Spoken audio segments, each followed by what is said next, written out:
In 1960, Lin Huang finds himself in a perilous world after reincarnating into the body of a lonely orphan living in a courtyard filled with deceitful residents.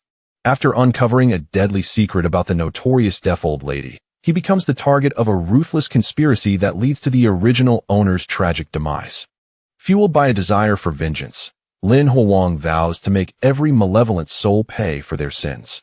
Equipped with an ultimate revenge system and stealth skills, he embarks on a relentless quest to eliminate all those who conspired against him, including the cunning Yan Fugui, the hypocritical Yi Zhonghai, and the manipulative Jia Zhangshi. As he navigates this treacherous landscape, Lin Huang's transformation from a victim to a vengeful force promises a thrilling tale of retribution and justice. Will he succeed in his mission, or will he fall victim to the very beasts he seeks to destroy? Chapter 1. Traversing the Sihiyuan, the ultimate revenge system. In the spring of 1960, in the bustling city of Sijiucheng, specifically at number 95, Nanluguxiang, an unusual excitement filled the air. Today marked the eve of the Lunar New Year, a time when, despite the harsh famine afflicting the land, the hearts of the people brimmed with hope for the future. As night fell, the courtyard was aglow with lights, and nearly every household gathered to partake in the traditional New Year's Eve dinner, which was distinctive to Sijiucheng, emphasizing authenticity. This festive meal commenced around 6 in the evening and extended until midnight or even dawn, embodying the saying, "One night connects 2 years. As the dawn breaks, 2 years are divided." Before the feast, each family would set off a firecracker display in the courtyard to herald the celebrations, serving as a prelude to the meal that followed. However, amidst the festivities, one household across from Yan Fugui's residence remained eerily quiet, its door firmly shut, and darkness enveloped its interior. Inside, a gaunt young man clad in black hung lifelessly from the beam, his presence now reduced to silence. The reasons for his tragic choice to take his own life on such a significant night remained a mystery to the other residents of the courtyard. Wah! What pain! Lin Huang awoke, feeling an excruciating ache in his neck. His eyes flew open, and instinctively, his hands grasped the noose that constricted his throat, shaking violently. What is happening? Why am I hanging? He suspected he might be trapped in a dream or experiencing sleepwalking. Yet, the searing pain in his neck and the suffocating lack of oxygen indicated the grim reality. He was on the brink of death. With bulging eyes, Lin Huang fought against the rope, and in a moment of desperation, perhaps due to the inferior quality of the rope, it snapped with a resounding crack. He collapsed to the floor, feeling the precious continuation of life coursing through him, overwhelmed by a profound sense of relief. Yet, confusion lingered. Had he not been peacefully asleep in his home? Why had he ended up in such a predicament? As he attempted to rise and comprehend the situation, a sudden, intense pain pierced his head, followed by a torrent of unfamiliar memories flooding his mind. Lin Huang's eyes widened in disbelief. He had traversed into the world of a television drama, Qin Man Sihiyuan, often mockingly referred to as Beastly Sihiyuan by its viewers, where each character engaged in questionable deeds. Figures like Qin Huairu, the epitome of a white lotus, exploited the simpleton Zhu to seize his entire fortune for her son. Yi Zhonghai, the moralist, professed concern for the residents while favoring Zhu and the Jia family. Jia Zhangshi, the unruly matriarch, resorted to summoning the spirit of her late husband when confronted with defeat, and Yan Fugui, the schemer, thrived on petty gains, feeling restless unless he was plotting against others. The original owner of this body also bore the name Lin Huang, agent at a steel mill. In the television series, the ordinary residents of the courtyard were mere background figures, lacking any substantial presence. However, the reason for the original owner's tragic demise was intricately linked to the nefarious individuals in the courtyard. 2 weeks prior, he had inadvertently uncovered the greatest secret of the deaf old woman, who was, in fact, a spy for the enemy. She regularly sold surplus food tickets in the market, collaborating with a ticket peddler who was also an enemy operative. The deaf old woman was a former concubine of a prince from the previous dynasty, and this courtyard was once his private property.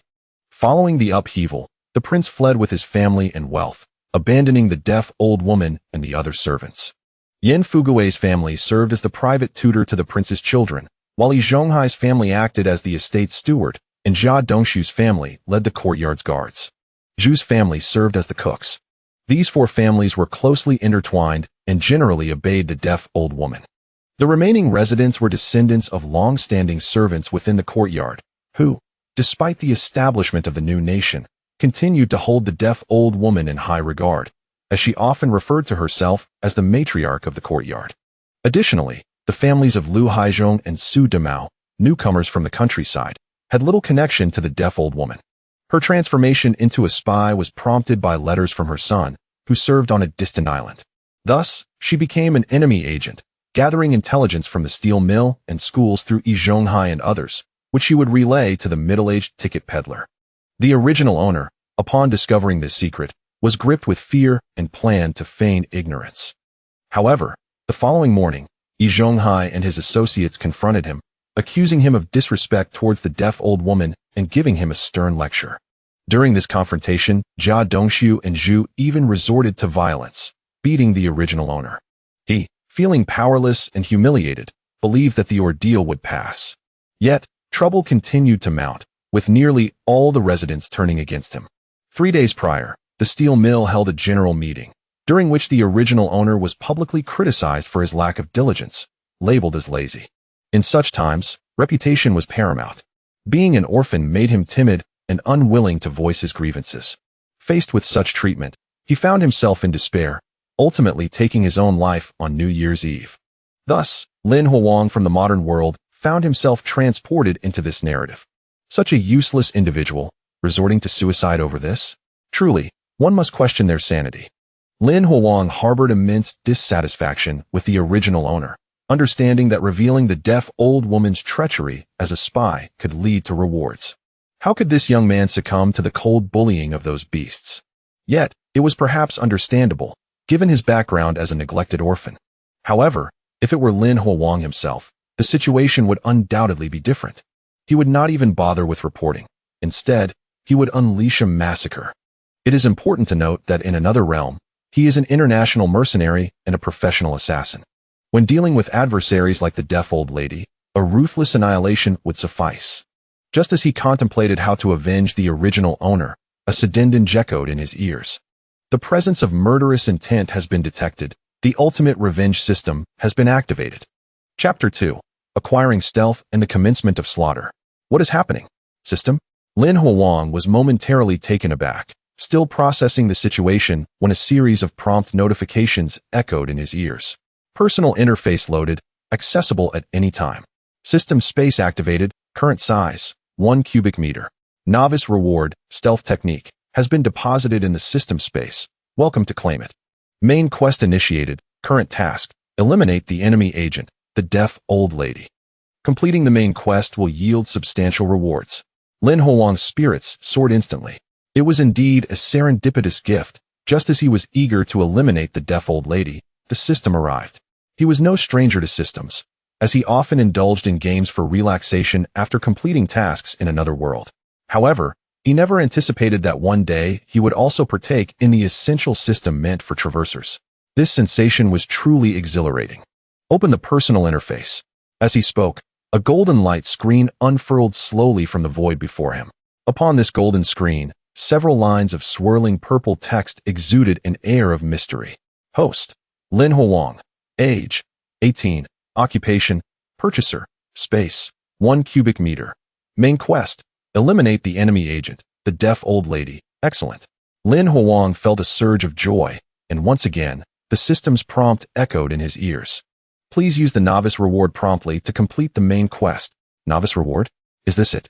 Lin Huang sensed an invisible connection forming within his consciousness. With a mere thought, a gray jade slip materialized in his hand. From this jade slip, a line of purple text ascended into his view. Stealth technique, jade slip. Press against the forehead to use. Intrigued, Lin Huang followed the instructions and placed the gray jade slip directly on his forehead. The instant the cold jade touched his skin, a torrent of information surged into his mind, accompanied by a piercing headache. Unlike the original host, Lin Huang's will was as unyielding as iron, allowing him to endure the pain without so much as a frown. At this moment, Lin Huang's eyes widened in disbelief. Stealth technique. Consumes stamina. Upon activation hides the body. Conceals aura. Difficult to detect. Effectiveness doubled at night. Accompanied by the agony. Within mere seconds, the jade slip disintegrated into powder, cascading from his fingertips. The stealth technique was now thoroughly mastered by Lin Huang. He immediately began experimenting. As his stamina drained, Lin Huang's form melded with the environment. Subsequently, he vanished from sight within the pitch-dark room. Mere moments later, he re-emerged at the doorway, a satisfied smile gracing his face. He estimated that if the stealth technique were to remain active, it should last for approximately 12 hours before his body's stamina was depleted. This was quite commendable, considering that in the other world, he was an international mercenary and a professional assassin. Had he possessed this stealth technique back then, his missions would undoubtedly have proceeded with greater ease. However, dwelling on past events was of little significance now. He too was an orphan in that world, much like the original host, which was perhaps why he had engaged in such perilous professions. Perhaps this was the reason he had traversed into the original host's body. The original host had met a tragic end, and as a fellow orphan, Lin Huang vowed to avenge him. Now, he was determined to eliminate the deaf old lady. Revenge does not wait for the night, and this was Lin Huang's creed. The deaf old lady must die tonight. Before setting off, he reviewed his personal interface once more. The golden light screen revealed that the purple text had subtly transformed. Host: Lin Huang. Age: 18. Occupation: Purchaser. Skill: Stealth Technique. Space: 1 cubic meter. Main quest: Eliminate the enemy agent, the deaf old lady. Compared to before, a skills section had appeared, with the stealth technique prominently listed. Subsequently, Lin Huang closed the personal interface, reactivated the stealth technique, and embarked on his path to eliminate the deaf old lady. In the courtyard of the Yi family, 3 individuals were gathered for the New Year's Eve dinner: Yi Zhonghai, a middle-aged woman, and the deaf old lady from the backyard. Since the establishment of the new nation, Yi Zhonghai had regarded the deaf old lady as his godmother. He often took good care of her, ensuring that she received her share of any delicious food or drink. During holidays, he would invite her over to celebrate. As a level 8 mechanic at a steel mill, earning nearly 100 yuan a month, supporting the deaf old lady was hardly a burden for him. However, Yi Zhonghai harbored a persistent worry. He and the middle-aged woman had no offspring. The woman had undergone medical examinations, and her health was deemed fine. Yi Zhonghai himself had also been checked, with similar results. Thus, the reason for their childlessness puzzled him immensely. Ultimately, he could only rely on various medical consultations, spending a considerable amount of money with little effect. Now, Yi Zhonghai placed all his hopes on his apprentice, Jia Dongxiu, wishing for him to support them in their old age. Of course, the conversation between him and the deaf old lady did not revolve around having children. Instead, it focused on Lin Huang from the front yard. Old lady, why do you have to target Lin Huang? What has he done to offend you? Yi Zhonghai was inundated with questions. Although he generally heeded the deaf old lady's words, he could not comprehend why she sought to target Lin Huang. The reason was simple. The deaf old lady's identity as an enemy agent was a secret she had kept hidden from everyone, including Yi Zhonghai. A wise old soul, the deaf old lady understood the peril of speaking too much. The more individuals who knew, the greater the risk of her secret being exposed. Should that happen, her fate would be sealed. She merely utilized Yi Zhonghai to gather intelligence from the steel mill, but dared not reveal her identity as an enemy agent. Recently, Lin Huang had discovered her secret, leaving the deaf old lady in a state of fear and anxiety throughout the night. However, what she did not anticipate was that Lin Huang chose not to report her. Fearing for her life, she resolved to take action against him. Through the oppressive tactics of Yi Zhonghai and others, Lin Huang is compelled to keep his secrets forever hidden. Over these recent days, Lin Huang has descended into the depths of despondency. Tomorrow marks the first day of the Lunar New Year, and the deaf old lady intends to confront Lin Huang. At that moment, Lin Huang is certain to submit to her authority, relegated to a life of silence. Yet presently, she must deceive Yi Zhonghai. It can only be said that the deaf old lady occasionally exhibits an overly simplistic nature, believing she can easily manipulate Lin Huang, an orphan. However, she is unaware that the previously timid and cowardly Lin Huang has perished. What now emerges is an international mercenary, a killer brimming with murderous intent. Lin Huang Reborn. Chapter 3. Kicking the deaf old lady to death, rewarded with wall-walking technique. Humph, that young man disrespects me, never greeting me when he sees me. I must teach him a good lesson. Upon hearing the explanation from the deaf old lady, Yi Zhonghai wore a look of helplessness. He could only blame Lin Huang for his misfortune, having offended the deaf old lady, for there would be no peaceful days for him in this courtyard. In any case, Yi Zhonghai had no intention of defying the will of the deaf old lady. The group continued to enjoy the sumptuous New Year's Eve dinner while engaging in casual conversation. Although it was a time of famine, Yi Zhonghai felt little of its impact. No matter how exorbitant the price of grain, he could afford to eat. As time passed, the deaf old lady suddenly rose to her feet. "Old lady, where are you going?" Auntie Da quickly inquired. Fearing she had not attended to her properly, and that the deaf old lady was leaving early, the deaf old lady shot her a glare, retorting, "I've eaten too much and need to use the restroom. Is that something you need to manage?" Auntie Da immediately shook her head, forcing a smile. "You go ahead, but be careful. The roads are slippery these days." Silver Bose. The deaf old lady dismissed Auntie Da's words as she left the E residence, never to return. Outside the E family gate, silence reigned. Lin Huang, using his stealth technique, crouched at the entrance. Surely, there would be an opportunity today? He furrowed his brow, staring at the E family's door, his gaze seemingly penetrating through it. The deaf old lady had spent the new year with Yi Zhonghai and his wife for many years and was likely inside enjoying the feast. This could not stand. Lin Huang adhered to the principle of avenging without delay. The deaf old lady was the mastermind behind the original owner's demise, a traitor no less. For both emotional and rational reasons, he must eliminate her today. Should he directly storm in and kill the deaf old lady in front of Yi Zhonghai and his wife? That would be unwise. He had just recently traversed into this world. Even if he sought vengeance for the original owner, he must first ensure his own safety. Although the stealth technique granted him near invisibility, making a move would inevitably reveal his presence. He had no desire to be imprisoned in this era and face execution. Just as Lin Huang contemplated abandoning his plans for the day and seeking another opportunity tomorrow, fortune smiled upon him. The E family's door suddenly opened, and an elderly woman with a cane emerged. The deaf old lady. It was indeed her. She had come out of the house. Lin Huang was initially taken aback, then elated. What a fortuitous moment. Just as he was about to leave, the deaf old lady stepped outside. If not now, then when? However, being right in front of the E family's door, any direct action would surely alert the couple inside. Lin Huang decided to follow the deaf old lady, waiting for the right moment to strike. The deaf old lady, leaning on her cane, walked briskly, her small feet moving quickly. She had no inkling that Lin Huang was shadowing her, poised to act. Her life had entered its countdown. Lin Huang closely trailed the deaf old lady, even catching snippets of her mutterings. "Lin Huang, don't blame me. After all, you uncovered my secret." A surge of anger welled within Lin Huang. This wretched old woman, even at this moment, still targeted the original owner. She would not escape the consequences of her wickedness. Soon, Lin Huang followed the deaf old lady to a particular location, the restroom in the back courtyard. The courtyard had a restroom in each of its 3 sections. The deaf old lady was accustomed to using the back courtyard's restroom, which is why she had ventured there from the middle courtyard. The restroom often exuded a foul odor, as the residents took turns cleaning it periodically. With no one around at the moment, as the residents were inside enjoying their New Year's Eve dinner, this was the perfect opportunity to strike. As the deaf old lady approached the restroom, Lin Huang finally made his move. Like a specter, he slipped in from behind her, delivering a powerful kick to her back. As an international mercenary and professional assassin from another world, Lin Huang's kick harnessed all his strength, striking the most vulnerable part of her body, her heart. At her advanced age, she was doomed. Bang!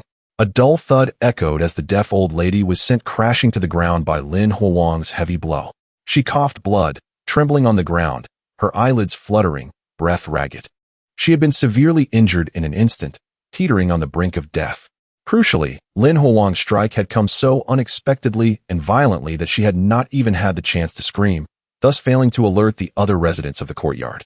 At that moment, the deaf old lady's consciousness slipped into the twilight of life, her heart racing with a tumult of emotions, rage, fear, and dread. Why? She could not comprehend how she had been ambushed. Could it be that the people from the southern island had come to eliminate her as a threat? Just as her life was about to fade, a faint voice echoed as if from the distant clouds. "Deaf old lady, in your next life, be a good person. Do not become a traitor again. Oh, no, your crimes are too numerous to count. Perhaps it's best you become a beast in your next life." The deaf old lady's pupils dilated in shock. She recognized the voice's owner, Lin Huang. It was him. At that moment, she felt a profound regret. Had she known Lin Huang would strike her down, She should have acted first to eliminate him. Alas, it was too late for regrets. A hoarse cry of unwillingness escaped her throat, blood gushing forth more violently. Her insides had been shattered by Lin Huang's kick, as the deaf old lady neared her demise. Lin Huang smiled and added, "You may perish now. I will send Yi Zhonghai and the others to keep you company." The deaf old lady's mind reeled. He had killed her, and now he intended to kill Yi Zhonghai and the others? No, this could not happen. The deaf old lady's limbs weakly thrashed, as if she sought to rise from the ground. Sadly, the truth was that she had reached the end of her life. The frail and elderly figure suddenly stiffened, collapsing helplessly to the ground. She had passed away. From the moment Lin Huang delivered a swift kick to her back until her last breath escaped her lips, scarcely 30 seconds had elapsed. It was alarmingly swift. With the demise of the elderly woman, a series of notifications finally resonated in Lin Huang's ears. Main quest: eliminate the enemy, the elderly woman, has been completed. Quest reward: wall crossing technique, has been issued and stored in the system space. Welcome to utilize it. System space upgrade. Current size: 10 cubic meters. Fear value unlocked. Collect the residents' fear emotions within the courtyard. Upon completion, the next main quest will be unlocked. Chapter 4. Yi Zhonghai's collapse. The entire courtyard in shock. Wall penetration technique. An excellent skill. Lin Huang's eyes lit up at the mention of this skill, instantly grasping its implications. If one could penetrate walls, wouldn't it mean one could eliminate anyone at will? Furthermore, a new category was unlocked. Fear value? Accumulating sufficient fear value would unlock the next main quest. Well, it posed some complications, yet it was manageable. Having dealt with the deaf old lady, he felt a temporary sense of satisfaction. Next, he would settle scores with the beasts that had driven the original owner to despair in the courtyard. Lin Huang did not linger in the area, but activated his stealth technique once more to depart. As for the system's reward of the wall penetration technique, he intended to utilize it once he returned home. The deaf old lady had perished. Yet, no one in the courtyard was aware of it. That was until Su Damao, after indulging in too much drink, stepped out to relieve himself and stumbled upon the lifeless body of the deaf old lady sprawled before the toilet door. "Hey, old lady, what are you doing lying here?" A bit tipsy, Su Damao initially assumed that the old lady had merely fallen. He crouched down, intending to help her up. Despite their usual disagreements, He wouldn't refuse to assist her in such a predicament. However, upon turning her over and seeing the dried blood around her mouth and nose, and her eyes wide open in disbelief, Su Damao was left dumbfounded. "My goodness, the old lady is dead." Instantly sober, fear gripped him as he dropped her body and stood frozen in shock. The chilling night breeze jolted him back to reality, prompting him to rush and inform Yi Zhonghai. Yi Zhonghai was a prominent figure in the courtyard and also the adopted son of the deaf old lady. Thus, it was imperative to notify him first. The deaf old lady was the matriarch of the courtyard, and her death was monumental news. In the central courtyard, the Yi residence. "Where's the old lady? Why hasn't she returned?" Yi Zhonghai, puzzled, set aside the sunflower seeds and gazed outside. The deaf old lady had claimed she was going to the toilet, yet it had been over half an hour without her return. Could it be that she had returned to her own quarters in the back courtyard? That seemed unlikely.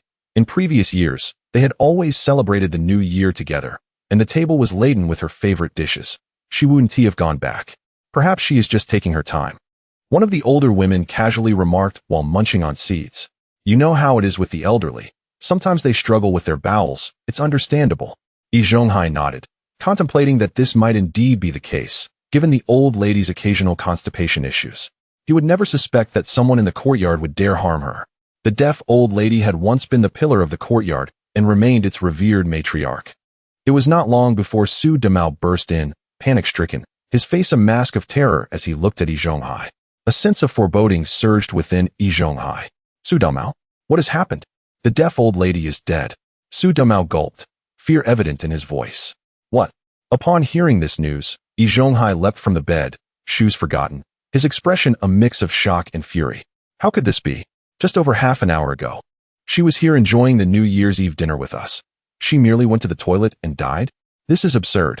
The older woman beside him stood up, her face serious, fixating on Su Damao. "Su Damao, don't joke about such things on New Year's." Su Damao shook his head vigorously, pointing toward the back courtyard. "I'm serious. The old lady fell while using the toilet. She's lying there now."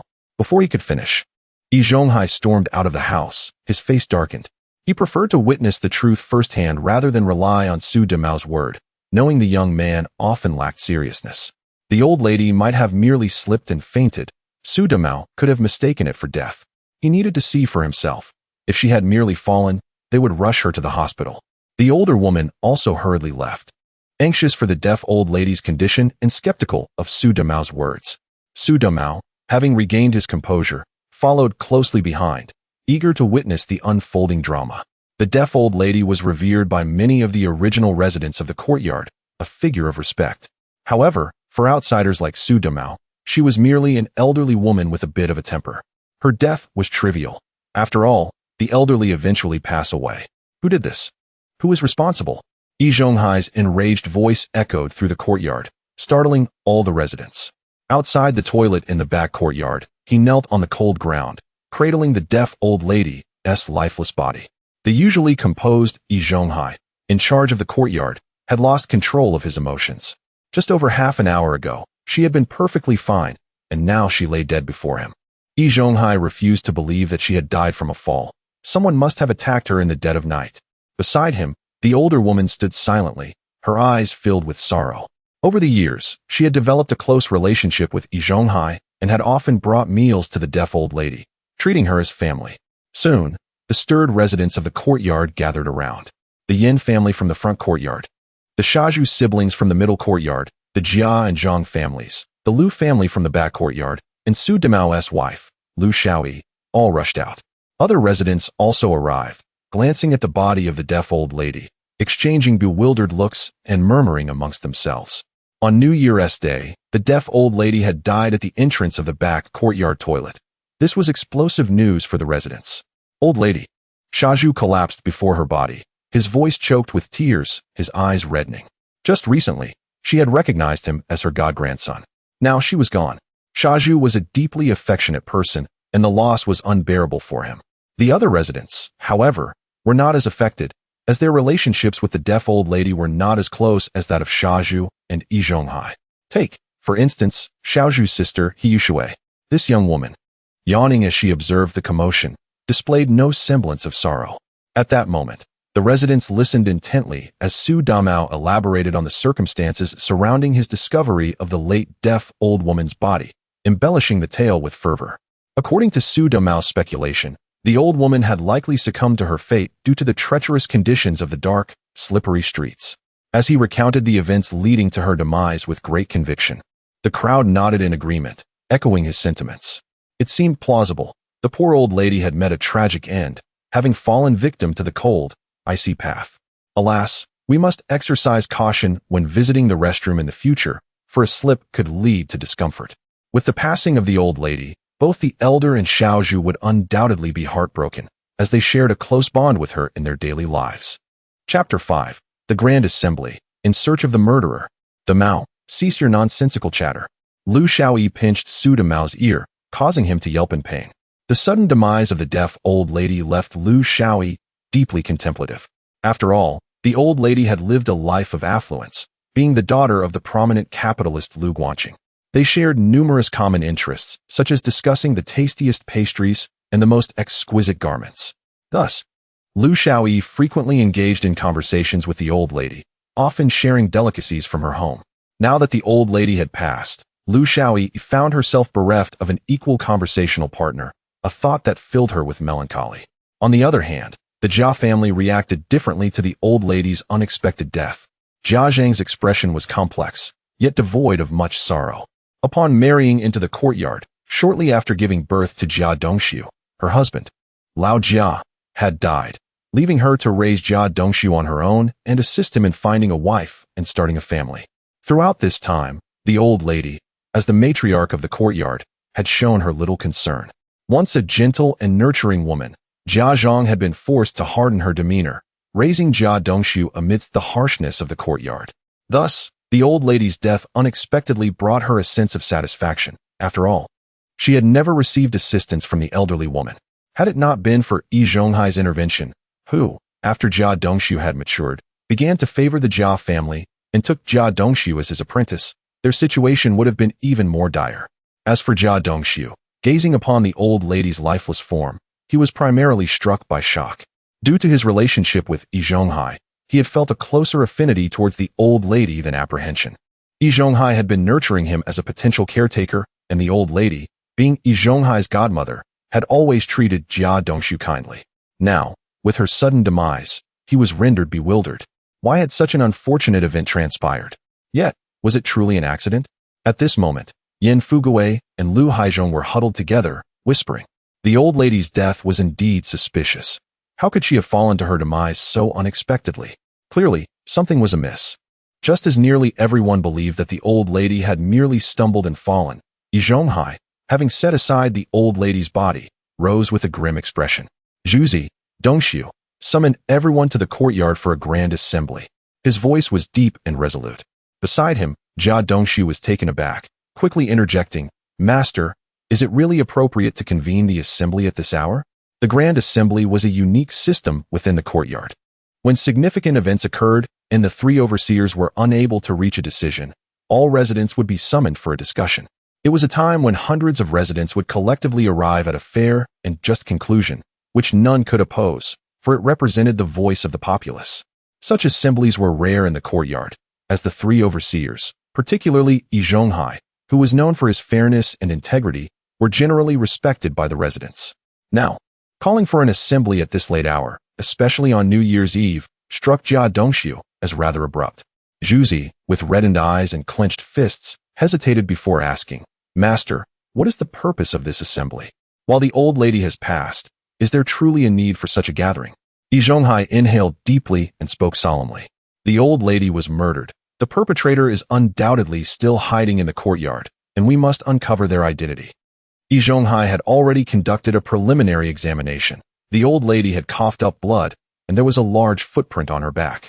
She had been brutally kicked to death. The savagery of the murderer filled Yi Zhonghai with trepidation. The courtyard was surrounded by high walls with spikes atop, making it impossible for anyone to escape. The ruthless assailant must still be within the confines of the courtyard. Perhaps even among those residents who had grievances against the old lady. We must capture them and bring them to justice, avenging the old lady. Upon hearing Yi Zhonghai's assertion that the old lady had been killed, Zhuzi felt a shiver run through him, followed by a surge of anger. Very well, Master. I shall notify everyone immediately. He turned and pushed through the bewildered residents, hurrying away. Meanwhile, Jia Dongshu stood with his mouth agape, struggling to comprehend the revelation. The old lady had been murdered. This shocking news struck his soul with an undeniable force. This meant that a murder had taken place within the courtyard. Yi Zhonghai shot him a stern glance, irritated. What are you dawdling for? Go quickly. Very well, Master. Jia Dongshu snapped back to his senses and rushed to find others. In the front courtyard, the Lin family. Half an hour earlier, Lin Huang had returned home using stealth, securely closing the door and turning on the lights. He bore no psychological burden for having killed the old lady. After all, she had colluded with Yi Zhonghai and others to drive the original owner to his demise, being a traitor herself. That old woman had brought about her own end. Moreover, Lin Huang, in another world, was an international mercenary, a professional assassin. The enemies who had perished at his hands numbered more than 80. Taking the life of one old lady was inconsequential. At this moment, he felt a surge of excitement, holding a gray jade slip in his hand. Before his eyes, a line of purple text rose from the slip. Wall passing technique, jade slip, affixed to your forehead to utilize. This slip contained the secrets of a remarkable skill. Coupled with his stealth abilities, Lin Huang's future endeavors would be remarkably successful. The beasts of the courtyard would be unable to evade his grasp. Sitting on a somewhat cold Kong, Lin Huang pressed the gray jade slip to his forehead. Instantly, as before, a torrent of powerful information surged into his mind. Though a sharp pain pierced his brain, Lin Huang remained unfazed. In another world, he had endured tenfold greater agony. Within mere seconds, the gray jade slip disintegrated into powder, and Lin Huang had mastered the wall-passing technique. Wall-passing technique consumes a small amount of stamina. Once activated, allows for traversal through walls. A simple yet remarkably practical introduction. People reside in houses primarily for safety, do they not? Now, in the eyes of Lin Huang, the tall walls of the courtyard appear merely ornamental. In the next moment, he stands up, intent on testing the power of his wall-passing technique. Approaching the wall between the bedroom and the kitchen, a thought crosses his mind, accompanied by a sense of physical exertion. Subsequently, Lin Huowang strides forward. It feels as though he is squeezing through a block of tofu, and in the blink of an eye, he emerges on the kitchen side. Truly, it is astonishing. Lin Huowang, acutely aware of his own physical depletion, cannot help but reflect on the marvel of this wall-passing technique. He estimates that if he were to utilize it continuously, he could traverse through 100 walls before exhausting his stamina. That is more than sufficient. Chapter 6. The banter of Su Damao and the comfort of Lu Xiaoyi. With a flicker of inspiration, Lin Huowang opened his personal interface once more. Within the golden luminescence, his purple personal information had been updated. Host: Lin Huowang. Age: 18. Occupation: Purchaser. Skills: Stealth, Wall Crossing, Space. 10 cubic meters. Main quest: To be unlocked. Fear level: 3. The addition of the wall crossing skill, in conjunction with stealth, along with his experiences of slaughter in another realm, led Lin Huowang to feel invincible. The system's spatial capacity had expanded from 1 cubic meter to 10, which he deemed more than sufficient for daily needs. The main quest remained locked for now, as the system had introduced a new fear metric. Currently, the fear level stood at a mere 3%, likely due to Yi Zhonghai discovering the demise of the deaf old lady. According to the system, the so-called ultimate revenge was not merely about slaughter, but rather about instilling fear in others through such acts. Otherwise, if he were to annihilate the residents of the courtyard overnight, it would constitute revenge, yet yield no satisfaction. What kind of revenge would that be? Just like in the first chapter, where one becomes invincible, leaving readers with no desire to continue. Lin Huowang found this reasoning compelling. Let the inhabitants of the courtyard tremble. Let those beasts be engulfed in fear. In that fear, he would harvest their lives, just as he had done with the deaf old lady whom he had just dispatched with a single kick. Upon closing the personal interface, a knock resounded from outside. Lin Huowang, are you home? It was the voice of Jia Dongxiu. Lin Huowang felt a stir in his heart, adjusted his expression, and stepped out of the kitchen. Opening the door, he was met with the anxious visage of Jia Dongxiu. The deaf old lady is dead. Everyone has gathered in the backyard for a courtyard meeting. You should hurry. Lin Huowang feigned shock and hastily replied, the old lady has died. I will be there at once. As a killer from another world, he understood a profound truth. To blend into a crowd without attracting attention, one must conform. The original host was a lonely orphan, timid and conflict-averse, always shrinking away from interactions. Now, having traversed into this body, Lin Huowang knew he could not act in stark contrast to the original character from the outset. Change would come gradually, requiring time. For now, he simply needed to embody the personality of the original host. Indeed, upon witnessing his fearful demeanor, Jia Dongxiu's suspicions dissipated. During the process of notifying all the residents to gather in the backyard, Jia Dongxiu speculated on who could have murdered the deaf old lady. Within the courtyard of over 20 households, with hundreds of residents, numerous individuals had conflicts with her, such as Lu Haizhong and Su Damao. Lin Huowang also found himself under Jia Dongxiu's scrutiny. After all, in recent days, the deaf old lady had instigated them against Lin Huowang, and the young man surely harbored grievances. Yet, it appeared that even if Lin Huowang felt resentment, he was too cowardly to have committed the act. Come on, hurry up, everyone is waiting. With that, Jia Dongxiu hurriedly departed, needing to notify the other residents without lingering at Lin Huowang's place. Watching his retreating figure, Lin Huowang's smile faded, and he closed the door. A courtyard meeting? How intriguing. Having watched dramas, he understood that such gatherings were essentially dominated by the three authoritative figures. They would assign blame to anyone they disliked, leveraging their accumulated influence and rhetoric to morally coerce the residents into compliance with their will. Thus, Lin Huowang held little interest in this meeting. However, he recognized the necessity of attending the courtyard gathering.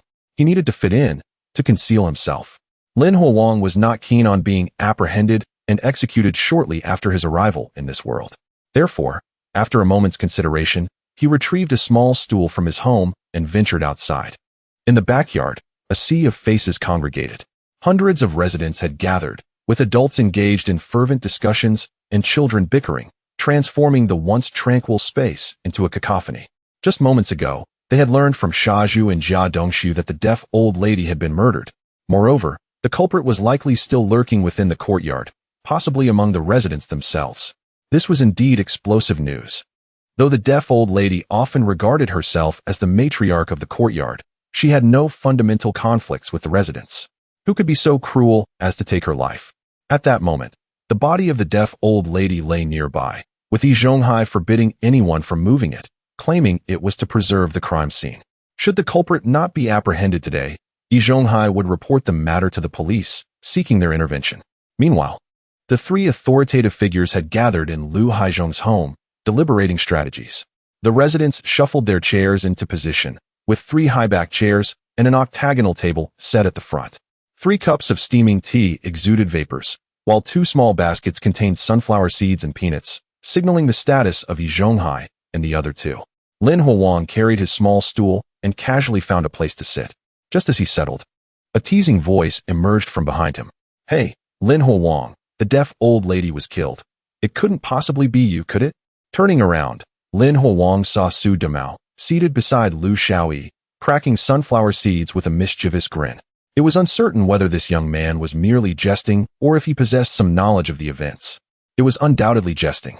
Su Damao was well aware that recently, the deaf old lady had been orchestrating schemes against Lin Huang. Himself a projectionist at the steel factory, with a wife who was the only daughter of a wealthy capitalist, he had little in common with the deaf old lady and her cohorts. Thus, her death elicited no profound reaction from him, save for an initial fright. In response to Su Damao's banter, Lin Huang instinctively donned an expression of trepidation. "No, it wasn't me. Don't say such things." Lin Huang was performing, ensuring he conformed to the residents' perceptions of the original host. Seeing the fearful expression on his face, Su Damao felt a surge of amusement within him. Just as he was about to tease him further, he was interrupted by Lu Xiaoyi. "Enough, Damao. Huang would not engage in such antics. Do not frighten him." With Lu Xiaoyi's interruption, Su Damao felt a wave of disinterest wash over him, and he buried his head in a bag of sunflower seeds, disregarding Lin Huang. Lu Xiaoyi observed Lin Huang's face, which was etched with terror, and a smile of helplessness appeared on her lips. "Brother Huang, do not be afraid. The deaf old lady was harmed by wicked individuals, and it has nothing to do with you." "Ah, I understand now. Thank you." Lin Huang quickly feigned gratitude and then turned away, maintaining his expression of fear. Meanwhile, his mind was engaged in deep contemplation. Chapter 7. Yi Zhonghai's Measures, a thorough search of the courtyard. Based on the original owner's memories and his own deductions, Su Damao and Lu Xiaoyi, the couple, did not participate in the events leading to the original owner's demise. However, Su Damao often teased Lin Huang, which left a negative impression on the original owner. Moreover, Lin Huang harbored a vengeful spirit. "Su Damao dares to mock me? Just wait, I shall make you suffer." Lin Huang narrowed his eyes, already devising a plan for retribution against Su Damao. Of course, he had no intention of killing Su Damao. That would be unnecessary. Yet, Lin Huang intended to teach Su Damao a lesson on what true pain feels like. The residents sat in the cold wind for a while, then observed Yi Zhonghai and his 3 fellow managers emerging from Lu Haizhong's home, their expressions stern. Lu Haizhong began counting the number of people present, while Yi Zhonghai took a prominent seat in the center, coldly surveying the assembled residents. He was aware that the murderer of the deaf old lady was likely hiding among them. As for Yin Fugui, this old man, who relished in scheming against others, was also timid as a mouse. The murder of the deaf old lady had frightened him into a corner. Soon, Lu Haizhong completed the head count. "Old Yi, everyone is here." Indeed, Yi Zhonghai stood, his gaze sweeping across the residents. Under his scrutiny, the discussions ceased, and the courtyard fell silent. It must be said that Yi Zhonghai commanded considerable respect within the courtyard. He spoke slowly, his voice heavy with sorrow and anger. "Just over half an hour ago, the old lady was murdered at the door of the back courtyard's toilet. The murderer is likely still within this courtyard, perhaps even among you. Thus, the purpose of this assembly was clear, to find that despicable villain." With Yi Zhonghai's words, the residents grew restless. The deaf old lady had been murdered. A few residents, just now learning the truth, erupted in anger against the murderer. "How could this happen? We must catch him." "That's right, old master, you take charge. We will follow your lead. We will capture that murderer and hand him over to the police. Let him face the gallows." The deaf old lady had never committed any heinous acts. She merely liked to assert her authority due to her age. Now that a murder had occurred right beside them, if they did not take precautions, who would be next?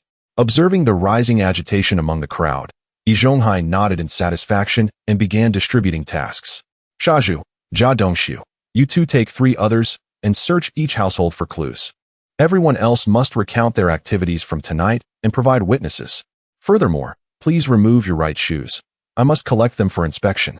Yi Zhonghai, Yan Fugui, and Lu Haizhong had already devised these 3 measures during their discussions. First, sending Xia Zhu and his team to search was a strategy to flush out the murderer if he were not a resident. If he were indeed among the residents, the recent murder might have left traces. Secondly, having everyone explain their whereabouts tonight, along with witnesses, would help narrow down the list of suspects. Lastly, collecting everyone's right shoes was crucial because an imprint had been found on the back of the old lady, indicating she had been kicked to death. This evidence could potentially lead to the identification of the killer.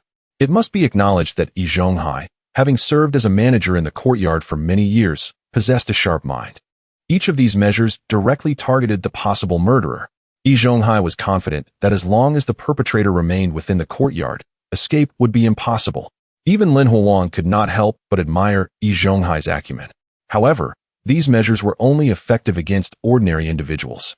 He, on the other hand, possessed the skills of stealth and wall phasing, aided by a remarkable system. Capture him? Yet, opposition to these measures arose almost immediately. No way. What if Xia Zhu and his team rummage through our homes? What if they steal something? The voice of dissent belonged to Su Damao. Why such a protest? During a time of famine, most residents were impoverished, lacking sufficient food, making a search of their homes inconsequential. But Su Damao was different. Lu Xiaoyi, the daughter of the wealthy Lu Guanqing, though her family had fallen, still had enough to eat. Presently, the Su household boasted delicacies such as marinated beef, Maotai liquor, and various other treats. If anything were to be taken, Su Damao would suffer significant losses. Hearing his words, the other residents exchanged glances, some appearing concerned. What if Xia Zhu and his group were not trustworthy? What if they suffered a loss without recourse? Faced with Su Damao's challenge, Yi Zhonghai regarded him coldly. The searchers will act as a collective. No one will take your belongings. Su Damao, is it that you do not wish for anyone to search your home because you have something to hide? Frankly, I suspect you may be the one who killed the old lady. Am I wrong? With this moral pressure, Su Damao quickly capitulated. All right, go ahead and search. If anything goes missing, I'll consider it my misfortune. With the deaf old lady deceased, as one of the elder residents of the Courtyard, Su Damao did not wish to be implicated in her death. As Su Damao yielded, the other residents ceased their protests, and everyone began to take action. Xia Zhu and Jia Dongxiu, accompanied by 3 young men who were close to Yi Zhonghai, commenced their thorough search of each household.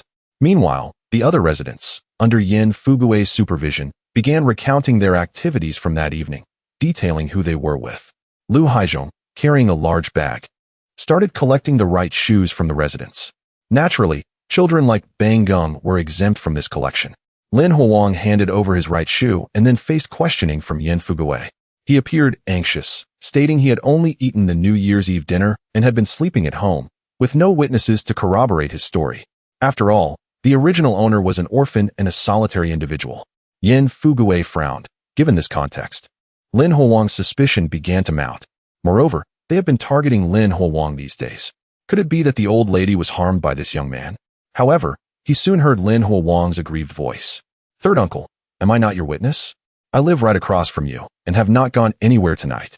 Upon hearing this, Yan Fugui couldn't help but chuckle. This young man considers himself a witness. All right. Let's leave it at that. Su Damiao, what are you doing tonight? Who is the witness?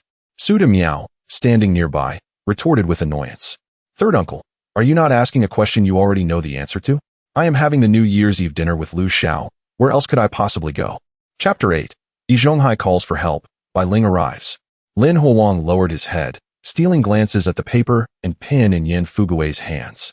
He understood that he must be regarded with suspicion by Yan Fugui at this moment. However, it mattered not. Within the Sihiyuan, there were many others who might also be deemed suspicious. Until the murderer was apprehended, everyone bore a shadow of doubt. As long as no evidence could link him to the murder of the deaf old woman, he would remain untouchable. Xia Zhu and Jia Dongxiu, accompanied by a group, meticulously searched every household, yet returned empty-handed. There were no strangers lurking in the courtyard, nor any trace of clues regarding the death of the deaf old woman. Upon hearing their report, Yi Zhonghai's gaze shifted toward the body of the deaf old woman, covered with a straw mat not far away. He realized that his part in this affair had been fulfilled. The next step was to seek help from the police. Everyone must remain here and cannot leave. Dongxiu, come with me to report to the authorities. The reason for preventing the residents from departing was straightforward. Yi Zhonghai feared that someone might return home and destroy evidence. Yi Zhonghai hurriedly left the Sihiyuan with Jia Dongxiu. Meanwhile, the other residents remained behind, grumbling under the watchful eyes of the two overseers. Why the discontent? It was New Year's Eve, after all. The cold was unbearable, and there was not a single brazier in the backyard. To spend the night here, one might not only freeze, but also fall ill. Adults could endure, but the children could not. Amidst the complaints, Yin Fuguwei quickly instructed Sandama and several women to light a brazier, which somewhat alleviated the grumbling.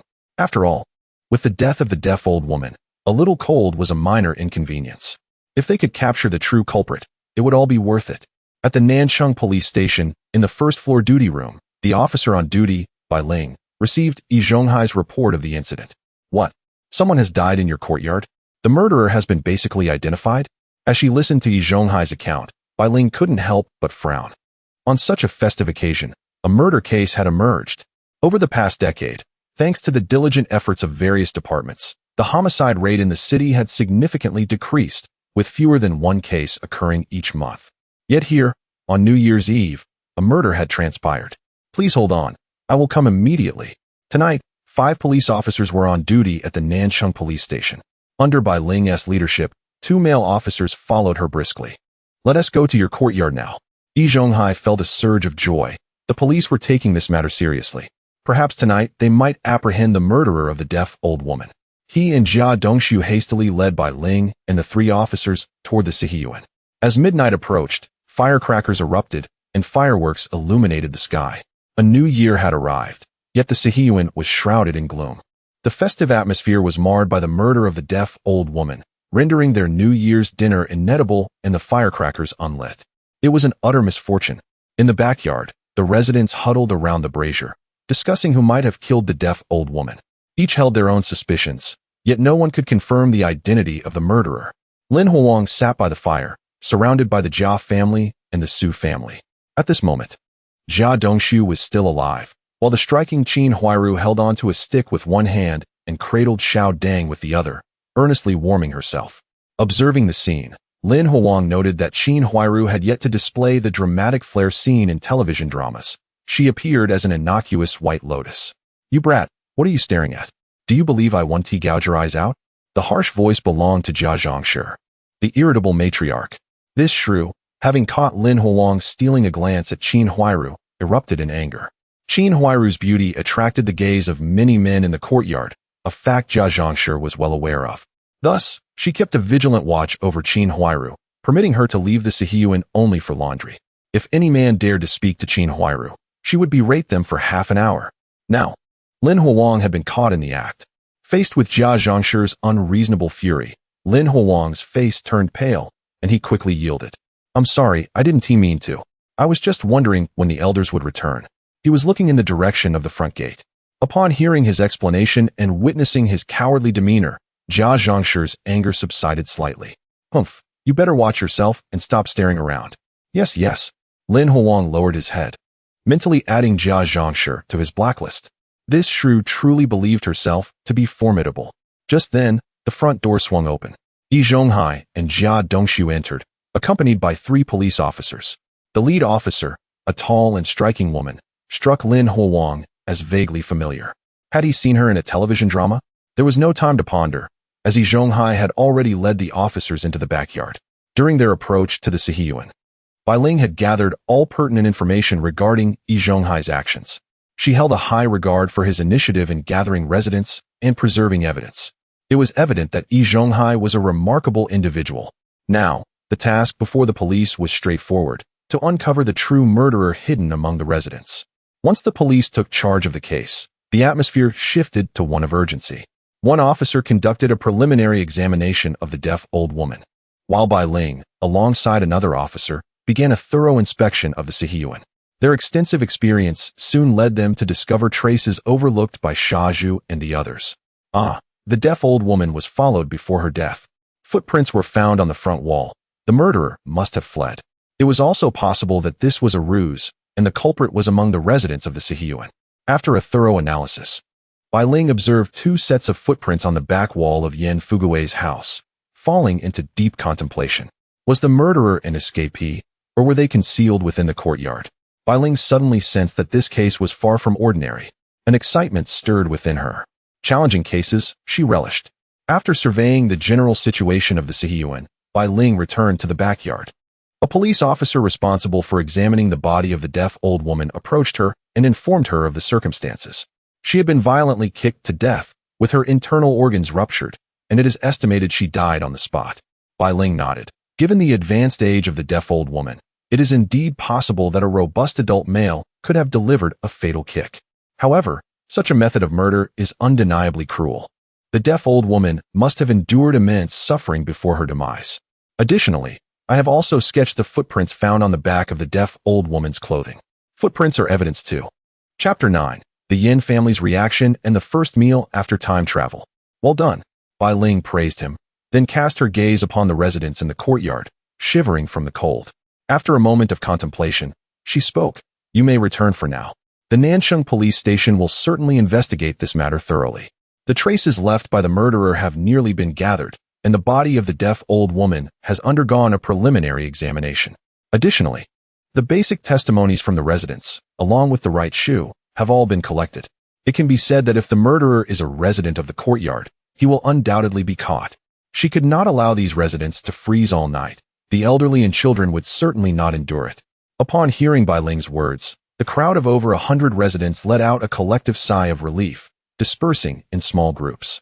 The entire courtyard remained in a preliminary state of lockdown, and at this hour of midnight, the residents could not venture out. As for Bai Ling, she, along with two other officers, took away all the evidence, including the body of the deaf old woman. Indeed, the body required a more detailed autopsy to ascertain the identity of the murderer. Yi Zhonghai felt a sense of helplessness about this. He knew that the so-called autopsy would likely leave the body of the deaf old woman in a mutilated state. However, if it could lead to the capture of the culprit, he would accept it. This scoundrel must be brought to justice. In the front yard, the Yin family sat in silence on their kong. The composition of the Yin household was simple: Yin Fugui, his wife Sandama, and their 4 children. Yin Fugui earned a meager salary of 27 yuan and 50 cents a month, yet he had 4 children. In this era of high population density, that was indeed considered few. His eldest son, Yin Jieqing, aged 21, had long been living off his parents. His second son, Yin Jiefeng, was 11 and had just begun middle school. His third son, Yin Jiequang, was 9 and in the 5th grade of elementary school. His youngest daughter, Yin Jieti, was 7 and in the 3rd grade. Thus, Yin Fugui bore a heavy daily burden, with the family surviving on coarse corn buns and pickled vegetables, drinking water to fill their stomachs. However, the events of today had left Yin Fugui trembling with fear.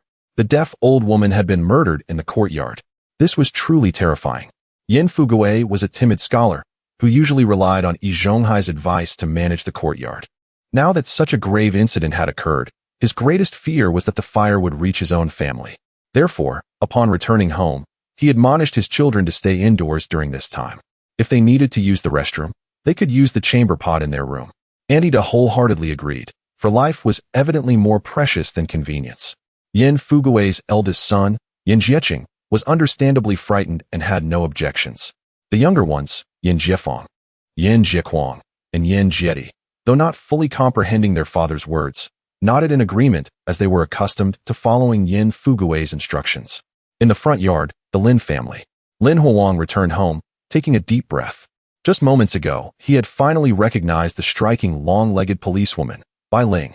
She was the heroine of the television drama Guangrong Sherdai, a graduate of the Moscow State University with a degree in intelligence, and a remarkably meticulous and capable officer. System. Is this not the world of the courtyard? Why is Bai Ling here? Listening to Lin Huang's question, the system provided an explanation. This system has never stated that this is the world of the courtyard. Please explore this world on your own. All right, Lin Huang understood. This world surely contained characters beyond those of the courtyard. This meant that perhaps characters from other dramas would also appear. How delightful. Lin Huang felt a surge of excitement. If one day he could eliminate all the beasts of the courtyard, would it not be boring? Now, with characters from other dramas joining in, his mundane life would be infused with a hint of intrigue.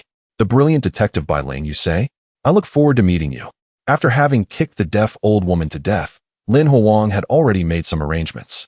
He changed into a new pair of shoes, leaving footprints with his original pair on the back wall of Yan Fugui's house, then discarded the original shoes into the system space. Thus, those shoes would completely vanish from this world. The footprints left on the back of the deaf old woman were, of course, intentionally placed. As an international mercenary and professional killer from another world, how could he possibly make such a rudimentary mistake? His purpose was to instill terror in the residents of the courtyard, thereby accelerating the collection of fear values. However, Bai Ling's arrival disrupted his plans. He wondered if this woman would uncover the underlying intricacies. After a moment's thought, Lin Huang reopened his personal interface. He saw that the fear value had now reached 52. The increase was rapid, perhaps in a day or two. Once the fear value was filled, he could continue his actions. Who would be the next target designated by the system? Lin Huang eagerly anticipated it. However, for now, he needed to eat something and then sleep. Having just traversed into this world and experienced a series of events, he was both exhausted and hungry. He walked into the kitchen to see what food was available. After searching for quite some time, Lin Huang could not help but frown. Was it really this impoverished? The jar contained only a small amount of cornmeal. The cupboard held half a cabbage and a small bowl of pickled vegetables. Beyond that, there was not a trace of meat. Lin Huang, unwilling to accept this, carefully examined the memories of the original owner. Finally, he discovered the reason. Originally, the household had some provisions, including pork, lard, and sausages. Though not abundant, they were indeed varied. These supplies had been delivered by the neighborhood committee prior to the new year, as the courtyard was recognized as an exemplary one, receiving provisions during holidays due to its excellent standing. However, the original owner had consumed all of these supplies in a vindictive manner before taking his own life. You scoundrel, you feasted well while leaving me in this plight. Lin Huang wore an expression of helplessness, contemplating his options before deciding to prepare steamed corn buns using cornmeal. Having grown weary of extravagant feasts in his previous life, he resolved to experience the taste of the 60s by indulging in these traditional buns. Approximately an hour later, a steamer filled with freshly made corn buns emerged. Lin Huang rekindled the warmth of the Kong and settled onto it to savor his inaugural meal in this new world. The corn buns were accompanied by stir-fried cabbage and a small bowl of pickles. To be fair, the flavor was quite satisfactory, perhaps due to the novelty of the experience. After finishing his modest repast, Lin Huang extinguished the light and succumbed to a deep slumber on the Kong. He exhibited a remarkable sense of ease, unperturbed by the possibility of unforeseen events. After all, he felt that his life was already a fortunate gain. Should adversity arise, he could always return to his previous existence. Unfettered by concerns, he relished his newfound freedom, achieving a sense of fulfillment. The entire room was enveloped in silence, save for the rhythmic sounds of Lin Huang's slumbering breaths echoing within. Chapter 10. The Legacy of the Deaf Old Lady and He Yushui's Speculation. In the central courtyard of the Yi family, Yi Zhonghai sat silently across from an elderly woman on the warm Kong. The New Year's Eve feast on the Kong table had grown cold, as just hours prior, the deaf old lady had shared a meal and conversation with them. Now, however, they were separated by the veil of death. Yi Zhonghai's countenance was ashen, his mood profoundly troubled. He was determined to uncover the identity of the wretched murderer. Otherwise, he would ensure that the perpetrator faced dire consequences. At that moment, the elderly woman hesitantly looked up at Yi Zhonghai and spoke. Zhonghai, what about the belongings in the old lady's room? Yi Zhonghai's gaze flickered, fully aware of what she was insinuating. The deaf old lady possessed a substantial inheritance. As a former concubine of a royal prince, she had received considerable rewards in her time: gold, silver, jewels, and luxurious silks. Even though many years had passed and much had been consumed, it was certain that some treasures remained. Those items could not be allowed to fall into the hands of outsiders. It was too late for tonight. They would have to wait until morning to gather the possessions. In the stillness of the night, it would be impossible to retrieve the old lady's belongings unnoticed, especially as the residents of the courtyard would likely still be awake, celebrating the new year. Once dawn broke and the household was asleep, he and the elderly woman would venture to collect the items. Yet, deep within Yi Zhonghai, he felt little desire for the old lady's inheritance. The reasoning was simple. With a monthly salary barely exceeding 100 yuan, he and the elderly woman had no need for such wealth, especially as they had no heirs. However, His reluctance to claim the inheritance did not mean he would allow it to benefit others. It was wiser to secure it for themselves.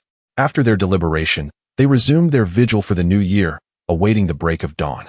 In the central courtyard of the He family, He Yushui sat casually on the Kong, munching on sunflower seeds and peanuts while chatting with Shizhu's brother. The deaf old lady must have offended someone outside.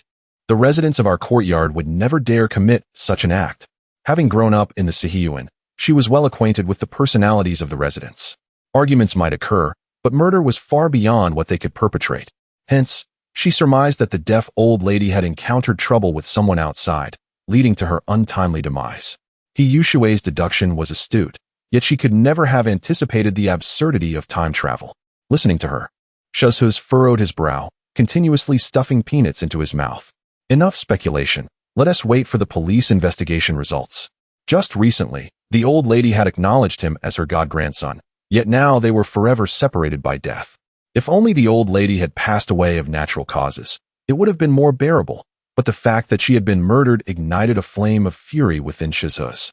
He vowed that if the police identified the scoundrel responsible, he would ensure they understood the true meaning of despair. In the courtyard of the Jia family, a family of 5 gathered on the Kong, enjoying sunflower seeds and peanuts, creating a lively atmosphere.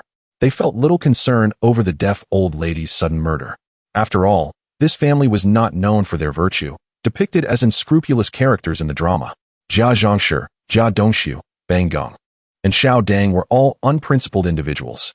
Of course, Qin Huairu was an exception, as Jia Dongshu had not yet met his demise, and she had not yet fallen into the mire of the steel factory. However, under the influence of Jia Zhongshi and Jia Dongshu, she harbored little sympathy for the deaf old lady. With the old lady's death, Yi Zhonghai stood to gain significantly. Listening to Jia Zhongshi's musings, Jia Dongshu's eyes glinted. Mother, why speak of it that way? You must remember, the old lady was quite esteemed in her day. Jia Zhongshi reminisced about events from decades past, recalling that the deaf old lady possessed considerable private assets, such as the jade bracelet on her wrist, which was quite valuable. Thus, with the old lady's demise, to whom would her inheritance be bequeathed? Naturally, it would go to Yi Zhonghai, as he was the deaf old lady's godson. This thought filled Jia Zhongshi with covetousness. It was worth noting that the Jia, He, Yi, and Yin families were closely intertwined, all having significant ties to the old lady. Surely, the inheritance should not be monopolized by Yi Zhonghai. Mother, what if we join forces with Shizhu's and Sandai to persuade the master to distribute the old lady's estate? Jia Dongshu's suggestion sparked a realization in Jia Zhongshi. Indeed, why did I not think of that? Her excitement surged, and she began to fantasize about the potential fortune the Jia family could claim.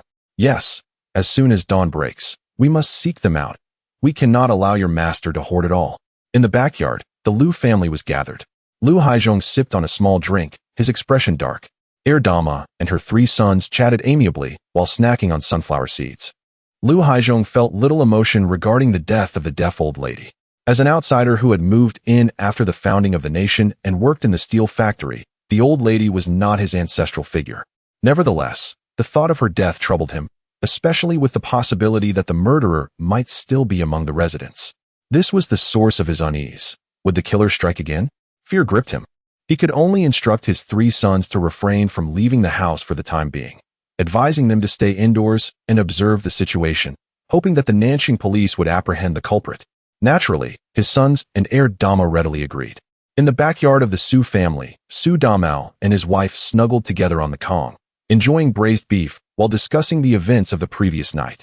The death of the deaf old lady left Liu Shaoyi feeling melancholic. She lamented the loss of a conversational partner, knowing that life in the Sihiyuan would become increasingly dull. Su Damao, on the other hand, had grievances against the old lady. That old woman, let her die. She has only brought us trouble. Prior to leaving the Sihiyuan, Bai Ling had instructed the residents to remain within the courtyard for a few days. Prepared for inquiries from the Nanxing police, Su Damao was quite displeased with this. His friends were eager to drink tomorrow. Being cooped up in the Sihiyuan was stifling. Liu Shaoyi shot him a disapproving glance, irritated. How can you speak so nonchalantly? You should be thinking of ways to apprehend that murderer. Su Damao was taken aback and immediately lamented loudly. I am not a policeman. What do I know?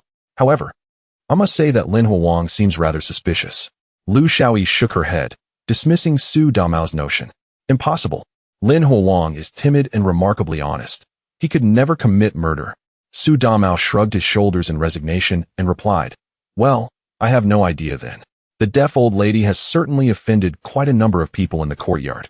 Lu Xiaoyi sighed, choosing not to dwell on the matter any longer. She could only hope that the murderer was not one of the residents in the courtyard. Otherwise, it would lead to further complications within the Sihiyuan. Chapter 11. Eliminate the enemy and seize resources. A night passed in the blink of an eye. Following the murder of the deaf old lady last night, the police had come to investigate, and the residents of the Sihiyuan were mostly exhausted from keeping vigil. Thus, they succumbed to slumber in the early morning. Only a few remained active. In the front yard, Lin Huang awoke early. The first thing he did was check his personal interface. To his dismay, he observed that his fear level had risen to 71. He estimated that in a few days, the main quest would be unlocked. With that, Lin Huang rose and began rummaging through the belongings left by the original owner. It was imperative that he ascertain the extent of his inheritance as it pertained to his survival in this world. Of course, Lin Huang also had an alternative, to employ his stealth and wall-passing techniques to become a master thief. However, he was a man of principles. Killing was one thing, but theft? That was unnecessary. Mistakes happen, and even if he could become a legendary thief through his skills, he could just as easily expose himself and meet an untimely end in the streets. His demands were simple: to not be excessively impoverished. Before long, Lin Huang had accounted for the original owner's estate. There was a deposit of 127 yuan and 53 cents, along with various ration tickets for grain, cloth, and numerous other items like match tickets and oil tickets. Alas, there were no meat tickets.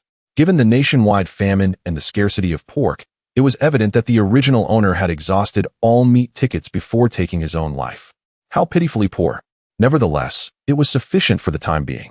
Lin Huang shook his head, placing all the cash and tickets into the system space. And then he proceeded to wash up. Today's breakfast consisted of cornbread paired with pickled vegetables. Lin Huang took a bite of the leftover cornbread from last night and immediately felt it stick in his throat. No, he needed something better. After struggling through the cornbread, he activated his stealth skill to conceal his figure. Then, employing his wall-passing technique, he slipped out of the Sihiyuan unnoticed. Most of the residents were still asleep, granting him half a day to execute his money-making plan. His so-called money-making scheme was straightforward, and it was still related to the deaf old lady. The deaf old lady was a spy from a small island in the south, and there was another enemy operative in Dove City, a ration ticket dealer. Currently, Lin Huang was short on resources and intended to confront this enemy and seize what he could. Moreover, it was everyone's duty to combat enemy operatives. In a serene courtyard near Dove City, a middle-aged man was sound asleep on a Kong in the main bedroom. This man was the ration ticket dealer who met with the deaf old lady each month, also an enemy operative from the southern island. After indulging in a lavish feast the previous night, he slept as soundly as a log, completely oblivious to the impending danger. Suddenly, a sharp dagger was pressed against his throat, followed by a swift strike that severed his windpipe. Blood gushed forth, swiftly covered by a blanket. The middle-aged man's body convulsed violently, but it was futile. Moments later, he was utterly lifeless. Lin Huang's figure materialized, and as he surveyed the surroundings, he could not help but marvel at the man's comfortable living conditions. The table was strewn with leftover food and drink, while the kitchen was stocked with essential supplies: fine wine, pork, and white flour, among others. In this time of famine, enemy operatives had external support and were far from wanting. Therefore, he would graciously accept their bounty. He collected all valuable items from the courtyard into the system space, and then began searching the room, unwilling to believe that this enemy operative possessed only such meager resources. Surely, there must be more valuable goods. Shortly thereafter, he discovered a clue. Beneath the Kong lay a secret basement. Upon activating the mechanism and entering the basement, Lin Huang made even more discoveries. Gold. No, more accurately, in this era, it should be referred to as small yellow fish. A large chest was filled with gleaming small yellow fish. Beside the chest was a green radio, adorned with numerous documents. It was evident that this was the means through which the enemy operative communicated with others. Lin Huang grinned as he stored all the gold into the system space. As for the radio, after a moment's hesitation, he chose to leave it be. The scent of death could not be concealed, and it would soon be discovered. Someone else would deal with it. With that, Lin Huang departed the thoroughly plundered courtyard. Today's haul was substantial, For a considerable time, he would no longer need to fret over resources. Next, he would focus on hunting the beasts within the Sihiyuan. Changes soon unfolded within the Sihiyuan. Early that morning, Jia Zhangshi took Jia Dongxiu to Yan Fugui's home. Additionally, the simple-minded Zhu was called over by Jia Dongxiu. Oh, the old lady's inheritance. Upon learning of Jia Zhangshi's intentions, Yan Fugui's heart stirred. His mind began to whirl with possibilities. Indeed, the old lady had once held a prestigious position, and she must have left behind a considerable inheritance. No wonder Yi Zhonghai was so eager to acknowledge the deaf old lady as his godmother, frequently bringing her delicacies. So that was the reason. Yan Fugui's impoverished life was the very cause of his incessant penny-pinching and scheming. If he could obtain a share of the deaf old lady's inheritance, his future would no longer be so frugal. Just think, our relationship with the old lady is quite close. This inheritance cannot be allowed to fall solely into Yi Zhonghai's hands. Jia Zhangshi's incitement sparked Yan Fugui's interest. However, the simple-minded Zhu stood up with a scowl. You all can handle this yourselves. I will not participate. Zhu valued loyalty and had recently been recognized as the deaf old lady's god-grandson. How could he go and conspire to seize her inheritance? He could not do it. Watching Zhu's figure vanish swiftly through the door, Yan Fugui couldn't help but feel anxious. Would Zhu go to inform Laoyi? It did not matter. They would soon seek out Yi Zhonghai. Jia Zhangshi's eyes glinted as she continued to speak. Shazhu is the godson of Yi Zhonghai and the adopted grandson of the elderly matriarch. It is certain that he will inherit a portion of the estate. His verbal denial is merely a ruse to deceive us. Upon hearing this, Yan Fugui found the reasoning to be exceedingly persuasive. The legacy left by the deaf matron must be substantial. Shazhu could not possibly renounce it. Most likely, he is merely putting on an act. With this thought in mind, Yan Fugui felt a surge of excitement. If he were to receive a share of the matriarch's inheritance, the future of his entire family would undoubtedly improve significantly. Perhaps, in due time, he might even have the opportunity to father a couple more children with his wife. Wouldn't life then be splendid? Unable to contain his enthusiasm any longer, he abruptly rose to his feet. What are we waiting for? Let us seek out old Yi at once. Chapter 12. Two families at the doorstep, a dispute over inheritance. In the backyard of the deaf old lady's home, Yi Zhonghai and an elderly woman arrived, though it was unclear exactly when, busily sifting through the belongings of the deceased. They were pressed for time. They could not allow the old lady's possessions to fall into the hands of others. However, after searching for quite a while, they only uncovered some old clothes and a few banknotes. The treasure they had imagined, gold, silver, and jewels, was nowhere to be found. This caused Yi Zhonghai to furrow his brow. His concern was not for the riches themselves, but rather for the complications that might arise from failing to secure them. Many were aware of the old lady's former affluence, not just him, but also the Yin family, the He family, and the Jiao family.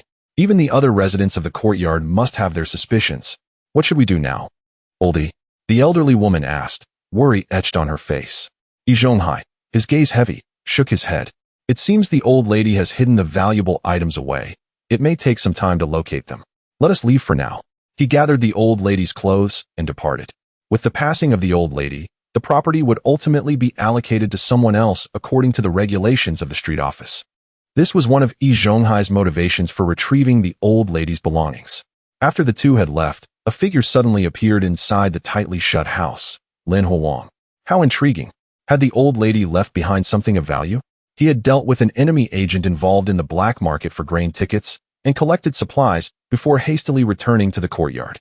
Upon his return, he had heard unusual noises. Yi Zhonghai and the elderly woman had snuck into the old lady's home, rummaging through her belongings while the others slept. Thus, he had employed stealth to eavesdrop and discovered such secrets. However, Yi Zhonghai and the elderly woman had failed to uncover the treasures left by the old lady. Now, Lin Huang planned to search for himself. Unlike Yi Zhonghai and his wife, Lin Huang was a professional.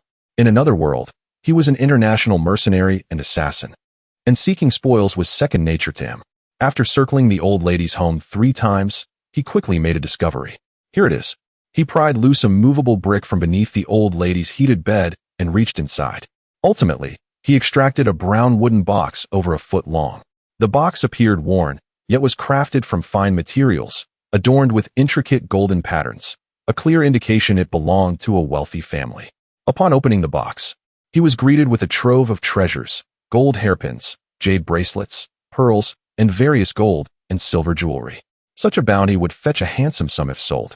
Ah, thank you, old lady, for your generous offering. Lin Huang smiled as he closed the box and stored it within his system space. In truth, he was not particularly fond of such trinkets, but he could not allow Yi Zhonghai and his companions to reap the rewards. That would surely irk him. Having completed his task, Lin Huang stretched lazily, activated his stealth ability, and vanished from sight. He then employed his wall-passing technique to exit the old lady's securely locked home. Lin Huang had acquired a significant amount of supplies from the enemy agent involved in the grain ticket trade, intending to return and prepare a delightful meal as a reward for himself. After enduring 2 meals of cornbread, he felt he had certainly had enough. In the courtyard of the Yi family, Yi Zhonghai's expression darkened as he faced the approaching duo of Jia family mother and son, along with Yan Fugui. What is the meaning of this? Just moments ago, he had returned home with the elderly woman, clutching the old lady's clothing, only to be confronted by these 3 individuals. Jia Zhangshi insisted on a share of the old lady's inheritance, with Yan Fugui echoing her sentiments. Noticing Yi Zhonghai's displeasure, Yan Fugui cleared his throat and spoke up. Old Yi, we have all cared for the old lady over the years. Of course, you have done the most. However, the items left by her should be shared. You cannot keep them all for yourself. Upon hearing Yan Fugui's words, Yi Zhonghai nearly laughed in anger. For years, he had brought meals and attended to the old lady's daily needs. While what had Yan Fugui and Jia Zhangshi done? Mere verbal concern was of no consequence. Based on their scant contributions, they dared claim a stake in the old lady's inheritance? How absurd. However, Yi Zhonghai continued, his expression icy, pointing to the pile of old clothes on the ground. This is all that remains of the old lady's estate. If you want it, feel free to take your share. Upon hearing this, Jia Zhangshi's expression soured. Old Yi, do not jest with us. The old lady could not have left behind only these garments. Yan Fugui quickly added, indeed, if there are any valuable items, just present them. You can keep the lion's share. We will take less. Yi Zhonghai shook his head, his voice steady. You saw us enter just now. This is all the old lady left behind. If you do not believe me, feel free to search her home yourselves. Perhaps there are indeed treasures hidden away. With that, he tossed the key onto the table. Instantly, Jia Zhangshi and Yan Fugui exchanged glances, their expressions filled with doubt. Could it be that the old lady left nothing of value? No way. At that moment, Jia Dongshu cleared his throat awkwardly, glancing at Yi Zhonghai. Master, that is not our intention. We just... Enough. I understand. No need for further explanation. Yi Zhonghai waved his hand and wearily sank into a chair. Let me make myself clear. If I take anything from the old lady, may I be struck down by lightning and suffer a wretched fate. If you wish to seek out those possibly non-existent treasures, go ahead. With his words laid bare, Jia Zhangshi and Yan Fugui could no longer harbor doubts. Jia Zhangshi's eyes glinted with determination as she swiftly seized the key from the table. Huh. The old lady may have hidden some treasures. Let us investigate, she exclaimed, pulling Jia Dongshu along as they hurried from the Yi family home, their hearts ablaze with the prospect of discovering hidden wealth. Yan Fugui chuckled awkwardly and said, Old Yi, it seems we have misjudged you. Rest assured, when we find the treasures, we shall share them with you. With that, he too swiftly exited. Yi Zhonghai remained speechless, gazing up at the roof of his home. He and an elderly woman searched for quite a while in the deaf old lady's room, yet they found not a single strand of fur. It would indeed be remarkable for the Jia family and Yan Fugui to uncover anything. Just as the 3 of them departed, Sha Zhu entered the Yi household. Yi Zhonghai regarded Sha Zhu with a hint of displeasure. Zhuzi, are you also here for the old lady's inheritance? Sha Zhu shook his head and replied earnestly, Uncle, I have come to inform you that I do not desire the old lady's inheritance. Upon hearing Sha Zhu's declaration, Yi Zhonghai was taken aback. He had not anticipated that Sha Zhu would remain steadfast in his principles, refraining from coveting that non-existent legacy. Suddenly, he felt that perhaps choosing Sha Zhu as his companion in retirement might be more dependable than Jia Dongshu. Chapter 13. The Reunion Banquet and the Autopsy Results of the Deaf Old Lady. In the front courtyard of the Lin family, Lin Huang gazed at a steaming basket of white flour pork and green onion buns, his mouth watering uncontrollably. These provisions had been procured from the home of an enemy spy who had been trafficking ration coupons. The reason for transforming them into buns was simple. Buns could encapsulate the aroma of the pork. preventing the residents of the courtyard from realizing they were indulging in something exquisite. Currently, Lin Huang's principle was to remain inconspicuous while quietly eliminating the vile creatures inhabiting the courtyard. This approach would shield him from the suspicions of the Nanjing police station and potentially allow him to escape unscathed. To be candid, although Lin Huang did not fear death, it was preferable to survive if possible. Life offered the opportunity to relish its pleasures, did it not? He bit into the hot, fluffy bun, savoring it with squinted eyes. While enjoying his meal, his mind wandered to thoughts of Su Damao and Jia Zhangshi. These two individuals were certainly no good. Last night, they had mocked him coldly and ridiculed him with their words. Indeed, he contemplated a fitting revenge. However, he needed to wait for the incident concerning the deaf old lady to settle down. If all went as planned. Once the Nanjing police station's investigation yielded no results, he could commence his actions. Time passed swiftly, and soon it was noon. The residents of the courtyard gradually awoke, discussing the murder of the deaf old lady as they gathered in the central courtyard to exchange New Year greetings. This had become a new tradition in the courtyard, encouraged by Yi Zhonghai over the past few years. The reunion banquet. To alleviate the burden of exchanging red envelopes during the New Year greetings, Yi Zhonghai and two other caretakers initiated a communal gathering, establishing this regulation. On the first day of the Lunar New Year, all residents were to come to the courtyard to greet one another without the need for red envelopes, creating a lively atmosphere. However, this year, apart from exchanging greetings, the predominant topic of discussion was the murder case of the deaf old lady. Happy New Year. Do you think they have made any progress in the deaf old lady's case? Happy New Year. It's only been one night. I doubt they've uncovered anything substantial. Happy New Year. Everyone, be patient. We must trust the police to provide us with answers. Lin Huang also joined the gathering, as it was essential for him to blend in and avoid suspicion. However, due to the original owner's reclusive nature and lack of friends, few people acknowledged him. Lin Huang was indifferent. His sole objective was to make an appearance. After mingling for a while, he returned home. Shortly thereafter, two police officers in green uniforms arrived at the courtyard, beginning to take statements from each household.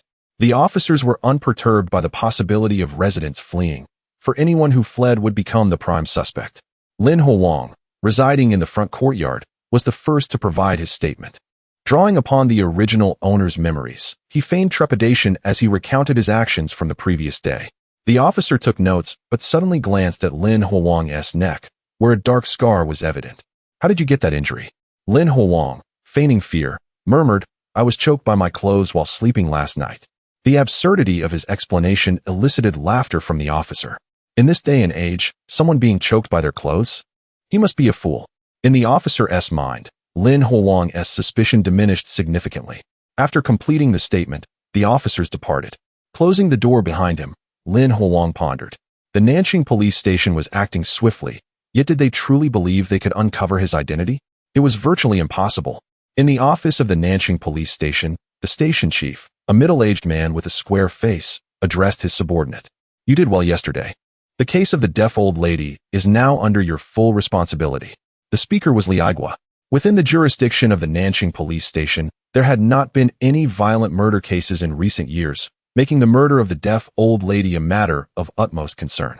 Li Aigua was perplexed as to why someone would want to kill a woman over 70 years old. What could be the motive? Though he found it baffling. The case required thorough investigation. Therefore, he entrusted the case to Bai Ling, hoping she would solve it promptly. Ensure you fulfill your task.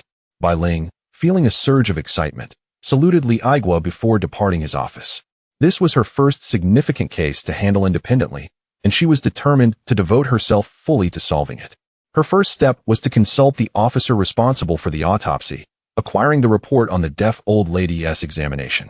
The report revealed that she had been forcefully kicked in the back, resulting in severe internal injuries and ultimately death. The assailant had executed the kick with remarkable precision, indicating extensive training and professionalism. I believe you should focus your attention on suspicious individuals outside the courtyard. Bai Ling contemplated the autopsy report. The findings indicated the perpetrator was not only ruthless but also composed, exhibiting exceptional leg technique that resulted in a swift kill. She had reviewed the profiles of the courtyard residents, all of whom were ordinary individuals with no specialized training. This suggested that the killer likely came from outside the courtyard. But why would they want to kill the deaf old lady? Was she an enemy from the past? Bai Ling was lost in thought.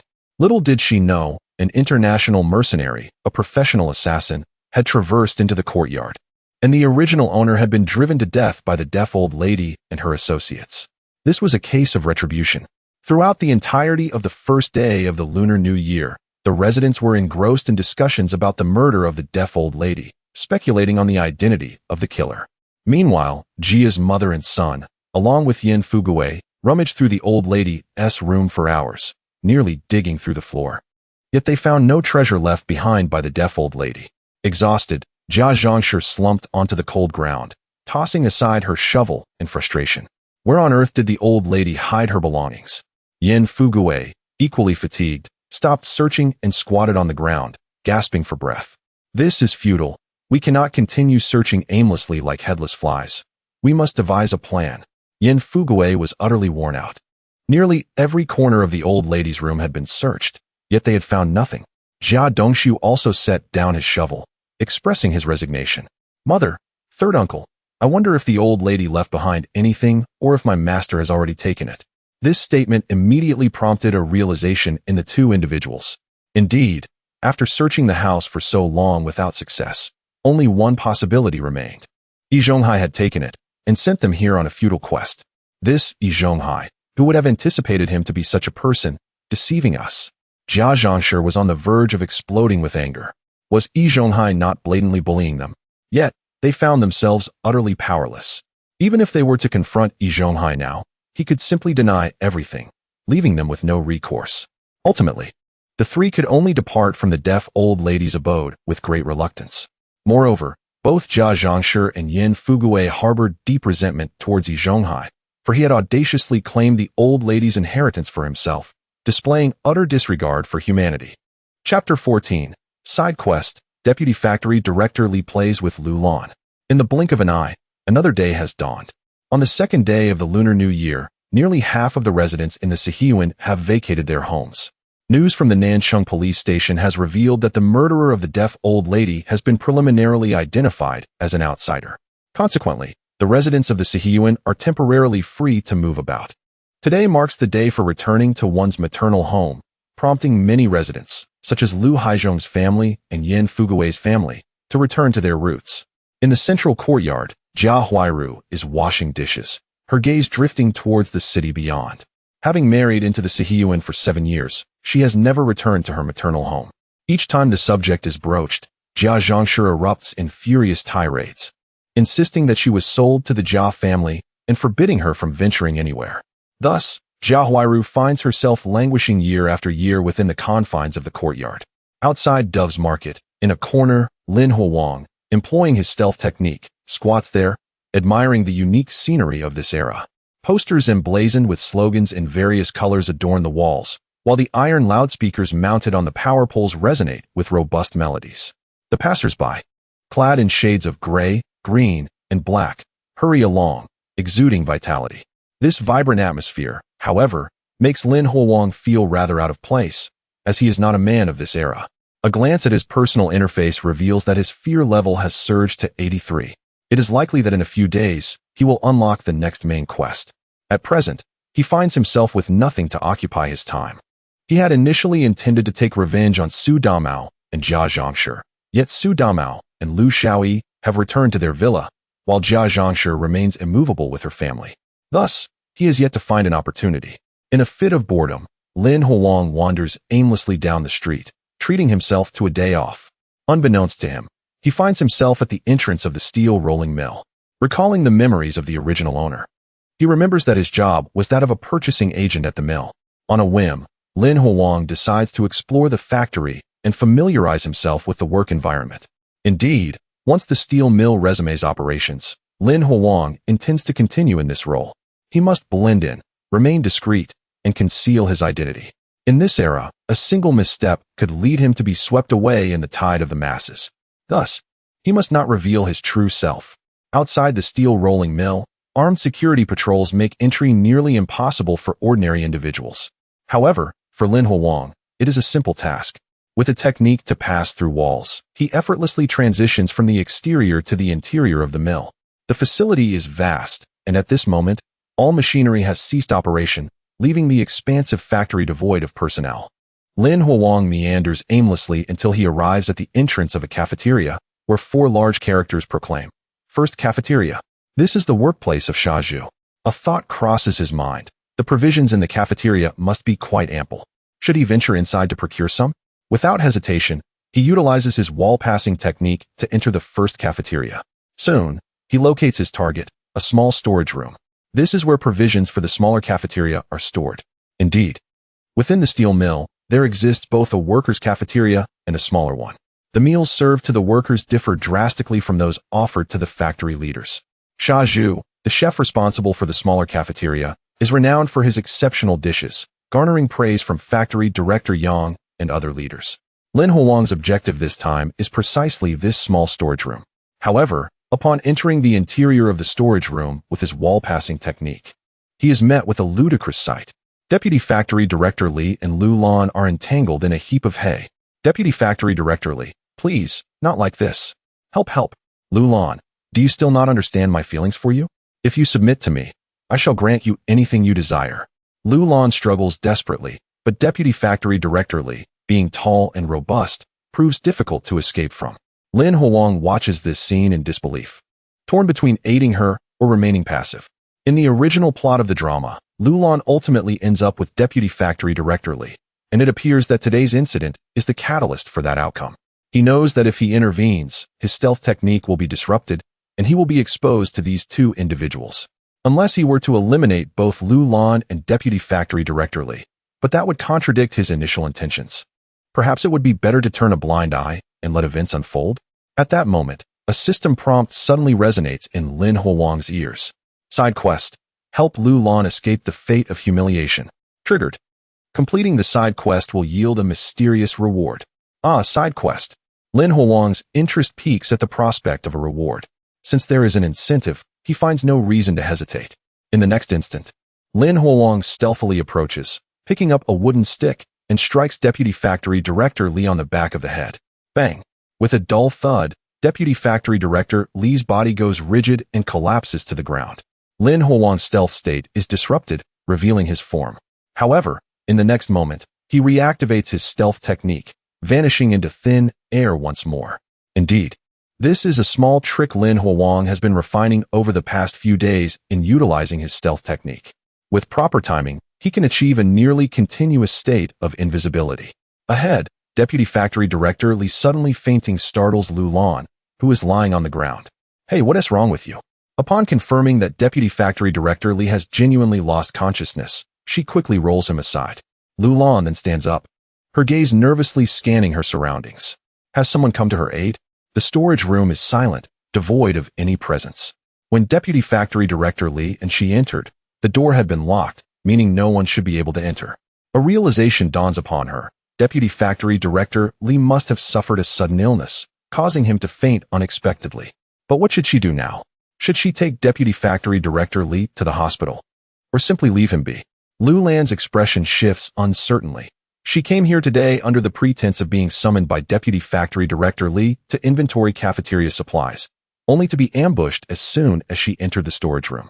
Had it not been for Deputy Factory Director Li's sudden illness, the consequences she would have faced today are beyond imagination. After a moment of contemplation, Lu Lan gritted her teeth and hurriedly rose to her feet, fleeing from the small storage room. As for what would become of Deputy Factory Director Li, she couldn't be bothered. That lecherous individual would be better off dead. Once she departed, Lin Huang reemerged. He gazed at the unconscious Deputy Factory Director Li sprawled on the ground and shook his head. Deputy Factory Director Li, remember that a knife hovers over the head of lust. Lin Huang had no intention of taking Deputy Factory Director Li's life. There was no necessity for it. There was no fundamental conflict of interest between them, and he was not a mindless killer. At that moment, the system's notification sound once again echoed in Lin Huang's ears. Chapter 15. The Power Pill and the Ashes of the Deaf Old Lady. Side quest. Help Lu Lan escape from a life of humiliation. Completed. Quest reward. Power Pill, now stored in system space. Feel free to retrieve it. What is this? Power Pill? Lin Huang felt a sense of astonishment. Could this be real?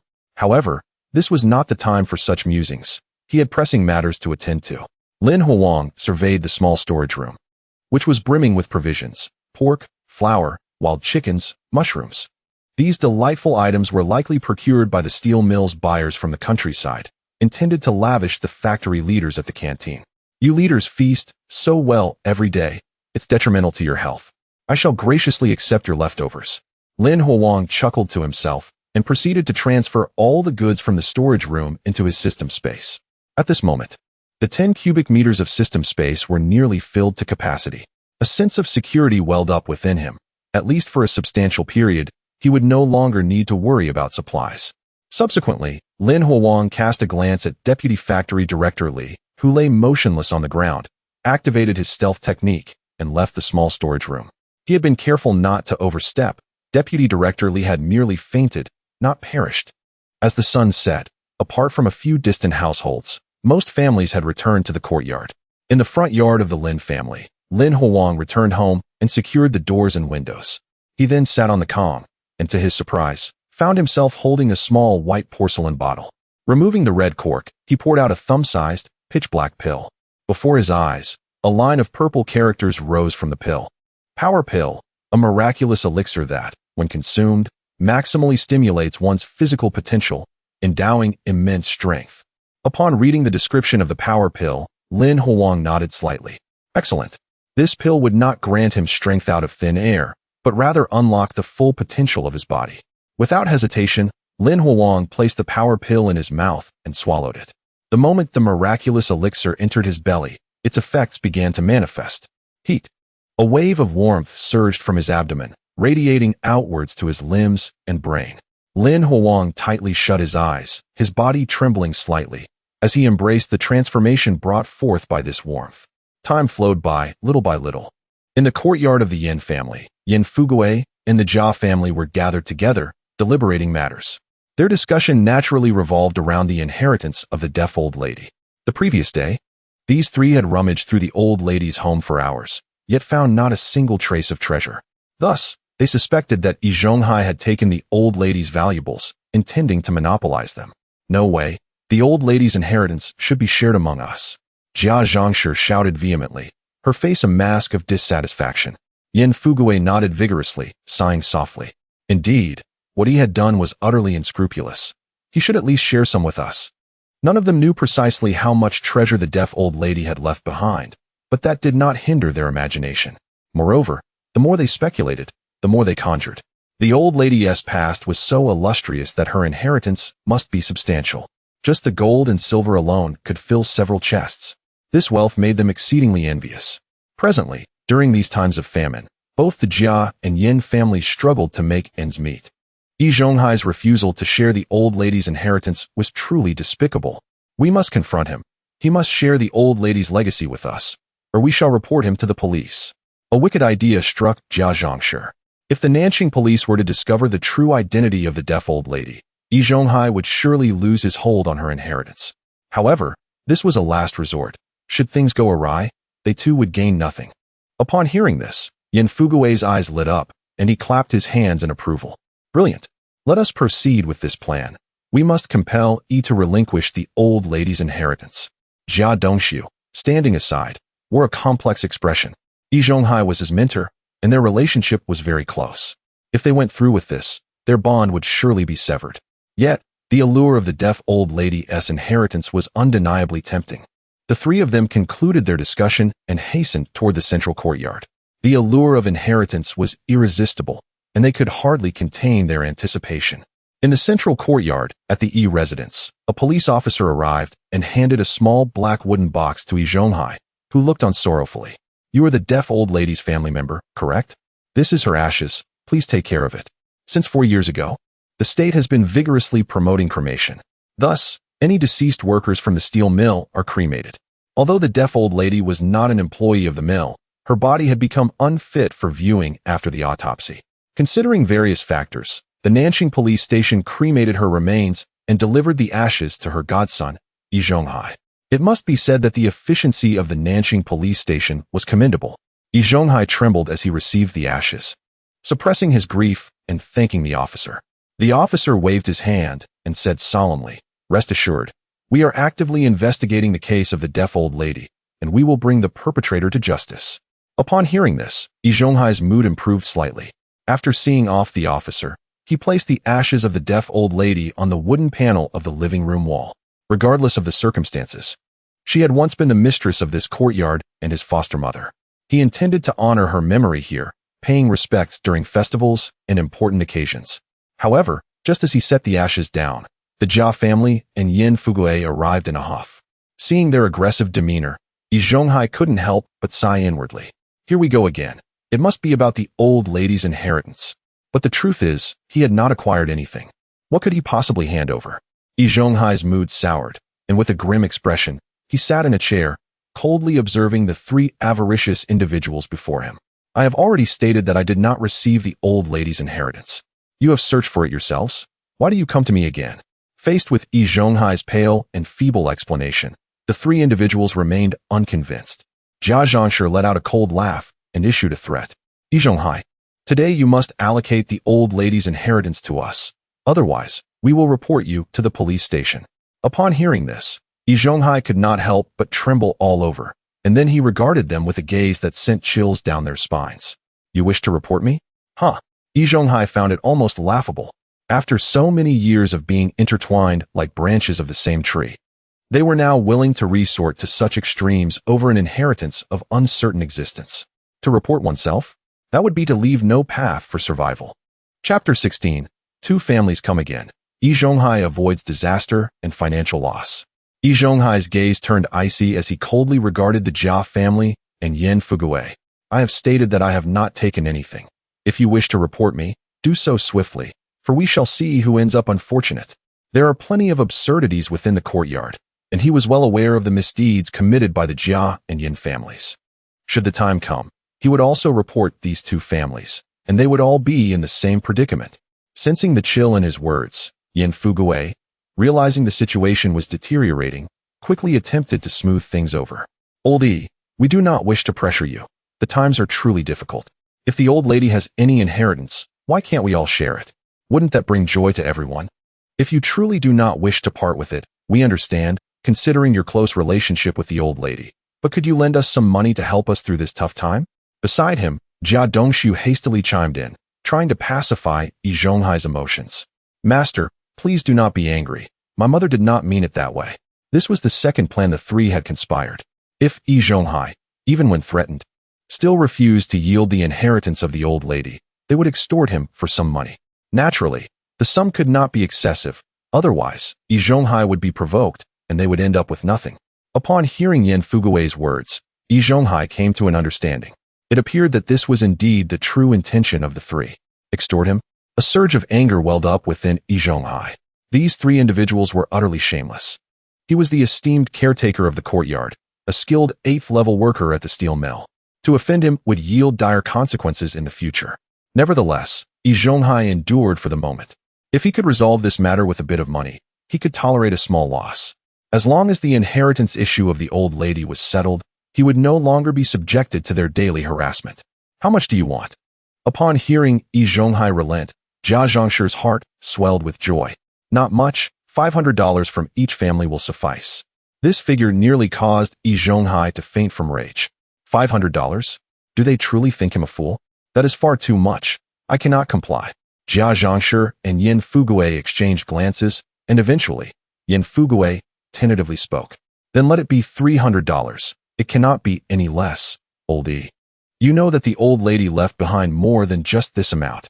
Yi Zhonghai inhaled deeply, his eyes narrowing slightly. Very well, I agree. Having been extorted for $600, even though he was never short of money, a wave of fury surged within him. These individuals were utterly despicable. He rose to retrieve the money while the Jia mother and son, along with Yin Fugue, eagerly awaited. $300 for one family. These two families were currently impoverished, yet they had not seen such a sum in quite some time. They failed to consider what offending Yi Zhonghai might entail. Yi Zhonghai was never one to be trifled with. He was merely a figure of moral authority, not a truly virtuous person. A few minutes later, the three departed from Yi's residence, satisfied with their ill-gotten gains. Yi Zhonghai watched their retreating figures, sitting in his chair with a cold smirk. His money was not so easily acquired. In the central courtyard, the He family, He Yushui and Sha Zhu were having dinner while casually discussing the gossip of the courtyard. Brother, I heard that the old lady left behind an inheritance. and now the Jia and Yin families are searching for it. Shaju paused for a moment, his chopsticks halting in midair as he retorted, "What does the old lady's inheritance have to do with us? We should just focus on living our own lives." He Yushue looked at him with bright eyes, enticingly stating, "You are the old lady's god-grandson. Her inheritance should also include a share for you. Aren't you tempted at all?" "I am not the least bit tempted. Now hurry and eat, and stop thinking about unnecessary things." The old lady had already passed away 2 days ago, and Shaju's initial sorrow had diminished significantly. What remained was a profound hatred for the murderer. He had no interest whatsoever in the old lady's inheritance. Observing Shaju devouring his food, Yushue felt a pang of disappointment. At 18, having graduated high school, she was currently unemployed and living off her family. She believed that obtaining a portion of the old lady's inheritance would greatly benefit the He family's livelihood. However, she had never liked the old lady. When He Daqing fled, and Shaju went off to learn cooking, she had been left starving in their home, with the old lady never even offering her a single morsel. Thus, the old lady's demise did not sadden He Yushue in the slightest. In fact, she felt a twinge of satisfaction. "You are truly foolish to turn down free money." He Yushue was deeply disappointed in Shaju, yet he paid her no mind, focusing solely on his meal. In the back courtyard, the Liu family. Liu Haizhong was enjoying a drink and some food, in good spirits.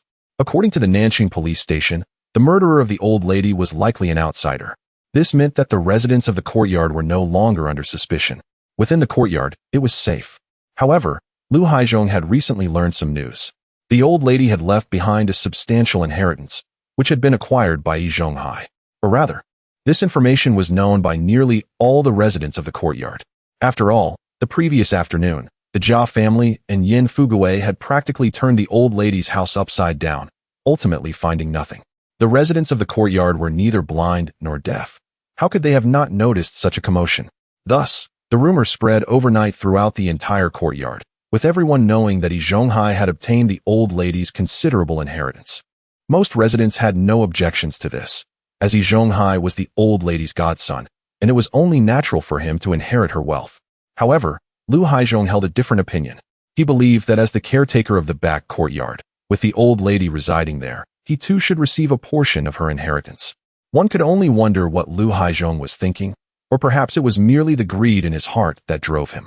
Therefore, Liu Haizhong pondered whether he should also approach Yi Zhonghai to request a share of the old lady's inheritance. Although Liu Haizhong, as a 7th-level worker at the steel mill, earned over $80 a month, he was not short on money. Yet, in this world, who would ever complain about having too much money? In the backyard of the Su residence, a profound stillness enveloped the surroundings, shrouded in darkness. At this moment, Su Damao and Liu Xiaoyi, the married couple, resided in the Liu family villa, having not yet returned home. Today, Su Damao accompanied Liu Xiaoyi to her maternal home, where they discussed the tragic incident involving the elderly deaf woman from the Sihiyuan. Concerned for her daughter's safety, Liu Xiaoyi's mother, Tanyali, urged the couple to remain at the villa for a few days until the truth behind the elderly woman's case was unveiled, after which they could return home. Su Damao readily acquiesced, well aware that living in a villa was far more comfortable than in a Sihiyuan. Thus, the couple was presently relishing their life in the Liu family villa. Chapter 17. The Troubles of Su Damao, Extraordinary Physique. In the Liu family villa, the lights shone brightly. Liu Guangcheng, a once prominent capitalist of Sijiucheng, was known by the moniker Liu Banqing, implying that half of the city's assets belonged to him. While this nickname may carry an element of exaggeration, it undeniably attests to his formidable influence. Following the establishment of the new nation, he transitioned to a model of public-private partnership, surrendering most of his enterprises to the state while retreating into the shadows. In an effort to quell the public's discontent towards him, he even arranged for his daughter to marry Su Damao, seeking only self-preservation. Now, the Liu family had receded entirely from the public consciousness of Sijiucheng's inhabitants. Unless specifically mentioned, few would recall his existence. At this moment, clad in a blue silk robe and holding a glass of red wine, Liu Guangqing stood on the balcony of his bedroom, gazing contemplatively towards the courtyard, lost in thought. The door creaked open, and the alluring Tanyali, dressed in a purple silk nightgown, entered. "Have they gone to bed?" "Yes, they have." Tanyali approached Liu Guangqing's side, and together they admired the nightscape. Su Damao has persistently refused to accompany Xiaoyi to the hospital for a checkup. He must be facing some health issues. We need to expedite our plans. Rest assured, I have already spoken with Xiaoyi. Su Damao and Lu Xiaoyi had been married for over 3 years, yet they remained childless. This predicament infuriated Su Damao's father, Su Wuda, who often criticized Lu Xiaoyi in private, likening her to a barren hen. It was worth noting that to facilitate Su Damao's marriage to Lu Xiaoyi, Su Wuda had relocated his wife and daughter from the courtyard to the countryside, even relinquishing his job as a projector operator to Su Damao. After such sacrifices, it was intolerable for Su Wuda to consider that Lu Xiaoyi could not conceive. Recently, under pressure, Lu Xiaoyi had reluctantly visited the hospital for an examination, only to receive confirmation of her good health. Thus, she began to suspect Su Damao. Could it be that he was the one with the issue, deflecting blame onto her? Consequently, she insisted on taking Su Damao for medical tests. However, he deftly evaded her, claiming he needed to go to the countryside for a film screening or to meet friends for drinks, causing the matter to linger unresolved. Now residing in the Lu household, Lu Guangcheng devised a plan. He resolved to have Lu Xiaoyi forcibly take Su Damao for a medical examination. The question remained, would Su Damao truly comply without resistance? On the second floor of the villa, in Lu Xiaoyi's bedroom, Su Damao lay on the soft mattress, enveloped in a smooth silk quilt, feeling quite content. When he decided to marry Lu Xiaoyi, those around him urged caution, for Lu Guangqing's reputation was far from stellar, and any association could prove detrimental. Nevertheless, Su Damao was captivated by the Lu family's circumstances and was determined to marry Lu Xiaoyi. In hindsight, he had indeed made the right choice. Since marrying Lu Xiaoyi, his life had been devoid of worry. While others endured meager diets, he feasted daily. The only blemish on his otherwise blissful life was their lack of children. Recently, Lu Xiaoyi insisted on dragging him for a medical examination, which made Su Damao uneasy, prompting him to resist. After several years of marriage, he harbored a nagging suspicion that the issue lay with him, and he was reluctant to accompany Lu Xiaoyi to the hospital. Yet, fate is inexorable. Lu Xiaoyi set aside her newspaper and suddenly declared, "Su Damao, you are accompanying me to the hospital tomorrow." Startled, Su Damao feigned ignorance and asked, "Hospital? For what purpose?" "Humph, don't play dumb with me. We are going to the hospital for a checkup." Su Damao shook his head repeatedly, pulling the quilt over himself. "I haven't been feeling well lately. I refuse to go." Lu Xiaoyi angrily yanked the quilt away, her voice firm. "You must go. Your father constantly berates me for being barren. Let him see who the real culprit is." Su Damao's expression turned sour, feeling the cruel twist of fate. Why had things come to this? He truly dreaded the idea of a hospital examination. If it turned out that he was indeed the one with issues, how could he face the world? As the night slipped away, in the Si Yuan, at the Lin family's front courtyard, Lin Huang awoke from the effects of the powerful pill he had consumed, immediately noticing a remarkable change in his physique. He felt an explosive strength coursing through him, convinced that even a gentle punch could shatter the bed beneath him. Of course, this was merely an illusion, a misconception stemming from a surge of newfound power. Simultaneously, Lin Huang detected an unpleasant odor. Upon inspection, he realized he was coated in a sticky layer of dark residue, an evident side effect of the potent pill. Rising to prepare a bath, he ignited a fire to boil water. During this process, he accessed his personal interface, where golden screens illuminated with pulsating purple text. The information displayed had undergone a transformation. Host: Lin Huang. Age: 18. Physique: extraordinary, immense strength. Occupation: procurement officer. Skills: stealth. Wall passing. Space: 10 cubic meters. Main quest: awaiting unlock. Side quests: none. Fear level: 91. Thanks to the powerful pill, a new physique option appeared, indicating his extraordinary constitution accompanied by immense strength. Additionally, a new side quest option had emerged following the completion of Lu Lan's side quest yesterday. Side quests were indeed valuable, yielding generous rewards. Regrettably, he had learned from the system that these side quests were randomly triggered, devoid of any discernible pattern. Moreover, his fear level had escalated to 91, suggesting that the main quest would soon unlock. His anticipation was palpable. In the Si Yuan, who would be the next victim among the beasts? The deaf old woman was the principal perpetrator, and the rest of the vile creatures certainly had their fates sealed. Lin Huang quickly boiled a pot of water, cleansing himself thoroughly. After donning his attire, he approached the mirror, scrutinizing the transformations of his physique. Compared to before, his complexion appeared notably fairer and more robust, exuding an inexplicable aura. Aside from that, his exterior exhibited little change. However, Lin Huang could palpably sense the explosive power coursing within him. He believed that he could effortlessly confront a group of residents in the He Yuan on his own. Coupled with his lethal skills acquired in another world, he felt invincible. Nevertheless, Lin Huang recognized the importance of maintaining a low profile. After all, this was Xi Jiucheng, surrounded by military forces in every direction. No matter how formidable one's personal strength, one would inevitably be rendered powerless in the face of military suppression. He sensed that he could not withstand a single bullet. Chapter 18. Whispers Abound. Bai Ling moves into the Siyuan after a refreshing bath. Lin Huang remained indoors all day, engrossed in culinary endeavors. Indeed, he was cooking.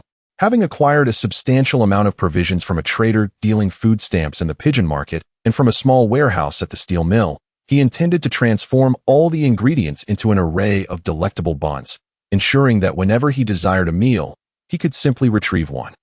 The system space possessed a wondrous ability to preserve food, not merely preservation, but rather a halting of time. Whatever was stored within, no matter how long it remained there, would emerge in pristine condition, just as it was upon entry. Thus, Lin Huang resolved to utilize all available ingredients at once, to avoid future culinary inconveniences, for he detested hassle above all else. Throughout the day, the residents observed steam billowing from Lin Huang's kitchen, prompting some to speculate about his activities. However, their thoughts did not linger on the matter, as in these grim times of famine, it was inconceivable that one could have an excess of food. Within the Sihiyuan, the idle inhabitants were not discussing the deaf old lady today, but rather a new piece of news. Deputy Director Li of the steel mill had been injured. While inspecting the small warehouse, he had been ambushed, resulting in the complete theft of various resources. The residents expressed their dismay, lamenting the misfortune that had befallen Deputy Director Li, while also mourning the loss of the stolen provisions. In these desperate times, every resource was invaluable. It was said that Li had reported the incident to the police and was currently receiving treatment in the hospital. While preparing buns, Lin Huang caught wind of the news, momentarily taken aback before bursting into laughter. The audacity of Deputy Director Li to embellish his own image was amusing. Should he reveal the unsavory details of Li's coercion of Lulan? After some contemplation, Lin Huang opted against it. There was no need. A petty person like Deputy Director Li was best left unattended, provided he did not provoke Lin. At present, Lin Huang's priority was to complete his main mission, to eliminate the vile creatures residing in the Sihiyuan. In the central courtyard, the Yi family faced an unwelcome visitor, Lu Haizhong, whose presence darkened Yi Zhonghai's countenance. I do not comprehend your words, Lu Haizhong. Do not overstep your bounds. Just moments prior, the inebriated Lu Haizhong had barged in, insisting on a share of the deaf old lady's inheritance. Yi Zhonghai was already irked by the previous day's intrusion of the Jia family and Yin Fuguwei, and now Lu Haizhong sought to take advantage as well. The Jia and Yin families had long-standing ties with the old lady.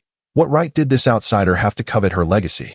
Undeterred by Yi Zhonghai's cold demeanor, Lu Haizhong pressed on. Old Yi, I am the steward of the back courtyard. The deaf old lady resided there. It is only reasonable for me to claim a portion of her inheritance, is it not? Yi Zhonghai nearly laughed at Lu Haizhong's ignorance. Clearly a man unacquainted with the basics of common sense. Enough. Do not make a scene here. The old lady left no inheritance. There is nothing for you. Yi Zhonghai forcefully expelled Lu Haizhong and slammed the door shut. This firm rebuff left Lu Haizhong feeling disgruntled. He pounded on the door, loudly demanding, Old Yi, how can you be so unreasonable? The inheritance of the deaf old lady cannot be monopolized. It belongs to all of us residents. We all have a share. Open up and hand over the inheritance. His loud voice attracted the attention of numerous residents. What is the second elder doing? Is he drunk? Did you not hear? He is demanding the inheritance of the deaf old lady from the first elder. Ah, but the first elder is the old lady's godson. What concern is her inheritance to him? Amidst the clamor, many residents exchanged glances, intrigued. Wealth, after all, could sway hearts. And it was rumored that the deaf old lady once held a distinguished status. How substantial could her inheritance be? No wonder Yi Zhonghai had been so eager to be the old lady's godson.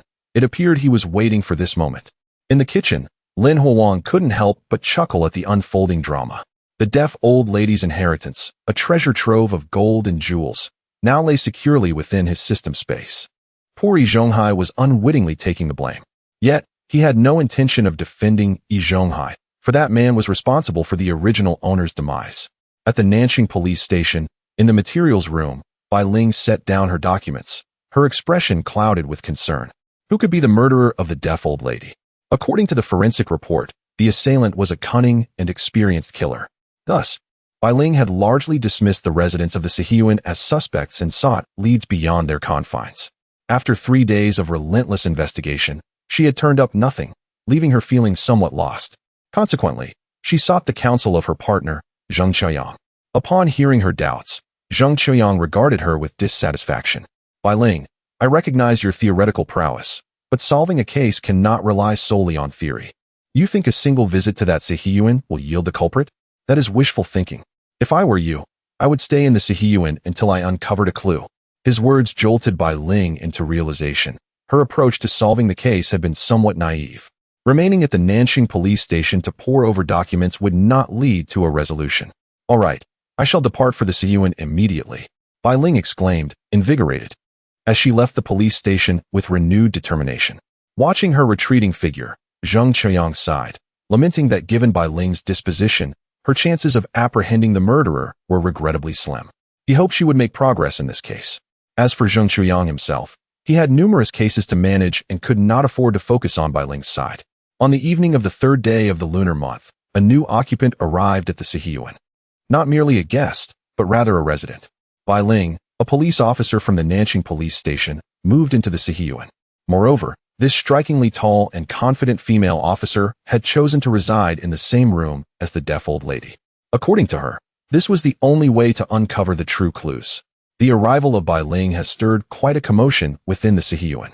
After all, this resolute police officer has vowed to apprehend the perpetrator responsible for the murder of the deaf elderly woman. However, 3 days have elapsed without a single trace of the assailant being discovered. What, then, is Bai Ling's purpose in taking residence in the Sihiyuan? Is it possible that the murderer might strike again? The atmosphere in the Sihiyuan has grown tense once more. Yet, concurrently, the residents find their sense of security significantly heightened. With a police officer residing among them, it seems unlikely that the culprit would dare to act. Embracing this notion, the inhabitants have welcomed Bai Ling's presence with open arms. Chapter 19. Main Quest Unlocked. Eliminate Jia Dongxiu. On the 4th day of the Lunar New Year, Lin Huang took a day of rest. He refrained from wandering about or laboring in the kitchen to make buns. At this moment, the majority of the food ingredients in the system space had transformed into various flavors of buns, quietly lying there. Lin Huang was preparing for his return to work the following day. Indeed, back to work. In order to conceal his true identity and eliminate the beasts that had driven the original owner to despair, he needed to resume his job. The original owner was a purchasing agent at a steel mill, a position that entailed relatively light duties. Each month, he would procure supplies, and as long as he met the minimum requirements, the factory would not interfere with him. This essentially meant that if he could submit an adequate amount of supplies, he could easily spend his days lounging in the courtyard. However, advancement in this profession hinged entirely on one's procurement capabilities. The original owner, being a level 10 purchasing agent, had worked for several years but had failed to secure a promotion due to his incompetence in meeting the required quantities. Lin Huang found himself quite fond of the purchasing agent role. Unlike ordinary workers who toiled tirelessly in the workshop, he found the duties of a purchasing agent to be rather effortless.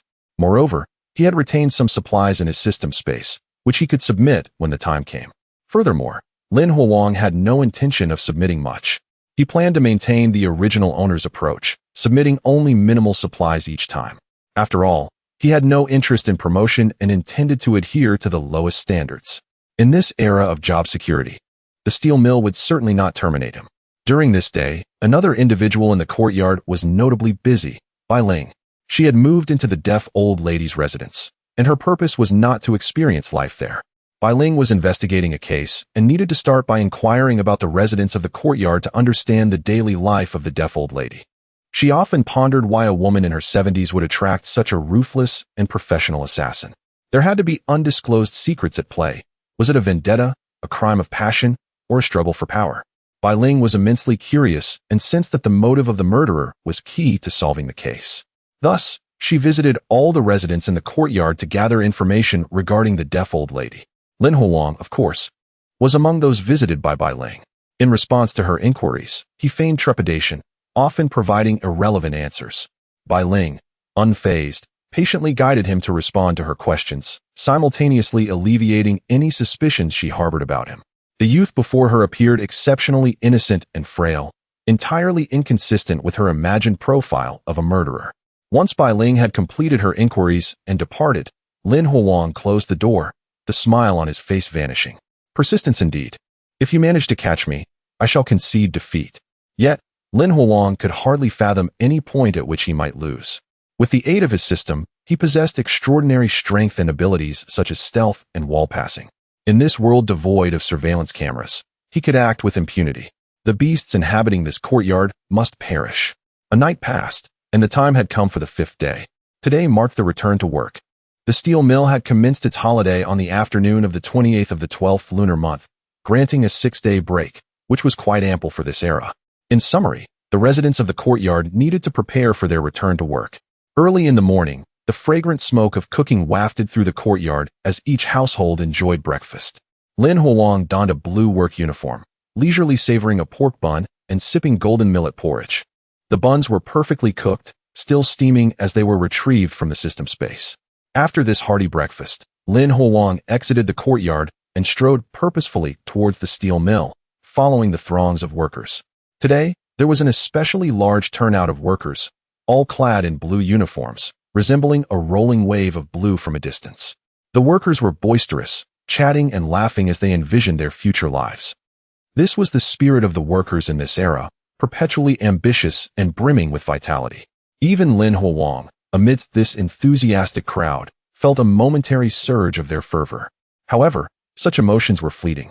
Upon arriving at the steel mill, specifically at the logistics department and procurement section, he regained his composure. Guided by the original owner's memories, he entered an office where he encountered the head of procurement, Zhao Xingli. This lanky middle-aged man, perpetually adorned with gold-rimmed glasses, exuded shrewdness. As he scrutinized Lin Huang, seated behind his desk, his eyes narrowed slightly.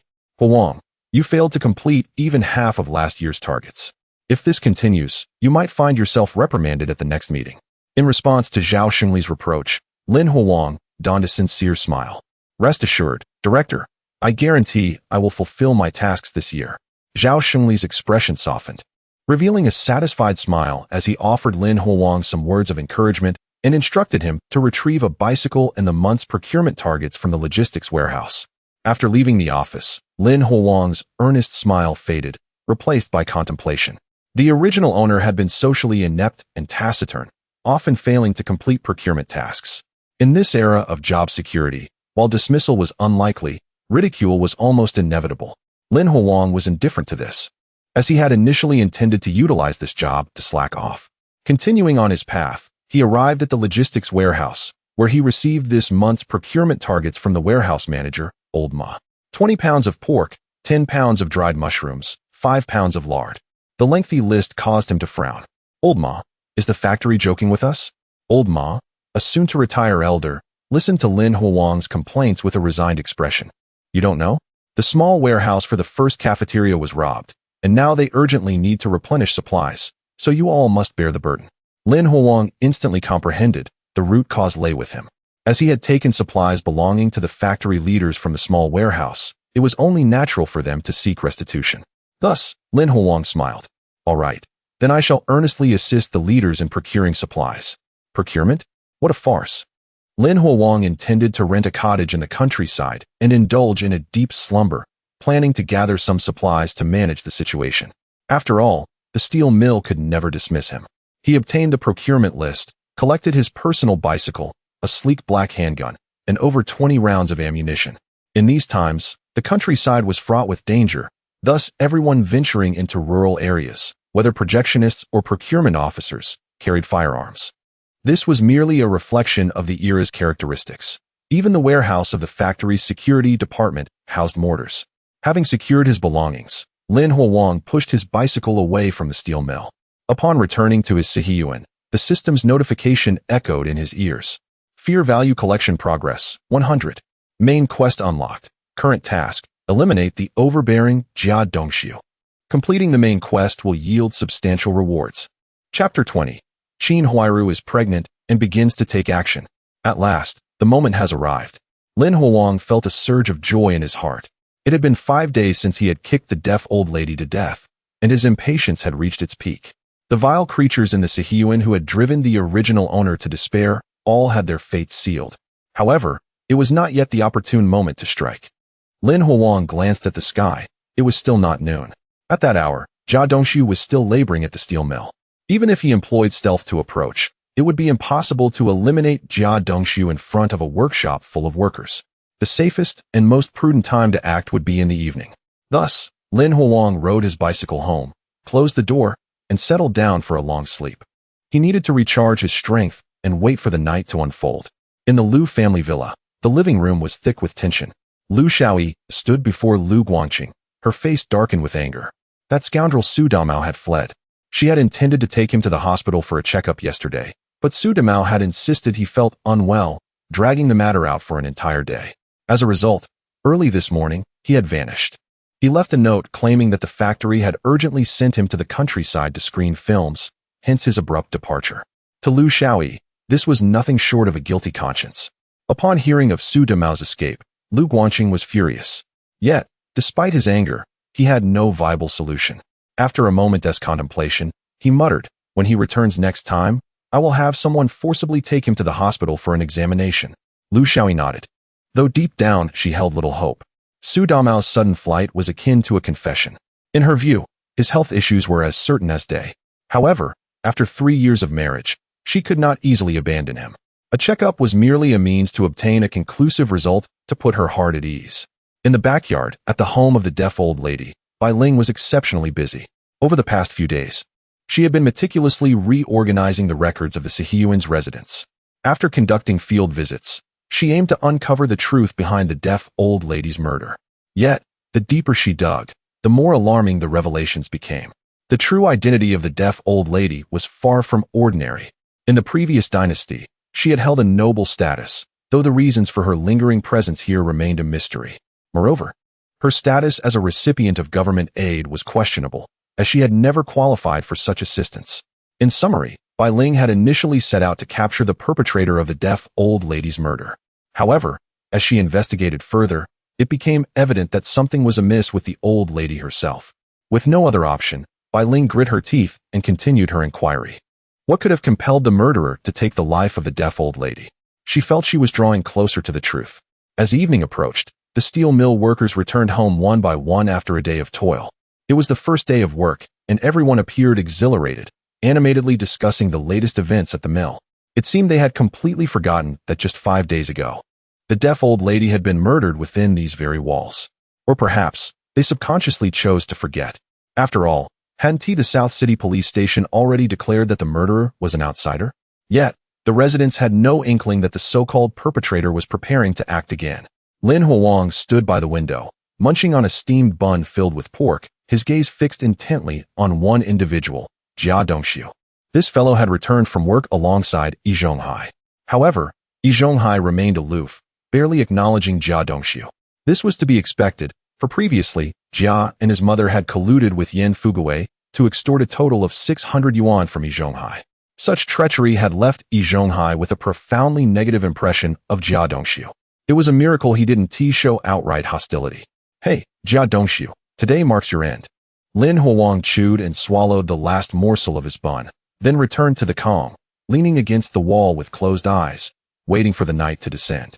In the central courtyard, at the Jia family residence, ever since Jia Zhangshi had extorted 300 yuan from Yi Zhonghai, the family's meals had become remarkably lavish. On the Kong table lay a bowl of braised pork, a plate of steamed fish, and a dish of cabbage with pork cracklings. Such fare was considerably extravagant in these famine-stricken times. Yet, even with this bounty, there remained a clear hierarchy within the Jia household. The meat and fish were prioritized for Jia Dongxiu and Bang Gong, followed by Jia Zhangshi. As for Qin Huairu and Xiao Dang, they were relegated to mere cabbage. They could only manage to nibble on a small portion of the braised pork and steamed fish. "Mother, I want to eat braised pork," the 3-year-old Xiao Dang mumbled, her voice muffled. Qin Huairu looked at her daughter with a pained expression, reaching for her chopsticks to offer her a piece of braised pork, only to be interrupted by Jia Zhongshi's chopsticks. Smack! What do you mean? A girl should eat so much meat. Leave it for Bangong. At Jia Zhongshi's rebuke, Xiao Dang lowered her head, feeling aggrieved. Qin Huairu refrained from saying much, while Jia Dongshu feigned ignorance, engrossed in his own gluttony. This was the daily routine of the Jia family, where Jia Zhongshi's bias towards males was glaringly evident. However, midway through the meal, Qin Huairu suddenly began to retch. Jia Zhongshi was taken aback and immediately expressed her dissatisfaction. What are you doing? Recovering herself, Qin Huairu forced a smile. Mother, I think I might be pregnant. What? Jia Zhongshi was instantly electrified, hastily rising to check on Qin Huairu's condition. When did this happen? Why didn't you say anything sooner? Jia Dongshu also paused, a smile spreading across his face as he looked at his wife. That is wonderful. This time it must be a boy. This mother-son duo not only favored sons over daughters, but also believed that having many children brought blessings. After 7 years of marriage, Qin Huairu had borne 2 children and was now pregnant again, much to the delight of the Jia family. Instantly, Qin Huairu's treatment improved remarkably. She was free to indulge in braised pork and steamed fish. Jia Zhongshi even fussed over her, anxious that something might go awry with the child she carried. Xiao Dang blinked in surprise at the sudden change in her father and grandmother's attitudes. As for Bangong, he simply continued to eat, not bothering to lift his head. As night fell, the frost-kissed moon illuminated the sky. The residents of the Sihiyuan had finished their evening meals and, one by one, had drifted into a deep slumber. During the years of famine, food was scarce. After the new year, most households had resorted to a diet of steamed cornbread and pickled vegetables. 2 pieces of cornbread were consumed in the morning and another 2 in the evening, followed by an early bedtime to conserve energy. As the Sihiyuan descended into utter silence, Lin Huang of the Lin family, sitting on the Kong, opened his eyes. It was time. He had waited patiently for this moment, devoid of any impatience. Such was the professionalism of a killer. Rising to his feet, he first employed the art of stealth, his form transforming into a specter, blending seamlessly with the environment. Subsequently, he approached the door and utilized the technique of wall passing, effortlessly stepping outside.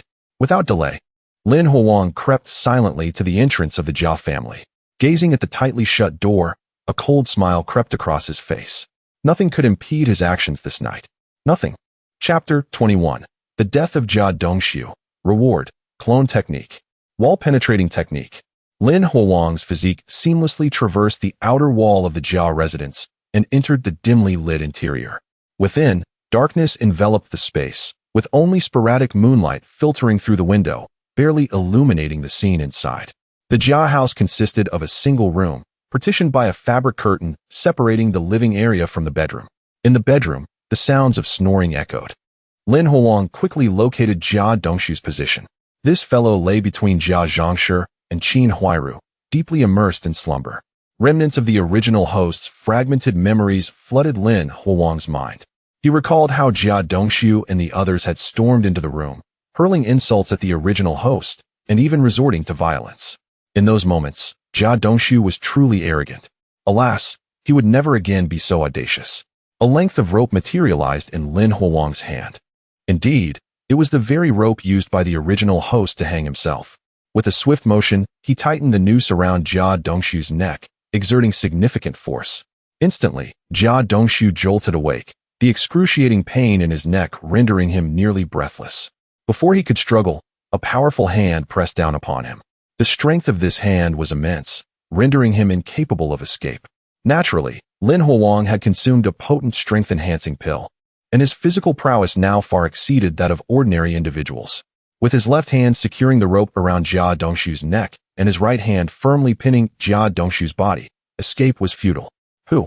Jia Dongshu's eyes bulged as he felt the life ebbing away from him. He was on the verge of death. Panic, anger, and despair intertwined within him, threatening to shatter his sanity. It was then that Lin Huang's visage appeared above him. Bathed in the moonlight, Jia Dongshu could clearly discern the cold expression etched upon Lin Huang's face. The latter's lips moved, seemingly uttering something. Had Jia Dongshu understood spoken language, he would have comprehended Lin Huang's words. Die? Such simple words. At that moment, a flash of insight crossed Jia Dongshu's mind. The deaf old lady had been killed by Lin Huang. Now, he too was to be slain by Lin Huang. This audacious individual dared to take a life. Amidst boundless resentment and despair, Jia Dongshu gradually ceased his struggles. His eyes, wide open, remained fixed upon Lin Huang. He was dead. Just like that, he perished on the Kong, without stirring the slumbering Jia Zhangshi and Qin Huairu beside him.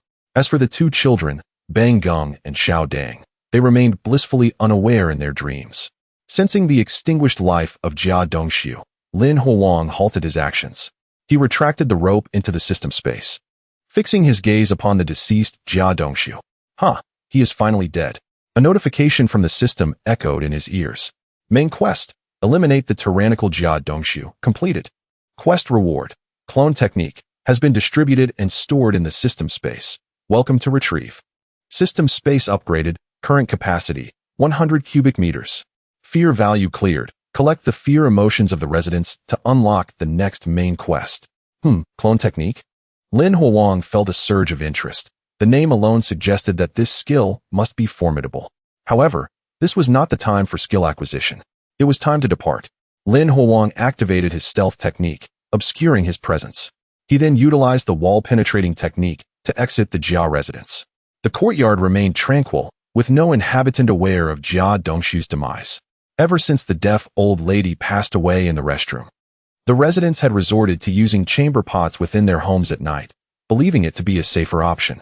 Unfortunately, such precautions were futile in the face of Lin Huang's wall-penetrating abilities. Upon returning home, Lin Huang settled onto the Kong, now in possession of a gray jade slip. Clone technique: jade slip, directly applied to the forehead for use. Intrigued, Lin Huang wasted no time and pressed it to his brow. Instantly, a torrent of information surged through his mind, causing his entire body to tremble in pain. Enduring this agony, within a brief span of 10 seconds, the gray jade slip disintegrated into powder, falling from his fingertips. He had fully mastered the extraordinary skill of the clone technique. Clone technique: consume stamina to create a clone that can execute any command from the host. Duration linked to stamina. A thought struck Lin Huang regarding stamina consumption. Suddenly, an identical Lin Huang emerged from the void. Gazing at his doppelganger, Lin Huang felt a profound shock. He attempted to touch the clone, only to encounter a thin layer of tangible essence. It was to be expected. This clone technique could not genuinely create a corporeal body. However, it proved invaluable for deceiving adversaries or undertaking special operations. Deactivating the clone technique, he watched as the clone dissipated into the air, deep in contemplation. He then reopened his personal interface. Before him, a golden screen displayed a flurry of purple text. His information had once again undergone alterations. Host: Lin Huang. Age: 18. Physique: extraordinary, immense strength. Occupation: purchaser. Skills: stealth technique, wall-penetrating technique, clone technique. Space: 100 cubic meters. Main quest: pending unlock. Side quests: none. Fear value: 0. In terms of skills, the addition of the clone technique was notable. While the system space surged from 10 cubic meters to 100 cubic meters, and the fear value reset to 0. Beyond that, there were no further changes. Observing the skills section, a faint smile graced Lin Huang's face. In another world, possessing these 3 skills would undoubtedly elevate him to the status of a true assassin king. Alas, for now, it remained a mere fantasy. Shaking his head, he closed the personal interface and prepared for slumber. The following day, the courtyard would surely buzz with excitement due to Jia Dongshu's demise. Early the next morning, a wail akin to that of a slaughtered pig echoed through the courtyard. Dongshu, my Dongshu. It was Jia Zhangshi. Upon rising in the morning, she discovered her son, Jia Dongshu, lifeless on the Kong. His eyes were bulging, and a deep mark marred his neck. The entire being was enveloped in a state of unrelenting despair. In an instant, Jia Zhangshi was rendered utterly bewildered. Upon confirming the death of Jia Dongshu, her composure shattered, and she collapsed, weeping inconsolably over Jia Dongshu's lifeless body. Qin Huairu, awakened by the commotion, was horrified to behold the corpse of Jia Dongshu. She shrank into the corner of the Kong, trembling uncontrollably, tears streaming down her cheeks. Dongshu. Jia Dongshu was gone, her husband, deceased. As for banging and shouting, these 2 young children were far too innocent to grasp the gravity of the situation. Why were grandma and mother crying so early in the morning? And why was father lying there, motionless? Was he merely asleep? The heart-wrenching wails of Jia Zhangshi soon attracted a throng of concerned neighbors. Chapter 22. The collapse of the Jia family and Yi Zhonghai's grief. The first to intrude upon the Jia household was Bai Ling. The reason was simple. Bai Ling had been closely monitoring the affairs within the Sihiyuan, aiming to uncover the identity of the murderer who had slain the deaf old woman. Yet, the case concerning the old woman's death remained unresolved, and now another tragedy had struck the courtyard. Jia Dongxiu. Bai Ling recognized this young worker. He was the one who had accompanied Yi Zhonghai to the Nanqing police station to report the incident. Little did she expect that he would meet his demise within these very walls. Everyone, remain still. All of you, exit the premises. Bai Ling's first command upon entering was directed at Jia Zhangshi and Qin Huairu, insisting they vacate the room. With Jia Dongxiu's life extinguished, she needed to preserve the scene for evidence. Naturally, Jia Zhangshi was reluctant to comply. How could she leave when her son lay lifeless beside her? Overcome with grief, Jia Zhangshi collapsed onto Jia Dongxiu's corpse, weeping uncontrollably. Dongxiu, my dear Dongxiu, who was the wretched soul that took your life? Seeing her immobilized by sorrow, Qin Huairu also remained still, clutching their two children and shedding tears. Witnessing this heart-wrenching scene, Bai Ling felt her anger boiling within. Before she could speak again, a voice filled with shock echoed from behind her. Dongxiu, how could this happen? It was Yi Zhonghai. Having just risen, he was startled by Jia Zhangshi's wails and hurriedly dressed to come here. Upon entering, he beheld Jia Dongxiu's lifeless body lying on the kong, his unblinking eyes staring vacantly. Instantly, a wave of grief washed over Yi Zhonghai. It was well known that, having no children of his own, he had raised Jia Dongxiu as if he were his own son. Despite a recent dispute over the inheritance of the deaf old woman, the bond between them was one Yi Zhonghai could not sever. Now Jia Dongxiu was gone. Grief and fury enveloped Yi Zhonghai, causing him to sway unsteadily. You arrived just in time. Quickly, get them out of here. We must not tamper with the scene. Suddenly awakened to the urgency, Yi Zhonghai understood Bai Ling's words were right. With Jia Dongxiu deceased, their immediate priority was to apprehend the murderer. He stifled his sorrow and staggered forward. Auntie, you and Huairu should step outside, allowing Officer Bai to assess the situation. Surely, you do not wish for Dongxiu to remain in this state of unrest? Listening to Yi Zhonghai's counsel, Jia Zhangshi gradually ceased her lamentations, and together with Qin Huairu and the two children, they shuffled out of the room. Outside, the residents had already gathered in clusters, murmuring and pointing at the Jia household. Oh dear, Jia Dongxiu has also died. It must be the same murderer. How brutal. First, the deaf old woman, and now Jia Dongxiu. The onlookers were not merely curious, they were deeply unsettled. Living within the same Sihiyuan, they feared that they might be the next victims. The thought sent chills down their spines.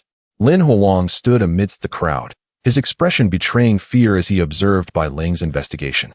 He felt compelled to follow the crowd's lead, mirroring their actions to divert suspicion from himself. Inside the Jia household, Bai Ling was diligently searching for clues. There were no extraneous footprints. Jia Dongxiu had been strangled in his sleep, raising suspicions. The doors and windows of the Jia residence were securely closed at night. So how had the murderer gained entry? Furthermore, there were signs of a struggle. Why had Jia Zhangshi and Qin Huairu not noticed? Finally, where was the rope that had taken Jia Dongxiu's life? A myriad of questions swirled in Bai Ling's mind, furrowing her brow. Due to the murder of Jia Dongxiu, all residents were mandated to refrain from work that day. Meanwhile, Bai Ling contacted the Nanqing police station, summoning over 10 officers to assist in the investigation. They intervened to comfort the grieving Jia Zhangshi and transported Jia Dongxiu's body, intending to conduct an autopsy like that of the deaf old woman.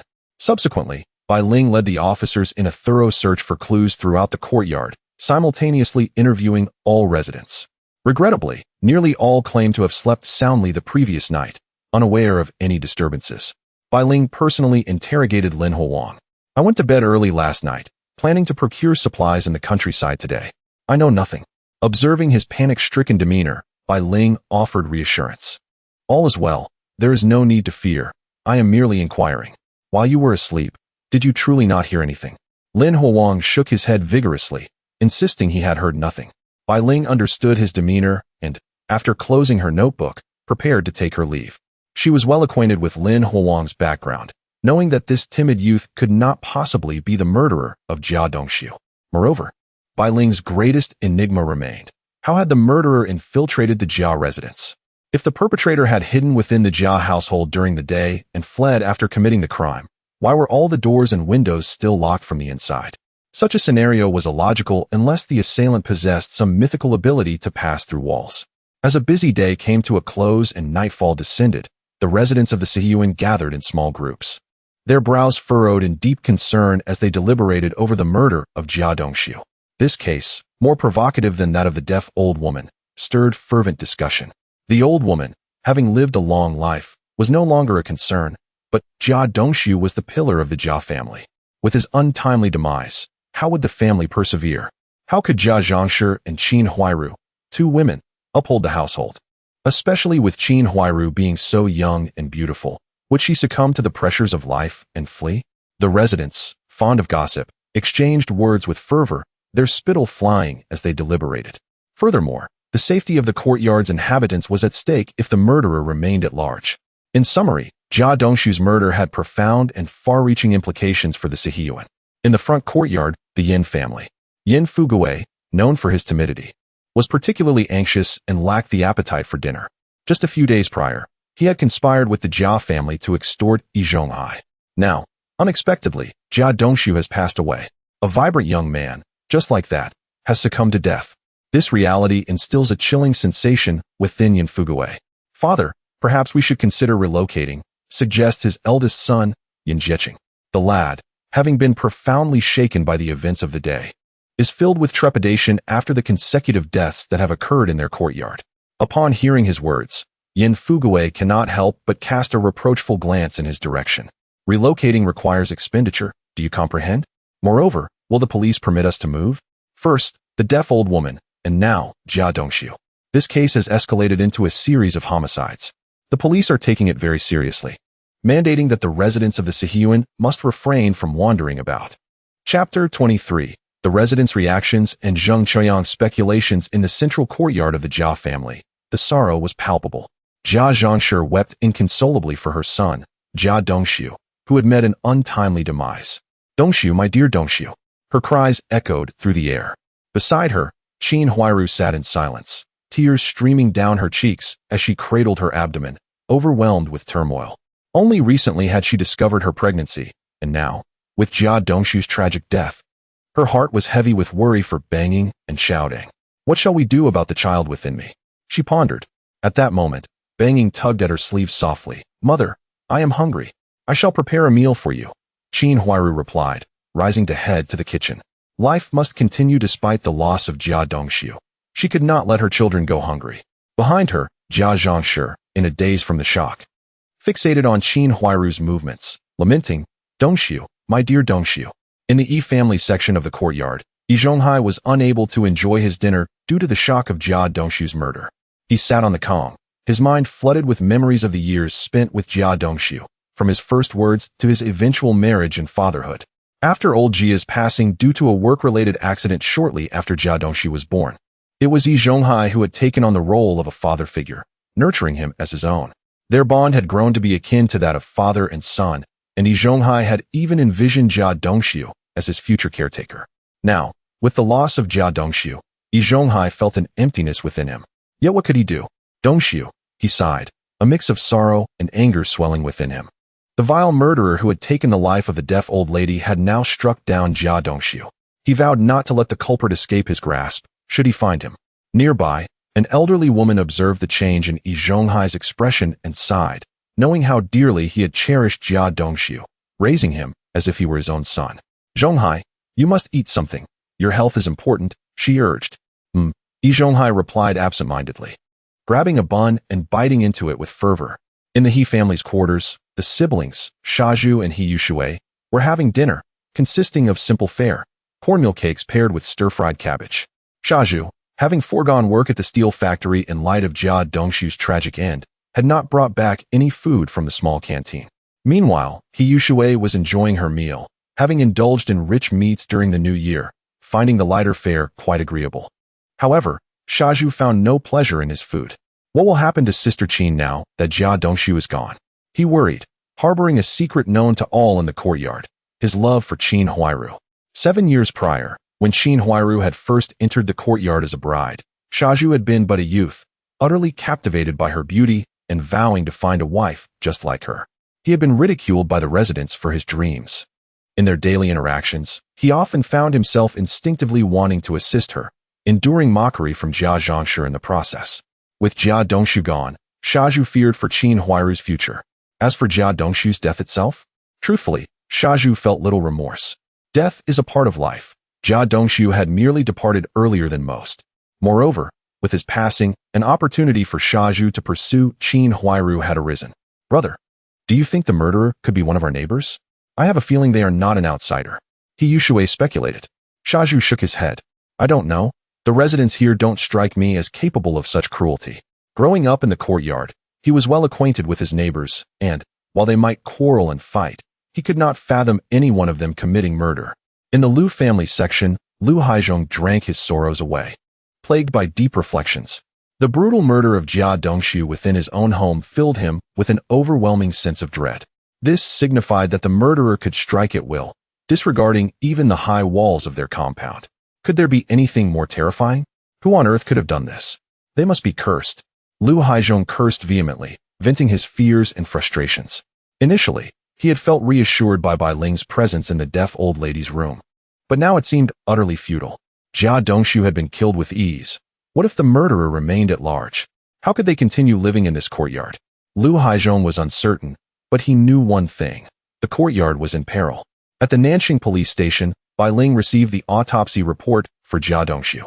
He had been strangled to death, indicating that the assailant possessed considerable strength, far beyond that of an ordinary individual. As she listened to the coroner's account, Bai Ling furrowed her brow. Such strength? It appears the murderer is certainly not among the residents of the courtyard. The strongest individual in the courtyard was undoubtedly Shaju, yet even he could not have silently strangled Jia Dongshu to death. The pressing question remained. How had the murderer infiltrated the Jia household and then vanished without a trace? Bai Ling felt a headache coming on, regretting her decision to take on this case, as she seemed to be getting nowhere. At that moment, a police officer approached her. Bai Ling, the chief is looking for you. Oh, I'm coming, she replied, promptly making her way to Chief Liaigua's office. There, she also found Zheng Qiuyang waiting. Chief, what do you need me for? Bai Ling, you arrived at just the right time, Liaigua said, his expression grave. The case in the courtyard has escalated into a serial murder investigation, and public sentiment is mounting. It must be resolved swiftly. From today onward, Zheng Qiuyang will be your partner in solving this case. Bai Ling's heart skipped a beat, and she immediately saluted. Yes, Chief. Subsequently, she and Zheng Qiuyang departed, discussing the case along the way. Upon learning of Bai Ling's concerns regarding the investigation, Zheng Qiuyang smiled and shook his head. Bai Ling, you may have overlooked a particular location. What location?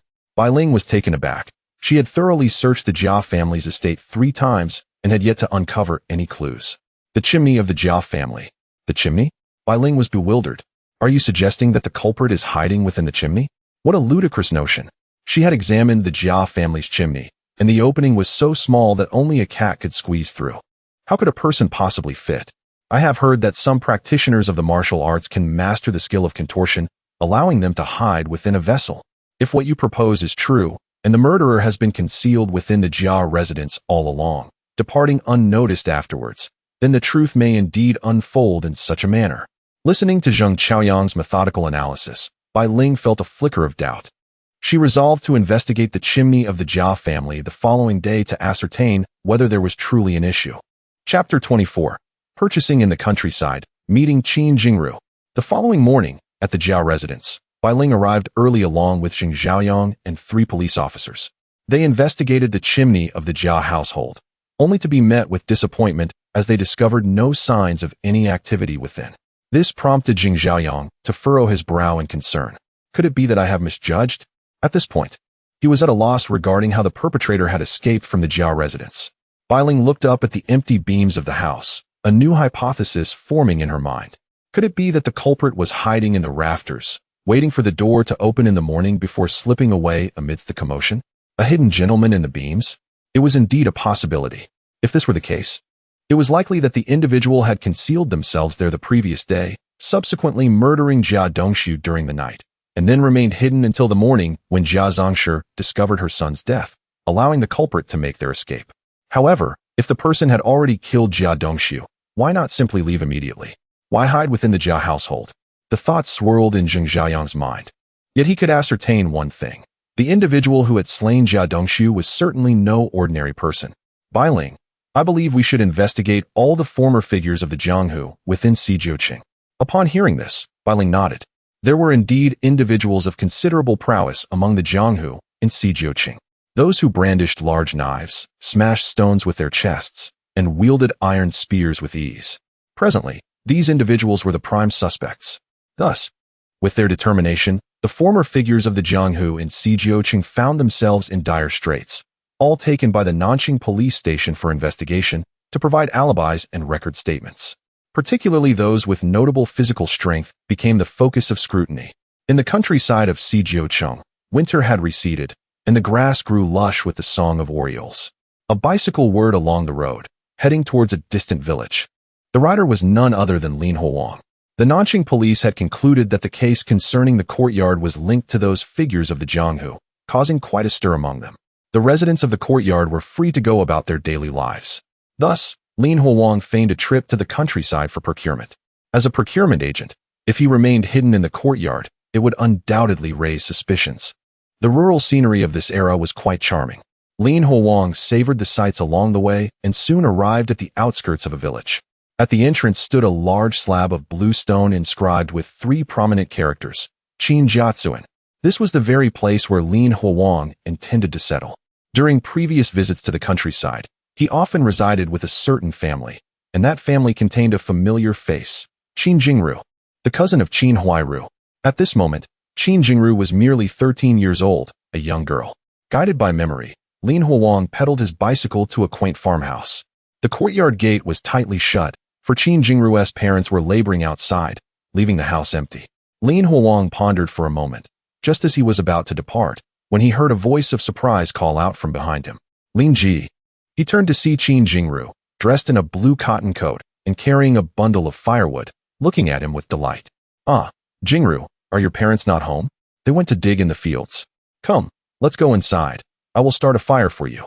The early spring air still bore a chill, and Qin Jingru urged Lin Huang into the house, where she kindled a fire. The two then engaged in light conversation.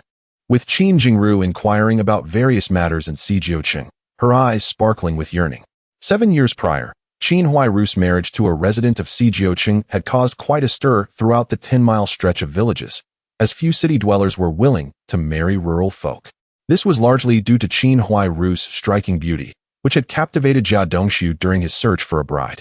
Since that incident, many village girls had daydreamed of marrying into Xizhouqing, and Qin Jingru was no exception. Thus, she relished listening to Lin Huang recount tales from Xizhouqing. However, that was merely the life of the original owner. Now, as a time traveler, Lin Huang was disinclined to engage in lengthy conversations with the young girl. After exchanging a few pleasantries, he shifted the discussion to his primary concern. Jingru, does your village have any vacant houses? I wish to rent one. Possessing a system and harboring great secrets, he preferred not to reside with Qin Jingru's family, fearing that he might inadvertently reveal too much in his dreams. Lin Huang cherished solitude. Vacant houses? Qin Jingru tilted her head in thought and replied with a smile, My third uncle has a small courtyard that has been unoccupied for quite some time. When my father returns, I can take you to see it. Lin Huang nodded, and the two settled in to wait. Around noon, Qin Jingru's parents returned home, delighted by Lin Huang's presence. Upon hearing his request, Qin's father readily declared he would arrange it. Subsequently, he took Lin Huang to consult with Qin Jingru's third uncle regarding the rental of the courtyard. Ultimately, Lin Huang secured the lease for the courtyard at the price of 3 jin of white flour per month. 3 jin of white flour was a precious commodity during this time of famine, convertible into 10 jin of cornmeal, ample sustenance for an individual for a month. Qin's father led Lin Huang to the neglected small courtyard. The courtyard was modest, comprising a bedroom, kitchen, and a small living room, with a well situated in the center. It was more than sufficient for Lin Huang's needs. He was quite satisfied and decided to make it his residence. Qin's father returned home and called for Qin Jingru, asking her to assist in tidying up. Naturally, she had no objections, as she had nearly completed her chores for the day. Lin Huang did not allow the young girl to work alone. He fetched a bucket of water himself, intending to thoroughly clean the small courtyard. Thus, the two toiled until dusk, transforming the entire courtyard into a refreshed haven. Brother Lin, I must take my leave now. Qin Jingru, dusty and sweaty, wiped her brow and turned to depart, only to be called back by Lin Huang. After a long day of work, have a bun before you go. In his hand, he held a large steamed bun made of white flour, emanating a delightful warmth. Bun. Qin Jingru gazed at the steamed bun, her mouth involuntarily watering. It had been so long since she last caught the scent of fine wheat flour. No, I must go home, she exclaimed with a hint of panic. Lin Huang, however, smiled and pressed the bun into her hands. Eat it, right here, and don't tell your parents. Feeling the warmth of the bun in her palm, Qin Jingru wavered. Oh, all right. She lowered her head and began devouring the delicious steamed bun made of fine flour. Inside, it was filled with pork and chives. Absolutely delightful. Qin Jingru ate ravenously, finishing the pork-filled bun in no time, and let out a long, satisfied burp. Thank you, Brother Lin. The young girl felt quite shy, her cheeks flushed like the evening glow on the horizon. Chapter 25. The Ashes of Jia Dongxiu and the Temptation of the Position. In the Sihiyuan, an atmosphere of anxiety permeated. Since the tragic demise of Jia Dongxiu, Jia Zhangshi had been wailing within the confines of their home, a sound that sent chills down the spine. The police came and went, yet they were unable to apprehend the perpetrator. Compounding the dread was the fact that the deaf old lady had also been murdered within the courtyard. As time passed, the residents began to murmur amongst themselves, questioning what the officers at the Nanxing police station were doing without any progress or explanation. On the third day following Jia Dongxiu's death, Director Wang from the street office visited the Sihiyuan. Yi Zhonghai and the other caretakers gathered the residents together for a speech delivered by Director Wang. There have been 2 incidents in your courtyard recently, but do not panic. The police are diligently investigating the cases. The residents listened to Wang's lofty rhetoric with little enthusiasm. Having witnessed the corpses of the deaf old lady and Jia Dongxiu, and with no arrests made by the police, they found little solace in his words. Nevertheless, as Director Wang represented the street office, they felt obliged to show support. Upon concluding her speech, the residents applauded, praising Wang's eloquence. Observing their lack of enthusiasm, Director Wang furrowed her brow, dismissing the crowd. She proceeded to the Yi family in the central courtyard, summoning Yi Zhonghai, Yan Fugue, and Lu Haizhong for a discussion. You 3 are the caretakers of the Sihiyuan. You must pay attention to the residents' emotions and provide timely reassurance. Listening to Director Wang's incessant lecture, Yi Zhonghai sighed inwardly. The Nanxing police station's inability to capture the murderer instilled fear among the residents that they might be the next victims. At this moment, no amount of consolation would suffice. The key was still to apprehend the culprit. After delivering her remarks, Director Wang departed from the Sihiyuan. She had done what she could. The rest depended on the actions of the Nanxing police station. Bai Ling continued to reside in the deaf old lady's house, refusing to leave. Zheng Xiaoyang had investigated numerous notorious figures, yet found no suspects. The investigation seemed to have reached an impasse. At this juncture, Jia Dongxiu's ashes were delivered to the Jia family in the central courtyard, falling into Jia Zhangshi's hands. Dongxiu, my Dongxiu. Jia Zhangshi clutched the ashes of Jia Dongxiu and broke down in tears. Over the past few days, her voice had grown hoarse from weeping, sounding like a mournful owl. Qin Huairu, standing beside her, wept profusely, having lost weight within mere days. With Jia Dongxiu's death, the Jia family faced dire straits. Uncertain how much longer they could endure, the police officer who delivered the urn looked upon the Jia family's plight with a heavy heart. Rest assured, we at the Nanxing police station are fully committed to tracking down the murderer. We will not allow him to evade justice.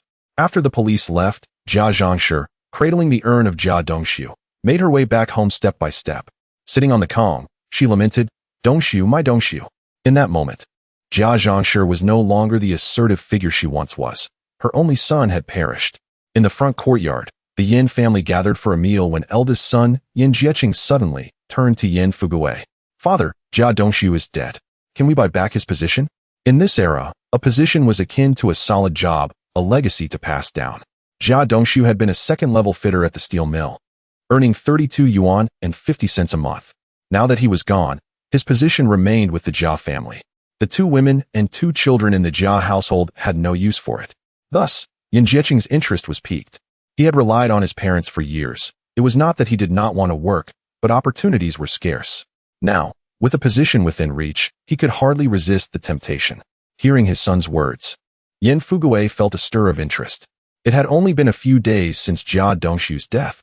He needed to consider this matter carefully. He, too, yearned for Jia Dongshu's position, but Jia Zhangshi was not to be trifled with. She might demand an exorbitant sum. Therefore, Yin Fugui decided to wait a while longer. In the central courtyard, Yi Zhonghai's mood was exceptionally grim. He felt as though he had aged a decade. With Jia Dongshu murdered in his own home and the Nanqing police station unable to find the killer, the delivery of the ashes only deepened his sorrow. Listening to Jia Zhangshi's wails from the Jia household, Yi Zhonghai felt a profound sense of despair.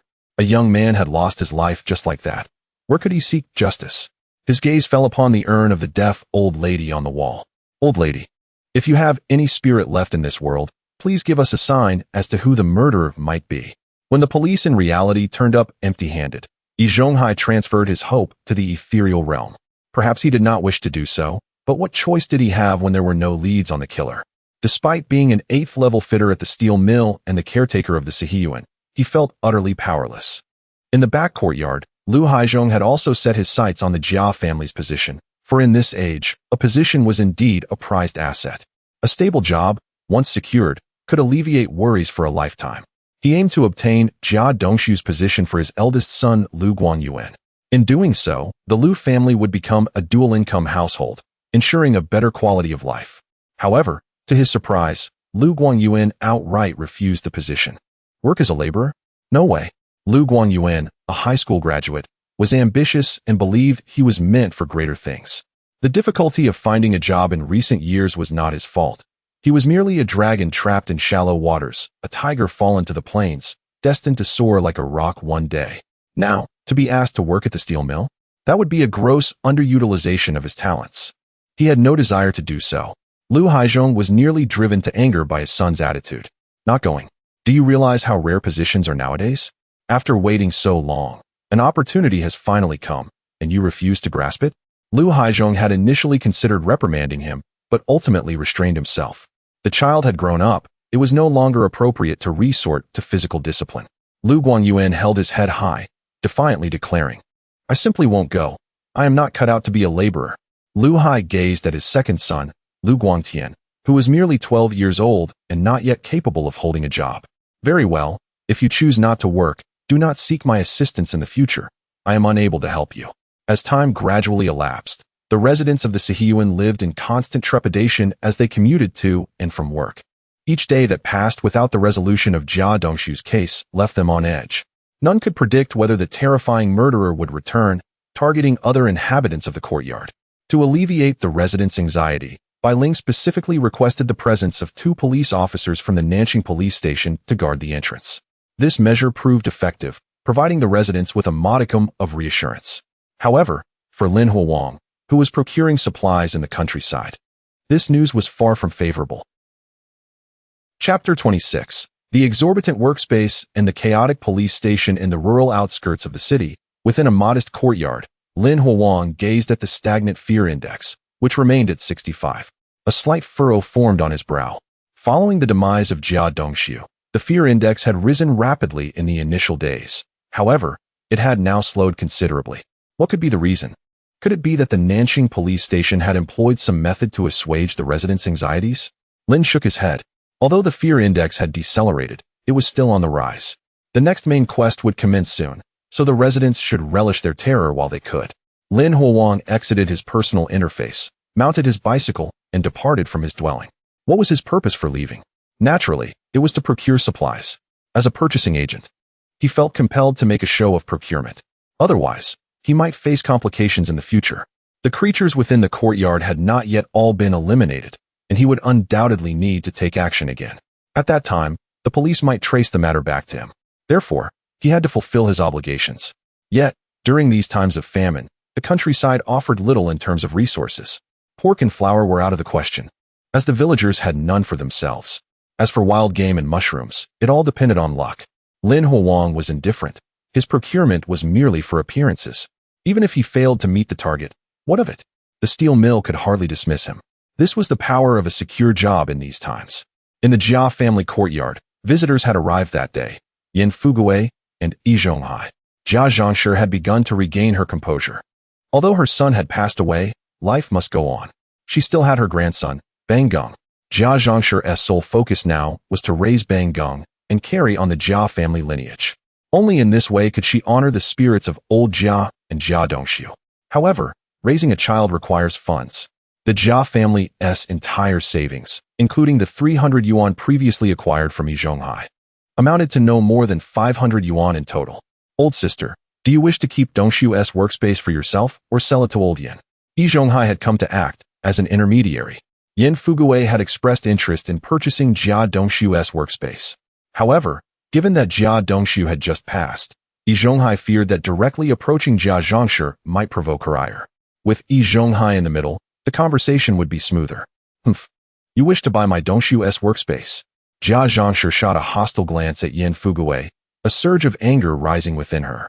In her view, Yin Fuguwei's actions were nothing short of opportunistic exploitation. Dongshu's workspace could be preserved for Bang Geng's future inheritance. Of course, Bang Geng was still too young, and the prospect of inheriting the workspace was far off. 2,000 yuan, and I will sell it to you. Jia Zhongshu declared a price that Yin Fuguwei could not possibly afford. Indeed, upon hearing this amount, Yin Fuguwei's expression soured. Isn't that price excessively high? Yi Zhonghai remained silent, refraining from taking sides. This was a transaction. Should Jia Zhongshu and Yin Fuguwei come to an agreement, they would negotiate. If not, it was of no concern to him. Humph, go ask around. Each workspace sells for at least 1,000 yuan. The steel mill is a state-run enterprise. If I ask you for 2,000 yuan, you would still profit. Yin Fuguwei grimaced, baring his teeth, shaking his head repeatedly. I can't afford it. I'm not buying. His savings barely exceeded 500 yuan. 2,000 was a price beyond his wildest dreams. Ultimately, he left with his tail between his legs, and as she watched his retreating figure, Jia Zhongshu spat on the ground. Pah, a pitiful wretch. And yet he dares to buy my Dongshu's workspace. At that moment, Yi Zhonghai spoke up. Old sister, why not give Dongshu's workspace to Huairu? We cannot continue to squander resources. Huairu needs to work at the mill to support Bang Geng. Hearing Yi Zhonghai's suggestion, Jia Zhongshu fell into contemplation. Qin Huairu. Her daughter-in-law was exceedingly beautiful, and she had always kept a watchful eye on her within the courtyard. No man dared to approach Qin Huairu without facing her wrath. Now, to send Qin Huairu to work at the steel mill? With so many men there, what if she were to stray? Yet, if she did not allow Qin Huairu to work, how would Bang Geng and Xiao Dang be raised? Jia Zhongshu, plagued by illness and reliant on painkillers, could not possibly work at the mill herself. Let me think. Noticing her troubled expression, Yi Zhonghai stood up. Once you have made your decision, let me know. I will take Huairu as an apprentice. Rest assured, as long as I'm around, no one at the steel mill will dare to bully Qin Huairu. After Yi Zhonghai departed, Jia Zhongshu's countenance fluctuated between hope and despair.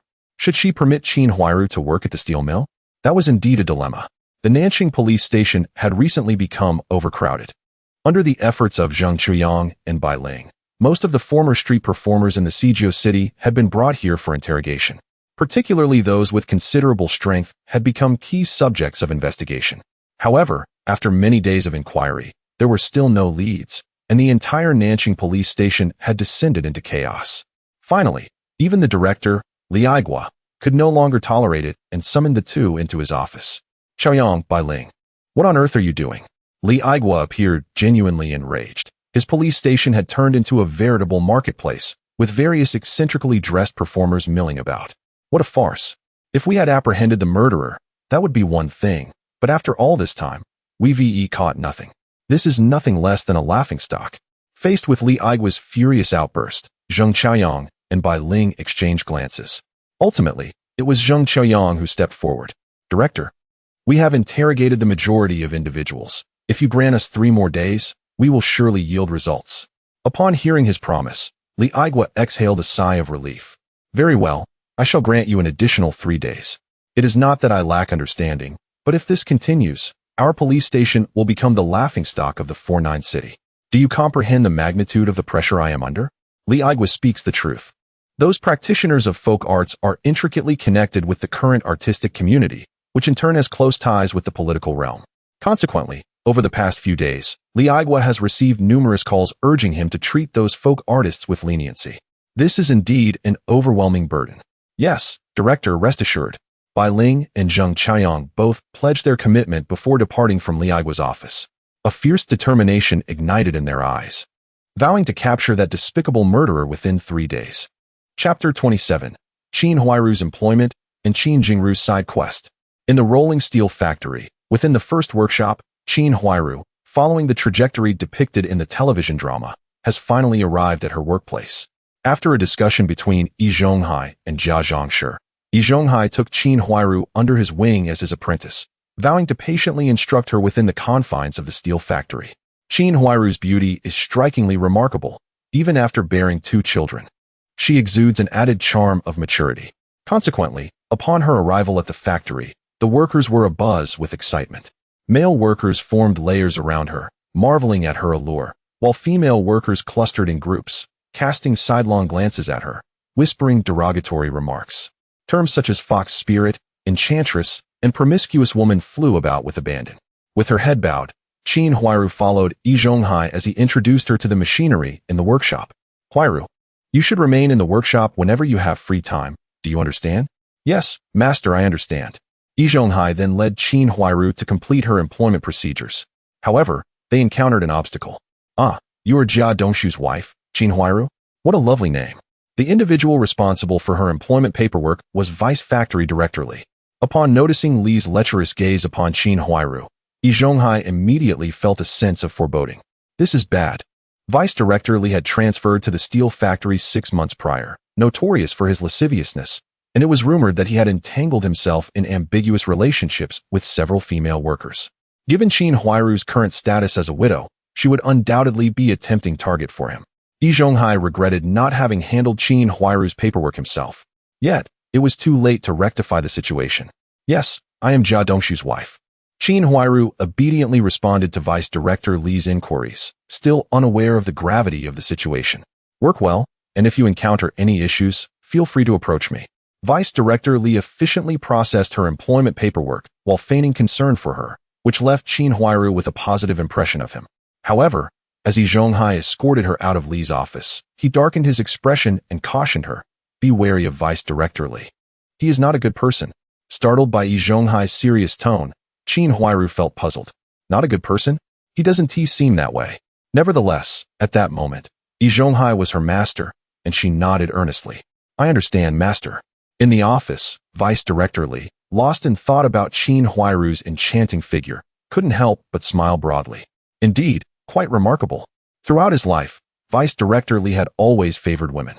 Upon arriving at the steel factory, he found the female workers rather unremarkable, which diminished his interest. He had previously encountered a Lu Lan in the cafeteria, planning to pursue her during the new year, only to be thwarted by an unexpected theft in a small warehouse, which left him unconscious and robbed of all his supplies. This incident tarnished his reputation, yet due to his subsequent efforts, he retained his position as vice director. However, he never dared to pursue Lu Lan again. Now, with Qin Huairu's employment, he found Lu Lan utterly unappealing in comparison. If he could share a fleeting moment with Qin Huairu, it would be nothing short of splendid. Vice Director Li succumbed to his fantasies, chuckling to himself in his office chair. Such tedium. Lin Huang sat in his room, facing a doppelganger that mirrored him perfectly. He was engaged in a game of chess with his clone. The clone possessed all of his memories, but lacked much self-awareness, merely executing simple commands. Thus, even a game of chess appeared rather monotonous. They played 3 matches, all of which Lin Huang won. He glanced at his personal interface, noting a fear value of 89. It seemed he would need a few more days to unlock the next main quest. Brother Lin. A call from Qin Jingru broke his concentration, prompting him to close his personal interface and dismiss the clone technique. Lin Huang rose and opened the door, only to find Qin Jingru rushing towards him with a large coarse porcelain bowl. What is the matter? Why the hurry? We roasted sweet potatoes at home. I brought you one to taste. Qin Jingru exclaimed, holding up the bowl, revealing a fragrant, roasted sweet potato that emitted wisps of steam. Delightful. Lin Huang reached for the sweet potato, peeled off the skin, and took a bite. It's delicious. Be careful, it's hot. No problem. Lin Huang ignored Qin Jingru's warning. After all, he was a man who had taken strength-enhancing pills, with tough skin and flesh, completely unfazed by the heat. As he savored the roasted sweet potato, he casually offered Qin Jingru a large steamed bun filled with pork, and they returned indoors, chatting as they ate. Brother Lin, I may not be able to visit often in the future. Hearing the slight sadness in Qin Jingru's voice, Lin Huang paused. What's wrong? My father said I should stop studying and work to help the family. Lin Huang understood. Such circumstances were all too common in rural areas. Poverty often precluded education, with families unable to afford even pens and notebooks. Qin Jingru's family was not well off, and with 3 older brothers above her, it was normal for her to drop out and work to support the household. Lin Huang contemplated whether he should assist this young girl, especially since he was not lacking in financial resources. However, helping her could entail risks. Qin Jingru's parents might not appreciate his kindness and could resent him. After all, in this era, the benefits of education were slow to materialize, particularly for a girl like Qin Jingru. Just as he was caught in this dilemma, a system prompt suddenly rang in his ears. Side quest. Help Qin Jingru obtain the opportunity to attend school. Triggered. Completing the side quest will reward you with a mysterious prize. How intriguing, a side quest. Lin Huang felt a surge of motivation. Setting aside everything else, just for the sake of the mysterious reward from this quest, he resolved to help Qin Jingru return to school. However, before doing so, he needed to confirm her intentions to avoid any futile efforts. Jingru, do you wish to go back to school? Faced with Lin Huang's inquiry, Qin Jingru hesitated for a moment before nodding and responding, yes, I do want to. Perhaps Qin Jingru was not particularly fond of attending school, yet it was undoubtedly far more effortless than laboring in the fields. Moreover, school provided her with the companionship of many friends with whom she could frolic. Rest assured, you will continue your education. Come, lead me to your parents. Upon realizing that Lin Huang intended to assist her, Qin Jingru could not help but feel a surge of joy. All right. She hastily finished the last few bites of her bun and then, with a spring in her step, led Lin Huang away from the small courtyard. Unbeknownst to her, her fate had already begun to traverse an entirely different, uncharted path, and at that moment, Qin Jingru remained blissfully unaware of this truth. Chapter 28. The Thousand Illusions Mask, Lantern Festival. At this moment, the Qin family's parents were laboring in the fields. The rural areas now operated under a commune system, earning work points. Qin's parents and Qin Huairu's 3 elder brothers toiled until nightfall before returning home. Upon learning of Lin Huang's intentions, their expressions betrayed their discomfort. They believed that education for a girl was of little value, and moreover, their family was currently in dire straits. Lacking the funds to support Jingru's schooling, Lin Huang, however, expressed understanding of their predicament. Yet, he was determined not to abandon his side mission. I have a small courtyard that needs cleaning. I will pay for Jingru's tuition if she cleans it daily. Qin's father and mother hesitated, not only reluctant to bear the financial burden of Qin Jingru's education, but also wanting their daughter to contribute more at home. Seeing their reluctance, Lin Huang calmly added, in addition, I will provide 2 jin of white flour each month. That works. The Qin parents instantly brightened at the prospect. 2 jin of white flour. In the countryside, white flour was nearly extinct.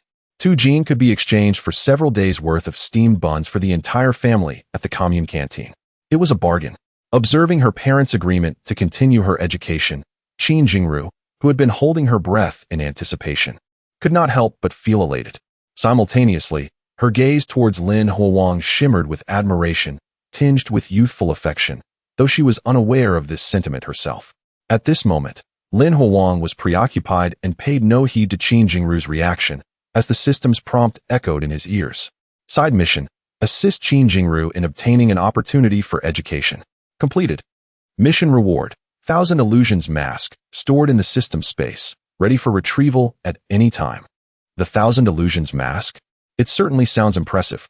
Lin Huang felt a surge of excitement in his heart, eager to return and discover the capabilities of this mysterious mask. A little over 10 minutes later, in the small courtyard where Lin Huang resided, Qin Jingru diligently watered and tidied up the yard. Lin Huang sat on the kong inside the house, holding a mask as delicate as a cicada's wing, tinted in jade. Thousand Illusions Mask, a magical mask that can transform into the visage of another based on one's thoughts. The description was simple yet practical. Lin Huang placed the mask upon his face. With a mere thought, it morphed seamlessly.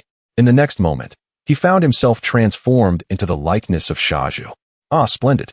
Lin Huang gazed at his new visage in the mirror on the table, a smile spreading across his face. His mind was already brimming with ideas. Should he alter his appearance the next time he confronts the beasts of the courtyard? He would undoubtedly startle them. Contemplating this, Lin Huang accessed his personal interface. Within the golden light screen, purple text flowed continuously. The information displayed had changed once again.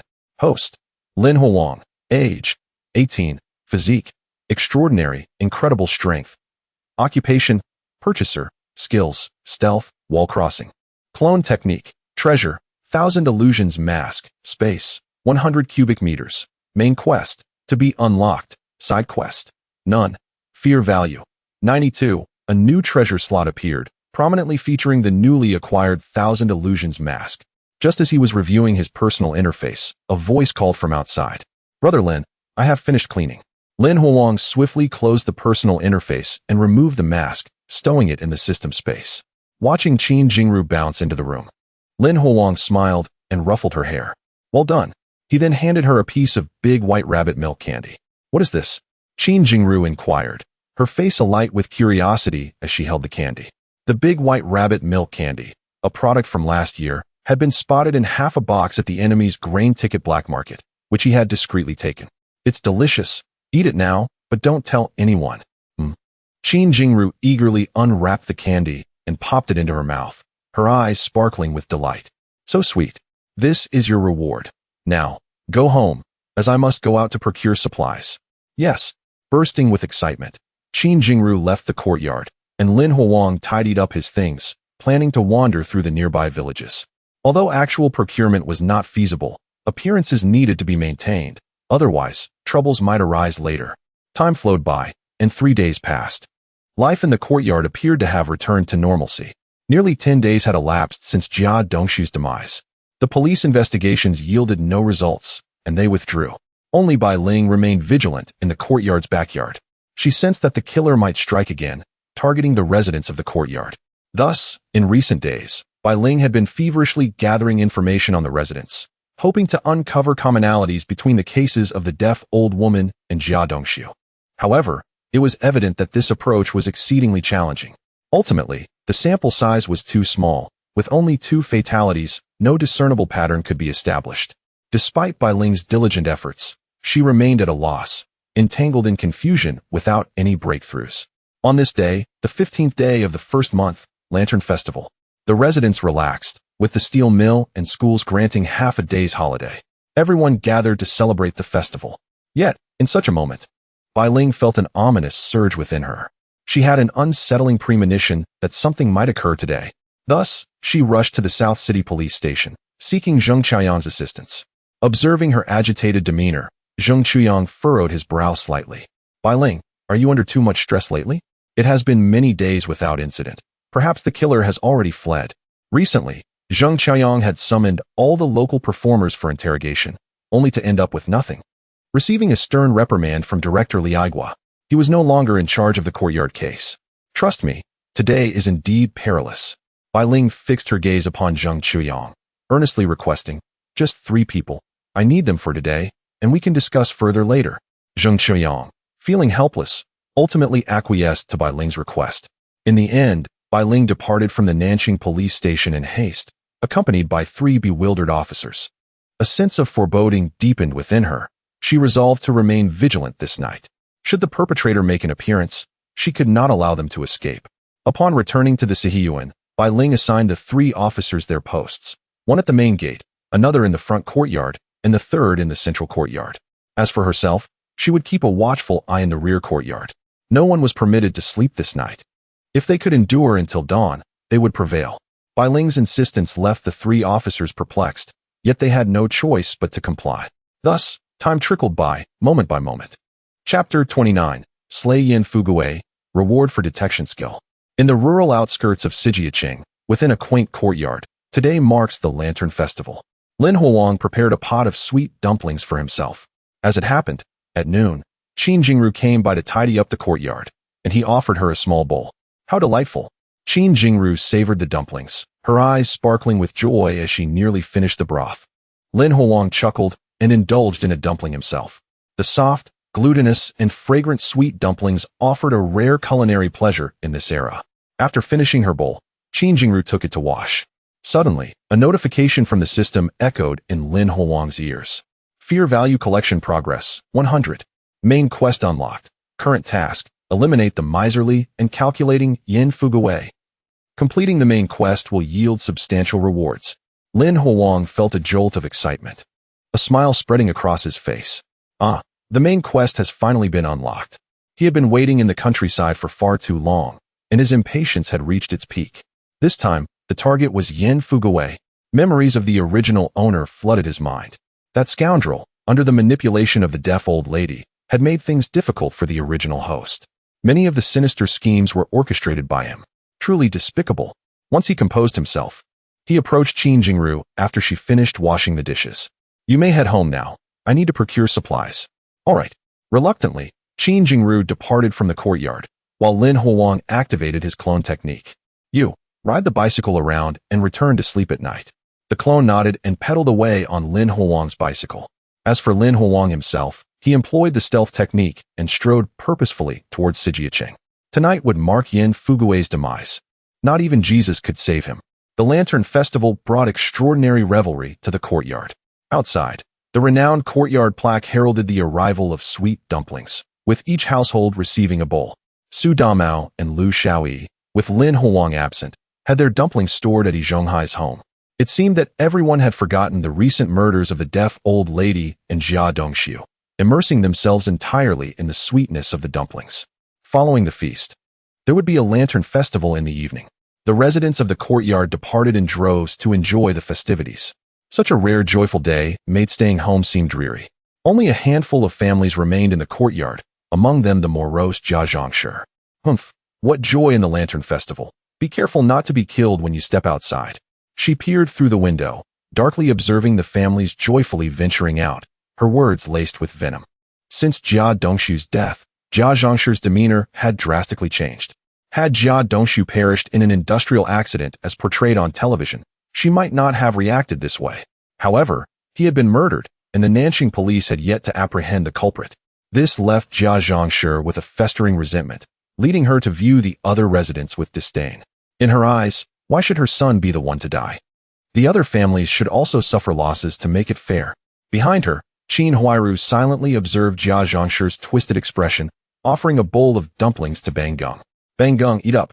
Bang Gung happily consumed the dumplings, blissfully unaware of the ominous atmosphere at home. So young, he could not comprehend the concept of death. Jia Dongxiu had passed. But Jia Zhongshi and Qin Huairu told him that his father was merely asleep and would not awaken for a long time. Bang Gung believed them wholeheartedly, continuing to live carefree each day. That night, Sijiacheng buzzed with activity. The streets were thronged with people, many carrying lanterns and frolicking about. Amidst this vibrant atmosphere, a transparent figure weaved through the crowd. Where could Yin Fuguwei be? Utilizing his stealth technique, Lin Huang advanced along the base of the walls. As it was the Lantern Festival, Yin Fuguwei's family had gone out to enjoy the festivities. After searching for a while, he found himself frustrated at the thought of waiting for them to return to the courtyard. Was he to waste his time? At that moment, his gaze fell upon a place where riddles were being guessed. Yin Fuguwei. He spotted Yin Fuguwei's family huddled together, engaged in guessing lantern riddles. Being miserly and cunning, they certainly wouldn't miss the chance for rewards during the Lantern Festival. At that moment, Yin Fuguwei, leveraging his teacher's status, had successfully solved several riddles, earning 5 or 6 dumplings as rewards. His family was jubilant, eagerly hoping for him to solve more. However, Yin Fuguwei suddenly felt the urge to relieve himself. Earlier, when the street office delivered the dumplings, he had consumed every last drop of broth, not wanting to waste any. Now, he needed to find a restroom. Wait for me here. I'll go to the bathroom. He instructed his family to stay put while he hurriedly turned into a nearby deserted alley. Unbuckling his belt, he began to relieve himself, feeling a wave of comfort wash over him. Then, he heard a soft chuckle from behind. Yin Fuguwei, you seem to be living quite well. Yin Fuguwei froze, his body trembling as he turned to look. There stood Su Damao. Su Damao, what are you doing here? Yin Fuguwei was perplexed. Hadn't Su Damao gone to the countryside to show films? Had he returned today? I'm here to kill you. Su Damao's words left Yin Fuguwei utterly bewildered. Kill him? Before he could process the situation, a glint of cold steel flashed before his eyes. Swish! Blood gushed forth as Yin Fuguwei clutched his neck, staring in disbelief at Su Damao. You. Su Damao flashed him a grin before vanishing into thin air. The impending threat of death loomed over Yin Fugui, filled with rage and confusion. Why? Why did Su Damao want to kill him? He couldn't comprehend it, truly could not fathom it. Within the courtyard, he and Su Damao had no enmity, merely exchanging barbs on occasion. Just before his demise, Yin Fugui's mind was seized by another thought. Could it be that the deaf old woman and Jia Dongshu were also slain by Su Damao? With a soft thud, Yin Fugui collapsed to the ground, his body trembling violently for a brief moment before succumbing to stillness. His eyes widened, fixated intensely on the ground before him. Yin Fugui was dead. He departed from this world with his eyes wide open. At that moment, opposite him, Lin Huang activated his stealth technique, remaining motionless. The sound of the system's notifications reached his ears. Main quest: eliminate the miserly and scheming Yin Fugui, has been completed. Quest reward: detection technique has been granted, stored in the system space. Welcome to retrieve it. System space upgrade. Current volume, 1,000 cubic meters. Fear value reset. Collect the fear emotions of the residents within the courtyard. Once gathered, the next main quest will be unlocked. Chapter 30. The collapse of Sandama. Su Damiao takes the blame. The skill of detecting? How intriguing. Lin Huang felt a surge of interest. This skill must pertain to probing the surrounding environment. I shall learn it upon my return. But for now, Lin Huang removed the Qian Huan mask from his face and cast it into the system space. Subsequently, he departed from the location without delay. His tasks had been completed, and now he would patiently await the increase in fear value to unlock the next main quest. As he hurried back, it was midnight when Lin Huang arrived at the small courtyard of Qinjia village. His doppelganger awaited him inside the house. Lin Huang did not rush to dismiss it, but inquired, "Nothing unexpected happened today, did it?" The doppelganger shook its head, a dazed expression upon its face. No. Lin Huang felt relieved and dispelled the doppelganger technique, causing it to vanish from sight. In his hand now rested a gray jade slip. Detecting technique, jade slip, affixed to the forehead to utilize. Lin Huang sat upon the Kong. Without a moment's hesitation, he pressed the jade slip to his brow. In the next instant, a torrent of information surged into his mind, causing his entire body to tremble. A sharp pain coursed through him. Yet Lin Huang appeared to be utterly oblivious. He had long acclimatized to such sensations. After more than 10 seconds, the gray jade slip crumbled into dust. Lin Huang had acquired a brand new skill. Detecting technique. Consumes stamina. Detects malevolent beings within a radius of 100 meters. An exceedingly practical ability. With this skill, he would no longer fear ambushes from the police or others. This meant Lin Huang could engage in slaughter without restraint against those beasts. Satisfied, he opened his personal interface. Within the golden screen, purple text floated erratically. His personal information had undergone another transformation. Host: Lin Huang. Age: 18. Physique: extraordinary, immense strength. Occupation: purchaser. Skills: stealth technique, wall-penetrating technique, doppelganger technique. Detecting technique: treasure, Qian Huan mask, space, 1,000 cubic meters. Main quest: awaiting unlock. Side quest: none. Fear value: 10. With the addition of the detecting technique, the system space had expanded to 1,000 cubic meters, far more than he could ever utilize. The fear value had reached 10, and it seemed that Yin Fugui's family and the residents of the Sihiyuan had already learned of his demise. The unlocking of the next main quest would not be long in coming. Lin Huang contentedly closed the personal interface and reclined on the Kong to rest. He had accomplished what needed to be done. Now, let the residents of the Sihiyuan thoroughly experience fear. In the bustling streets of Sijio City, Sandama stood at the lantern riddle stall with her 4 children, growing increasingly impatient as they awaited Yin Fugui's return. "Where is your father?" Yin Jiecheng looked around, unable to spot his father's figure. "I wonder if the restroom is a bit far?" A sudden panic gripped Sandama as memories of the deaf old woman and Jia Dong Su flashed through her mind. Could it be that Yin Fugui had met with an accident? An ominous premonition surged, raising her blood pressure. She urged Yin Jiedi and Yin Jiequan, shouting towards Yin Jiecheng and Yin Jiefeng, "Quick, search everywhere." The family scattered, resembling headless flies as they sought traces of Yin Fugui. After searching for over 10 minutes without success, distant sounds of commotion echoed from a nearby alley. "Murder! Murder! Someone has been killed. Police, call for help." Sandama hurriedly rushed over, pushing through the crowd of onlookers, only to nearly faint upon sighting the scene. There lay Yin Fu Gui's lifeless body in the alley, surrounded by dried bloodstains. Bai Ling arrived swiftly at the scene of Yin Fu Gui's demise, accompanied by 3 police officers. At a distance, Sandama and her 4 children were in utter despair, crying inconsolably. 2 patrolling officers had already cordoned off the area, isolating the crowd. How could this happen? Bai Ling's face turned ashen as she beheld Yin Fu Gui's unblinking corpse. The murderer is behaving unpredictably. Wasn't he supposed to be in the dead of night, within the Sihiyuan? Why would the attack occur in broad daylight? Could it be that this was the work of someone else entirely? Bai Ling crouched down, meticulously examining the scene of Yin Fu Gui's death. The assailant had struck with lethal precision. Yin Fu Gui succumbed swiftly due to excessive blood loss. Suddenly, Bai Ling noticed something amiss. This is... She moved Yin Fu Gui's right hand aside to reveal 2 blood-stained characters inscribed on the ground. Bai Ling's pupils contracted sharply. Suda Miao. Bai Ling had memorized the details of all residents of the Sihiyuan. In an instant, she recalled Suda Miao. Could he be the murderer? Bai Ling found it hard to believe. She had interacted with Suda Miao, a slick-tongued projectionist. He appeared frail, lacking significant strength. Furthermore, what motive could he have for killing Yin Fu Gui, the deaf old woman, and Jia Dongsu? It made no sense. Yet, those 2 blood characters were undoubtedly written by Yin Fu Gui in his dying moments. This was a crucial clue. Bai Ling rose and called over a police officer. Investigate whether Su De Miao has returned to only a desiccated stain of blood remained, glaringly conspicuous. Yi Zhonghai seized a passerby, inquiring about the situation.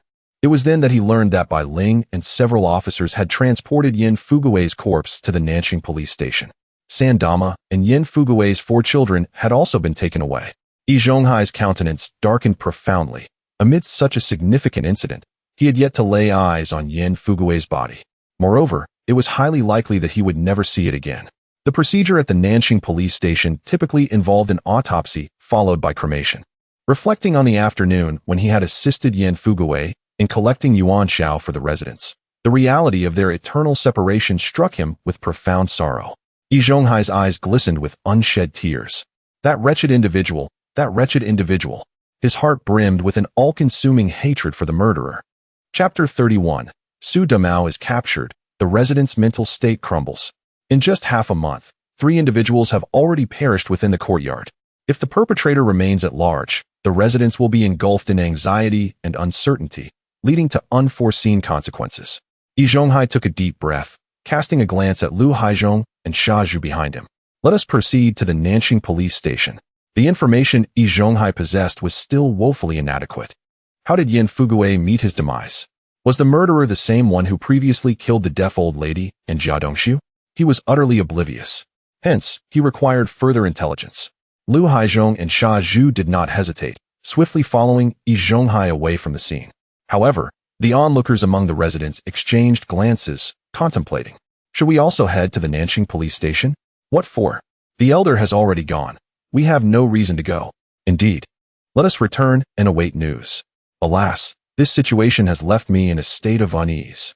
The 3rd incident has occurred, with Yin Fu Gui being the 3rd individual to die in the courtyard. This has shattered the residents' psychological defenses, leaving them to ponder what they would do if the murderer targeted them next. It is simply terrifying. At the Nanjing police station, in the office of the chief, Li Aigua gazed sternly at Bai Ling, speaking in a grave tone. Today is the Lantern Festival, and Yin Fu Gui was killed in broad daylight, causing a profoundly negative impact. Bai Ling, we must capture the murderer swiftly. Bai Ling nodded, her expression solemn. We have already obtained leads and are in the process of apprehending the suspect. Upon hearing this, Li Aigua's demeanor softened somewhat. Excellent. Let us ensure that this scoundrel faces the full extent of the law. Proceed with the investigation. Understood. Bai Ling exited Li Aigua's office, moving with purpose. Shortly thereafter, she arrived at a room where she found Sandama and Yin Jieqing weeping together. Yin Fu Gui was the mainstay of the Yin family. His untimely death would spell hardships for them in the future. Officer, have you apprehended the murderer? Yin Jieqing looked at Bai Ling with hopeful eyes, a flicker of hatred passing through them. Regardless of the past conflicts with Yin Fu Gui, he was ultimately his father. With his father gone, vengeance was a natural inclination. We have identified a suspect and are actively pursuing them. Rest assured, the Nanjing police station will not allow any criminal to roam free. Just as Bai Ling was calming their emotions, a police officer knocked and entered. Sister Bai, Yi Zhonghai is outside and wishes to see them. Bai Ling understood. Yi Zhonghai must have learned of Yan Fugui's murder, prompting his visit to the Nanjing police station. Allow them to enter. Before long, the officer escorted Yi Zhonghai, Lu Haizhong, and Xia Zhu into the room. Upon seeing Yi Zhonghai, Sandama's emotions erupted, and she began to weep profusely. Zhonghai, Yan Fugui's death was so tragic. Yi Zhonghai's face darkened as he approached to comfort her, inquiring about the details surrounding Yan Fugui's incident. As for Bai Ling, she quietly withdrew from the room. She had numerous matters to attend to. Su Damao had returned to Suzhou City 3 days prior. However, he dared not return to the Liu family's villa, fearing that Liu Xiaoyi would take him for a medical checkup. He also avoided the courtyard, having heard that Jia Dongxiu had been murdered. The place now seemed cursed, so it was best for him to remain in hiding. Thus, he spent his days reveling with a group of rowdy friends, indulging in drinking and gambling, living a carefree life. However, today, his merriment was abruptly interrupted. 3 police officers stormed into his lodgings, forcefully pinning the inebriated Su Damao to the bed. "What are you doing? Help! Help!" Su Damao, now awake, cried out for assistance, but his pleas were ruthlessly disregarded. "Su Damao, you are in serious trouble. Come with us." Su Damao was bewildered. Trouble? He hadn't committed any heinous acts recently. "Have you made a mistake?" "I am a good person, a good person," he protested loudly. Yet the officers paid no heed to his defense as they handcuffed him and escorted him to the Nanjing police station. In the interrogation room on the 2nd floor, he encountered Bai Ling. At that moment, Su Damao still bore a dazed expression, but he managed to force a smile as he looked at Bai Ling. "Officer Bai, what is happening? Why have I been suddenly arrested?" Bai Ling coldly fixed her gaze upon him, articulating each word with precision. 3 hours ago, Yan Fugui was murdered, and your name was found at the scene. How do you explain this? Where were you 3 hours ago, and who can vouch for you? Speak honestly." At her words, Su Damao was left astounded. Yan Fugui was murdered? A shiver ran through him, and he opened his mouth to protest, but found himself at a loss for words. 3 hours ago, he had parted ways with his rowdy friends and returned to his rented room to feast. There were no witnesses. "It wasn't me. I am innocent. Officer Bai, I was drinking all day. I went nowhere." Bai Ling shook her head and rose from her seat. "Think carefully about what you might have to say regarding Yan Fugui's death. Do not attempt to deceive us. Otherwise, the consequences will be dire." Bai Ling exited the interrogation room, leaving Su Damao and the 2 officers guarding him in a state of bewilderment. "I killed Yan Fugui? Impossible." Su Damao was genuinely flabbergasted. In the courtyard, chaos ensued. In the dead of night, Yi Zhonghai and the others returned from the Nanjing police station, bearing a sensational revelation. The perpetrator of Yan Fugui's murder is Su Damao. Moreover, he is also responsible for the deaths of the deaf old lady and Jia Dongxiu. Now, Su Damao has been apprehended by the Nanjing police station and is undergoing interrogation. This news sent shockwaves through the residents, igniting a fervor of disbelief. No one expected that the usually jovial Su Damao would turn out to be the murderer. It is no wonder that he was the first to discover the body of the deaf old lady. He was her killer. Indeed, Jia Dongxiu had always treated Su Damao well, yet he was capable of such violence. And poor Sandama, who had merely reprimanded Su Damao previously, had unwittingly invited his own demise. The residents erupted in outrage, vocally condemning Su Damao, their words dripping with the desire for him to face immediate retribution.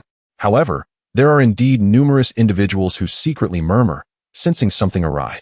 Su Damao, this young man, moved into the Sihiyuan with his father, Su Wuda, during his youth, and one could say he was raised within its confines. His character has been observed by all the residents. When it comes to petty theft and cunning tricks, he may excel, but murder? He likely lacks the audacity for such a heinous act. Yet now, the Nanjing police station has apprehended Su Damao, and his guilt appears as solid as iron. Consequently, those harboring doubts dare not voice their suspicions. They simply retreat indoors, allowing the cacophony of accusations against Su Damao to reverberate endlessly outside. Chapter 32. Bai Ling's visit. Lu Guangqing is stunned. In the front courtyard of the Yan family, Sandama returned with her 4 children, immediately bursting into tears. After many years of marriage, Yan Fugui and she shared a bond that could not simply be dismissed. Now that Yan Fugui had passed away, she was left alone to care for 4 children, How would she manage? The thought filled Sandama's heart with profound sorrow. Her eldest son, Yin Jieqing, at 21, had been living off his parents for several years. However, with Yin Fugui's death, he seemed to mature significantly in an instant. Mother, do not worry. I will take care of my younger siblings. In the original television drama, Yin Jieqing had always been a carefree character. Yet now, under the weight of this immense loss, he finally exhibited a semblance of masculinity. Unfortunately, with the grief still overwhelming Sandama, his words did not stir much reaction. Perhaps only the passage of time could heal the wounds of this family. In the central courtyard, the Yi family. Yi Zhonghai returned home, where Idama inquired about the details. I know nothing. Although Yin Fugui had written Su Damao's name before passing, it did not definitively prove Su Damao was the murderer. It might merely be a clue. Thus, Yi Zhonghai was hesitant to make any conclusive statements. Furthermore, Su Damao had been someone he had watched grow up since childhood. This young man might talk a big game, but he lacked the courage to commit murder. Yi Zhonghai speculated that Yin Fugui might have either been hallucinating in his final moments or that the true killer had deliberately left behind the bloodied writing. Regardless, he could not bring himself to believe that Su Damao was capable of such an act. Upon noticing Yi Zhonghai's reluctance to respond, Idama sighed heavily. 3 people have died in our courtyard. What are we to do now? Yi Zhonghai bowed his head in silence. Although he was a respected elder in the courtyard, he felt utterly helpless in the face of such a dire situation. After all, he was merely an ordinary man. In the central courtyard, the Jia family. The news of Yin Fugui's murder and Su Damao's arrest reached the Jia household. Jia Zhongshi not only felt no fear, but even wore a cold smile. Good riddance, they deserve to die. Since the death of Jia Dongxiu, her mentality had become warped. She believed that as long as her grandson Bang Gong was safe, it would be better if everyone else perished. Naturally, she would not be foolish enough to broadcast such sentiments in the courtyard, lest she become the target of public ire. Qin Huairu listened to her mad ramblings in silence, merely calling out to the 2 children. Bang Gong, Xiao Dang, it's time for bed. Oh, Bang Gong, who had been playing with stones in the corner with Xiao Dang, responded and pulled Xiao Dang up to sleep. Just as they lay down, Bang Gong began to whine. Mother, Grandma, I want to eat braised pork. Upon hearing this, Qin Huairu's face reflected her dilemma. During this time of famine, the price of meat in Gezi City was exorbitant. For the residents of Sijio City, eating meat, even once a month, was a luxury. Some families had not tasted meat in months. Be good, Bang Gong. We will have braised pork next month. No, I want it tomorrow. Bang Gong cried loudly, being too young to comprehend the family's current predicament. Jia Zhongshi scooped her grandson into her arms, looking ominously at Qin Huairu, and said, If Bang Gong wants meat, we shall buy it for him tomorrow. We are not short on money. Qin Huairu was speechless. All the household funds were controlled by Jia Zhongshi, leaving her with no authority over expenditures. Since Jia Zhongshi had spoken, what could she say? Yes, mother.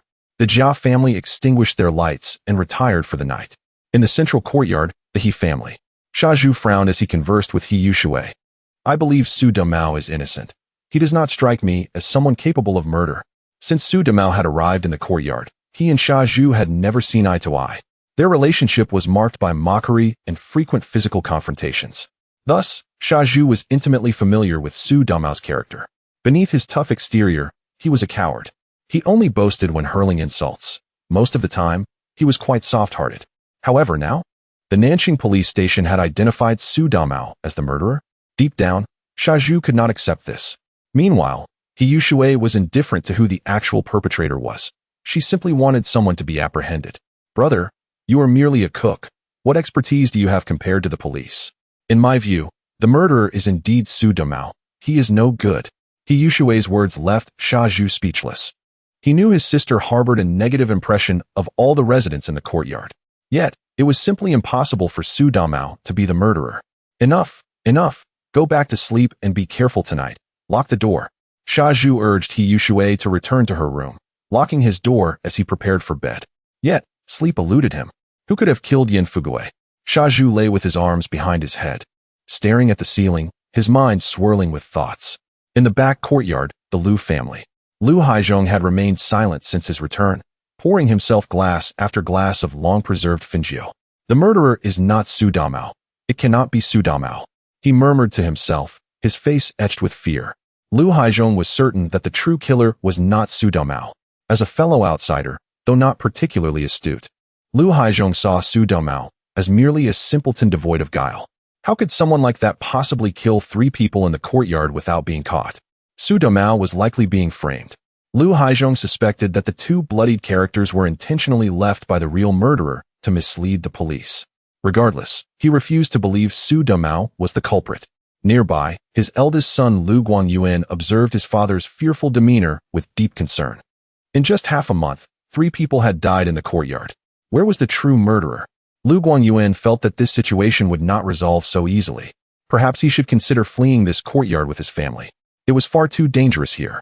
In the Lu family villa, the living room on the 1st floor. When Bai Ling arrived with 2 police officers, Lu Guangqing was utterly stunned. What did you say? Su Domao is a murderer? He killed 3 people? He never anticipated receiving such news. However, beside him, Lu Xiaoyi furrowed her brow and shook her head, declaring, I cannot believe it. Su Domao would never have the audacity to commit murder. Bai Ling regarded the Lu family with a serious tone. We are here to request your cooperation in the investigation regarding Su Domao's usual activities. Please share any pertinent information. Indeed, Bai Ling was here to conduct an inquiry. Although Su Domao had been apprehended, numerous uncertainties lingered. For instance, the distance from Su Domao's residence to the location of Yin Fugui's demise was over an hour by direct route. Furthermore, more than half an hour prior to Yin Fugui's incident, Su Domao had been drinking with his dubious companions. In summary, there were too many ambiguities that required thorough verification. The Nanjing police station could not hastily determine guilt, especially in such a high-profile serial murder case. Chapter 33, A New Investigative Direction, Lin Huang is approached. Upon hearing Bai Ling's words, Lu Xiaoyi, despite her reluctance, had no choice but to accept the reality. Ultimately, the Lu family provided a statement regarding Su Domao under Bai Ling's interrogation. Thank you for your cooperation. I will send someone to notify you of any developments. Bai Ling departed with her team of officers, leaving the Lu family in a state of shock. I should never have allowed you to marry him. Lu Guangcheng sat on the sofa, gritting his teeth, his face etched with displeasure. What a mess, embroiled in a murder case. Su Domao truly knows how to stir up trouble. Lu Xiaoyi's mother, Tanya Li, bore a grim expression as well. The reason she had consented to Lu Xiaoyi marrying Su Domao was due to the deceitful flattery of their family cook. That cook, after all, was Su Domao's mother. Who would have thought that after more than 3 years of marriage, not only had they not conceived a child, but Su Domao had also become entangled in a homicide? Does the Nanchang police station arbitrarily arrest people? Certainly not. Su Domao must be a suspect for them to take such action.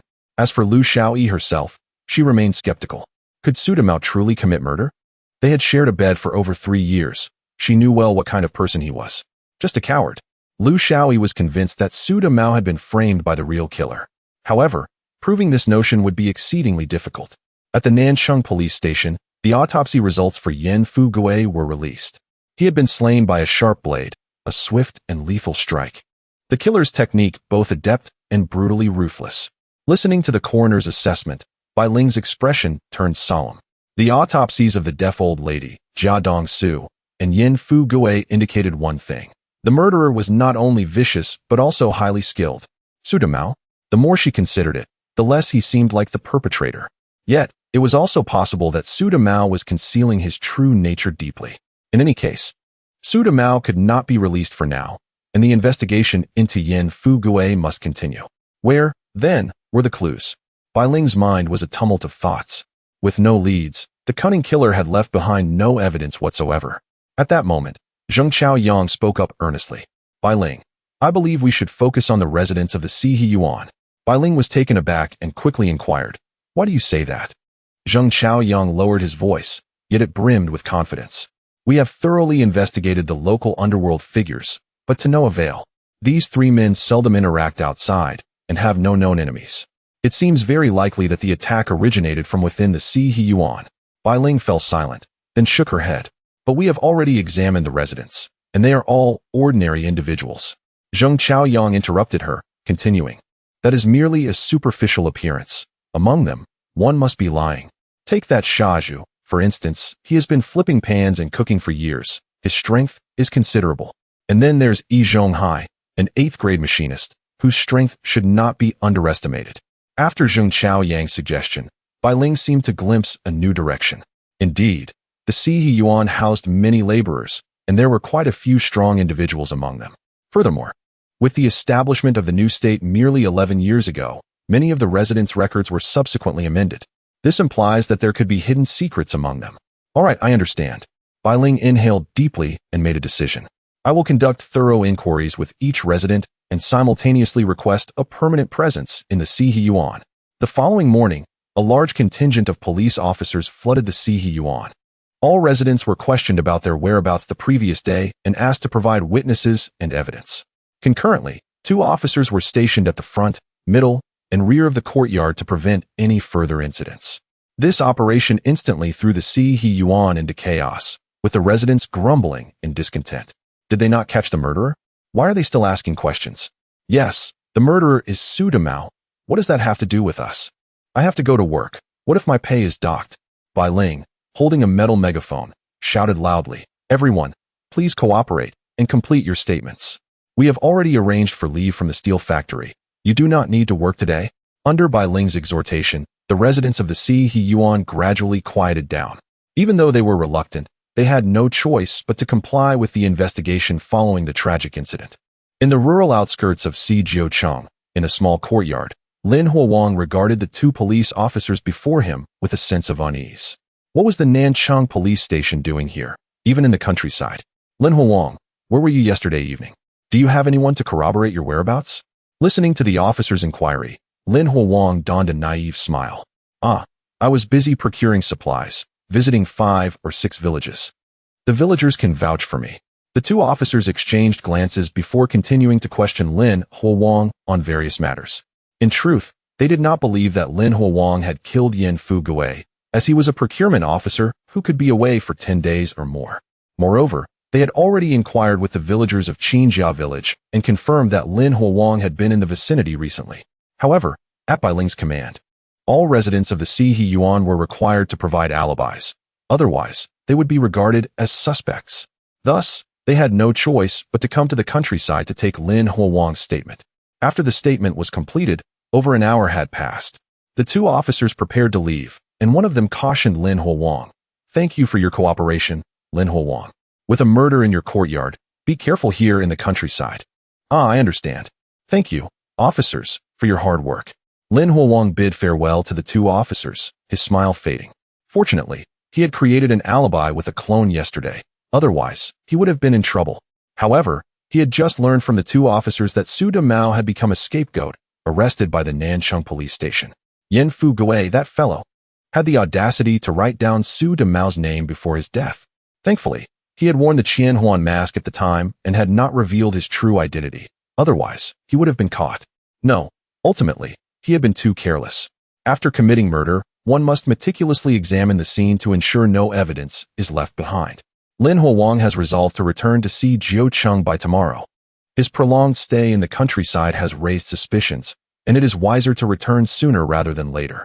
However, upon his return, the Sihe Yuan is likely to be quite lively, is it not? With Yan Fugui deceased, one wonders if Yizhong Hai is in a state of panic. After all, Yan Fugui was the esteemed 3rd master in charge of the Sihe Yuan. Surely, the street office will intervene in this matter? The absence of one of the 3 managing masters is indeed significant. This time, who will the street office appoint to succeed Yan Fugui? Chapter 34. Procurement and the family of Su Demao. On the following morning, within the small courtyard, Qin Jingru gazed at Lin Huowang with tear-filled eyes, her heart heavy with reluctance. Lin Huowang not only frequently treated her to steamed buns and candies, but also enabled her to continue her education. Thus, Qin Jingru harbored immense gratitude towards him. "Why are you crying? I will return next month." Lin Huowang gently patted her small head, producing a piece of big white rabbit milk candy and offering it to her. "Please help me tidy up. I do not wish to return to a room full of dust." Qin Jingru, her tears transformed into a smile, accepted the candy and nodded vigorously. "I will definitely come to clean every day. All right, I must be off now. Farewell." Lin Huowang mounted his bicycle and departed, leaving Qin Jingru watching him with longing eyes. "Lin Gij, you must come back."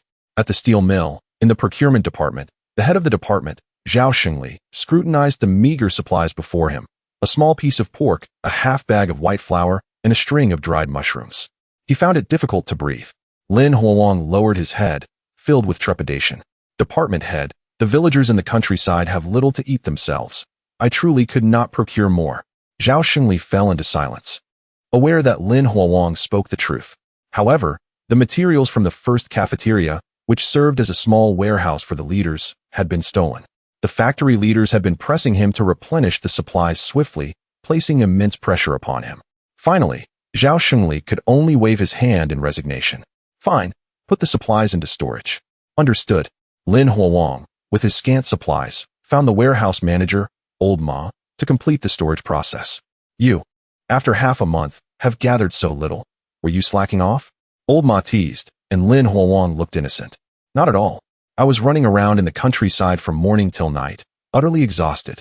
After a casual exchange, Lin Huolong pushed his bicycle away from the steel mill. Upon exiting, he gazed toward the Sihiyuan, a smile gracing his face. I am back at the Sihiyuan. I wonder what the current state of the Sihiyuan is. With Yin Fugui deceased, the courtyard must be quite lively now? Within the Sihiyuan, a cloud of sorrow loomed. Bai Ling, accompanied by the police, took statements from all residents, requesting them to provide alibis. Witnesses and material evidence were also required. With nearly 100 residents in the courtyard, how could each person furnish a complete alibi? Consequently, 5 or 6 residents were summoned to the Nanxing police station for further interrogation. The remaining residents, although allowed to continue working, were in a poor state of mind. Naturally, after 3 people had died in the courtyard, the rest were considered suspects and lived in constant trepidation. It was a wonder if anyone felt at ease. Lin Huolong's return did not stir much commotion. Even the residents who usually greeted him remained silent. He heard the cries of Aunt San from across the way. The death of Yin Fugui had deeply affected her. Yet, Lin Huolong remained unmoved, as the original owner had long been driven to death by these beasts. Their current fate was well-deserved. Peering through the window, he observed the police guarding the courtyard, feeling a sense of caution. Although Lin Huolong did not regard the police of this era with much concern, history had shown that many had met their downfall unexpectedly. He could not afford to be complacent. At the Nanxing police station, in the interrogation room on the 2nd floor, Su Domao sat wearily on a chair, repeatedly asserting, "I am innocent.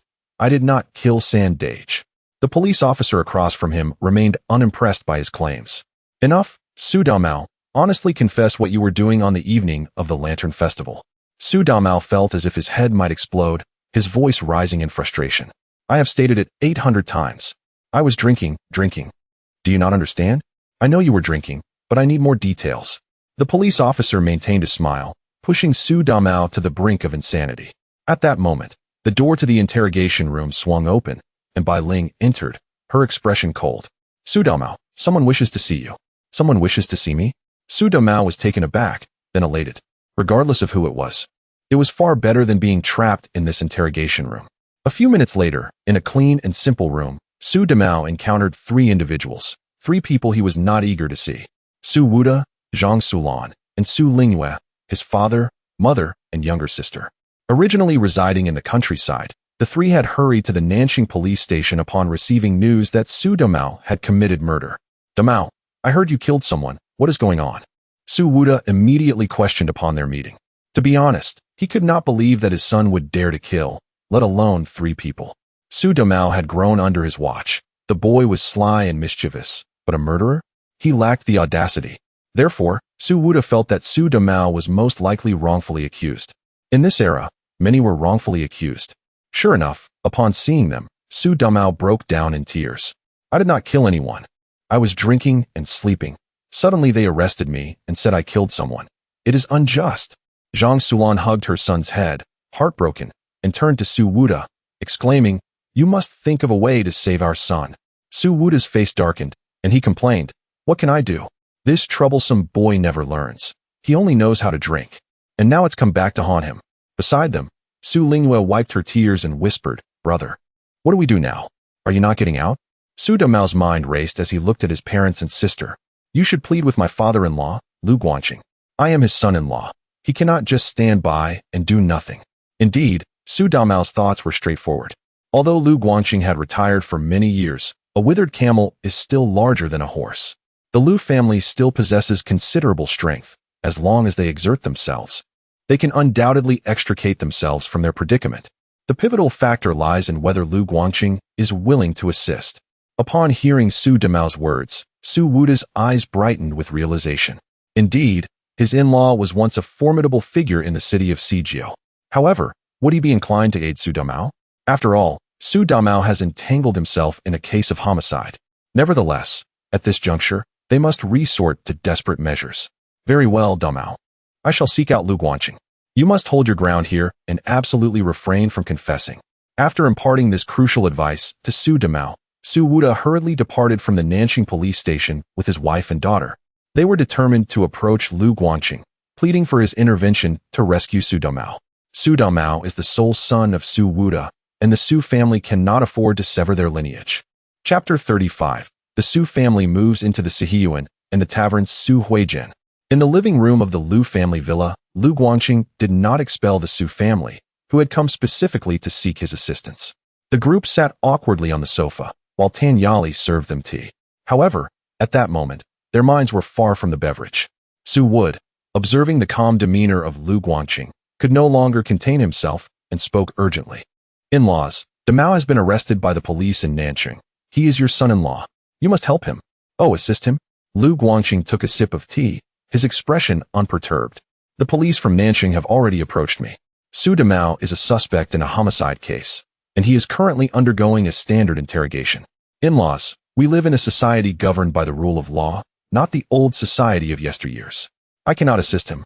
If he is innocent, he will be released after a while. You need not worry. Listening to Lu Guangqing's words, the three members of the Su family exchanged glances. But what if the police coerced Damao into a confession? Lu Guangqing shook his head and smiled. You are overthinking it. This homicide case has already made headlines. The Nanqing police would not act foolishly. Su Wood hesitated. According to Lu Guangqing, as long as Su Damao was innocent, he would eventually be fine. However, the wait would be incredibly arduous for Su Damao. Ultimately, the Su family had no choice but to leave the Lu family villa. Yet, they had no desire to return to the countryside. Instead, they wished to await the outcome regarding Su Damao. After deliberation, they decided to reside in the Sihiyuan for a time, planning to return to the countryside only after Su Damao was safe. Throughout this ordeal, Lu Xiaoyi had not made an appearance. The Su family seemed to accept this, for Lu Xiaoyi's inability to conceive had strained her relationship with them. In the Sihiyuan, new residents had arrived. The Su family of three moved in without causing much of a stir, as they had previously resided there. Years ago, after Su Damao married Lu Xiaoyi, the Su family had returned to the countryside to make way for them. Now, with Su Damao's arrest, the Su family had returned to await his release from the Nanqing police. However, once they settled in, they realized something was amiss. What? 3 people have died in the Sihiyuan in the past half-month? Su Wood was taken aback by this revelation. Moreover, the 3 older women in the courtyard and Jia Zhangshi consistently regarded them with sinister glances. Given that Su Damao was now the prime suspect in a serial murder case, their attitude was entirely understandable. Su Wood felt a chill. If Su Damao were indeed the murderer, there would be dire consequences. If he were not the murderer, then moving into the Sihiyuan was akin to walking into a den of wolves. As long as the true culprit remained at large, they could strike again. Yet, now that they had moved in, returning to the countryside was no longer an option.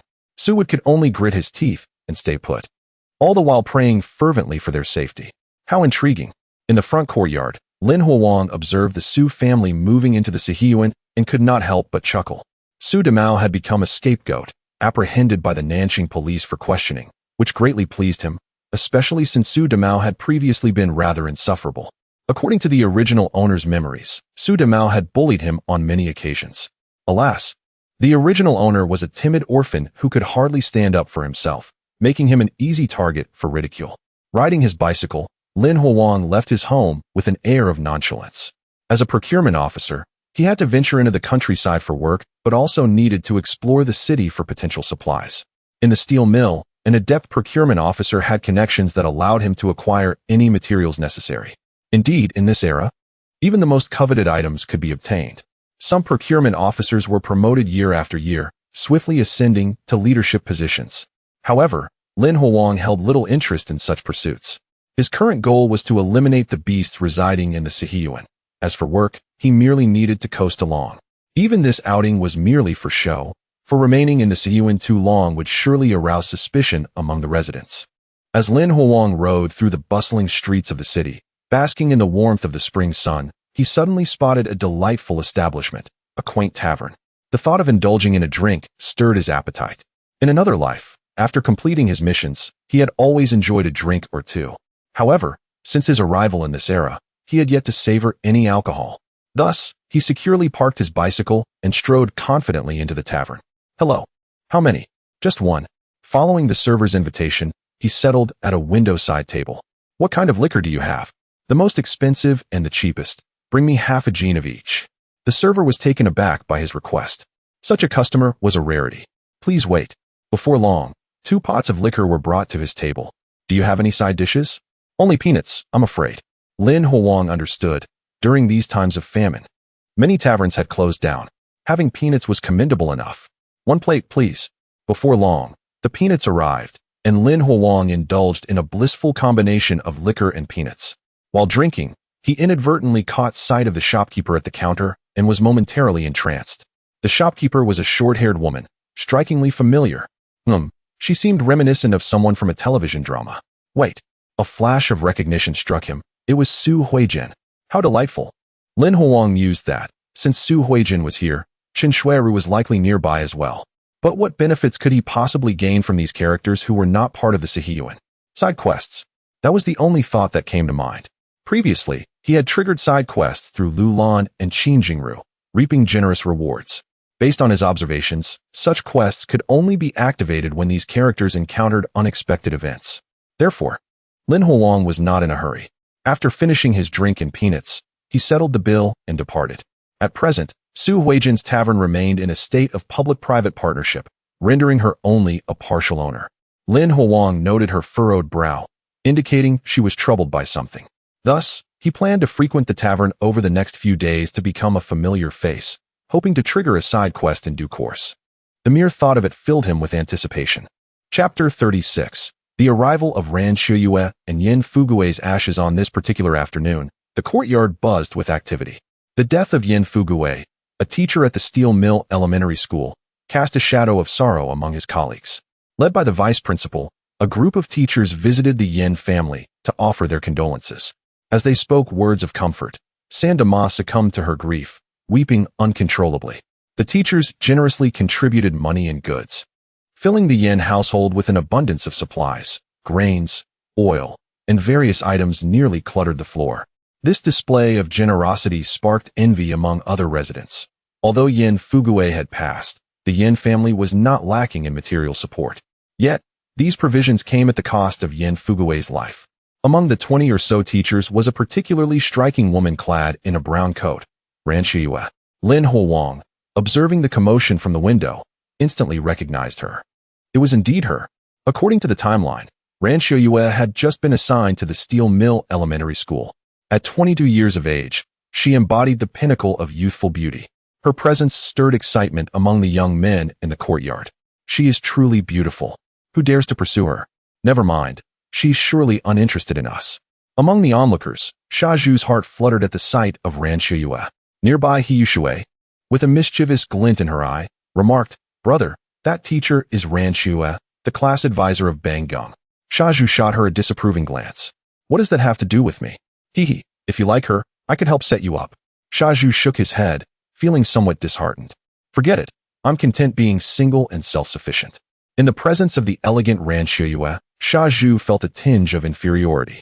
Noticing his demeanor, Hiyushui rolled her eyes but resolved to play matchmaker for her brother, hoping to see if they had any fate together.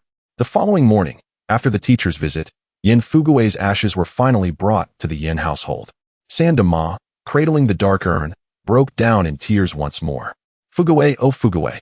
Her sorrowful cries echoed throughout the courtyard, leaving the residents in a state of melancholy. Despite Yin Fugue's petty nature, the community felt he did not deserve such a fate. The residents believed his deeds did not warrant death. Lin Huang, consuming steamed buns and porridge, stood coldly by the window, unaffected by Sandama's lamentations. Yin Fugue had aided the deaf old woman in tormenting the original owner, leading to their demise. He deserved his fate. Lin Huang thought himself merciful for not having harmed Yin Fugue's entire family.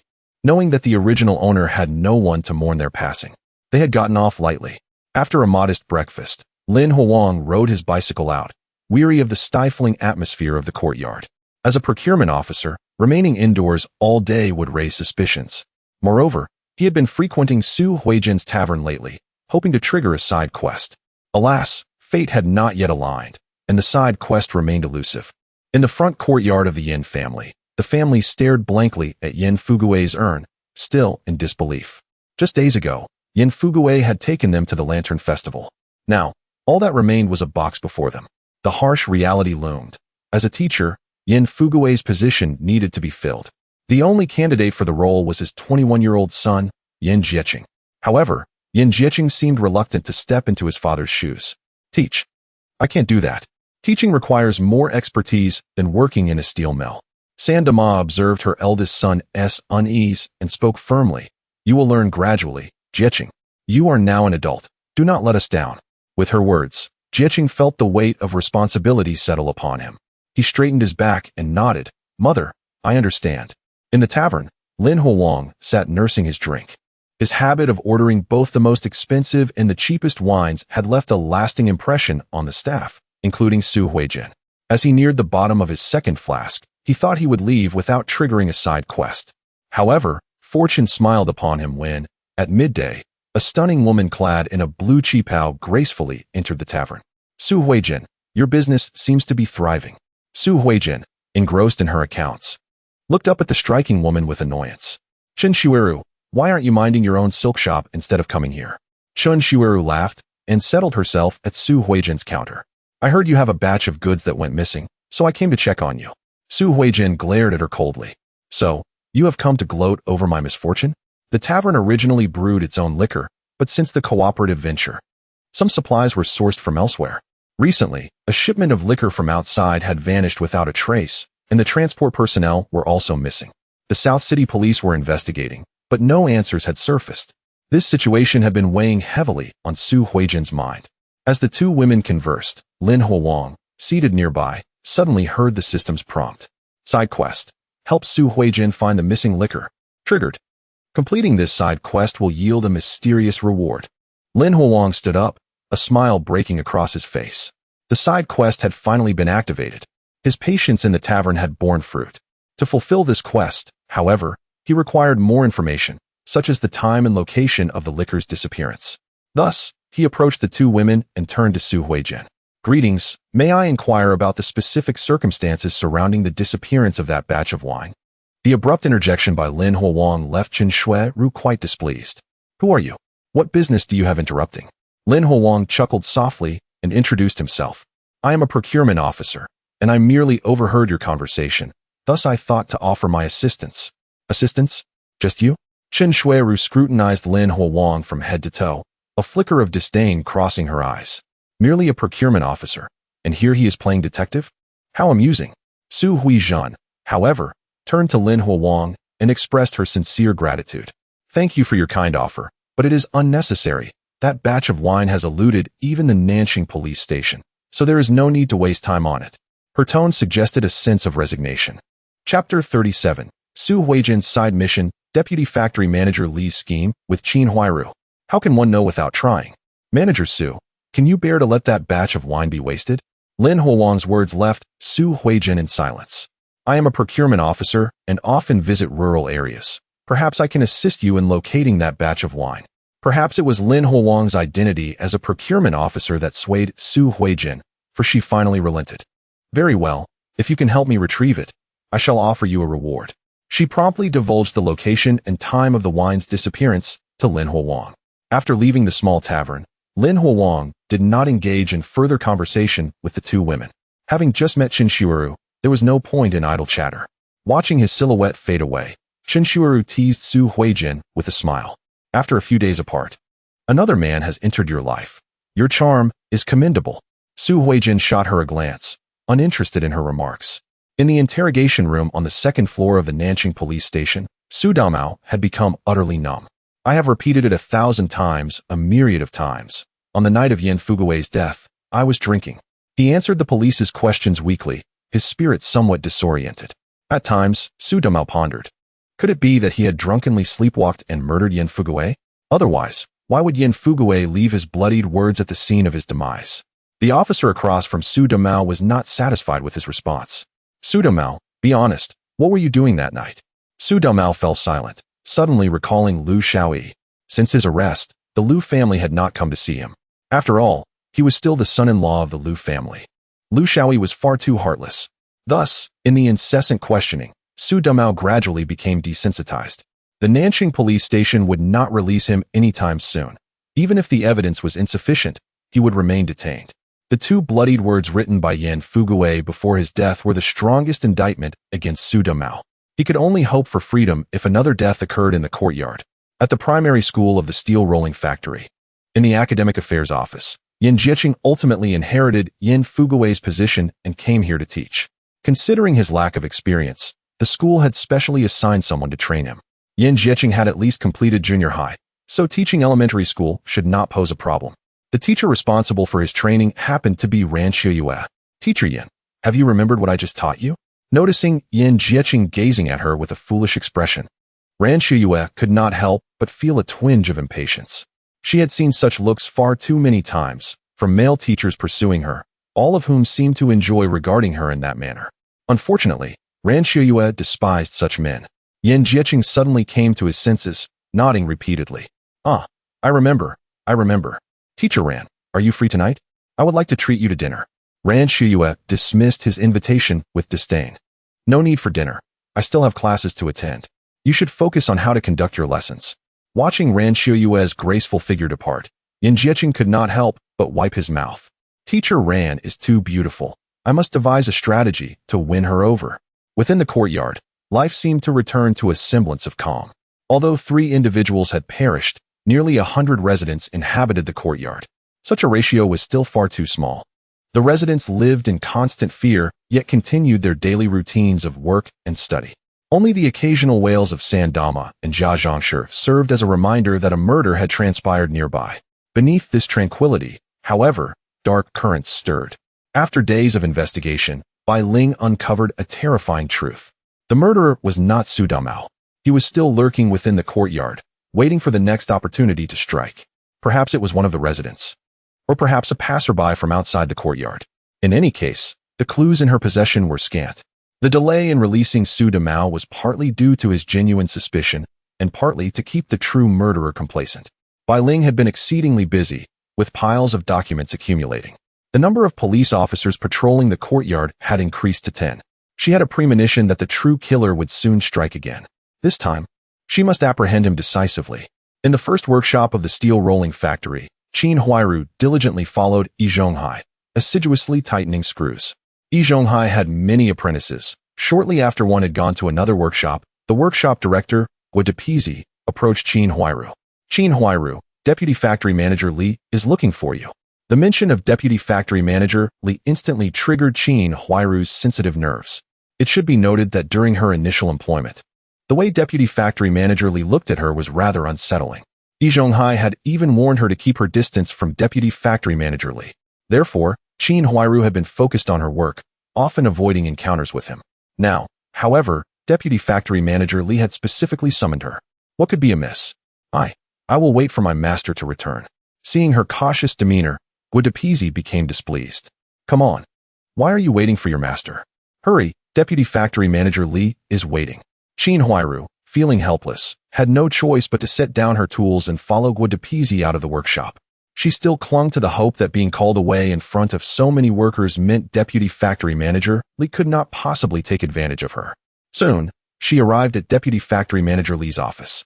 Gua Depizi smirked as he closed the door, leaving Qin Huairu exposed to Deputy Factory Manager Li's scrutiny. Qin Huairu awkwardly sat in the chair, lowering her head and quietly inquiring. Deputy Factory Manager Li, what do you need from me? Oh, it's nothing, just inquiring about your recent work habits in the factory and if you are facing any difficulties. Hearing Deputy Factory Manager Li's earnest tone, Qin Huairu involuntarily sighed in relief. Perhaps Deputy Factory Manager Li was merely conducting a routine inquiry and bore no ulterior motives towards her. She and Yi Zhonghai had overthought. I am quite accustomed to it, and currently face no difficulties. Qin Huairu replied cautiously, and their exchange soon stretched into several minutes. Then, the office fell silent. The atmosphere turned somewhat heavy, and feeling a surge of anxiety, Qin Huairu suddenly lifted her gaze. Then, she caught sight of Deputy Factory Director Li, who was gazing at her with a covetous glint in his eyes. An involuntary shiver ran down her spine.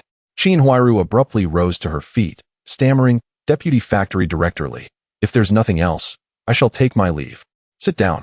Deputy Factory Director Li chuckled ominously, his voice taking on a deeper tone. "Qin Huairu, I called you here today, and you ought to comprehend my intentions.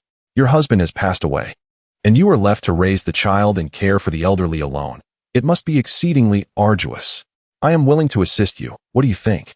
The words of Deputy Factory Director Li filled Qin Huairu with a mix of humiliation and fury.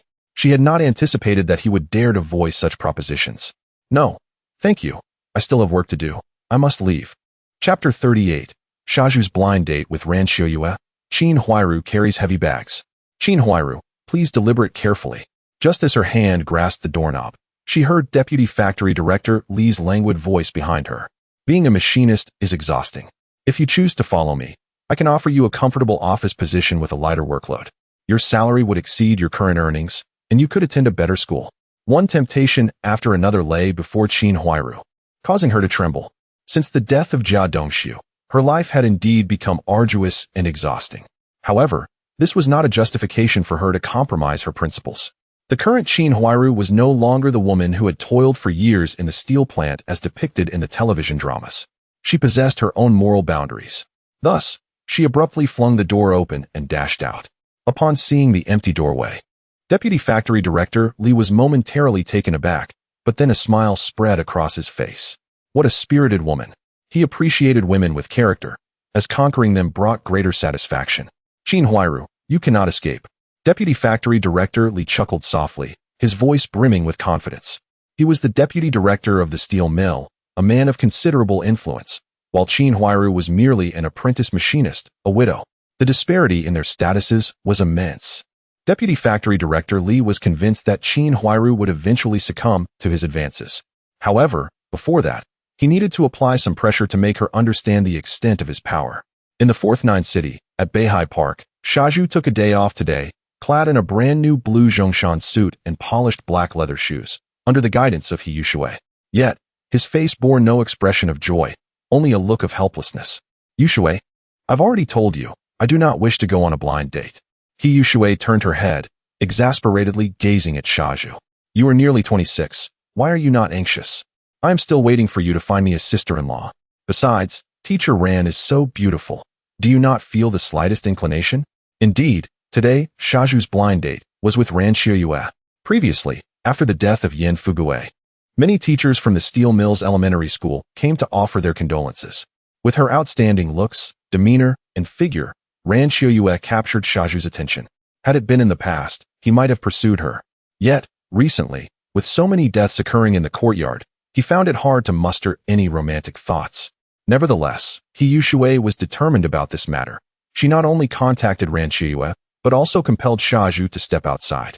In her words, the deaths in the courtyard were beyond anyone's control, but Shaju's lifelong happiness was a matter of utmost importance.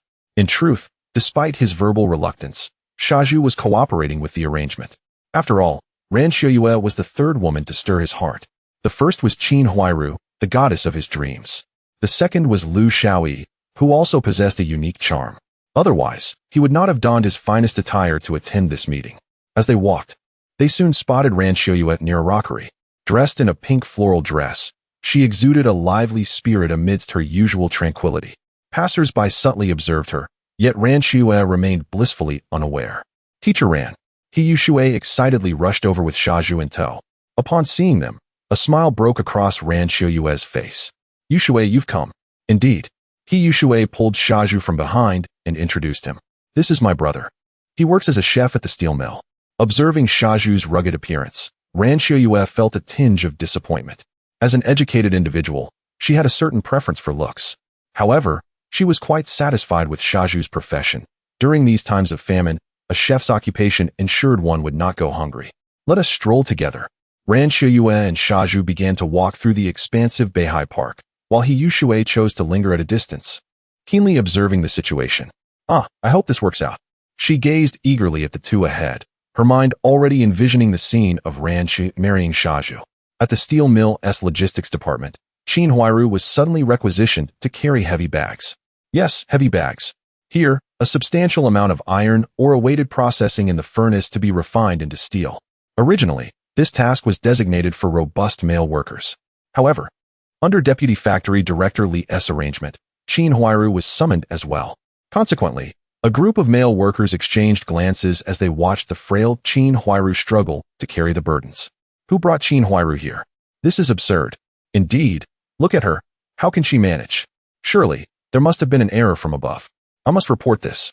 Many expressed sympathy and offered assistance, showcasing their concern for Qin Huairu.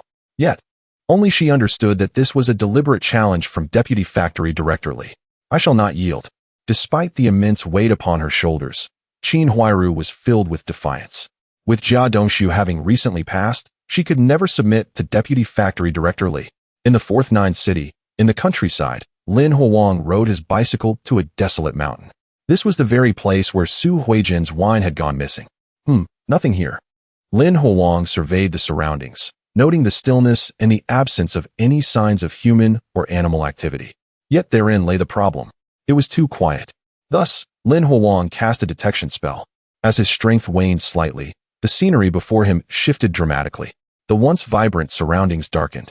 A wisp of red fog rose from the ground and drifted away. Excellent. Lin Huang felt a surge of joy. This newly acquired detection spell was indeed effective.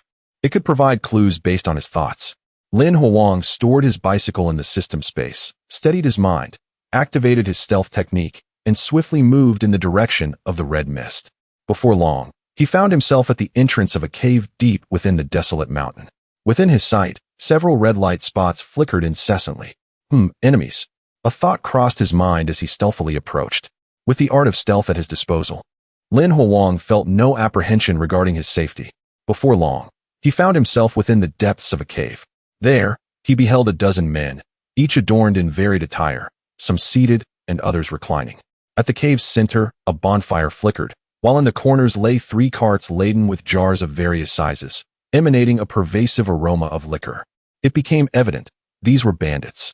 Lin Huang pondered thoughtfully. In this era, due to the scourge of famine, many desperate souls ultimately resorted to banditry. It appeared that Su Hui had indeed been abducted by these outlaws, which explained why the Nanchang police station had failed to locate her. This group concealed themselves with remarkable secrecy, and they were armed with firearms. Even if the police attempted to eliminate them, they would face considerable challenges. Nevertheless, for Lin Huang, they presented a rather manageable adversary.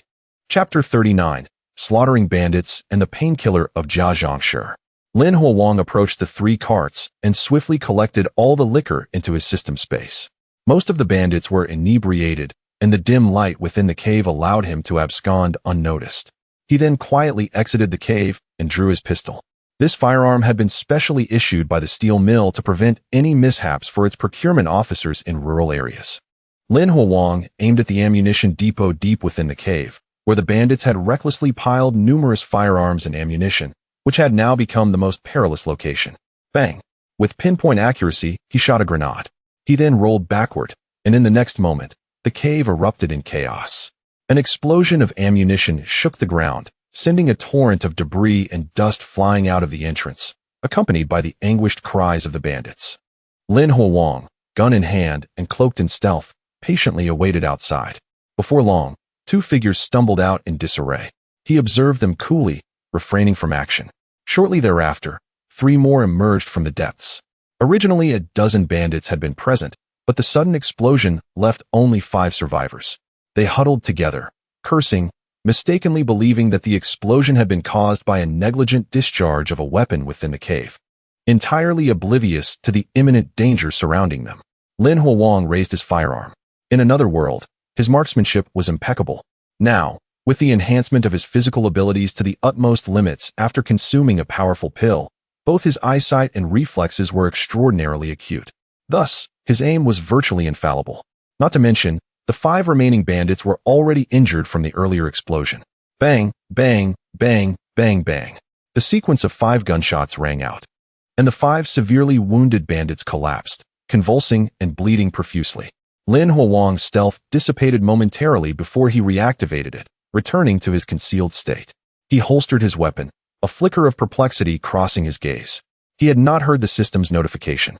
Originally, he intended to keep this batch of liquor for himself, but it seemed that was no longer feasible. He must return the liquor to Su Huijin to complete this side quest. So be it.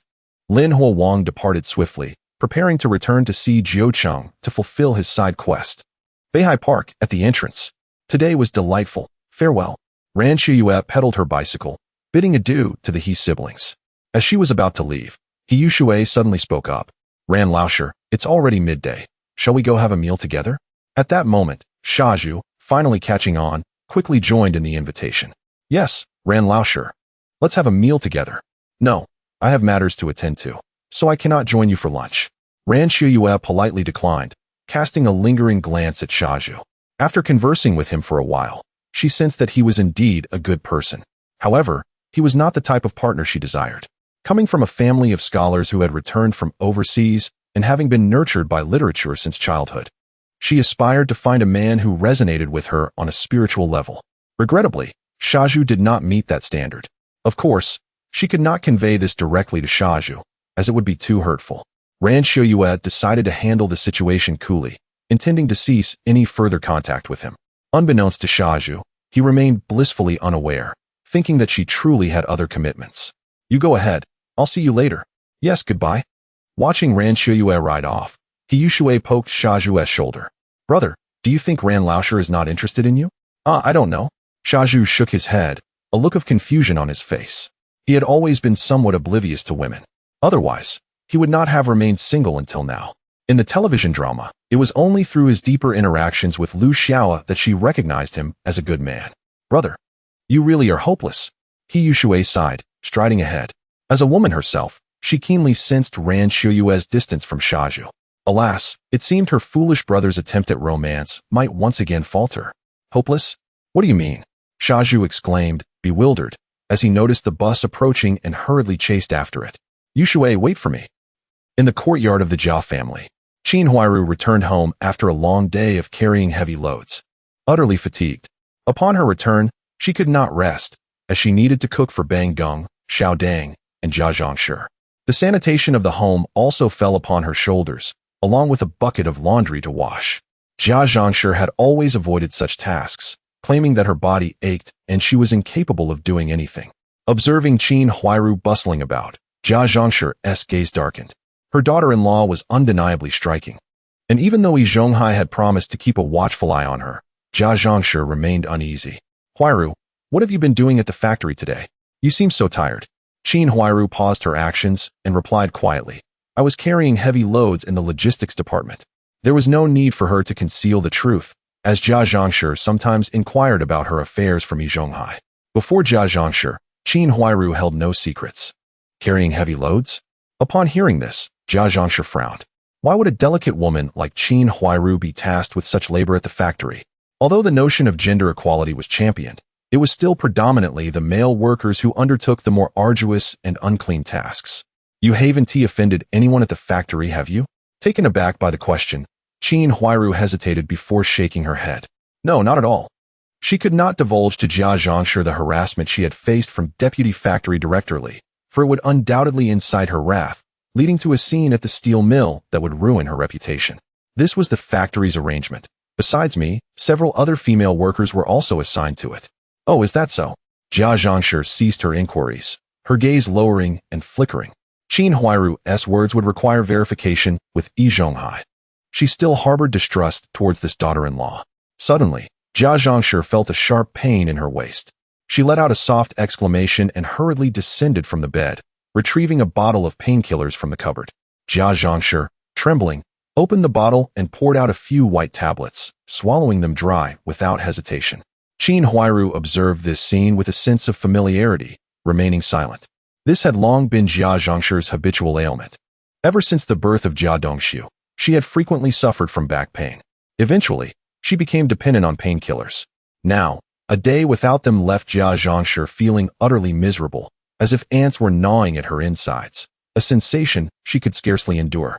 After taking the painkillers, she sat on the bed to rest for a while, finally alleviating her discomfort. Subsequently, she stepped outside, calling for Bonging, as she prepared for dinner. Chapter 40. The Ring of Teleportation. The General Assembly of the Courtyard in Suzhou City, at a quaint tavern. Su Huijin was momentarily taken aback upon receiving the news from Lin Huang about the recovered shipment of wine. Joy surged within her, for her tavern had transitioned into a public-private partnership.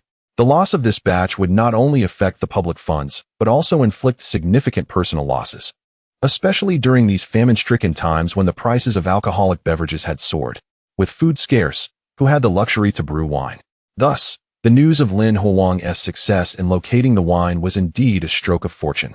Indeed, it's right outside. Call the staff to help carry it in, she exclaimed, hastily summoning several attendants to assist. Upon stepping out, she was greeted by the sight of multiple stacks of wine jars nestled in a corner. The attendants, brimming with excitement, busily transported the jars, while Su Huijin sought to extract more details from Lin Huang. She inquired about the carts that had delivered the jars and the whereabouts of the attendants. I know not, Lin Huang replied. When I found these wines, there was nothing else around. He insisted that he was merely fulfilling a side quest and had no time for idle chatter. Before long, the last of the jars were brought into the tavern, and Su Huijin expressed her heartfelt gratitude. Come back for a drink anytime. It's on the house, she promised, her generous offer brightening Lin Huang's expression. That sounds splendid. Thank you, Manager Su.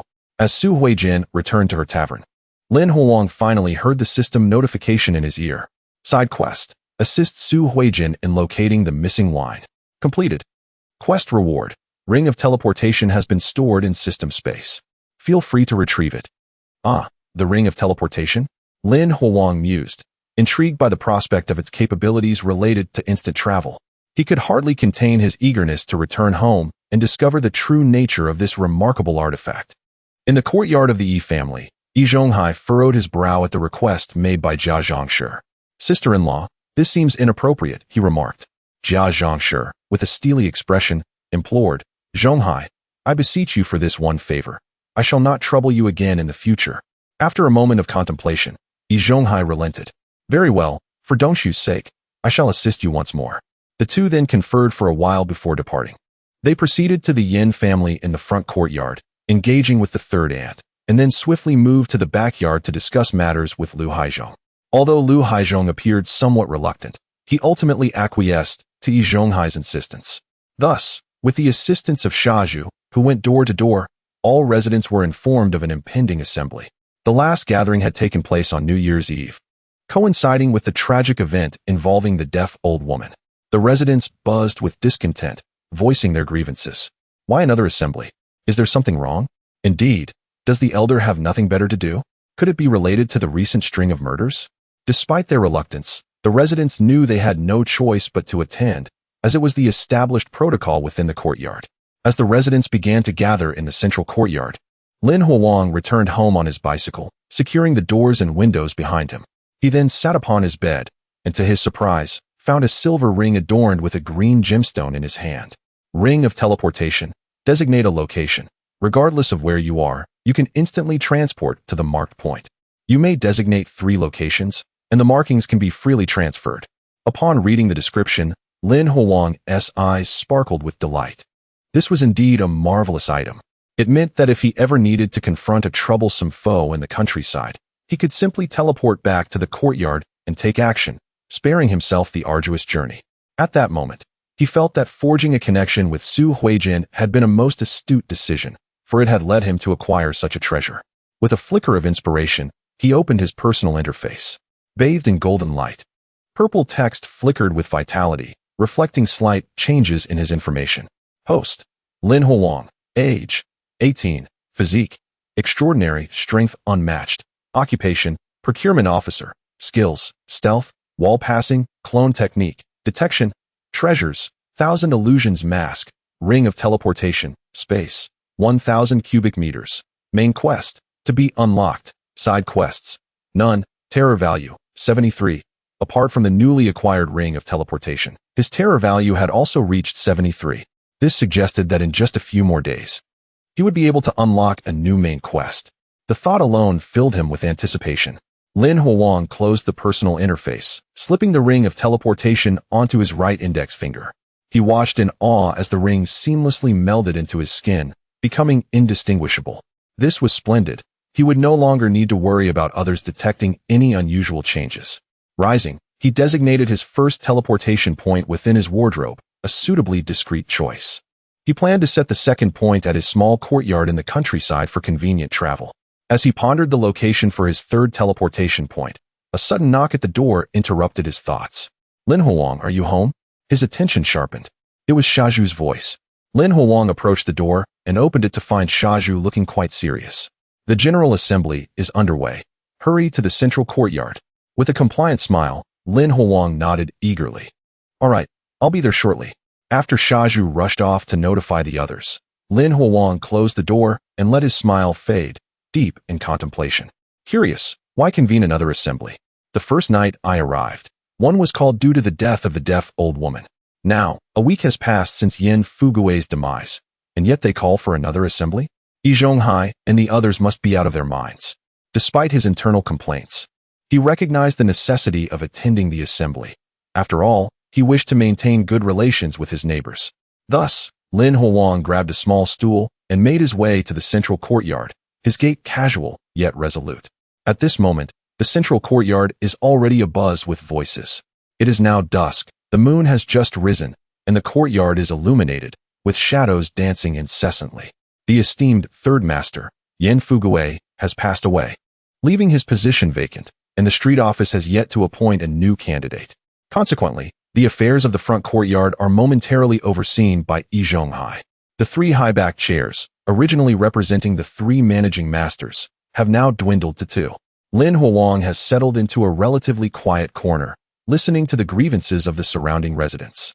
With three individuals having succumbed to untimely deaths within the courtyard and the perpetrator still at large, only one suspect, Su Demao, has been apprehended.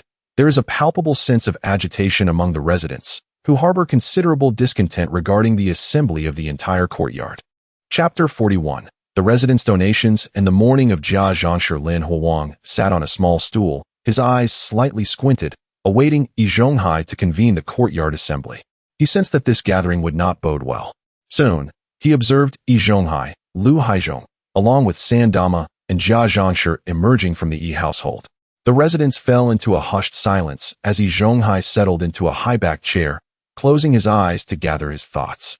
Lu Haizhong began to tally the attendees, ensuring no one was absent. Once confirmed that everyone was present, Yi Zhonghai rose and cast a sweeping gaze over the assembly. The purpose of this meeting was clear to all. The recent spate of deaths within the courtyard had cast a pall over the community. Now, the Jia family and the Yin family were facing dire straits and sought assistance through donations. Upon hearing this, the crowd erupted in discontent. They had not anticipated that Yi Zhonghai would call for an assembly solely to solicit funds for the Jia and Yin families. Donations? My household can barely afford to eat, let alone spare any money. Indeed, just days ago, I caught a whiff of the Jia family indulging in braised pork. The Yin family received a bounty of provisions from the school, yet they have not shared a morsel with us. The residents' grievances caused Yi Zhonghai's expression to darken. He had not wished to hold this assembly, but was compelled by Jia Zhangshi's incessant pleas. Now, with the situation at this impasse, he felt powerless. He was merely a steward, not a sovereign lord of the courtyard. At that moment, a heart-wrenching wail pierced the air. Dongshu, oh Dongshu, why did you have to leave us? My suffering is unbearable. It was Jia Zhangshi, realizing the gathering's tone had turned against her. She unleashed her sorrow with a piercing cry. Qin Huairu, standing nearby, clutched Bang Gung and Xiao Dang, her own tears flowing silently. Witnessing Jia Zhangshi's grief, Sandama recalled Yin Fugui, and her eyes too brimmed with tears as she embraced her own children, sobbing uncontrollably. Instantly, the residents' complaints subsided. They exchanged glances, their hearts heavy as they beheld the grieving Jia Zhangshi and Sandama. Regardless of the circumstances, Dongshu Jia and Fugui, Yin had indeed passed away. What was there to debate when faced with death? Yi Zhonghai sighed deeply and spoke again. We do not require large contributions. Even a single dime will suffice. Every bit is a gesture of goodwill. He procured a metal basin from behind him, placing 2 10-yuan notes within. I shall contribute 20. You may give as you wish. He then passed the basin to Lu Haizhong. hinting for him to make his donation. Lu Haizhong, with a grim countenance, offered 5 yuan, though he wished to contribute only 50 cents as the courtyard steward and a 7th-level blacksmith. Giving less would reflect poorly on him. Subsequently, Lu Haizhong went door to door collecting contributions. It must be noted that Jia Zhangshi and San Dama's display of grief was quite effective. Despite the residents' reluctance, they still opened their wallets. One person donated 50 cents, another a yuan, and soon the basin was brimming with cash. Among them, the simpleton Xia Zhu contributed the most after Yi Zhonghai, giving a generous 8 yuan from each household. He could not bear to see Qin Huairu in tears. Before long, the basin reached Lin Huang. He tossed in 2 dimes. Lu Haizhong, already displeased with his own 10 yuan donation, could not help but mock Lin Huang for only giving 20 cents. Aren't you the procurement officer? Such a lucrative position, yet you donate a mere 20 cents? Lin Huang feigned ignorance, grinning foolishly. I am quite impoverished. I have spent all my money on drinking lately. Lu Haizhong snorted disdainfully and walked away. Drunkard. Lin Huang maintained his foolish smile, lowering his head as a glint of cold light flickered in his eyes. Lu Haizhong was meddling in affairs that did not concern him. Had he been the one to take Dongshu Jia and Fuguei Yan's lives, would he be foolish enough to donate a substantial amount? Lin Huang's thirst for vengeance was insatiable. Lu Haizhong collected a total of 72 yuan and 38 cents in donations. The bulk came from Yi Zhonghai, Lu Haizhong, and Xia Zhu, while the other residents contributed sparingly. During these trying times, everyone faced financial hardships. Jia Zhangshi and San Dama split the collected funds, with San Dama feeling quite pleased, yet Jia Zhangshi could not muster any joy.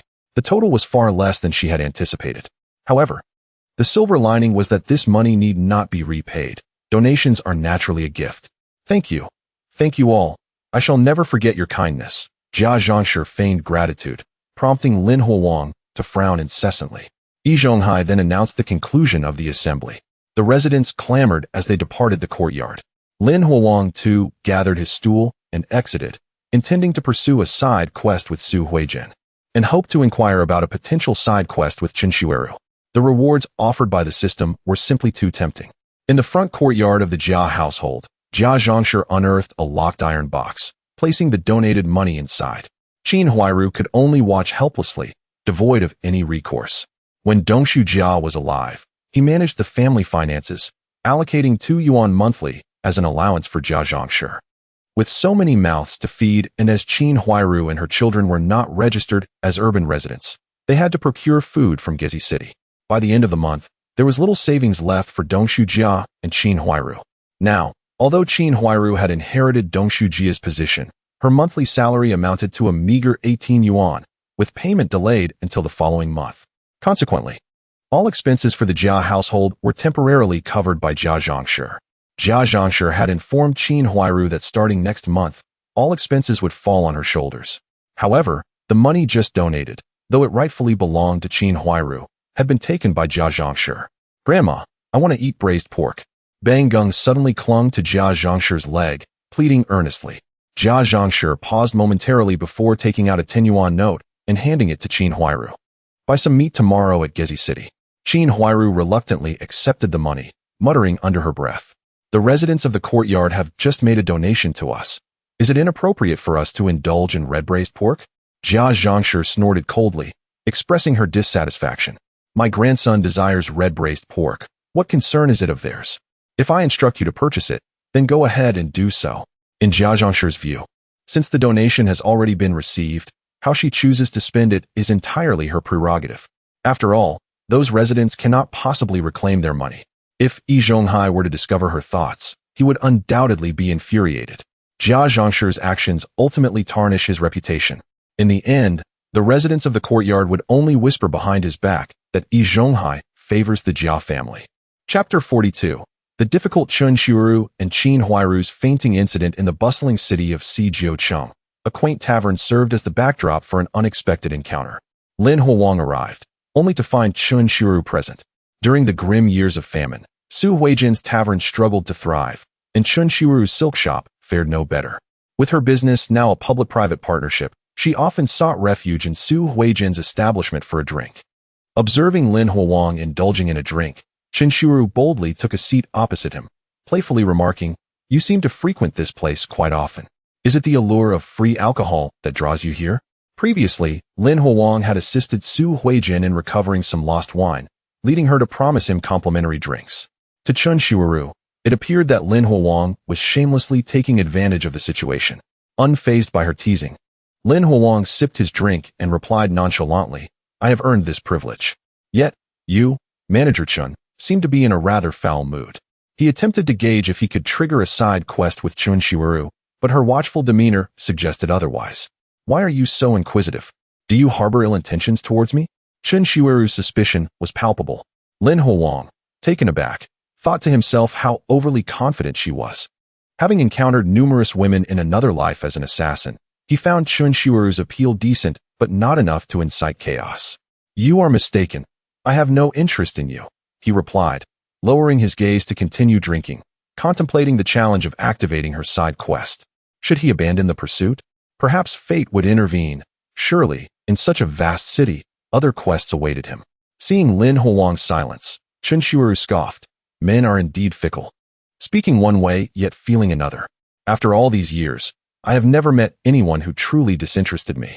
Your indifference is merely a tactic of desire. If you are uninterested in me, why do you come here daily for drinks? Are you perhaps infatuated with Su Huijin?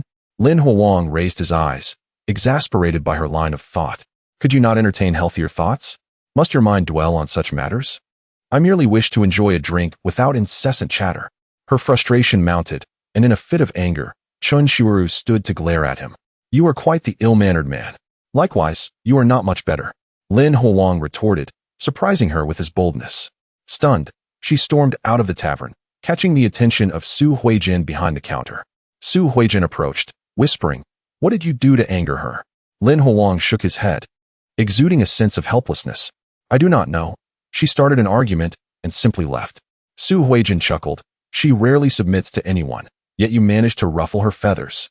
After exchanging a few more words, she returned to her duties. Having finished his drink, Lin Huang departed the tavern. The following day, Qin Huairu finally escaped the burdensome labor of carrying heavy packages at the steel mill. Yi Zhonghai sternly informed her that she need not heed any further demands from Deputy Factory Directorly. "Rest assured, your position is secure. He cannot harm you. If any issues arise, let him come to me." Reassured, Qin Huairu acknowledged that Yi Zhonghai was indeed a competent mentor. After a long day of work, she made her way to Gezi Market, purchasing a pound of expensive pork, followed by a pound of costly flour. As Jia Zhangshi often said, bonking is growing and needs proper nourishment.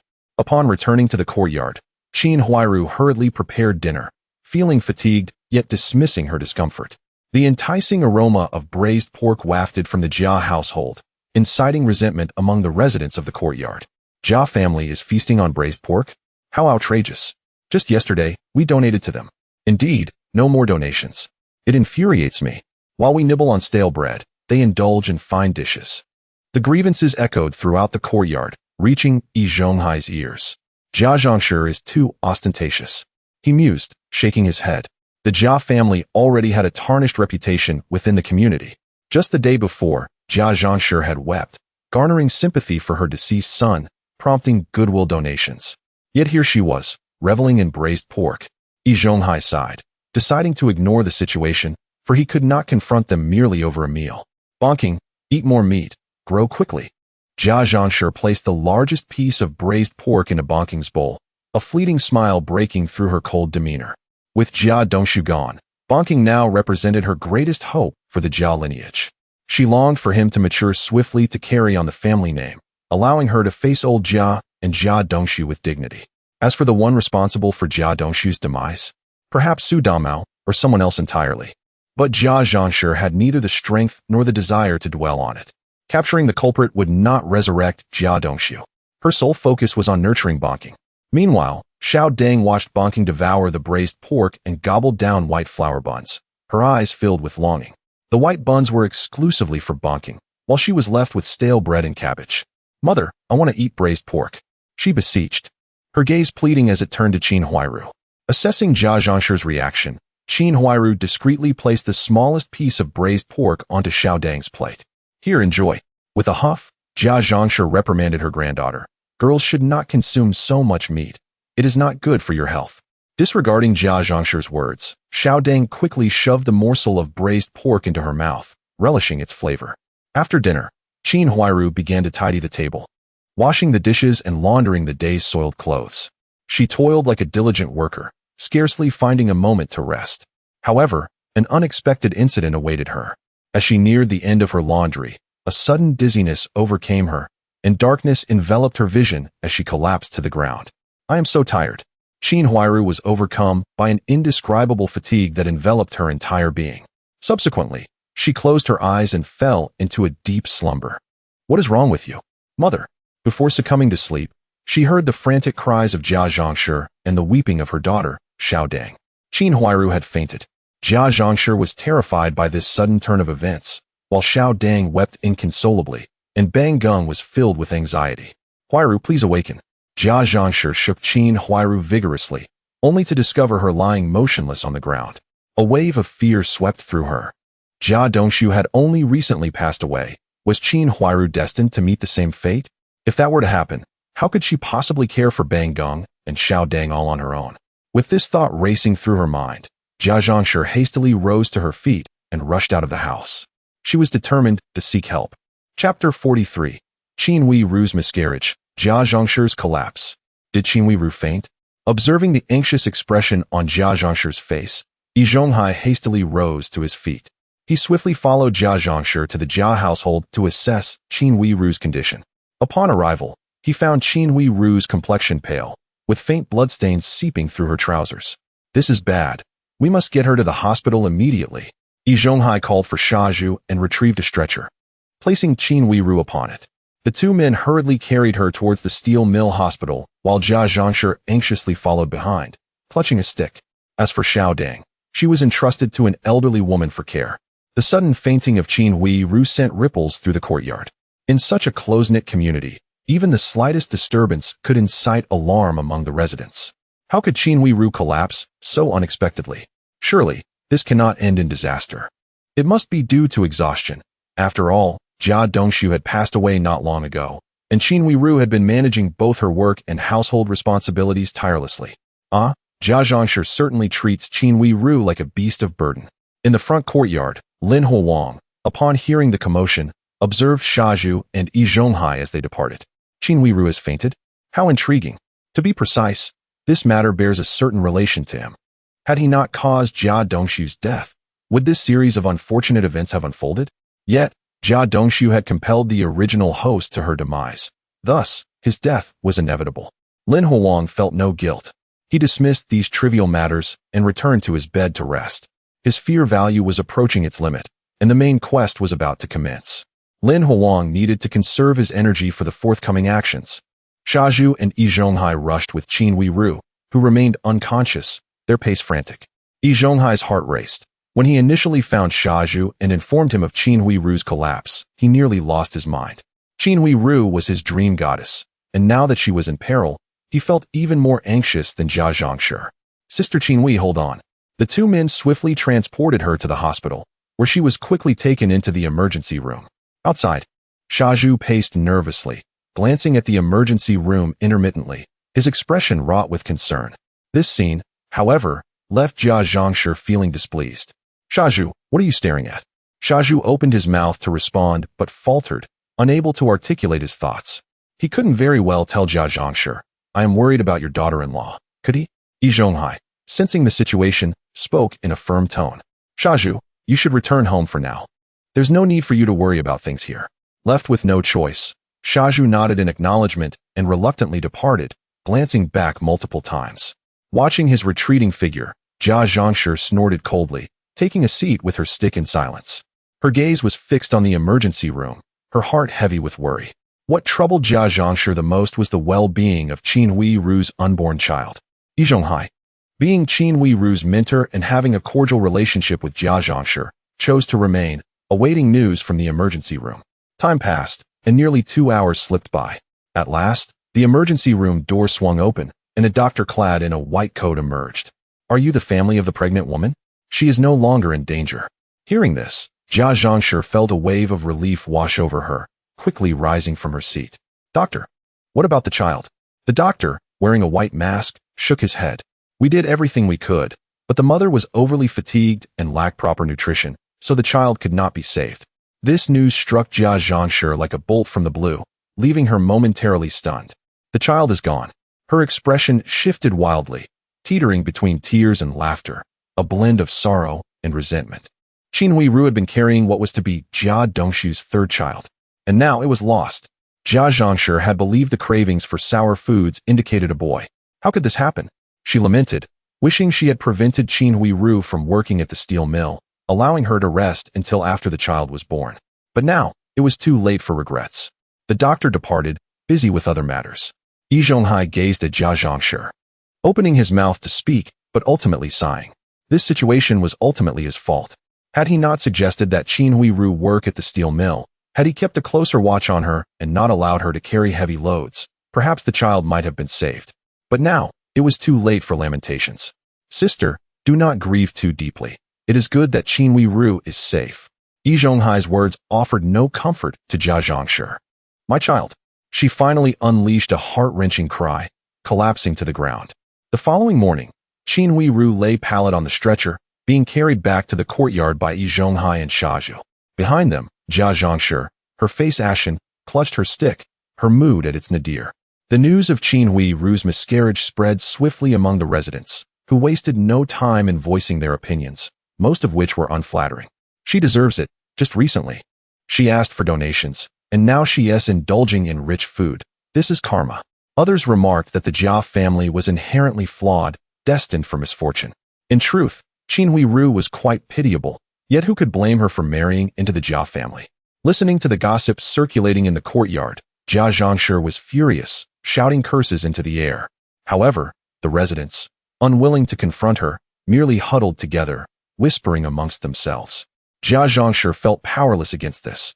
She could only mutter curses under her breath, unable to storm into their homes and instigate a brawl. In the front courtyard, Lin Huang, enjoying a steamed bun, also caught wind of Qin Huiru's miscarriage. So, Huaihua is gone just like that? He was somewhat taken aback, but soon felt a sense of relief. If it was meant to be, then so be it. In the original storyline, that young girl was hardly a pleasant character. Lin Huang was indifferent, finishing his breakfast before cycling away, humming a tune, unconcerned with the unfolding drama in the courtyard. At the Lu family villa, in the living room on the first floor. Dad, you want me to divorce Su Damao right now? Luo Xiaoyi gazed at Luo Guangqing in astonishment, perplexed by the sudden emergence of this notion. Luo Guangqing looked upon his daughter and sighed. Su Damao had been detained by the Nanqing police station for several days now, and it was likely he would not be released anytime soon. One cannot remain in a state of mourning indefinitely. Luo Xiaoyi shook her head and murmured, "It is unacceptable. If we were to act in such a manner, would it not invite scorn upon the Luo family, branding us as those who kick a person when they are down?" Luo Guangqing snorted dismissively and replied, "What is there to fear? Our family's reputation has long been tarnished. The common folk already deride us as capitalists, so what further disdain could we possibly face?" Chapter 44. Su Damao faces divorce. His heart grows numb. To this day, Lu Guangqing truly regrets marrying his only daughter, Lu Xiaoyi, to Su Damao.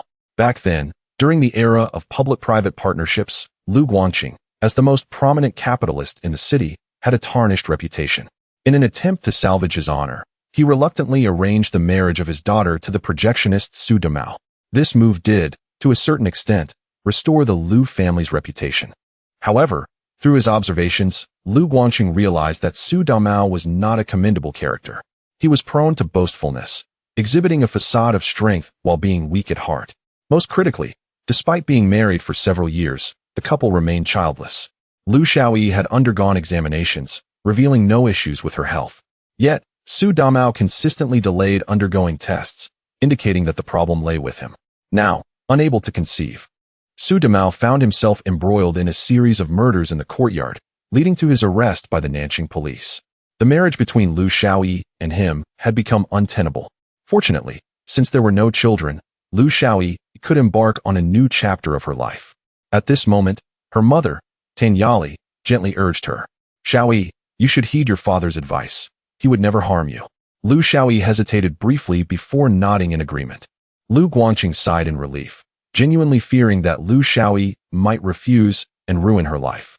At the Nanqing police station, In the interrogation room on the second floor, Su Damao groggily heard someone calling his name and abruptly awoke. Upon realizing he was still in the police station's interrogation room, he felt a wave of despair wash over him. What do you want from me? I have already stated that I did not kill Yin Fugui. Su Damao glared at the cold-faced officer across from him, his mood exceedingly irritable. He had been interrogated for several days, answering the same questions repeatedly until he could recite them by heart. The crux of the matter was that he truly had not murdered Yin Fugui. However, this time, Su Damao misjudged the situation. The police did not mention Yin Fugui's murder. Someone wants to see you. Come with me. Su Damao was taken aback. Someone wished to see him? Could it be his father Su Wuda? He stood up obediently and followed the officer out of the interrogation room. Upon entering another room, he was momentarily stunned, then filled with excitement. Easy eye. It was Lu Xiaoyi. No, Lu Guangqing was also present. Su Damao's excitement waned as he regained his composure. Are you here to see me? Lu Xiaoyi nodded, then shook her head. She preferred straightforwardness over convoluted expressions. Su Damao, I am here to discuss our divorce. She placed a document on the table. Sign this divorce agreement, and we shall have no further ties. The sudden divorce agreement struck Su Damao like a thunderbolt. You want to divorce me?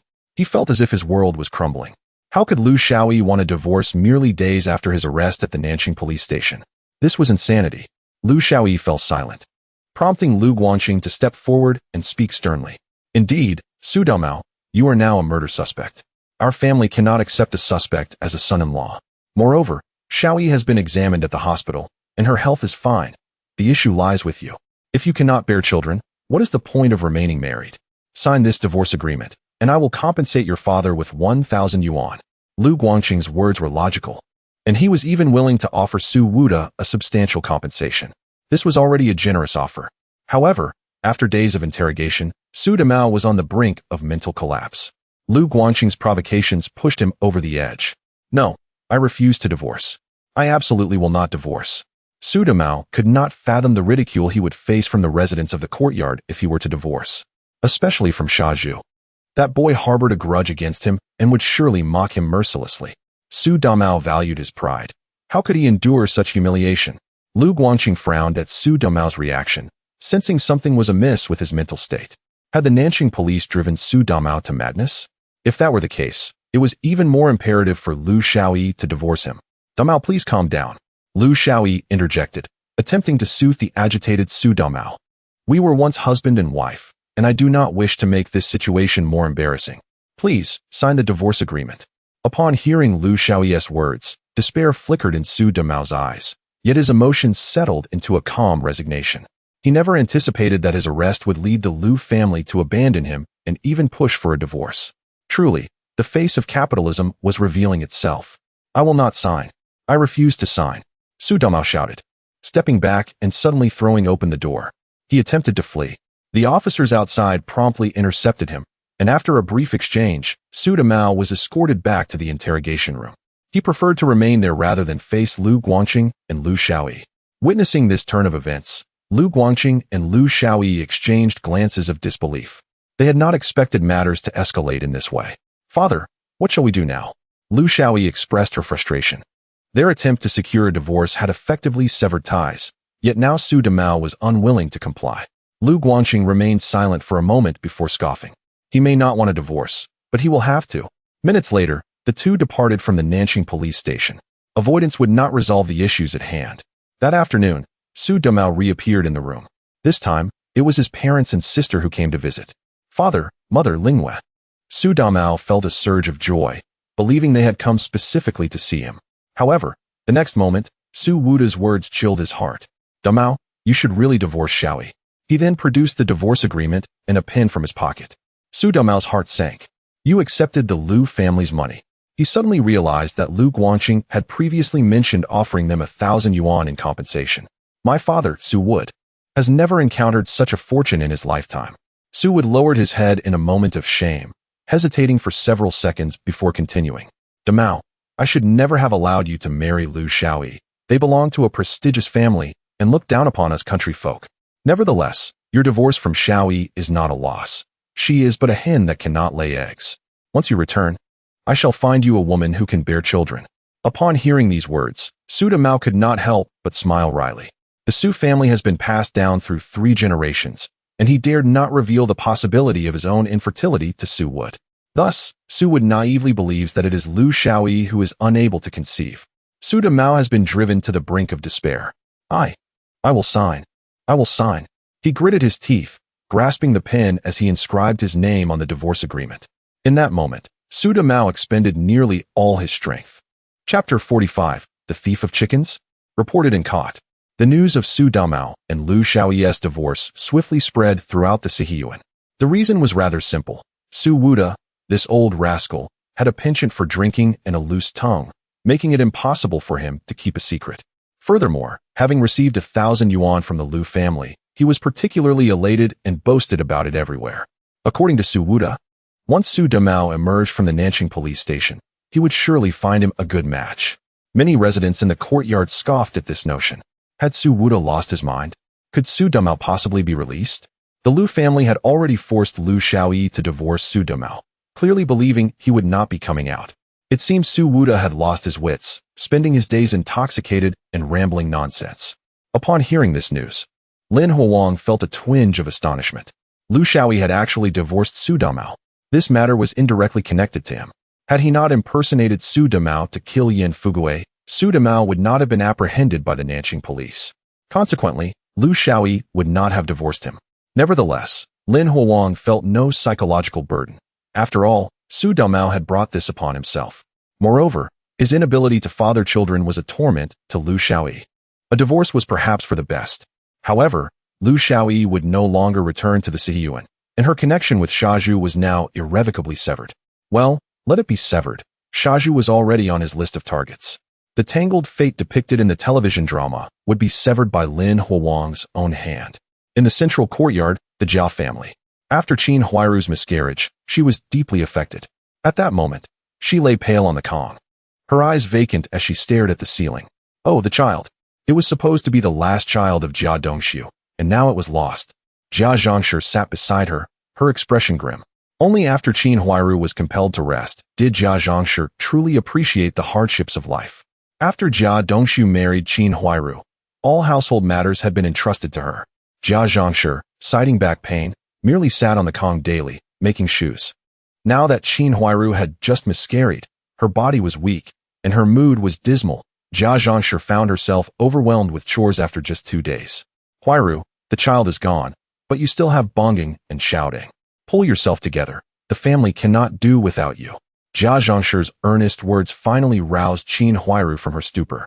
Tears streamed down her face as she murmured, I understand, mother. Yes, I still have bonging and shouting. She could not succumb to despair. She needed to regain her strength. Struggling to rise, Qin Huairu turned her gaze and spotted Xiao Dang, who was playing with pebbles in a corner. Where's Bonging? He went out to play with a few other children, but do not worry. It is broad daylight, and he is nearby. Everything is fine. Upon hearing Jia Zhangshi's reassurance, Qin Huairu felt a sense of relief. Assessing her physical state, she resolved to return to the steel mill in a couple of days. Without work, there would be no money to support her 2 children. What was Bonging up to? At that moment, he was hiding behind a concrete pipe, roasting a chicken with a few companions. Indeed, this lad pretended to be obedient at home, yet outside, he was indulging in theft and mischief, reveling in the thrill. The Jia family had a long line of single heirs, and as the sole male descendant, Bonging was cherished as if he were fragile. Jia Dongxiu was preoccupied with work, rarely interfering in Bonging's daily affairs. Jia Zhangshi doted on him as well. Even when Qin Huairu attempted to correct some of Bonging's behaviors, Jia Zhangshi would intervene. Consequently, Bonging quickly picked up bad habits from the other children outside. This chicken had been pilfered from an elderly man at the pigeon market when he was distracted. And now that old man was likely searching everywhere for it. But what did it matter to Bonging?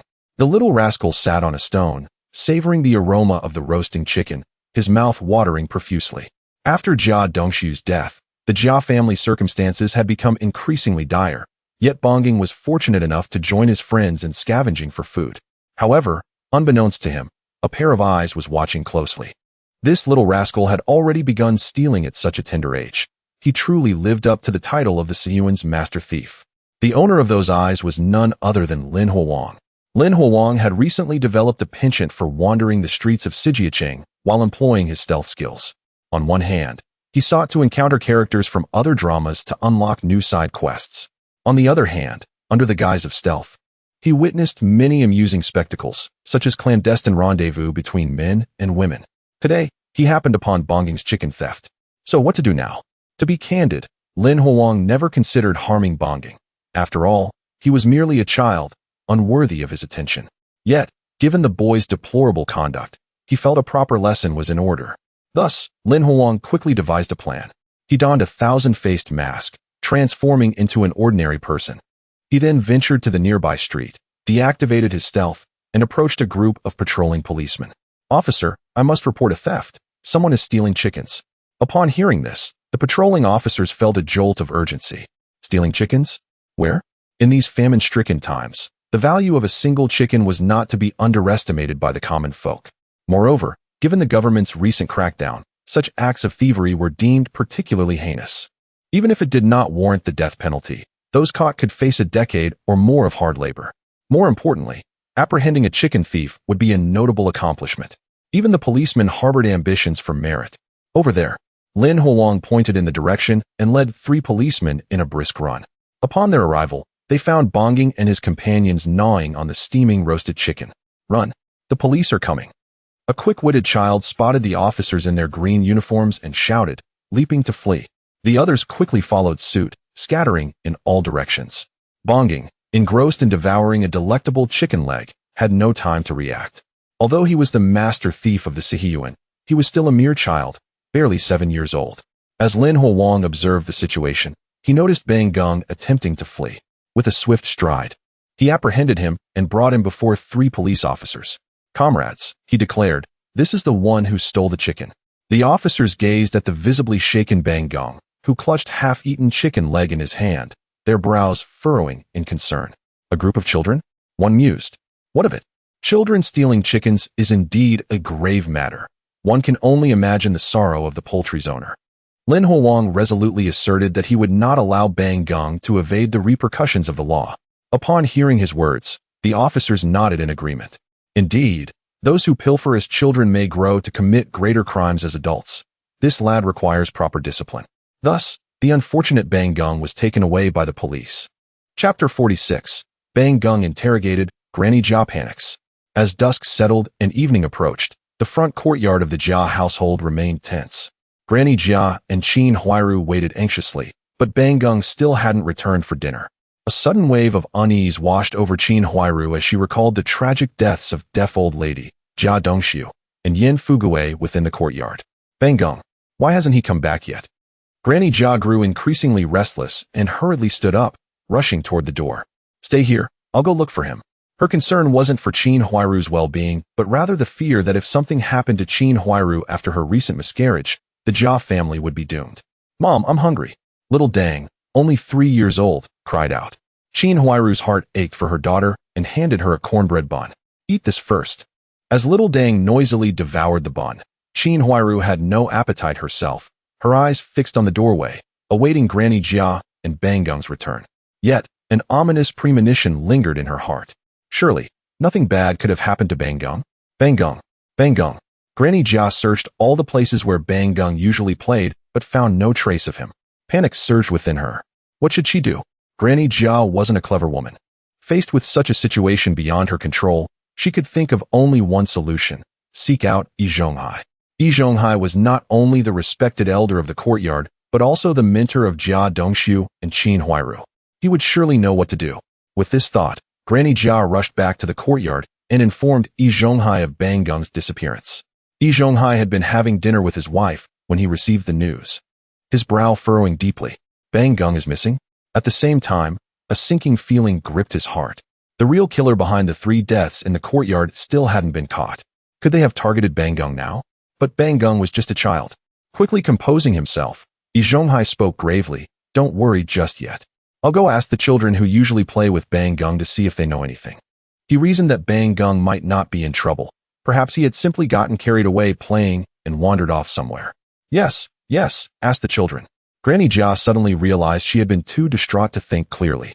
Bang Gung always played with those kids, so they should know his whereabouts. Thus, Yi Zhonghai set aside his meal and, accompanied by Granny Jia, began going door to door, inquiring about Bang Gung's location. After asking 3 or 4 households, some children looked blankly and claimed ignorance, while others said they had played with him in the morning but not in the afternoon. It wasn't until they reached the 5th child that they finally got a clue. This child stammered, eyes darting nervously, his words disjointed. Sensing something amiss, Yi Zhonghai spoke sternly. "Where's Bang Gung? Tell us quickly, or you'll be in for a beating." Beside him, Granny Jia's eyes reddened with desperation as she suddenly grabbed the child's shoulders and shrieked, "Tell me, where's Bang Gung? Where's he?" With Jia Dongshu gone, Bang Gung was Granny Jia's lifeline. Nothing could happen to him. In her agitated state, she gripped the child so tightly that he cried out in pain. The child's parents, realizing the seriousness of the situation, quickly intervened. The father pulled his son away from Granny Jia and spanked him several times. "You little rascal, speak up. Where did Bang Gung go?" Finally unable to bear the pressure, the child burst into tears, sobbing, "What? Bang Gung stole a chicken. He was caught by the police this afternoon." Hearing this, Granny Jia first froze, then let out a sigh of relief. So he had been arrested by the police. Thank goodness. But her expression quickly shifted as she loudly retorted, "Nonsense. My Bang Gung is the most honest boy. How could he steal a chicken? You must have stolen it and framed him." "I didn't. It was Bang Gung who stole it. They even roasted and ate the chicken." The child looked genuinely wronged, suggesting he had witnessed the theft but hadn't gotten any of the chicken himself. Meanwhile, Yi Zhonghai frowned and said solemnly, "Enough, old sister. Let's hurry to the South City Police Station and bring Bang Gung back." Since the area was under the jurisdiction of the South City Police Station, Bang Gung would likely be held there. Granny Jia nodded eagerly. Yes, let's bring him back first." In her mind, Bang Gung couldn't possibly have stolen a chicken. The police must have made a mistake. Even if, by some remote chance, he had stolen it, they could simply compensate for the chicken. No matter how poor the Jia family was, they could afford to replace one chicken. Granny Jia returned home first to inform Qin Huairu of the situation. Bang Gung stole a chicken? Upon learning that Bang Gung had been taken by the South City Police, Qin Huairu felt a momentary relief, followed by a wave of sorrow. Bang Gung had gone astray. With Jia Dongshu gone, Granny Jia doted on Bang Gung excessively, and Qin Huairu's words held little sway. Now, Bang Gung had even learned to steal. "All right, I'll go bring Bang Gung back. You should eat something," Granny Jia said before hurrying out again, heading with Yi Zhonghai toward the South City Police Station. South City Police Station, 2nd floor interrogation room. Bang Gung sat on a chair, wearing small handcuffs, fidgeting and unable to sit still.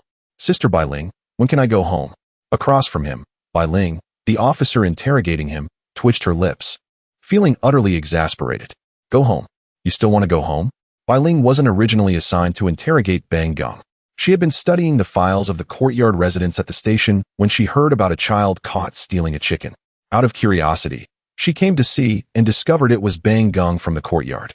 Notably, Bai Ling now lived in the backyard of the Courtyard, in deaf old lady's former residence. In previous years, a child stealing a chicken might not have been a big deal. But now, during a famine year and with the recent crackdowns, stealing a chicken, if taken seriously, could be a very grave offense.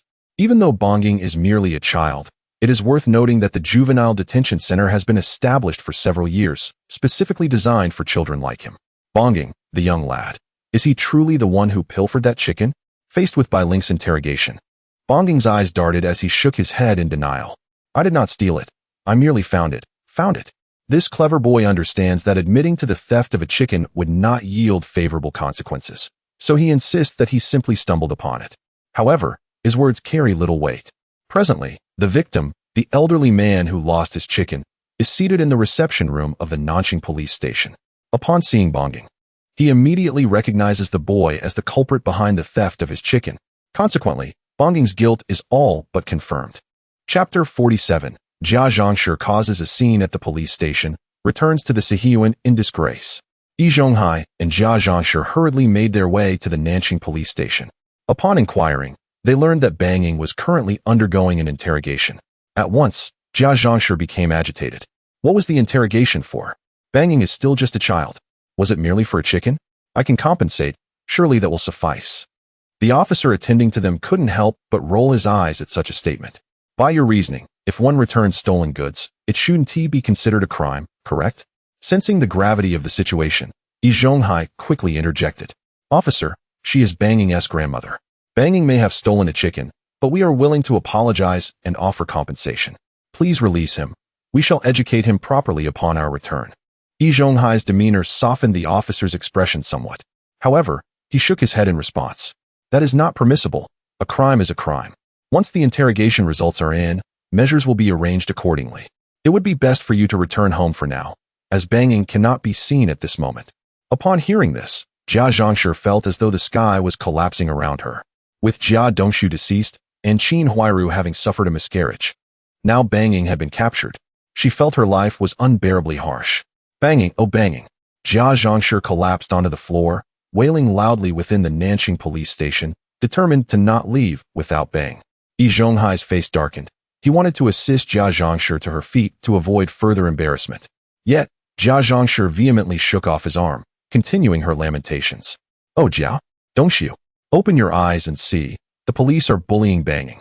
They've even arrested a child." With that, Jia Zhangshi transformed into a lamenting sorceress, openly calling for spirits within the Nanxing police station. The officer across the room scowled, about to intervene when a cool voice interrupted. "Enough. I am now in charge of this case. You need not concern yourself with it." Looking up, it was Bai Ling. It turned out that after finishing the interrogation with Banging, she had come down to the Sihiyuan to inform Jia Zhangshi and Qin Huairu about the matter. Upon her arrival, she was met with this spectacle. "Very well, I will leave it to Captain Bai." The officer nodded and promptly departed. Encountering a shrew like Jia Zhangshi was enough to give any officer a headache. Upon seeing Bai Ling, Jia Zhangshi scrambled to her feet, grasping Bai Ling's hand. "Officer Bai, you must advocate for Banging. He is still just a child. And besides, it was merely a stolen chicken. I can compensate for it." Listening to Jia Zhangshi's frantic pleas, Bai Ling couldn't help but smile bitterly. Had Jia Zhangshi truly mistaken the Nanxing police station for her own household? Banging has committed theft, and I cannot release him. However, I can arrange for you to meet. Would that be acceptable? As Banging's grandmother, Bai Ling could facilitate a meeting within her authority. If Jia Zhangshi remained unsatisfied, there was little else Bai Ling could do. After all, releasing Banging was beyond her power. Upon hearing that Banging could not be released, a glimmer of disappointment flickered in Jia Zhangshi's eyes. Nonetheless, the opportunity to meet was still welcome. She needed to inquire about the situation. Deep down, Jia Zhangshi could not believe that Banging would steal a chicken. Surely, someone must have framed him. A meeting? Yes. I want to see Banging. Thus, under Bai Ling's arrangement, Jia Zhangshi and Yi Zhonghai soon found themselves in a clean room where they met. Upon seeing the cold handcuffs on Banging's wrists, Jia Zhangshi nearly fainted. "My Banging." She wept uncontrollably as she embraced him, tears streaming down her face. At this moment, Banging remained oblivious to the severity of the situation. "Grandma, are you here to take me home? Hurry and take me away. It's no fun here. I want to go home and eat braised pork." Hearing Banging's pleas, Yi Zhonghai sighed inwardly. This child, how could he go astray and steal a chicken? In these times of famine, the crime of theft was particularly grave. Jia Zhangshi wiped her tears and turned to Bai Ling. "Officer Bai, please let me take Banging home. He is still just a child." Bai Ling shook her head. A look of helplessness etched on her face. "There is nothing I can do about this matter. Rest assured, Banging will be safe for the time being." Let her release Banging? What a joke. She had no such authority. Ultimately, after a brief meeting with Banging, Jia Zhangshi and Yi Zhonghai could only return to the Sihiyuan. No one could save Banging. He had brought this upon himself. The residents of the Sihiyuan were soon aware of Banging's arrest. Engaging in endless discussions, it seemed there was not a decent person in the Jia family. That child Banging had resorted to stealing chickens. This was all Jia Zhangshi's fault. Spoiling a child is akin to killing them. What do you think will become of Banging? Surely he won't be executed, right? Probably not. At most, he will be sent to a juvenile detention center for a while. That boy will have a hard lesson to learn. In the front courtyard, the Yin family. Since Yin Fugui's death, Sandama had been engulfed in sorrow. Her eldest son, Yin Jieqing, inherited Yin Fugui's teaching position and had been preoccupied with learning how to teach well, leaving him hardly a moment's respite. The family's provisions, thanks to the previous condolences from the school teachers and the 300 yuan Yin Fugui had obtained from Yi Zhonghai after the old deaf lady's passing, were currently not too shabby. While Yin Jieqing heartily devoured his meal of mian, he listened to Sandama's incessant chatter about the children. That boy Banging stole a chicken and was arrested by the Nanxing police station. You all must be cautious. Never steal anything. Besides him, the other 3 children, Yin Jiefeng, Yin Jiequang, and Yin Jieti nodded in agreement. Feeling irritated, Yin Jieqing could no longer restrain himself and grumbled. Mother, enough already. That boy banging has never been a good egg. He is entirely different from our family. With Yin Fuguei gone and his new job, he had begun to swell with pride, harboring thoughts of being the head of the household. Sandama shot him an annoyed glance and suddenly burst into tears. Now that you have a job and have grown capable, your father is dead, and you no longer heed my words. After her tears flowed, Yin Jieqing felt overwhelmed, quickly pleading for her to stop. All right, please continue. I am listening. Just don't cry, mother. Zhongyuan, Yijia. Zhonghai, what has transpired with Bongging? Upon Yi Zhonghai's return, he was immediately subjected to an intense interrogation by Dama.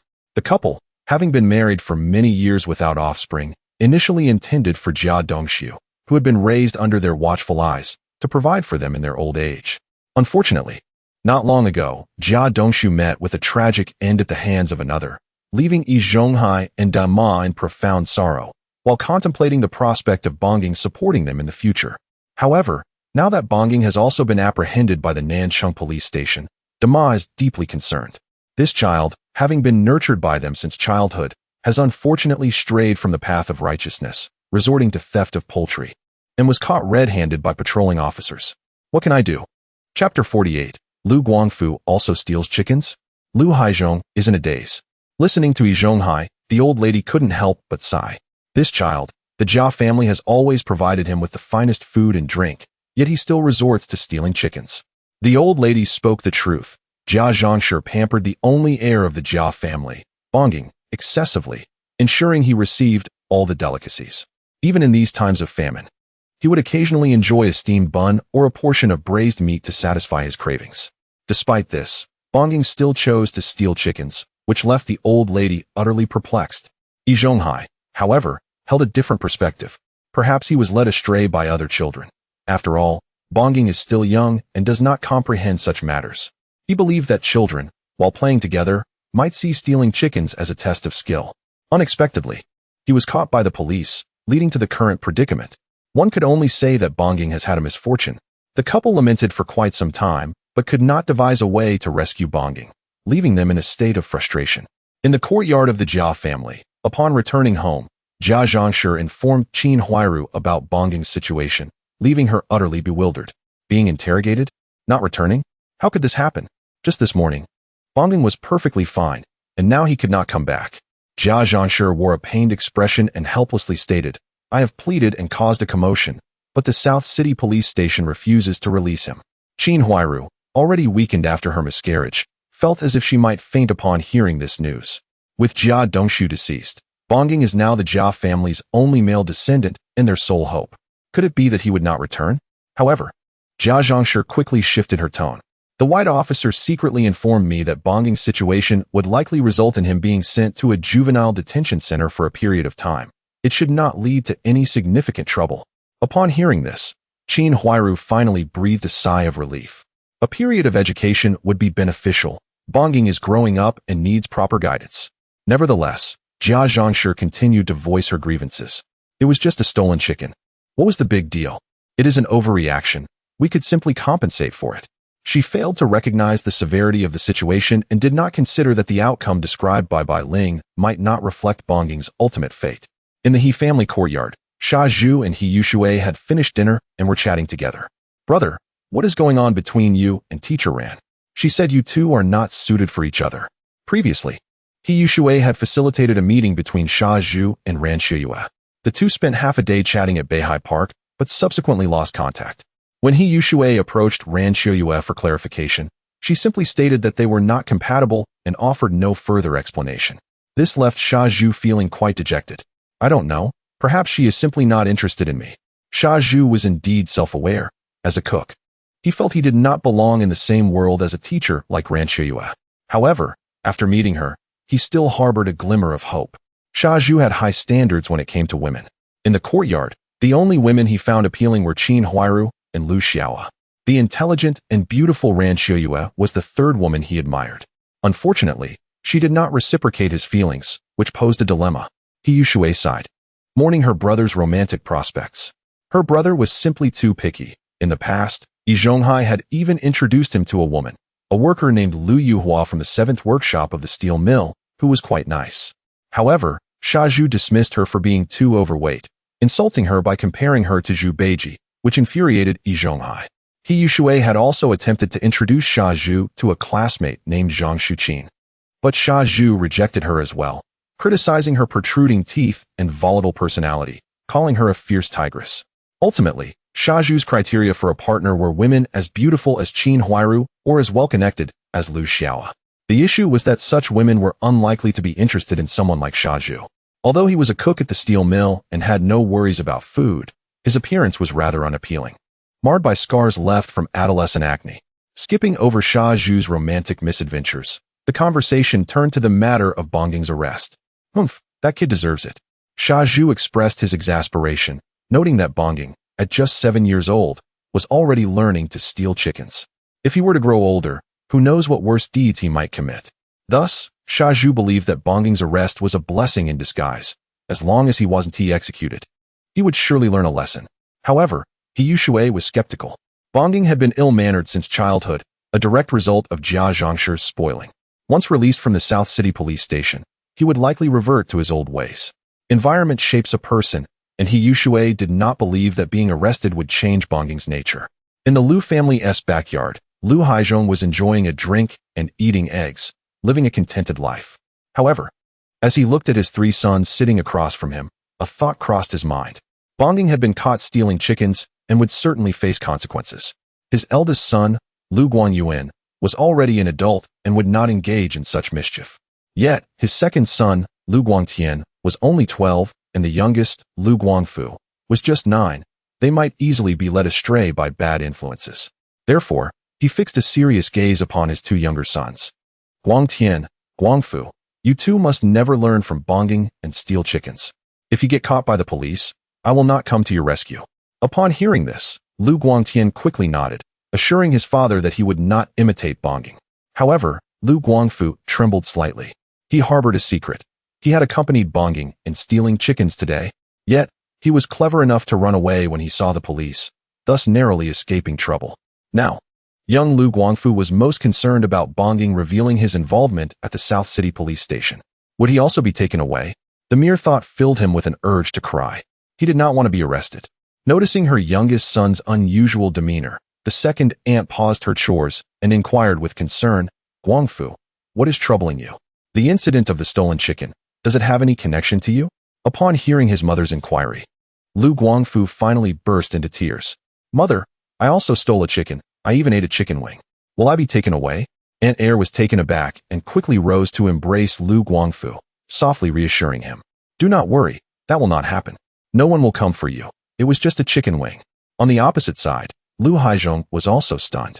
Initially, he merely intended to remind his son, but unexpectedly found himself embroiled in the situation.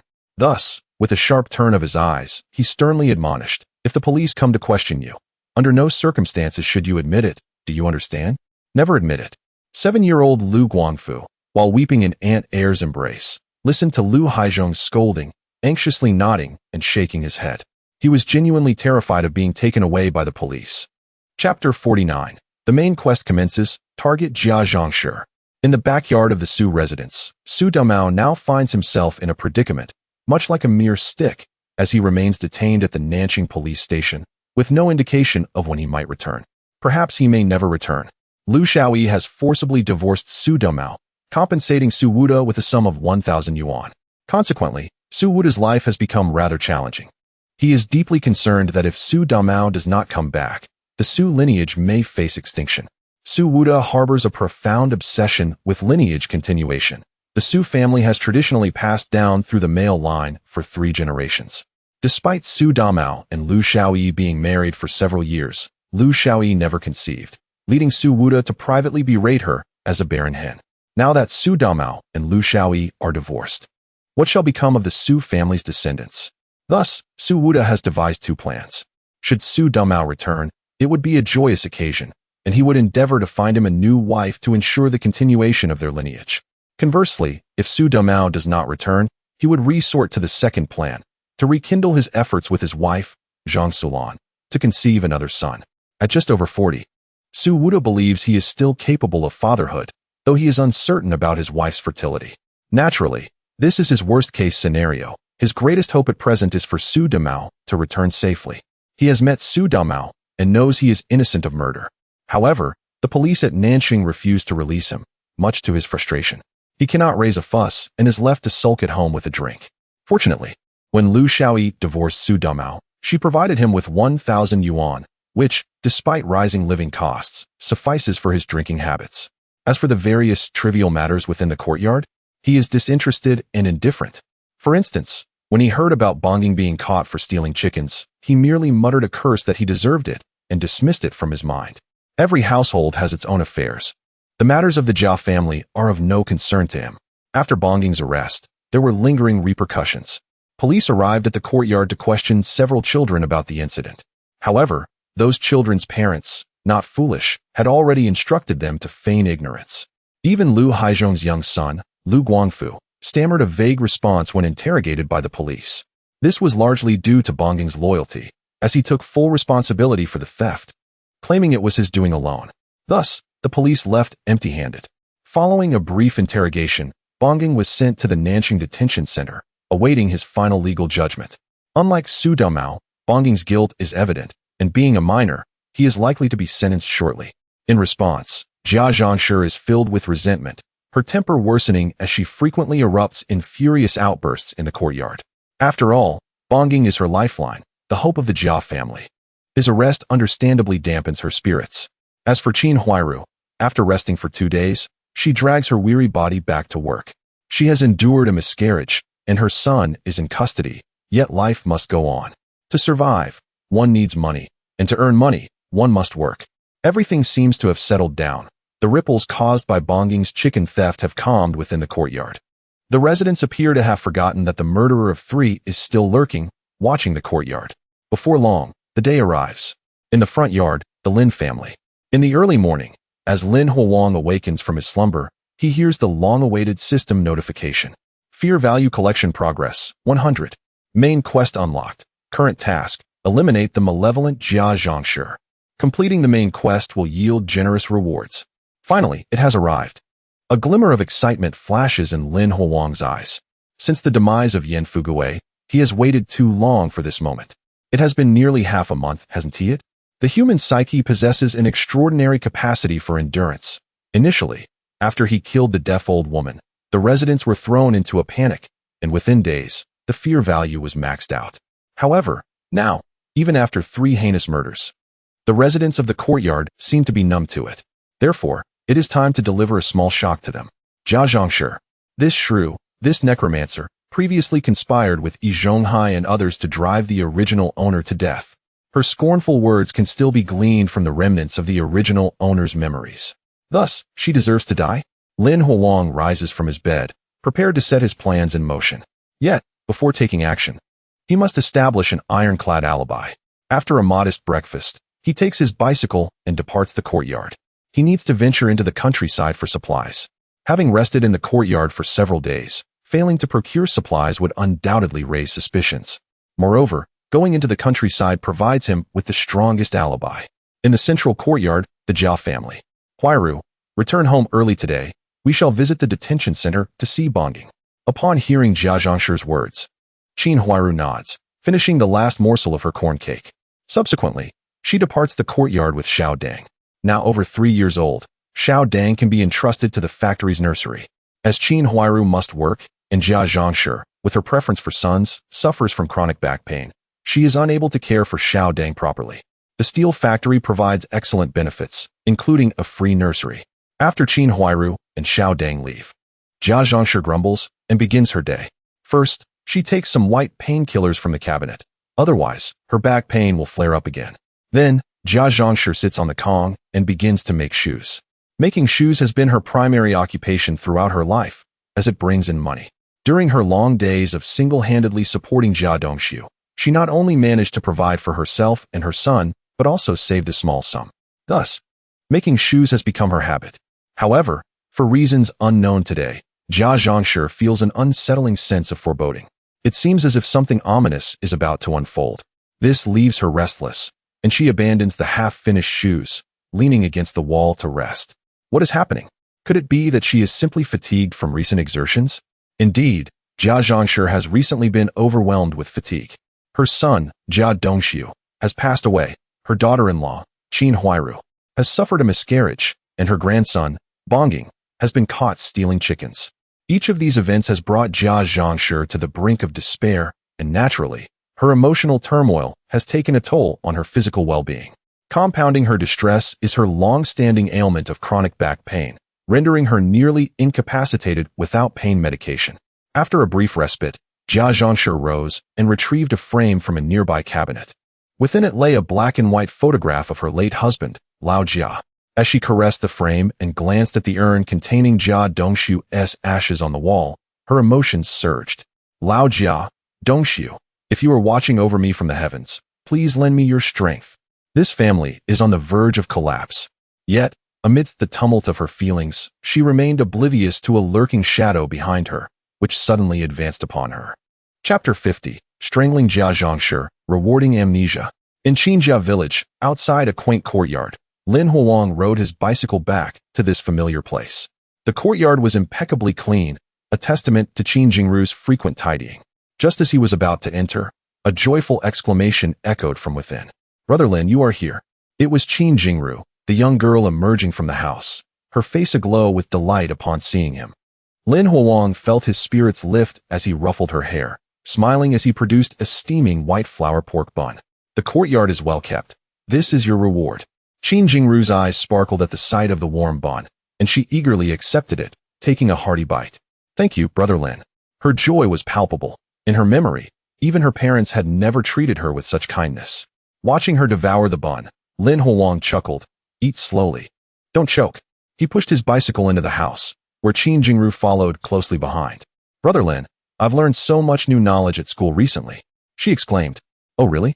What have you learned? Do share."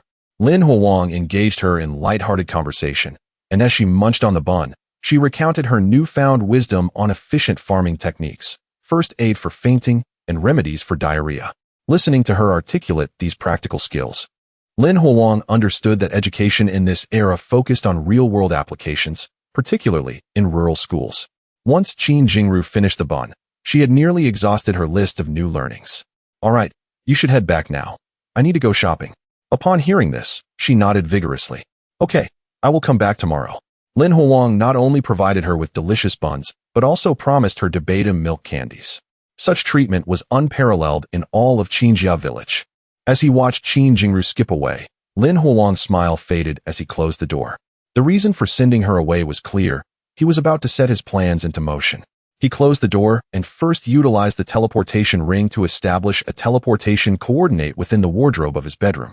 The ring had 3 coordinates. The first was set in his home's wardrobe, and this was the second. Next, he employed the doppelganger technique, observing his identical double as he issued a command. "You ride the bicycle and explore the crowded areas. Return after dark." "Yes." The doppelganger complied and pedaled away. Finally, a smile graced Lin Huang's face as he activated the stealth technique. It was time. In the next instant, he activated the teleportation ring, his form becoming ethereal before vanishing completely. In the front yard of the Lin family, the once empty wardrobe now saw Lin Huang materialize. Thanks to the stealth technique, he remained unseen, even by others present.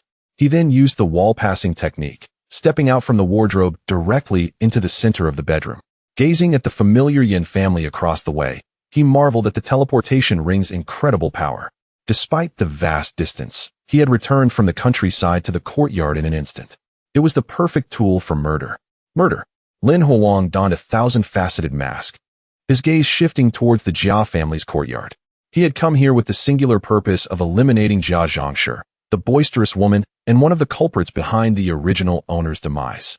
Today, she would face her reckoning. Approaching the front door, he again employed the wall-passing technique, soon appearing in the courtyard. Following the deaths of 3 individuals in the courtyard, the Nanqing police station had initially stationed 8 officers to guard the area day and night. However, after nearly half a month of waiting without any action from the murderer, the police had grown lax, and now only 3 officers remained on duty. Bai Ling was in the back, with 1 officer each in the front and middle courtyards. Lin Huang utilized the detection technique. Instantly, 3 small red dots appeared in his field of vision, revealing the locations of Bai Ling and the other 2 officers. They were nearby. It posed no significant issue. Confirming the distance between the officers and Jia Zhangshi, he strode confidently towards the Jia residence. At this moment, the Jia family's main door was tightly shut. Jia Zhangshi preferred not to open the door when home alone. Lin Huang paid this no mind, for he possessed the wall-passing technique, rendering him capable of entering anywhere. Standing outside the Jia family's wall, he took a step forward and crossed into the house. Inside, he spotted Jia Zhangshi, clutching a large picture frame and murmuring softly to herself. Is that a photo of old Jia? Lin Huang scrutinized the black and white image, his thoughts swirling. Old Jia had passed away shortly after Jia Dongshu's birth, and Jia Zhangshi had earned the moniker the Necromancer among outsiders precisely because she would collapse in despair whenever confronted with insurmountable challenges, beseeching old Jia for assistance. Such behavior appeared foolish and nonsensical to outsiders. However, Lin Huang was indifferent to Jia Zhangshi's intentions with old Jia's photograph. He had come here for one purpose only, to eliminate Jia Zhangshi and avenge the original owner. Silently, he approached her from behind, extending his right hand. The shadow behind her lunged forth, and Jia Zhangshi felt a sudden pressure around her neck, followed by an overwhelming sensation of suffocation. A hoarse cry escaped her lips as death loomed closer. The strength-enhancing pill he had acquired from a previous side quest surged through him, rendering him immensely powerful, far beyond what Jia Zhangshi could withstand. She was lifted into the air like a mere chick, her legs flailing, the picture frame containing old Jia's photograph slipping from her grasp. In her ears, Lin Huang's voice dripped with malevolence. Jia Zhangshi, did you ever anticipate that it would be me? Jia Zhangshi's pupils dilated in shock. This voice was all too familiar. It was Lin Huang. It was unexpectedly him, the forsaken orphan from the front yard. A profound terror surged within Jia Zhangshi. It was he. Lin Huang had slain the deaf old woman, murdered Jia Dongshu, and also taken the life of Yan Fugui. And now, Lin Huang sought to end her life. No, she did not wish to die. She longed to witness the growth of Bonging. How could she perish at this moment? Help! A feeble cry for assistance escaped Jia Zhangshi's lips with great difficulty. Lin Huang responded with a cold laugh, tightening his grip. Die, and reunite with Jia Dongshu. In mere seconds, Jia Zhangshi's eyes bulged, her face contorted, and she breathed her last. She had been strangled to death by Lin Huang. Sensing the extinguishing of Jia Zhangshi's life, Lin Huang casually discarded her lifeless body onto the Kong. In his ears, the system's notification resounded. Main quest. Eliminate the accomplice Jia Zhangshi has been completed. Quest reward. Amnesia technique has been issued and stored in the system space. Welcome to retrieve it. System space upgrade. Current size, 10,000 cubic meters. Fear value cleared. Collect the fear emotions of the residents within the courtyard to unlock the next main quest upon gathering enough. Chapter 51. As Qin Huairu faced collapse, Yi Zhonghai was left in a daze. Amnesia technique? Fascinating. Is there truly a skill that can induce forgetfulness? Lin Huang, upon hearing the system's prompt, found himself deeply intrigued by this amnesia technique. The skills presented by the system were aptly named, easily comprehensible. For instance, stealth technique, wall-passing technique, and clone technique. Each name clearly indicated its purpose. The amnesia technique piqued his curiosity, and he longed to experiment with it immediately. However, he had other matters to attend to first. In the next moment, Lin Huang removed the burlap gloves from his hands. Strangling Jia Zhangshi would leave fingerprints, creating a flaw in his plan. Yet, Lin Huang was a professional. Just as he had prepared a specific pair of shoes when he had previously dealt with the deaf old woman, he had specially chosen these burlap gloves for Jia Zhangshi. Discarding the gloves carelessly into the system space that had expanded tenfold, Lin Huang activated the stealth technique once more. His form, previously exposed due to the act against Jia Zhangshi, vanished into thin air. Following this, he activated the teleportation ring on his finger. Lin Huang's body gradually became ethereal, ultimately disappearing from the Jia household. On the heated Kong, Jia Zhangshi stared wide-eyed, her face contorted, unable to close her eyes as she gazed at the spot where Lin Huang had vanished. In Kinjiakan, within a small courtyard, Lin Huang stepped out from the wardrobe. At this moment, less than a quarter of an hour had passed since his clone had ridden away on a bicycle. He settled onto the Kong, and suddenly found a piece of azure jade slip in his hand. The inscription read, Amnesia technique, jade slip. Place it on your forehead to use.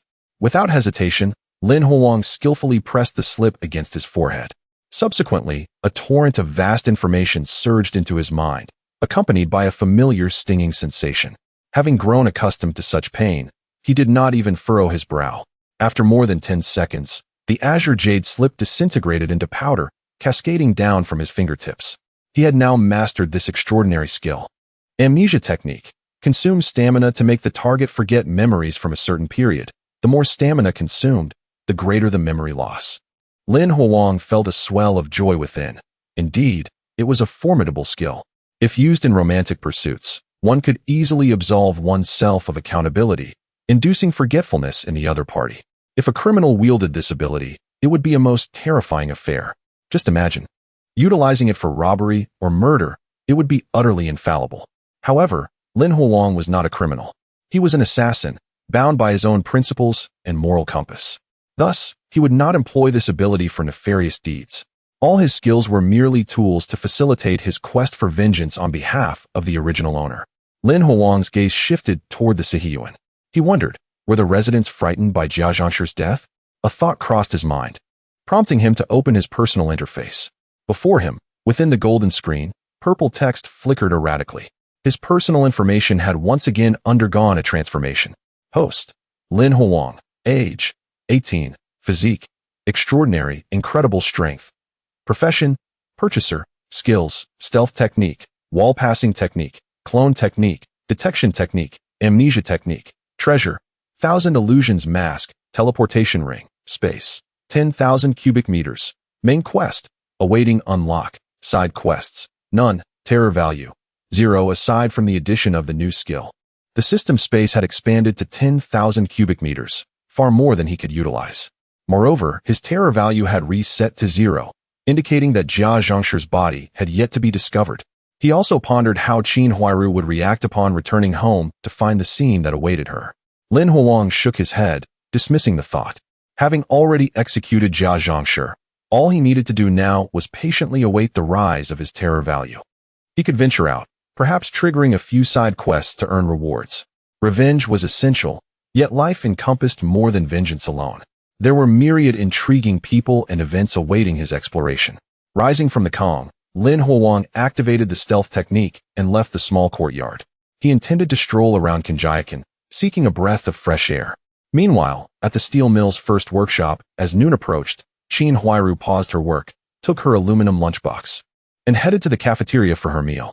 Within the bustling canteen, workers moved about, and Qin Huairu, her complexion pale, stood among the crowd, her beauty reminiscent of a harmless white lotus. Soon, it was her turn to receive food. The server was Shaju.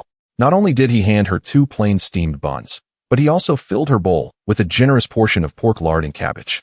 Qin Huairu was taken aback and shook her head. I want with 2, not plain buns. Shaju displayed a sincere smile, his affection for her glaringly evident.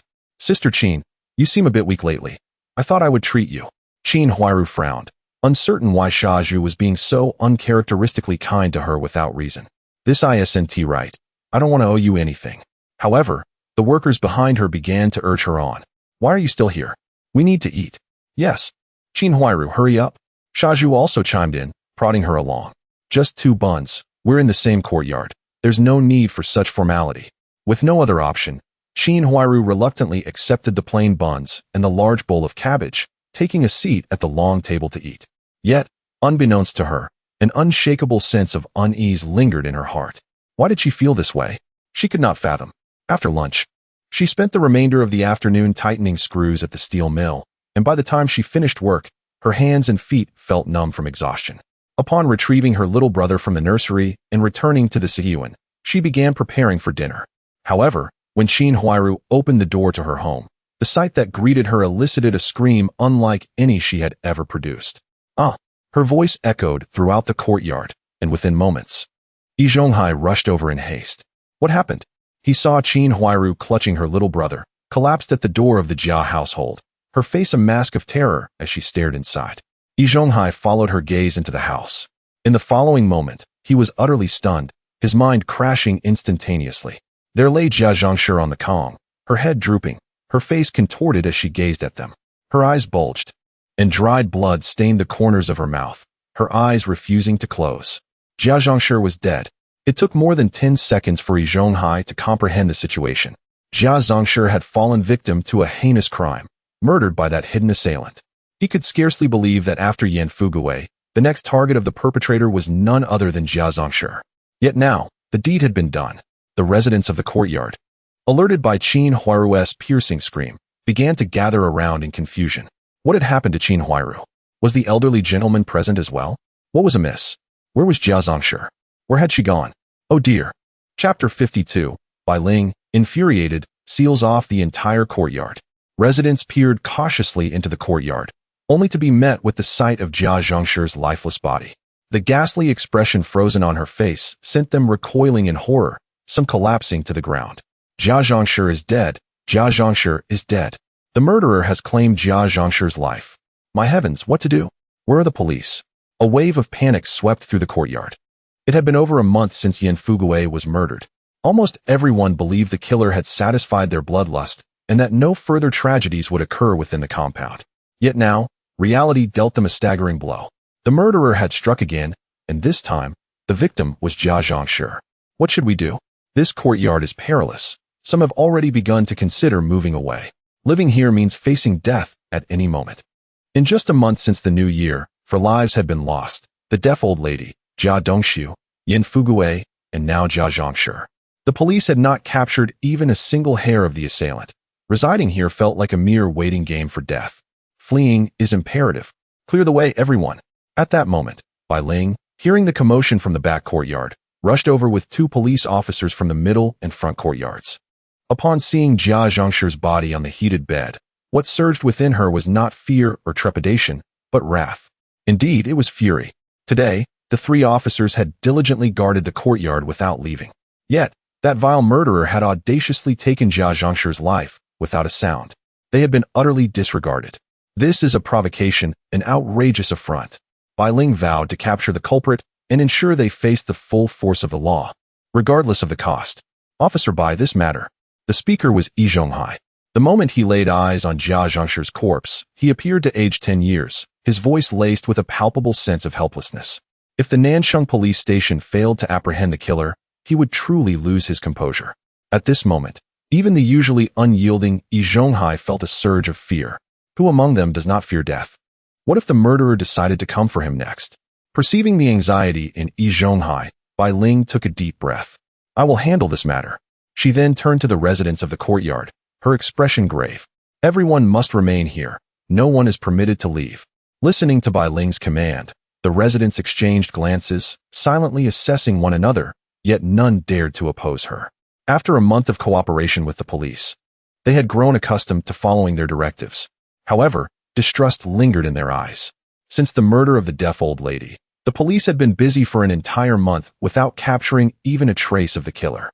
This left the residents with little faith in their ability to protect them. Nonetheless, they knew to heed the police's words. They were undoubtedly more professional than the residents. Seeing that the residents complied and remained in the middle courtyard, Bai Ling took a deep breath and turned to one of the officers. Return to the station and summon additional personnel, and inform the station chief of the situation here. Yes. The officer hurried away, while Bai Ling and another officer entered the Jia residence to conduct a preliminary examination. This was the scene of Jia Zhongshi's demise, and she required clues, perhaps akin to the blood message left by Yan Fugui prior to his death. However, it was evident that she would be disappointed. Lin Huang, being highly skilled, had left no opportunity for Jia Zhongshi to provide clues. Consequently, after a thorough search, Bai Ling could only conclude that Jia Zhongshi had been strangled to death by another, her body exhibiting no other signs of struggle. The murderer possessed immense strength. Bai Ling's face turned ashen. The ability to strangle Jia Zhongshi to death indicated that the assailant was no ordinary person. Or perhaps, one might say, a monster clad in human skin. Bai Ling believed that no officer in the entire Nanchang police station could achieve such a feat at this juncture. With no other leads, she could only call the residents over one by one for a preliminary inquiry. Although Bai Ling understood that the effectiveness of this approach would be minimal, given that the residents had already cooperated multiple times regarding previous murders, she felt it necessary to maintain appearances. Otherwise, the residents would undoubtedly remain anxious and unsettled. Thus, after more than half an hour of questioning, reinforcements from the Nanchang police station finally arrived, led by Station Chief Li Aigua himself. Seal off the scene. Everyone will undergo individual questioning. Li Aigua declared, his expression grim. Following his orders, the 20 or so officers he brought began their operations. Li Aigua was infuriated. A previous officer had informed him that another murder had occurred in the courtyard. In a serial murder case, once the death toll exceeded 3, it became unmanageable. He feared that tomorrow's newspapers would sensationalize the serial murders in the courtyard. Should the Nanchang police station fail to apprehend the murderer, he, as the station chief, would certainly face reprimands from higher authorities. Beyond reprimands, the long-standing reputation of the Nanchang police station would inevitably suffer. This was unacceptable. Therefore, he placed immense importance on this case, personally leading his officers to the scene. Today, Li Aigua was determined to uncover clues, at the very least to establish a direction. With his command, the officers swiftly commenced their actions. 2 forensic experts entered the Jia residence to conduct an autopsy on Jia Zhongshi's body. The nearly distraught Qin Huairu and Xiao Dang were escorted to the back courtyard, where they were temporarily settled in the former residence of the deaf old lady. The other residents were separated by the officers, each subjected to individual questioning. They were required to clearly recount where they had been, what they had done, and to provide any evidence or witnesses. Failure to do so would result in a polite admonition. You have significant suspicion of involvement in the crime. Please accompany us to the Nanchang police station. Before the questioning could conclude, the results of Jia Zhongshi's autopsy were revealed. The murderer's method was brutally simplistic, and the professional forensic experts of the Nanchang police station concluded their findings with little effort. Chief, she was violently strangled to death. The entire process lasted no more than 3 minutes. Upon hearing the forensic expert's definitive statement, Li Aigua's expression darkened further. Strangled to death? Is this reasonable? It is worth noting that even in the battlegrounds of his earlier days, he had never witnessed anyone being suffocated to death in such a manner. The forensic expert shook his head, then nodded in contemplation. My lack of experience does not imply the absence of such occurrences. Furthermore, although Jia Zhongshi appeared corpulent, her weight was merely superficial. Her health had long since deteriorated. The forensic expert retrieved a black bag filled with numerous small white vials. These were analgesics, and regulations dictate that one is permitted to consume no more than 1 vial per month. It is unclear how Jia Zhongshi procured such an abundance, but I surmise she must have been consuming nearly half a vial daily, leading to her physical decline. Upon hearing this, Li Aigua finally expressed his agreement. Thus, it becomes evident that Jia Zhongshi's health had been compromised for quite some time, which explains why she succumbed so easily when grasped by another. Chapter 53. Su Domao is released and returns to the Sihiyuan. The results of the autopsy, along with the interrogation outcomes of the residents, have promptly emerged. 3 unfortunate residents could not provide any alibi, and they were taken back to the Nanchang police station for more thorough questioning. As for the others, their situation was no better. Li Aigua decreed that, henceforth, the Nanchang police would take control of the Sihiyuan. Apart from those heading to work or school, no one was permitted to leave freely. Anyone wishing to go out must present a valid reason and adhere to a strict return time. In summary, this series of murders has become a significant concern for Li Aigua. He must provide an explanation to the residents of the Sihiyuan, to the citizens of the city, and to his superiors. Consequently, the residents of the Sihiyuan found themselves engulfed in fear once more. They were uncertain whether Li Aigua's measures would prove effective, yet they had no choice but to cooperate fully. Fear spread like wildfire within the Sihiyuan. In the back courtyard, in the original residence of the deaf old lady, Qin Huairu sat on the kong, cradling a bewildered little Dang, her countenance grim. Jia Zhongshi was dead.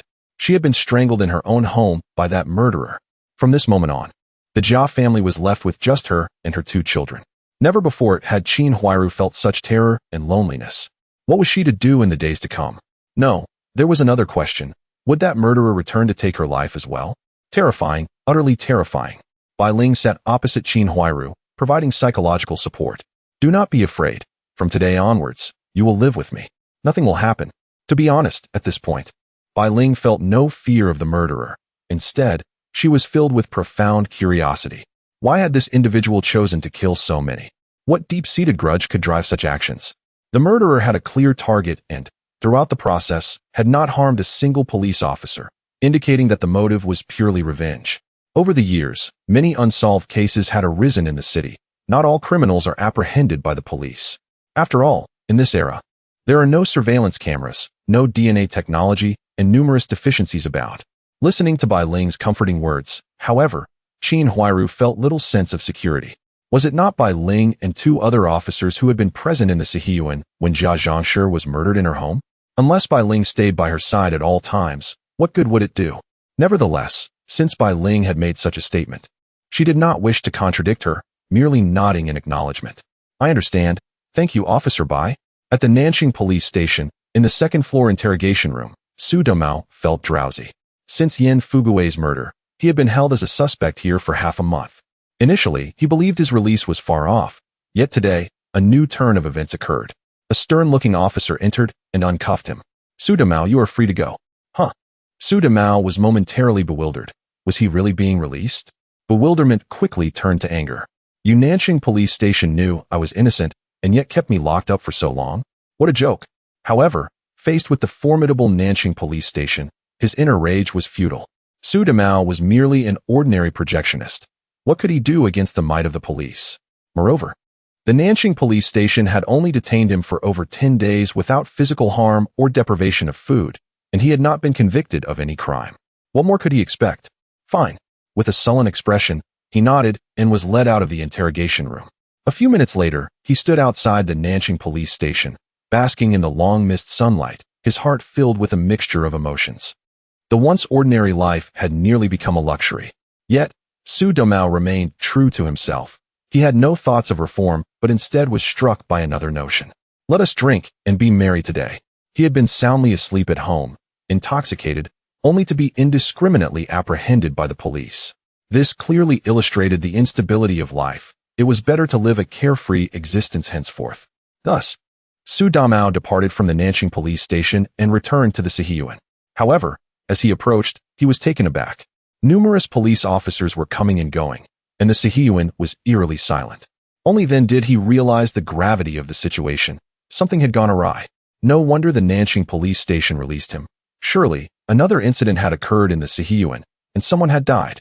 But who was the unfortunate victim this time? Anxiety gripped him, for his parents and sister currently resided in the Sihiyuan. Surely, it could not be them. Otherwise, the police would have extended their condolences. With a tumultuous heart, Su Domao neared the entrance of the Sihiyuan. The two police officers stationed at the gate recognized him and nodded upon seeing him. Su Domao, you may enter. Should you wish to leave in the future, you must return by 7 o'clock each day. But I am a projectionist. I need to go to the countryside to show films. The officers scrutinized him, their expressions peculiar. At a time like this, you still wish to go show films in the countryside? You cannot go. Hearing this, Su Domao's face fell. This meant he would be unable to enjoy himself with the village widows for a while. Was this not taking half his life? All right, Su Domao replied with a sigh, trudging into the Sihiyuan. There, he saw several police officers stationed throughout the front, middle, and back courtyards. While the residents wore troubled expressions, some sat in their courtyards, others stood by their windows. As they noticed his return, they regarded him with curiosity. Oh, Su Domao has been released. Of course, he was released. Jia Zhangshi had been murdered, and he was not the killer. Alas, what a pity. If only Su Domao were the murderer, then we would not have to live in fear. Listening to the residents, Su Domao felt a pang in his heart. Jia Zhangshi was dead. He recalled that plump, boisterous woman who had not been friendly to him when his family first moved to the Sihiyuan from the countryside. Back then, Su Domao was young and often spoke ill of Jia Zhangshi behind her back. Unexpectedly, after his brief detention at the Nanxing police station, upon his return, he discovered that Jia Zhangshi had been killed. Strangely, Su Domao felt no sorrow akin to the lament of a rabbit mourning a fox. Instead, a subtle sense of satisfaction blossomed within him. The demise of that shrew, Jia Zhangshi, was indeed a fitting end. However, a wave of panic soon surged through his heart. Having murdered Jia Zhangshi, would they not also seek to eliminate him, Su Domao? If they killed Jia Zhangshi, then surely they would not pursue his life as well. Otherwise, his fortnight spent in the interrogation room of the Nanxing police station would have been in vain. Contemplating this, Su Domao returned to the rear courtyard, where he found his father, mother, and younger sister also confined within the confines of the Sihiyuan. Domao, you have returned. Upon seeing Su Domao, his father, Su Wuda, and mother, Zhang Sulan, were filled with joy, while his sister, Su Lingyue, wore a smile upon her face. Even amidst the tense atmosphere of the courtyard, family reunions remained a source of happiness. Chapter 54. Free from suspicion, the entire city. After a brief exchange of simple pleasantries, Su Damao turned to serious matters. Father, what exactly happened? How did Jia Zhangshi die? His mind was filled with countless enigmas yearning to be unraveled. If the murderer was someone else, then why had Yin Fugui inscribed those bloodied words concerning him? Could it be that he possessed some clues, which he simply had yet to uncover? The situation unfolded as follows. Su Wuda recounted the scene of Jia Zhangshi's demise in vivid detail, particularly the haunting image of her unblinking eyes. It was truly terrifying. One could scarcely fathom the horror of Jia Zhangshi's wide-eyed, lifeless stare, a vision that would forever be etched in his memory. Listening to his father's vivid portrayal, Su Damao's complexion paled. The deaf old lady, Jia Dongxiu, and Yin Fugui were all victims slain by that very same murderer under the cover of night. Who would have imagined that this audacious killer would brazenly strike in broad daylight? Had Lin Huang known the turmoil that brewed within Su Damao's heart, he would surely have cried out in protest. For him, vengeance knew no distinction between day and night. When the time came, he would act. Nonetheless, such a misunderstanding would only serve to amplify the residents' fear, hastening the escalation of their terror. One could argue that this inadvertently bore some semblance of good fortune. Thus, Su Damao returned to the courtyard. The repercussions of Jia Zhangshi's murder were far from over.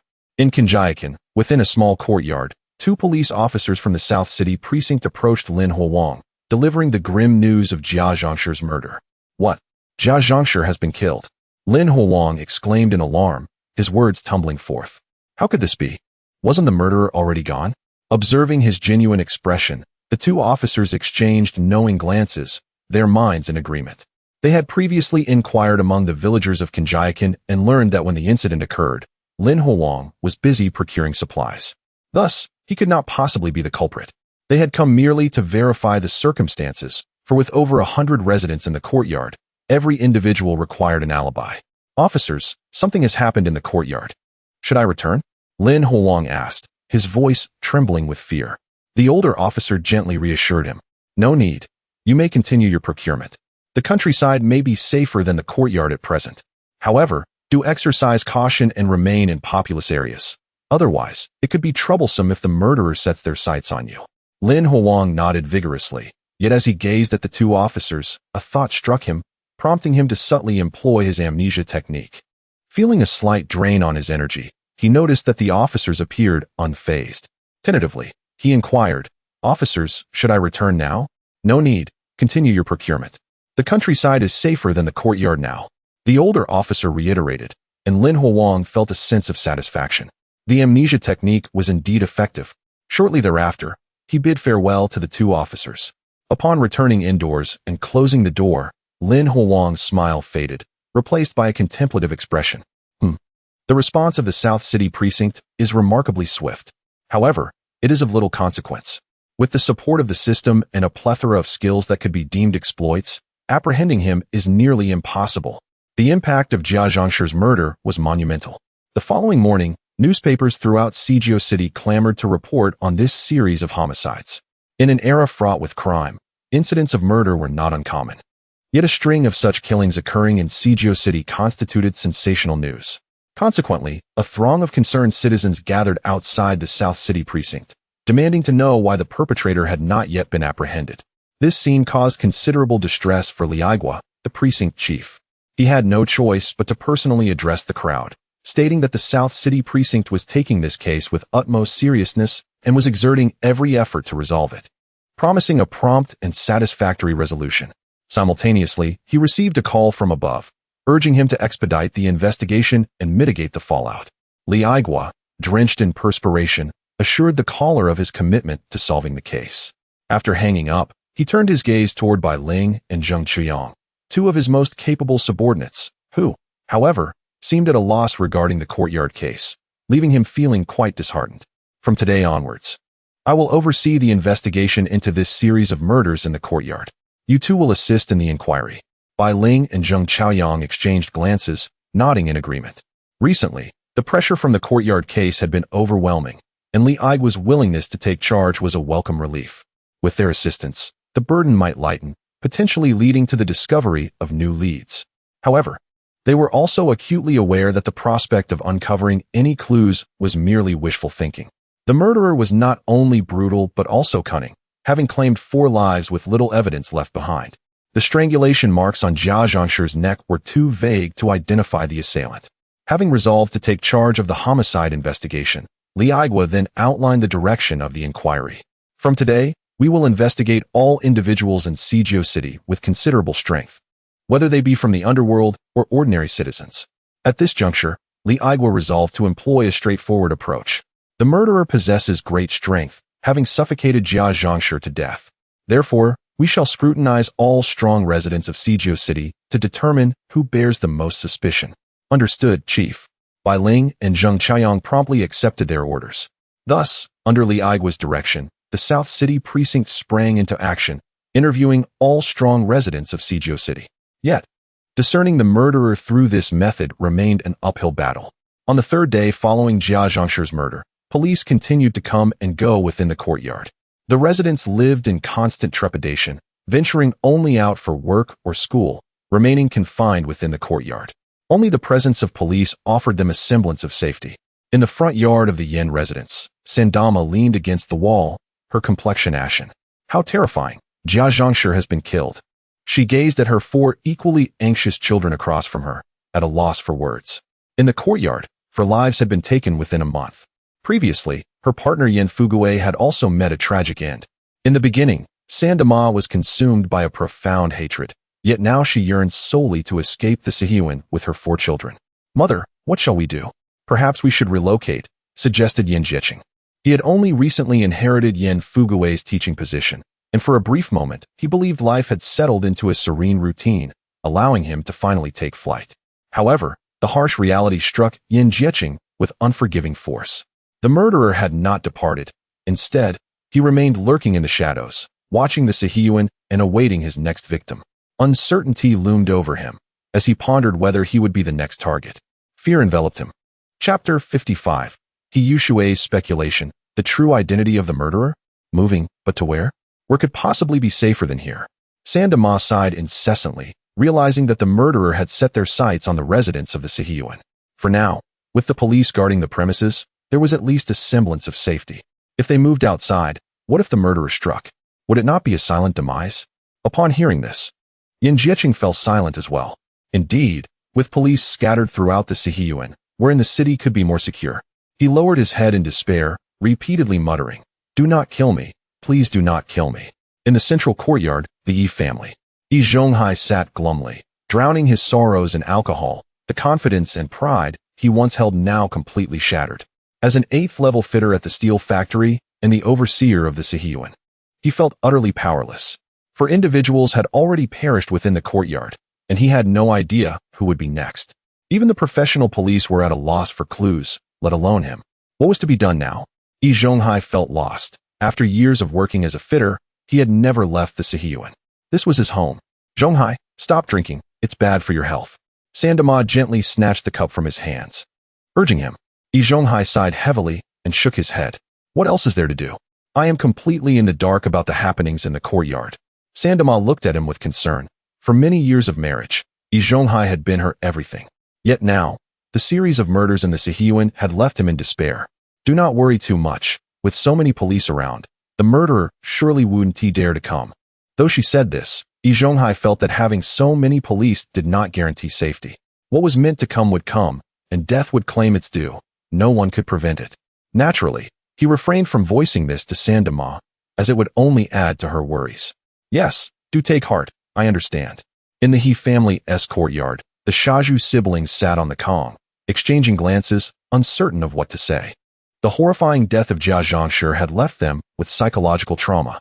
Coupled with the previous deaths, 4 individuals had now lost their lives in the courtyard, instilling a sense of dread in the siblings.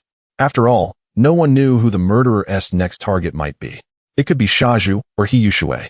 When He Daqing had died years ago, the siblings had relied on each other, and neither wished for harm to befall the other. "Brother, I have an idea." He Yushui suddenly spoke, her gaze profound. Shaju paused, quickly inquiring him, "What idea?" He Yushui, naturally clever and having completed high school, often possessed better judgment than him. Thus, he was eager to hear her thoughts, hoping it might lead to a clue. The murderer must have a vendetta against the deaf old woman, as well as the Yin, Yi, He, and Jia families. Listening to He Yushui's confident analysis, Shaju became intrigued. How so? He Yushui shot him an exasperated glance and retorted, "Brother, you are so foolish. Have you forgotten the identity of the deaf old woman?" Hearing this, Shaju was momentarily shaken. He recalled that during his youth, his father, He Daqing, had taken him to Dongzhimen to sell steamed buns and had shared stories of their ancestors. Their forebears were originally servants of a prince from the previous dynasty, who had later favored the deaf old woman, assigning them to protect her. The ancestors of the Yin, Yi, and Jia families had all served the deaf old woman as well. This was the greatest secret of the Sihiyuan, a truth that the deaf old woman and the four families had desperately concealed. Otherwise, in this era, should it be reported by someone with ill intentions, the four families and the deaf old woman would face dire consequences. He vaguely remembered that the deaf old woman's identity as a welfare recipient was dubious. She had claimed her son was a martyr, which was absurd. Her son had likely fled to a southern island long ago. Now that the deaf old woman had passed, and with Yin Fuguei, Jia Dongxiu, and Jia Zhangshi also deceased, according to He Yushui, it would soon be their turn, along with Yi Zhonghai. The thought sent Shaju into a panic. Everyone fears death, and he was no exception. Despite appearing foolish and carefree, he did not wish to meet his end. Currently, Shaju enjoyed a comfortable life, earning 37 yuan and 50 cents a month, and could bring back leftover dishes from the factory's canteen. What should be done now? Should we confess to the South City police station? Shaju felt that past secrets were meaningless, and preserving his life was paramount. Observing his anxious demeanor, He Yushui shook her head gravely. "This is merely my speculation. It may not be accurate. It could be that the prince's men are coming to eliminate all threats, or perhaps the deaf old woman and Yin Fuguei, Jia Dongxiu have offended someone. For now, it is best that we do not act rashly." Shaju remained silent, then nodded. "Right, we must not act in panic. With the police guarding us, we should be relatively safe." Safe? He wondered. One would hope so, Shaju replied, though uncertainty lingered in his heart. He hoped that the murderer was not the one He Yushui had suggested. Otherwise, he, along with He Yushui and Yi Zhonghai, would be in grave danger. In the Liu family's backyard, Liu Haizhong wore a bitter expression as he dined with his family. As a 7th-level blacksmith, he earned a good salary and had considerable savings. Thus, even during these famine-stricken years, their table was adorned with 3 dishes and a soup. There was braised tofu with meat, steamed fish, stir-fried cabbage, and a bowl of wild mushroom soup. However, good food did not equate to a good mood.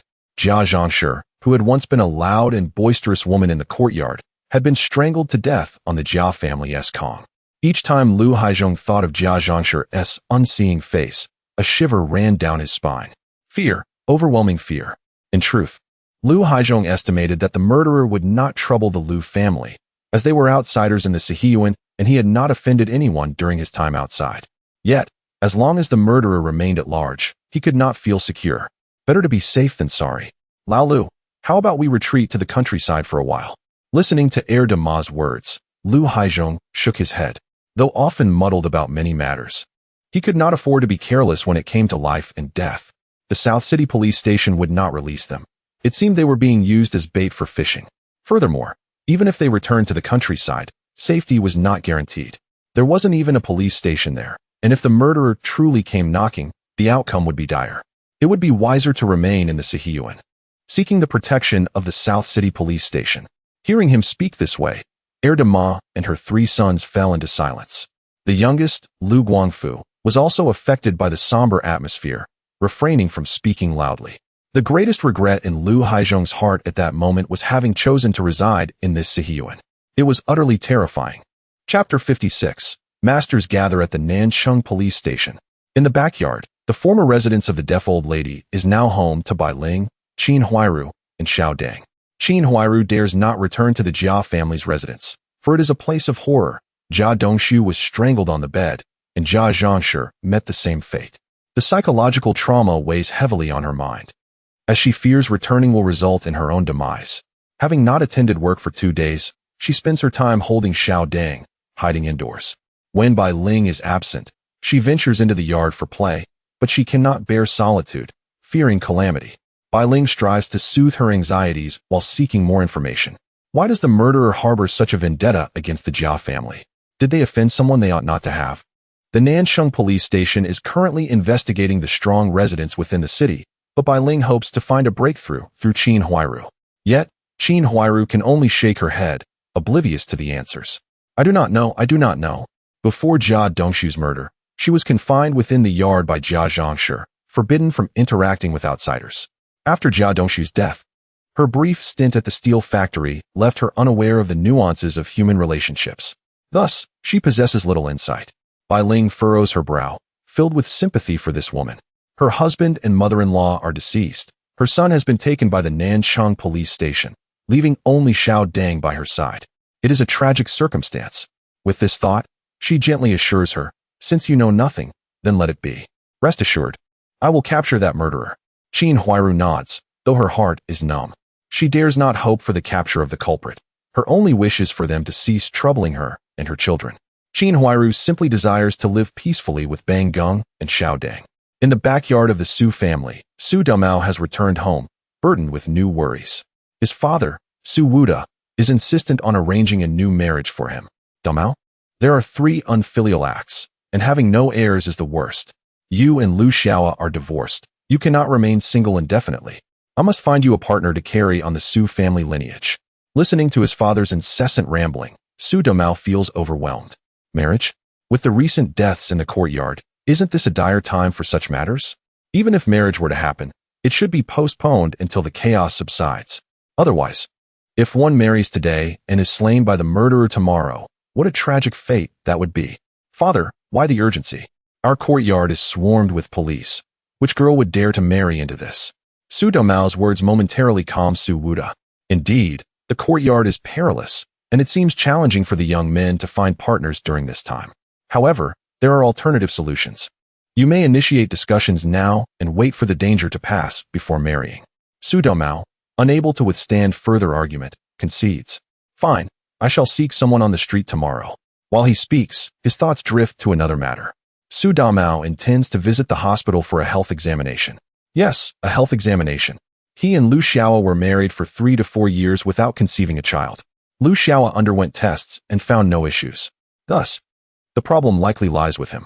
Previously, he hesitated to undergo an examination due to pride, but now that the marriage is dissolved, what pride remains? Su Damao plans to have a thorough examination to ascertain whether he is indeed infertile. If so, is there a chance for remedy? In the Lu family villa, on the first-floor living room, the 3 members of the Lu family sit on the sofa, sipping tea, each wearing an expression of perplexity. Su Damao has been released by the Nancheng police station. Lu Guangqing speaks solemnly, his gaze shifting. He did not anticipate Su Damao's swift release, nor did he foresee another murder occurring in the courtyard. It seems that the decision to have Lu Xiaoa divorce Su Damao was undoubtedly the correct choice. After all, that courtyard is exceedingly dangerous, and he worries for Lu Xiaoa's continued presence there. Moreover, Su Damao is unable to father children. Yes, I have heard. Lu Xiaoa's tone is flat. Having divorced Su Damao, she feels no lingering attachment. Yet, the series of murders occurring in the courtyard leaves her sighing. The years she spent there after marrying were quite peaceful. Why the sudden surge in fatalities? It is baffling, truly baffling. At this moment, her mother, Tang Yali, interjects. Xiaoa, you must attend tomorrow's blind date. I have found a young talent for you, 100 times better than Su Damao. Upon hearing this, Lu Xiaoa feels a surge of irritation. She has just exited a marriage, hoping for a period of rest. Yet, her mother, Tang Yali, relentlessly seeks suitors for her. According to Tang Yali, although Lu Xiaoa has been married once, she is still young and has options available. Despite the Lu family's decline, there remain opportunities for her, especially as Lu Xiaoa is the only daughter of Lu Guangqing. Many men would be eager to marry her. Although reluctant, Lu Xiaoa cannot refuse her mother's goodwill, just as she did not refuse to marry Su Damao years ago. Very well, I will consider it tomorrow, but let it be understood that if I am unsatisfied, I shall not marry. Tang Yali, pleased, nods eagerly. Of course, if you do not like him, do not marry. At the Nansheng police station, Chief Li Aigua has been exceedingly busy these past few days. Following Jia Dongshu's death, Bai Ling and Zheng Chaoyang summoned various figures from the underworld in the city for questioning. Now, With Jia Zhongshi's demise, he is focusing on the strong individuals residing within the city. However, such individuals are numerous. In the city of Sijio, masters abound. Some martial arts experts from previous dynasties reside here. In this era, martial arts are not merely leisure activities. They can take lives. Their strength and skills are sufficient to easily strangle Jia Zhongshi. Currently, the Nanxing police station resembles a bustling marketplace, teeming with visitors. A myriad of martial arts experts have congregated here, from the disciples of Baji Quan to the masters of Taiji Quan, all summoned to this place. They greet one another with clasped fists and courteous bows, engaging in jovial conversation, treating the police station as a social gathering spot. The officers, however, find themselves somewhat exasperated by these individuals, who are seasoned veterans accustomed to life's tempests and do not yield to authority as easily as residents of the Sihiyuan.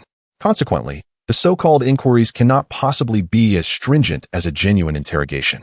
Furthermore, these individuals are not naive. Even if the true culprit is among them, they would not readily reveal themselves. In summary, this endeavor is akin to searching for a needle in a haystack. After 2 days of relentless effort, Li Aigua found himself increasingly perplexed. This situation is utterly futile. The perpetrator remains elusive.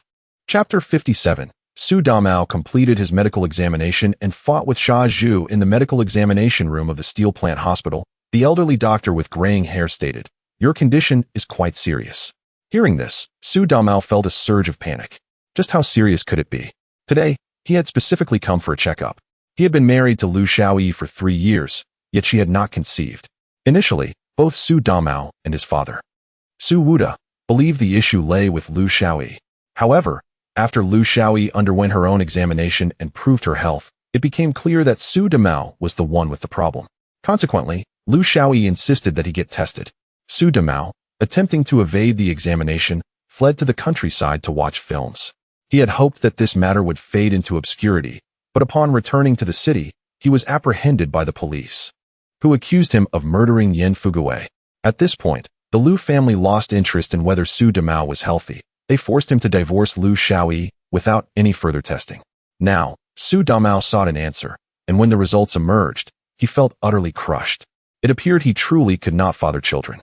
The doctor scrutinized Su Damao's examination report and inquired, "Have you ever sustained a heavy blow to your lower body?" He continued, "Had you sought early treatment, the outcome might have been different. Now, even if you undergo treatment, a complete recovery is unlikely." The doctor's words struck Su Damao like a hammer, leaving him momentarily dazed. Did this imply he was beyond help? Furthermore, a blow to his lower body? He could not recall such an incident, at least, not until he remembered moments from his childhood. He suddenly recalled an incident from when he first arrived at the Sihiyuan with his father, Su Wuda, when he often clashed with Xia Zhu. One of Xia Zhu's favorite tactics was to deliver powerful kicks to Su Damao's lower body, causing him immense pain. At the time, he was too young to grasp the implications. Now, with the doctor's reminder, the truth dawned upon him. His inability to have children was due to the malicious actions of Xia Zhu. That scoundrel was to blame. Otherwise, he and Lu Xiaoyi would have already had children and lived a blissful life. No wonder, when he played with the young widows in the countryside, they always expressed dissatisfaction. It was all Xia Zhu's fault. Su Damao gritted his teeth, consumed by rage, eager to return to the Sihiyuan and settle the score with that scoundrel. As he stood in silence, the doctor grew impatient and adjusted his glasses, curtly asking, "Are you going to proceed with treatment or not? Speak up." Realizing he had misunderstood, Su Damao cautiously inquired, "Are you saying my condition can still be treated?" The doctor, displaying dissatisfaction, replied sternly, "Isn't that obvious? This hospital is for healing, but whether or not you can be cured, I cannot guarantee." Upon hearing this, Su Damao felt as though he might collapse on the spot. His face turned pale as he pleaded, "Please, I beg you to treat me. I will pay any amount if it will restore my health." "Very well, I will prescribe you medication," the doctor responded. After more than half an hour, Su Damao emerged from the steel plant hospital with a large bag of medication in hand. His face was ashen. The hefty price of the medicine had consumed an entire month's salary. Money aside, the doctor had stated that a complete cure was unlikely. At best, it could alleviate his symptoms, such as impotence and inadequacy. "Damn that Xia Zhu," Su Damao cursed, his mind filled with visions of that detestable face. Just wait. Fueled by indignation, he hurried back to the Sihiyuan, determined to confront Xia Zhu. Within the Sihiyuan, Beneath the calm surface, tensions simmered. At the entrance, 2 armed police officers stood guard, while 4 officers patrolled the premises day and night to ensure resident safety. All children were warned not to venture outside unless accompanied by an adult. The police from the Nancheng precinct were taking this matter seriously.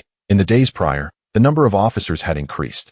As a result, even the residents of the Sihiyuan seemed to have mellowed, with no incidents of quarrels or fights occurring. That was until Su Damao burst into the Sihiyuan, carrying a bag of medicine. He stormed into the He family's courtyard, kicked open the door, and lunged at the unsuspecting Sha Zhu, who was napping on the Kong. "You scoundrel Sha Zhu, it's time to settle this." With that furious shout, Su Damao launched himself, delivering a powerful kick to Sha Zhu's lower body. This kick was fueled by all of Su Damao's pent-up strength. He was intent on repaying the pain with pain. Sha Zhu had rendered him impotent, and now he would ensure Sha Zhu suffered the same fate. As Su Damao's foot connected, a thunderous roar erupted from Sha Zhu. He had been enjoying a beautiful dream, one in which he stole Jia Dongshu's wife, Qin Huairu, and lived happily ever after with her. Suddenly, he was jolted awake by excruciating pain in his lower body. He opened his eyes to find Su Damao glaring at him with bloodshot eyes, perched atop him.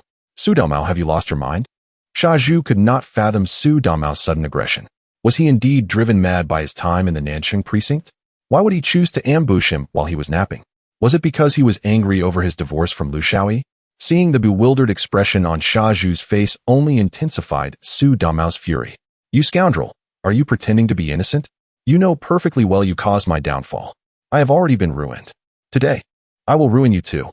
Sha Zhu, I'm coming for you." Su Damao lifted his right leg and forcefully drove his knee between Sha Zhu's thighs. The lethal strike elicited another furious cry from Sha Zhu. "Damn it, Su Damao, I will kill you today." With that, Sha Zhu flipped over, pinning Su Damao beneath him, raising his fists to strike. Sha Zhu, already significantly stronger than Su Damao, and known as the warrior of the Sihiyuan, felt his rage amplify after sustaining a critical blow, resulting in an extraordinary surge of power. Despite the smoldering anger within him, Su Damao found himself at a disadvantage when compared to Sha Zhu. Consequently, he met a dismal fate. Sha Zhu unleashed a relentless barrage upon him, transforming Su Damao's cries into desperate pleas. "You scoundrel, Sha Zhu, I shall make you pay for this." He shouted, "You wretched bastard, how could you strike so harshly? Oh, dear heavens! Spare me, brother, I was wrong. Please, cease your assault." Su Damao's wails echoed through the air, and although their skirmish was brief, it had already drawn the attention of the residents in the courtyard as well as the police. "Stop this at once. You must cease," Bai Ling exclaimed as she rushed into He's residence, flanked by 2 officers, her gaze falling upon the woefully battered Su Damao sprawled on the Kong, prompting her intervention. Chapter 58. Sha Zhu severely injured. 2 families confront each other, however. Sha Zhu was in a furious state, the stabbing pain in his lower body igniting his nerves, leaving him unable to maintain any semblance of composure. He swung his fists violently towards Su Damao's face, who could only cross his arms to defend himself, wailing under the blows. Hearing Bai Ling's reprimand, Su Damao quickly cried out for help. "Officer Bai, save me." Seeing that Sha Zhu showed no signs of stopping, Bai Ling furrowed her brow and turned to the 2 officers beside her. "Go, pull him away." "Yes, Captain." The 2 officers dashed forward, attempting to restrain Sha Zhu. However, Sha Zhu had seemingly lost his mind, his immense strength rendering them unable to hold him back. At that moment, a furious voice resounded from outside. "Zhuzi, stop." It was Zhonghai. Today was supposed to be a day of rest. He had been napping in his room when the commotion outside awakened him. Rushing in to assess the situation, he was greeted by the sight of Sha Zhu with reddened eyes, flailing his arms as he was restrained by 2 officers, while Su Damao cowered in the corner, trembling like a frightened bride. Zhonghai frowned, perplexed by the ongoing conflict between Sha Zhu and Su Damao. However, until this moment, he had not taken the matter seriously. After all, it was not uncommon for the 2 to bicker over trivial matters in the courtyard. Therefore, Zhonghai hurriedly called out, "Zhuzi, stop." Upon hearing Zhonghai's shout, Sha Zhu paused momentarily. His emotional turmoil eased, and the redness in his eyes faded. Nevertheless, the fury within him remained unabated. He turned to Zhonghai and shouted, "Uncle Li, it was that scoundrel Su Damao who barged in to hit me, so I retaliated." Zhonghai was left speechless. As the caretaker of the courtyard, he found it absurd that Sha Zhu would direct his anger at him. Did he not notice Officer Bai was present? Forcing a strained smile, he addressed Bai Ling. Officer Bai, the fights between Xia Zhu and Su Damao are a common occurrence. I apologize for the spectacle. Yi Zhonghai's words were an attempt to diminish the incident's impact. After all, he did not wish for Xia Zhu to be taken to the Nanchang police station due to this altercation. Upon hearing his words, Su Damao, who had been hiding on the bed, suddenly sprang up, darting behind Bai Ling for protection. Officer Bai, Xia Zhu hit me. Quickly arrest him. Bai Ling felt a wave of frustration wash over her. It was Su Damao who had entered Xia Zhu's home and initiated the fight, yet now he demanded Xia Zhu's arrest. Was this not laughable? As she pondered how to handle the situation, a furious voice pierced the air from behind. You're talking nonsense, Su Damao. You deserve to be hit. It was He Yushui. She had arrived a moment too late, having rushed over after hearing the commotion at Xia Zhu's place. Following Yi Zhonghai. Now, not only was she present, but also the residents of the courtyard had gathered outside, drawn by the weekend's idle hours. In times of hardship when sustenance was scarce, they had little energy for leisure and thus found themselves spectators to the unfolding drama. What on earth caused Su Damao and Xia Zhu to fight again? I don't know. They are incredibly bold. Fighting in front of so many police officers without fear of being caught. It seems this time Su Damao was at fault. He charged into Xia Zhu's home to attack him and ended up losing. The residents eagerly awaited to see how the officers would handle the situation, fully aware that the two had collided with the law. He Yushui's rebuke made Su Damao shrink back. He was now fully aware that his reckless decision to confront Xia Zhu was foolish, as he could never overpower him. In his moment of distress, more voices echoed from outside. Damao, are you all right? Xia Zhu, if you dare to hit my son, I will not let this go. It was the Su family from the backyard, alarmed by the ruckus. Su Wuda and Zhang Sulan rushed forward to shield Su Damao. While Su Lingyu glared at He Yushui, the two women locking eyes in a fierce standoff. Now both families had arrived. Bai Ling sighed in relief and signaled for the officers to release Xia Zhu. Since everyone is here, let us discuss how to resolve this matter. Xia Zhu, Yi Zhonghai, and the four members of the Su family directed their attention to Bai Ling, awaiting her words. In truth, while Bai Ling claimed that everyone had arrived, one significant individual remained absent, Lu Haizhong. This fellow was merely outside observing the commotion, unwilling to involve himself. Given the frequent disputes between Su Damao and Xia Zhu, meddling in their affairs offered no benefit and would only invite trouble. Thus, Lu Haizhong opted to be a mere spectator, refusing to intervene. Unlike Yi Zhonghai, who was Xia Zhu's godfather, Lu Haizhong had no such connection to him. The atmosphere in Xia Zhu's room was tense. Bai Ling attempted to mediate the situation, as it was clear that Su Damao was at fault initially. However, Xia Zhu's violent actions had left Su Damao bruised and battered. Given the nature of their altercation, if the matter escalated, both would face consequences. Upon hearing Bai Ling's explanation, He Yushui and Su Wuda gasped in shock. Mutual assault? Both of them being arrested? That is unacceptable. Are you kidding? Su Damao was the one who charged in and attacked my brother. He Yushui exclaimed, hands on her hips, glaring at Su Damao's family. Su Lingyu mirrored her frustration, also with arms crossed, loudly asserting, my brother was the one who was beaten. Xia Zhu did nothing wrong. Why should it be called mutual assault? Su Damao's parents wore expressions of disbelief, equally unsatisfied.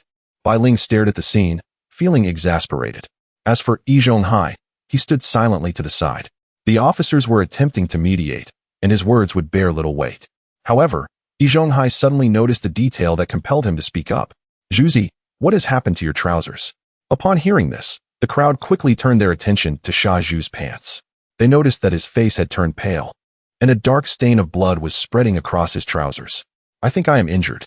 Xia Zhu grimaced in pain, clutching his lower body and descending into a crouch. In the heat of the moment, when he had violently confronted Su Damao, he had not realized the extent of his injuries. Now, as he regained his composure, the excruciating pain in his lower half became unbearable. It was indeed the previous severe blow from Su Damao that had inflicted this injury upon Xia Zhu. The situation was dire. Brother, He Yushui exclaimed in alarm, rushing to support Xia Zhu. Yi Zhonghai also hurried forward to assist Xia Zhu, his gaze shifting towards Bai Ling. Officer Bai, it is imperative that Xia Zhu be taken to the hospital for an examination at once. Chapter 59. The urgent rescue of Xia Zhu, brother, is done for. Bai Ling nodded, recognizing that Xia Zhu's injuries were indeed quite severe. Very well, you all discuss how to handle this matter amongst yourselves. If you find yourselves dissatisfied, then come seek me out. She was genuinely disinterested in managing this trivial affair. Her purpose for residing here was to track down the murderer, not to mediate squabbles among the residents. If they could not reach an agreement, they could return to her for resolution. Thus, Yi Zhonghai summoned a young resident, and together they carried Xia Zhu on a stretcher to the steel mill hospital. Meanwhile, Su Damao and his family sheepishly exited Xia Zhu's dwelling, retreating to their home in the backyard. The onlookers had indulged in quite the spectacle and departed with satisfaction, engaging in endless speculation. Pray tell, what could have provoked the altercation between Xia Zhu and Su Damao? I am still uncertain. But the injuries Xia Zhu has sustained appear grave. He seems to be bleeding profusely. That Su Damao is truly despicable. It seems he wishes to ensure Xia Zhu's line is extinguished. At this moment, in the Su household, Su Wuda looked at his son Su Damao with confusion. Damao, are you idle? Why seek out a brawl with Xia Zhu? Hearing his father's reproach, Su Damao felt an internal conflict. Should he reveal the truth regarding his near infertility? Once Su Wuda learned the truth, a tempest of fury would surely follow. Thus, after a moment's hesitation, Su Damao resolved to keep this secret. Otherwise, his father would undoubtedly make the matter public, resulting in utter humiliation for him. With a grim expression, Su Damao quietly explained, I simply found him displeasing. He had previously beaten me, and since I could not retaliate then, I thought to take advantage of his slumber to teach him a lesson. Upon hearing Su Damao's reasoning, Su Wuda was left speechless. You fool! I sent you out to find a partner, and you instead sought a fight with Xia Zhu. Now that he is grievously injured, what do you intend to do about it? Su Damao, sensing his guilt, could only mutter, what is to fear? At worst, I will compensate him a little.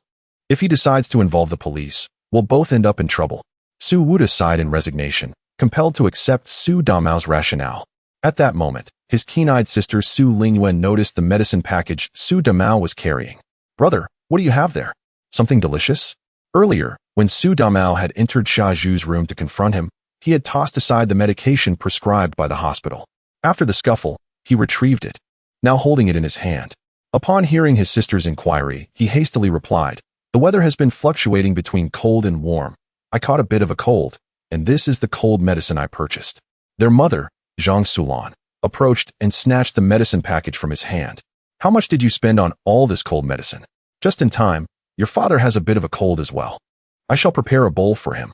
Su Damao opened his mouth as if to protest, but ultimately refrained from speaking. This medicine was for treating infertility. Surely giving it to his father would pose no issue, right? Yes, it should be fine. At the steel mill hospital, in the emergency room, Xia Zhu endured excruciating pain and severe bleeding as he was rushed in for treatment. He Yushui and Yi Zhonghai sat on a bench outside, both anxious. He Yushui was concerned for Xia Zhu's condition, while Yi Zhonghai had different thoughts. He and his wife had been unable to conceive, so as he approached middle age, he contemplated finding someone to support them in their later years. Initially, he had chosen Jia Dongxiu, but last month, Jia Dongxiu was murdered. Then, he turned to Bang Geng, only for Bang Geng to be apprehended last week for stealing chickens. After a week of contemplation, Yi Zhonghai deemed Xia Zhu a suitable choice. After all, during the dispute between the Yin and Jia families over the elusive inheritance of the deaf old lady, Xia Zhu had declined to partake. His character was trustworthy. As time passed, over an hour slipped by unnoticed. The emergency room door swung open, and a doctor emerged, assisting the unsteady Xia Zhu. Xia Zhu's face was pale, his lower body wrapped in thick bandages, his expression inscrutable. Yi Zhonghai and He Yushui rushed forward. Doctor, how is my brother? Hearing He Yushui's anxious inquiry, the doctor cast a glance at the taciturn Xia Zhu. Your brother's condition is now stable. He needs to return home and rest properly. The doctor withheld the truth, having just witnessed Xia Zhu pleading desperately within the emergency room to keep the reality from He Yushui and Yi Zhonghai. So my brother is all right now? He Yushui exclaimed joyfully, promptly assisting Xia Zhu in expressing gratitude to the doctor. However, Yi Zhonghai remained skeptical, sensing that the situation was not so straightforward. Xia Zhu, are you truly unscathed? You lost a significant amount of blood. Xia Zhu shook his head, forcing a faint smile onto his pallid face. I am fine, truly, Yi. Only then did Yi Zhonghai feel a slight relief. As long as you are fine, that is what matters. Subsequently, the three departed the steel mill hospital and returned to the courtyard as evening fell. The steel mill hospital was an internal facility, and during this era, Employees of the factory received medical care free of charge. Sha Zhu's return did not create significant waves within the courtyard. The residents perceived this merely as a typical brawl, considering that Sha Zhu and Su Damao had previously engaged in many such scuffles. Yet this time, Su Damao emerged victorious.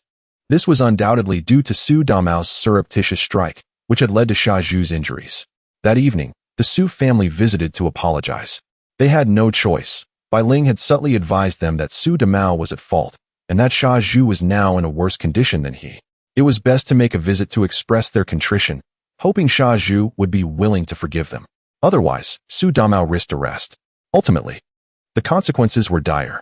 Bai Ling had initially wished to avoid entanglement in these petty matters of the courtyard, focusing solely on apprehending the serial killer. However, as a police officer, her presence in the courtyard made it impossible to turn a blind eye. Thus, the Su family reluctantly came to offer their apologies.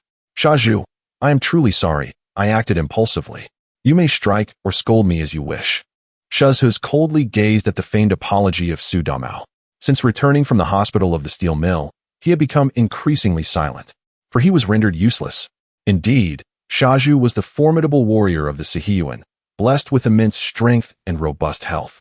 However, Su Damao had struck him twice at his most vulnerable points. His little brother was incapacitated.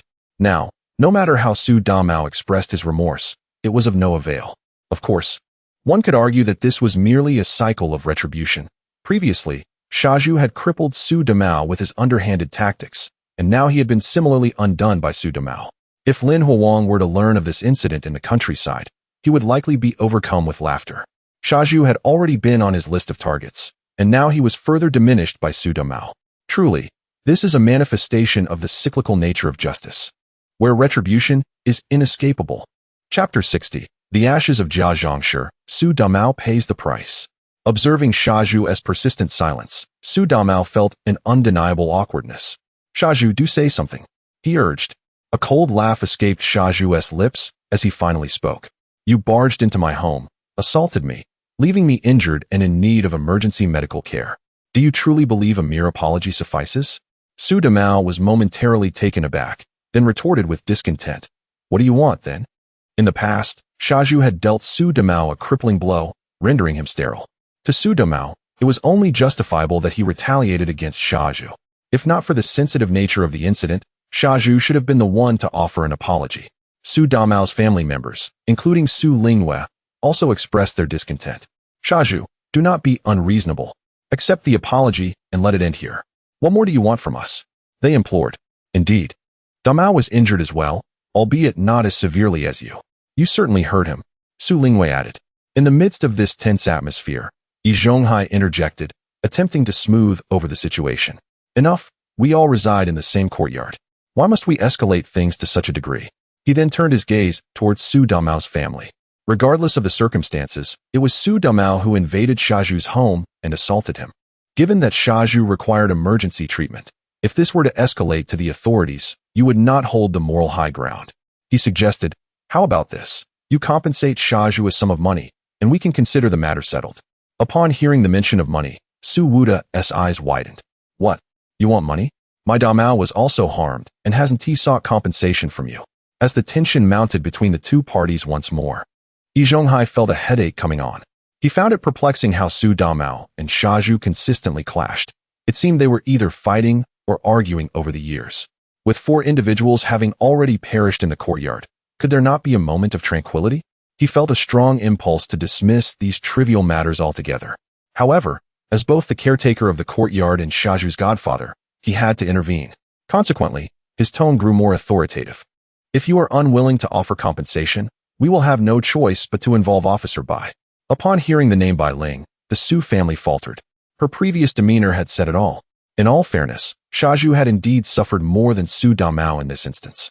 The true reasons behind their altercation were unspeakable for Su Damao, and thus the blame shifted to him. He had no choice but to accept the consequences, lest his unfortunate secret be fully revealed. Taking a deep breath, Su Damao asked, Sha Zhu, how much do you want? Noticing the shift in Su Damao's demeanor, Sha Zhu smiled, a cold smile. He had been rendered impotent by Su Damao, who could not genuinely believe that a mere monetary compensation would suffice. Nevertheless, compensation was indeed necessary. The score would be settled later. 100 yuan, he declared. Su Wuda immediately protested upon hearing the amount. That is excessive, Shaju. Are you robbing us? 100 yuan in that era equated to the wages of an ordinary worker for 4 months. Shaju was demanding too much, especially since he was sitting there in good health. If you lack the funds, we shall appeal to Officer Bai for justice. Let us see how it goes when Su Damao is sentenced to a few years in prison. The chilling words from Shaju left the Su family exchanging glances. Ultimately, they capitulated. Prison? Previously, Su Damao had been interrogated for half a month by the Nanjing police regarding Yan Fugue's murder, nearly driving the entire family to despair. Now, Su Damao would do anything to avoid returning to the Nanjing police station. Fine, 100 yuan it is. Let this matter be settled. Su Wuda conceded, recalling how the Liu family had compensated him 1,000 yuan for the divorce between Liu Xiao and Su Damao. Thus, he had the means to afford it, albeit with considerable reluctance. Thus, the altercation between Shaju and Su Damao concluded with the Su family compensating Shaju 100 yuan. Residents who learned of the incident chattered incessantly. What a deal. A beating for 100 yuan? Why doesn't Su Damao come to my house and beat me? The Su family is truly wealthy, handing out 100 yuan without hesitation. Is 100 yuan really that much? Isn't it just a month's wage for an elder? Amidst the discussions, they failed to notice that Shaju had grown markedly more silent than before. 100 yuan? Could a mere 100 yuan truly heal the anguish within him? Shaju vowed to ensure Su Damao would pay dearly. Meanwhile, Su Damao felt equally disgruntled. His inability to conceive was a consequence of Shaju's malice over the years. Therefore, he too sought an opportunity for revenge against Shaju. The situation had taken a peculiar turn, with both Shaju and Su Damao now incapable of fathering children, yet both harboring thoughts of retribution against one another. It remains uncertain how their fates will ultimately unfold. In the backyard, once the residence of the deaf old woman, the ashes of Jia Zhangshi were finally delivered into the hands of Qin Huairu that noon. Please accept my condolences, Bai Ling said, handing over the black urn, her gaze filled with sympathy. With the man deceased, the mother-in-law gone, the son imprisoned, and her unborn child lost, could Qin Huairu withstand the psychological strain ahead? With a face full of sorrow, Qin Huairu received Jia Zhangshi's ashes. Thank you, Officer Bai. At that moment, a profound sense of despair washed over her. Moreover, the murderer, who had slain Jia Dongshu and Jia Zhangshi, would he come for her next? A wave of fear enveloped Qin Huairu. Bai Ling sensed her trepidation and offered reassurance. Rest assured, we will ensure your safety. Upon hearing this, Qin Huairu could not help but let out a bitter smile. Safety? Even with 3 officers present before Jia Zhangshi's demise, she had still met her end. However, she refrained from voicing her thoughts, simply expressing her gratitude before carrying the urn toward the courtyard of the Jia family. The residence had been uninhabited for several days, rendering it somewhat desolate. Qin Huairu unlocked the door and placed Jia Zhangshi's urn on the wall shelf, beside Jia Dongshu's urn. She gazed at the 2 urns, her eyes lost in a trance. 2 vibrant lives, brutally extinguished within a month, now confined to 2 small boxes. Qin Huairu felt an unprecedented sense of absurdity. However, after placing the urn carefully, she seemed to recall something and approached the cabinet where Jia Zhangshi kept her painkillers during her lifetime. Subsequently, she opened the cabinet door and began to search within. Before long, she discovered what she sought. A rusted iron box appeared in her hands. It was the very container Jia Zhangshi used to store her money. In the turmoil following Jia Zhangshi's murder, Qin Huairu had been too unsettled to think of this place. Yet, having just returned the urn, it suddenly dawned on her. Money was of utmost importance. She opened the iron box, revealing it filled to the brim with coins and various notes. After counting, she found there was approximately over 600 yuan in total. This sum included the 300 yuan Jia Zhangshi extorted from Yi Zhonghai, along with donations from the tenants and Jia Zhangshi's personal savings. This represented the entirety of the Jia family's wealth, now resting in Qin Huairu's hands. Yet, she could not find joy in this fortune. With death looming, what use was money? In this perilous courtyard, Qin Huairu could only wonder if she would be the next victim. Chapter 61. Bongging is detained in the detention center. Unexpected encounter with Nani in the countryside. In the detention center of Nanjing, in the visiting room, the charges against Bongging for stealing chickens have been largely confirmed. He is now here, awaiting the final verdict from the court. Qin Huairu has brought him pork dumplings made from white flour, which he devours with great appetite. Midway through his meal, Bongging suddenly looks up and asks, "Mother, why hasn't Grandma come?" Jia Zhangshi has always doted on Bongging, so it is unusual for her not to accompany Qin Huairu on this visit. Upon hearing Bongging mention Jia Zhangshi, Qin Huairu feels a tightening in her chest. Can she tell him that Jia Zhangshi has passed away? Naturally, she cannot. Thus, she forces a smile onto her face. "Bongging, Grandma has a backache and is resting at home for now. She can't come to see you." "Oh, all right." Bongging replies with a hint of disappointment, lowering his head to continue eating dumplings. Qin Huairu watches him in a daze, her heart heavy with sorrow.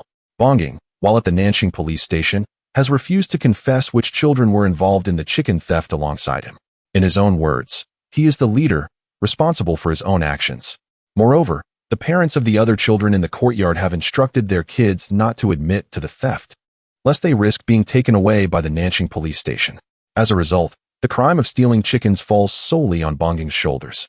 Qin Huairu has inquired with Bai Ling about what sentence Bongging might face. Bai Ling admitted she was uncertain.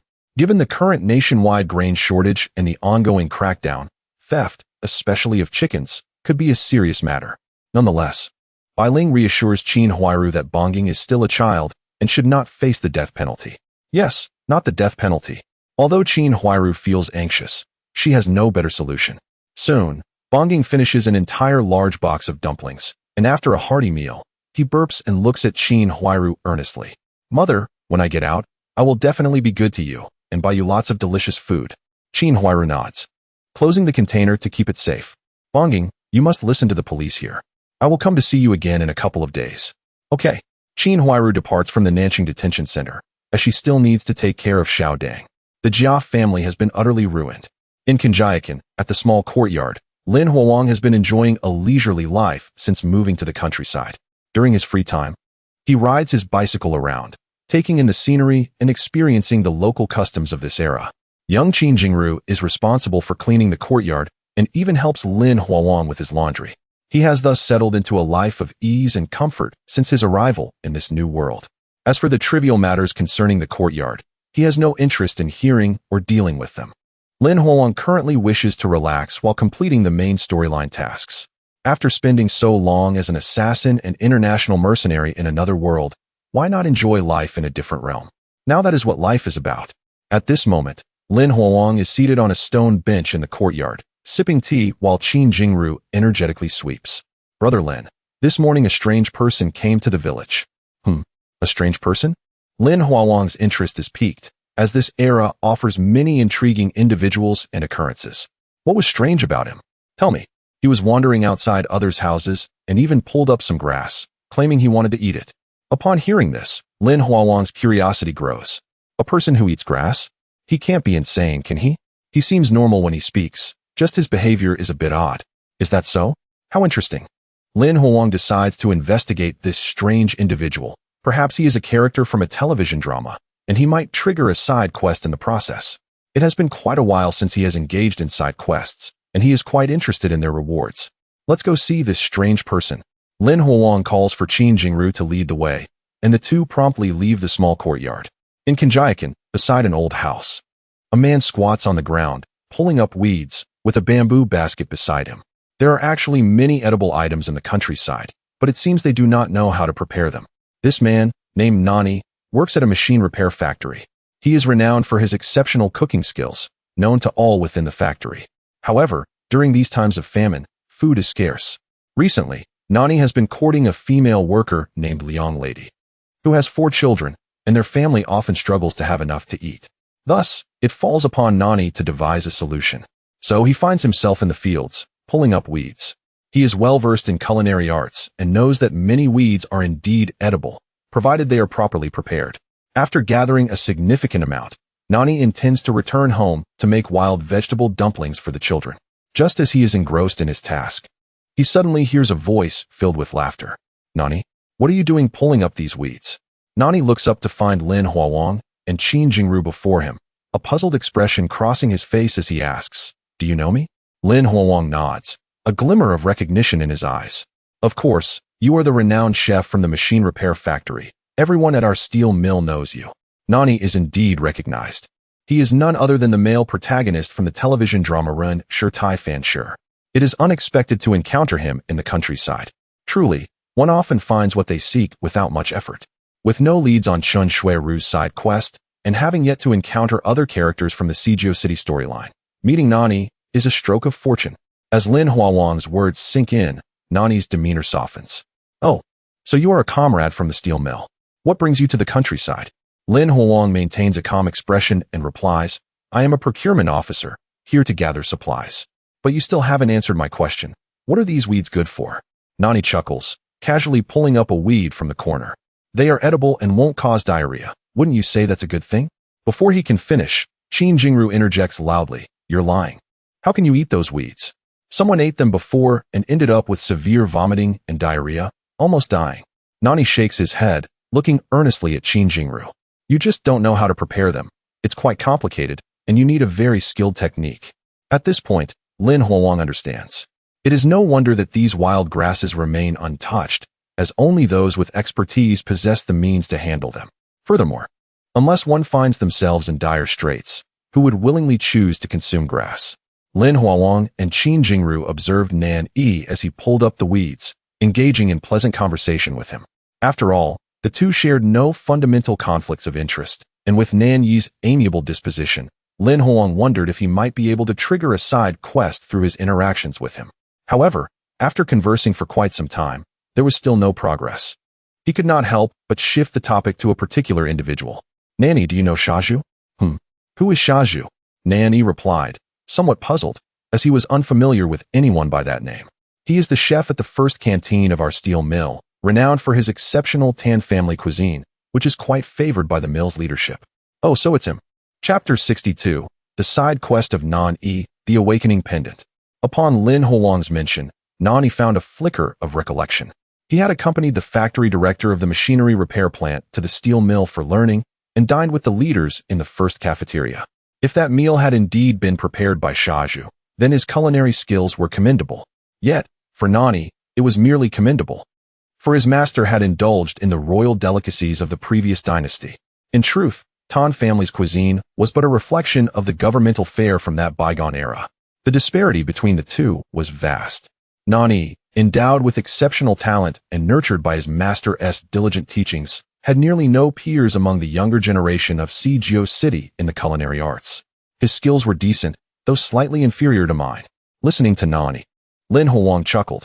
I too believe that Shaju has a penchant for peanuts and often seeks me out for some. Peanuts? Ah, of course, you are the procurement officer. A light of realization shone in Nani's eyes. In these times of famine, being a procurement officer, one of the 8 essential roles, was considered a desirable position.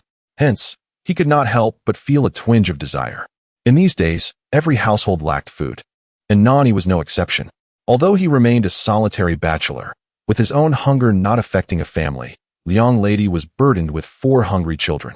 Otherwise, Nani would not have ventured into the countryside to pull weeds. As a procurement officer, could you assist me in obtaining some grain? I am willing to pay. In Sijio City, there were various pigeon markets selling grain, but the prices were exorbitant and often out of stock. Moreover, the young lady required a substantial amount of grain, not just a meager supply. Thus, this was Nani's attempt. If Lin Huawang were willing to help, it would be splendid. At that moment, a system notification echoed in Lin Huawang's ears. Side quest. Assist Nani in acquiring a sufficient quantity of grain. Lin Huawang smiled. Grain? There is still a considerable amount in my system space, obtained from the small warehouse of the first cafeteria. How much do you require? White flour or mixed flour? Hearing Lin Huawang's words, Nani felt a surge of joy. 100 pounds. No, 50 pounds would suffice. Mixed flour, please. White flour is far too extravagant these days. Not only is it a matter of extravagance, but the cost of white flour is exceedingly high. Very well, I have some at my residence. Come with me to collect it. Lin Huawang replied with a smile, leading Nani back to his small courtyard. As for Qin Jingru, she was busy with her own affairs. Besides studying, she had to help with cutting pigweed and various other chores daily. Your residence here is quite tranquil? Nani surveyed Lin Huawang's rented courtyard, his eyes filled with envy. Compared to life in the city, Nani preferred the countryside for its pleasant environment. Unfortunately, as a cook in the machinery repair plant, he could not live as he wished. It's quite comfortable indeed. Lin Huawang chuckled, inviting Nani to sit on a stone bench in the courtyard while he went inside to retrieve a bag of approximately 50 pounds of mixed flour from the system space. Mixed flour, as the name suggests, is a blend of two types of flour. The quality of this flour is influenced by the original flours used. And what Lin Huang produced was the finest mixed flour, composed of white flour and cornmeal. Such mixed flour is of considerable value, not affordable for the average person. Most households in Cgeo City subsisted on cornbread made from cornmeal, and even that was often insufficient. Thus, this bag of mixed flour was somewhat extravagant. When he emerged from the house, handing the bag of mixed flour to Nani, Nani was taken aback. "This is such fine mixed flour. How much does it cost?" At that moment, he was astonished by Lin Huang's prowess, yet felt a twinge of apprehension. After all, such a prized item must be costly. Lin Huang smiled, looking at Nani. "Just pay me 30% above the current market price. Moreover, it would be best if you do not disclose this transaction to anyone, lest it invites trouble." The price he offered brought joy to Nani's heart. This was not the exorbitantly priced grain from the pigeon market. It was merely 30% above the market price, a veritable bargain in this era of famine. Furthermore, Lin Huang's request to keep this matter private resonated with Nani. Engaging in private grain transactions was a significant taboo in these times.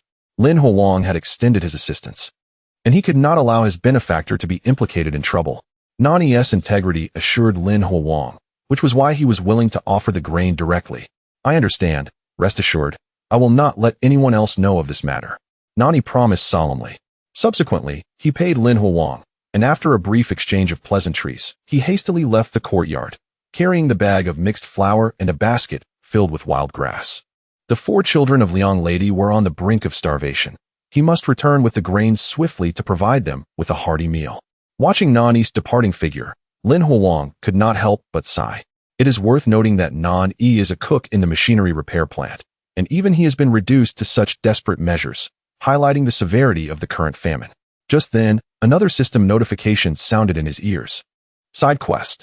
Assist Nani in acquiring a sufficient quantity of grain, completed. Quest reward. Awakening pendant, stored in the system space. Welcome to retrieve it. Awakening pendant? What could that possibly be? Lin Huang was momentarily taken aback, then found a slender silver pendant in his hand, shaped like a star. Awakening pendant. Wearing it allows you to maintain a clear mind, and from henceforth, you shall require no sleep. What a remarkable item. Lin Huang felt elated, surprised to receive such a treasure. The ability to maintain a clear mind is one thing, but the fact that he would no longer need to sleep is truly extraordinary. This power is utterly revolutionary. It means that Lin Huang will no longer have to worry about inadvertently revealing secrets through sleep talking. Additionally, his lifespan has effectively doubled. While others sleep, he can engage in his pursuits. Without hesitation, he adorned himself with the extraordinary awakening pendant around his neck. Suddenly, a refreshing breeze surged through his mind, rendering him remarkably alert. Even his next plan to eliminate the beasts in the Sihuan became increasingly lucid. This sensation was truly magnificent. At this moment, Lin Huang found himself harboring heightened anticipation for the side quests.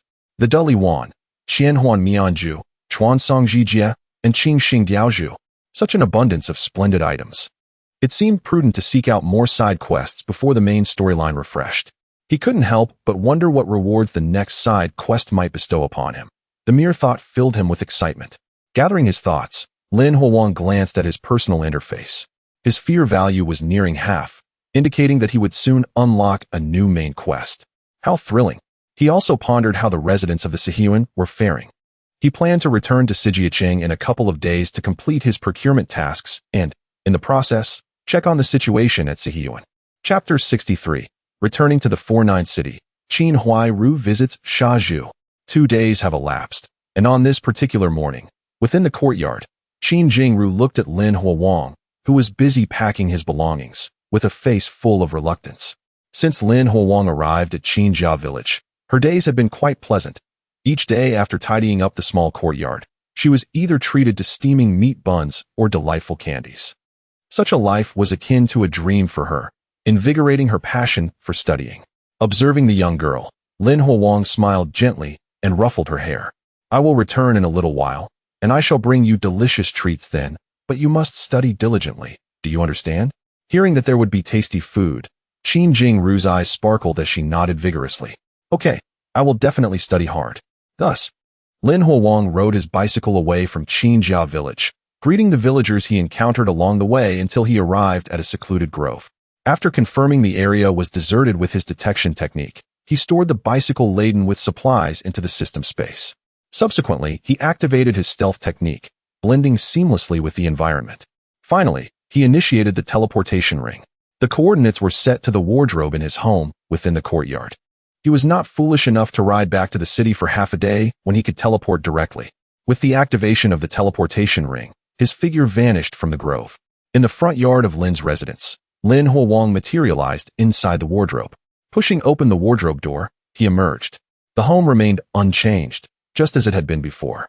However, the number of police officers in the courtyard had noticeably increased. Goodness, there were 2 officers in the front yard alone. Observing them through the window, Lin Huowang couldn't help but furrow his brow. It seemed that the South City Police Station was taking the series of murders in the courtyard quite seriously. Yet, for Lin Huowang, who possessed supernatural abilities and was a trained assassin, the idea of them capturing him was nearly impossible. He approached his front door and utilized his wall-passing technique to appear in the middle of the yard. Soon after, he overheard a discussion regarding a recent significant event that had transpired in the courtyard. Su Mao proactively sought out Xia Zhu for a fight and ended up injuring him so severely that he required hospitalization. Ultimately, he compensated 100 yuan. Lin Huowang was somewhat taken aback. Su Mao had actually bested Xia Zhu? This was indeed a rarity, as it was generally expected that Xia Zhu would overpower Su Mao. Of course, the outcome of this altercation held little significance for him. It was merely a case of dogs biting dogs. However, he was intrigued by the motivation behind Su Mao's sudden aggression towards Xia Zhu. Surely, Su Mao was not a masochist. There must have been a compelling reason for his actions. Could it be that he discovered he was unable to conceive, and Xia Zhu was to blame?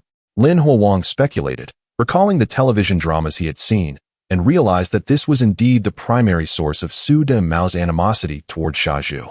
After all, rendering a man infertile was a fate far worse than death.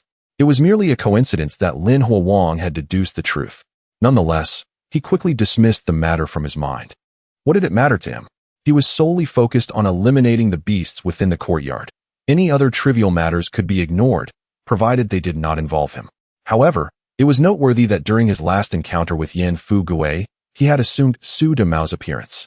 Subsequently, Su Mao was apprehended by the South City Police Station and subjected to rigorous interrogation for half a month. Surprisingly, after the incident involving Jia Zhongshi, Su Mao was released. It could be said he had turned misfortune into fortune. Shaking his head, Lin Huowang activated his stealth technique and strode away from the courtyard. He had a mission to fulfill at the steel mill to complete this month's procurement tasks. At the steel mill, within the procurement department, the head of procurement, Zhao Shengli, gazed at the supplies submitted by Lin Huowang, utterly speechless. How could it be such a meager amount? A bag of over 20 pounds of all-purpose flour, 3 bundles of dried mushrooms, and a piece of sausage. Lin Huowang wore a pitiful expression as he explained, "Director, you have no idea. The situation in the countryside is dire. We are nearly reduced to eating tree bark and roots, and there are hardly any surplus supplies to sell." Before submitting the supplies, he had consulted the warehouse manager, Old Ma, and learned that procurement officers were facing significant difficulties in sourcing materials recently. Only a handful of officers managed to meet their procurement targets, and although his submission appeared scant, it ranked in the middle among his peers. He aimed to strike a balance, neither too outstanding to attract scrutiny nor too deficient to invite reprimands. This was Lin Huowang's current mindset. He merely wished to hold on to the security of his position as a procurement officer and meander through his days. Would he genuinely procure a plethora of supplies for Director Yang and his cronies to feast upon? Lin Huowang was not that foolish. All right, off you go to the storage. Zhao Shengli, observing Lin Huowang, felt an overwhelming headache. Of course, his frustration was not solely directed at Lin Huowang, but encompassed all the procurement officers under his command. The shortage of supplies meant that the factory leaders had to dine at the small cafeteria every day. Under such circumstances, ensuring the leader's satisfaction was crucial. Otherwise, he would not have a pleasant time ahead. Thus, a solution was imperative. Lin Huowang, indifferent to Zhao Shengli's troubles, turned on his heel with the supplies and exited the building, heading to find Old Ma to store the items. Subsequently, he left the steel mill. The role of procurement officer was merely a facade for him. Had he not feared that quitting would raise suspicions, he would have abandoned it long ago. Next, Lin Huang intended to wander around, seeking any opportunities to trigger side quests. At his residence in the central courtyard, after several days of recuperation, Shaju's health had significantly improved. During this time, numerous individuals had visited him, bearing gifts of various kinds. Shaju was known for his selflessness, often using his salary to assist residents facing hardships. Therefore, his injury had garnered considerable concern from the community. On this particular evening, Qin Huairu, holding Xiao Dang's hand and carrying a few eggs, stepped into his home. Eggs, during this era, were quite a rarity. These few eggs had been purchased at a premium by Qin Huairu in the pigeon market. Sister Qin, there's no need for such formality. Shaju reclined on the Kong, gazing at the weary yet exquisite visage of Qin Huairu, a flicker of compassion glimmering in his eyes. In truth, Qin Huairu's plight far surpassed his own. Her husband, Jia Dongxiu, had been murdered, her mother-in-law, Jia Zhangshi, slain, and her son, Bongying, was currently imprisoned in the detention center of Nanqing. Logically, it should have been he who offered his assistance to Qin Huairu. A small token of my appreciation, Shaju. You have always looked after me, and I am truly grateful. Since Qin Huairu's arrival in the courtyard, Shaju had frequently extended his help to her, a fact she was fully aware of. Of course, it was inconceivable for her to marry Shaju under the present circumstances. However, given that Shaju had sustained injuries, it was only natural for her to pay him a visit. As for whether the other residents would gossip about this, she had no desire to concern herself with such matters, nor could she. Chapter 64. Foolish Zhu's Revenge. Su Domao is completely ruined. Listening to Qin Huairu's gratitude, Foolish Zhu found himself somewhat flustered. As a quintessential admirer, receiving such concern from Qin Huairu filled his heart with profound emotion. Sister Qin, there's no need to thank me. It's what I should do. At that moment, Foolish Zhu briefly forgot the pain in his body, lost in the warmth of Qin Huairu's appreciation. Unfortunately, the moment was fleeting. Qin Huairu stayed only a few minutes before leaving the He household with Xiao Dang.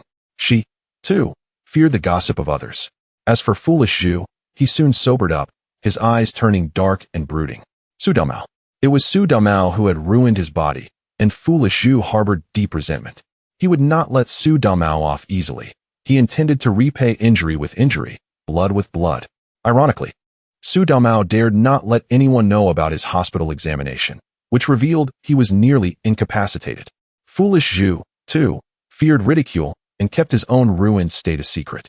Both men were now scheming to exact revenge on each other, effectively becoming a pair of unfortunate brothers in misery. Foolish Zhu rose from the Kong and left the courtyard. As he stepped out, the residents greeted him. Foolish Zhu, are you feeling better? Where are you off to? Does the factory director need you to cook today? Foolish Zhu, come back early. The police are checking head counts every night now. Foolish Zhu responded to each of them, though his face bore no smile. How could he possibly smile after what Su Domao had done to him? Walking briskly, he soon arrived at a small courtyard. He was here to find someone, his apprentice, Ma Hua. Foolish Zhu had two apprentices, Ma Hua, who was loyal and devoted, and the cunning fatty Yao Fu. To secretly deal with Su Domao, he needed an accomplice. Distrusting Fatty, he turned to Ma Hua. Soon, Ma Hua was called out of the courtyard. Master, what do you need? Ma Hua wondered, having heard of Foolish Zhu's injury 2 days prior and even visiting him with gifts. Now, after work hours, why was Foolish Zhu seeking him out? Foolish Zhu glanced around to ensure no one was nearby, then lowered his voice. Ma Hua, can I trust you? Hearing this, Ma Hua straightened up solemnly. Master, just tell me what to do. I'll carry it out without hesitation. Foolish Zhu nodded, narrowing his eyes. I need you to help me capture someone. Ma Hua was startled but did not hesitate. Who? And when do we act? Su Domao. Tomorrow. Meanwhile, at Su Huijian's tavern, Su Domao was drinking and carousing with a group of dubious friends. Of course, merriment was not the main agenda. Today's focus was how to deal with Foolish Zhu. Su Domao, utterly indiscreet, had chosen to discuss his plans right in the tavern, much to the exasperation of Su Huijian behind the counter. Foolish Zhu is strong. How about we ambush him in the dark and give him a beating? That is a good idea.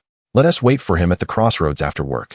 Prepare a sack, cover his head, and give him a good thrashing. Listening to their discussion, Su Domao felt a surge of satisfaction, though his true intentions ran deeper. Foolish Zhu had delivered a covert blow that left him infertile. He wanted foolish Zhu to suffer the same fate. Unbeknownst to Su Damao, foolish Zhu had already devised a plan with his apprentice Ma Hua to strike back. After drinking at the tavern, Su Damao bid farewell to his friends and stumbled back to the courtyard. Reeking of alcohol, his mother, Zhang Sulan, couldn't he help but complain. Always out drinking. Damao, shouldn't you be looking for a partner? Sprawled on the Kong, Su Damao ignored his mother's words and fell into a deep, drunken slumber. Zhang Sulan sighed, turning to Su Wuda. Aren't you going to do something about him? Su Wuda took a sip of wine and rolled his eyes. He is not a child anymore. How am I supposed to control him? A drinker himself, Su Wuda had little authority over Su Damao. Resigned, Zhang Sulan went to the kitchen to prepare medicine. Indeed, it was the medicine Su Damao had brought back, which he claimed was for a cold, but was actually meant to treat infertility. Su Wuda, suffering from a minor cold himself, had also been taking the medicine. Lately, he noticed a surge in energy and found himself looking at his wife, Zhang Sulan, with unusual interest. Unfortunately, the cramped room left little space for action. He would have to wait until Su Damao found a partner and married, allowing him to return to the countryside before he could act. Frustrated, he could only drown his restlessness in wine. Time quickly passed, and the evening of the next day arrived. As a projectionist, Su Damao no longer traveled to the countryside to screen films. But he still maintained and adjusted the factory equipment. The steel mill regularly organized movie screenings for workers, so Su Damao was not entirely idle. That day after work, Su Damao planned to gather his friends and ambush foolish Zhu. However, as he passed through a narrow alley, someone beat him to it. He was suddenly bundled into a sack. Who is it? What are you doing? Trapped in the sack, Su Damao struggled frantically, but to no avail. The one who had ensnared him was none other than Ma Hua. Foolish Zhu stood opposite, watching as Ma Hua tightly restrained the struggling Su Damao, a ruthless glint flashing in his eyes. He had enlisted Ma Hua as help to subdue Su Damao, so he could take action himself. This damned Su Damao. If it weren't for him, I wouldn't be ruined. He wanted Su Damao to suffer the same fate. Unaware that Su Damao was already nearly incapacitated from his previous covert blows, foolish Zhu was solely focused on exacting revenge. Summoning all his strength, foolish Zhu delivered a fierce kick. The next moment, Su Damao let out a piercing, earth-shattering scream. He felt an excruciating pain in his lower body, a deep, soul-rending agony. Then, he was roughly thrown to the ground, left only with the fading sound of retreating footsteps. Bastard! Monster! Absolute monster! Su Damao cursed loudly. Lying on the ground, unable to move. His voice, muffled through the burlap sack, sounded profoundly heavy.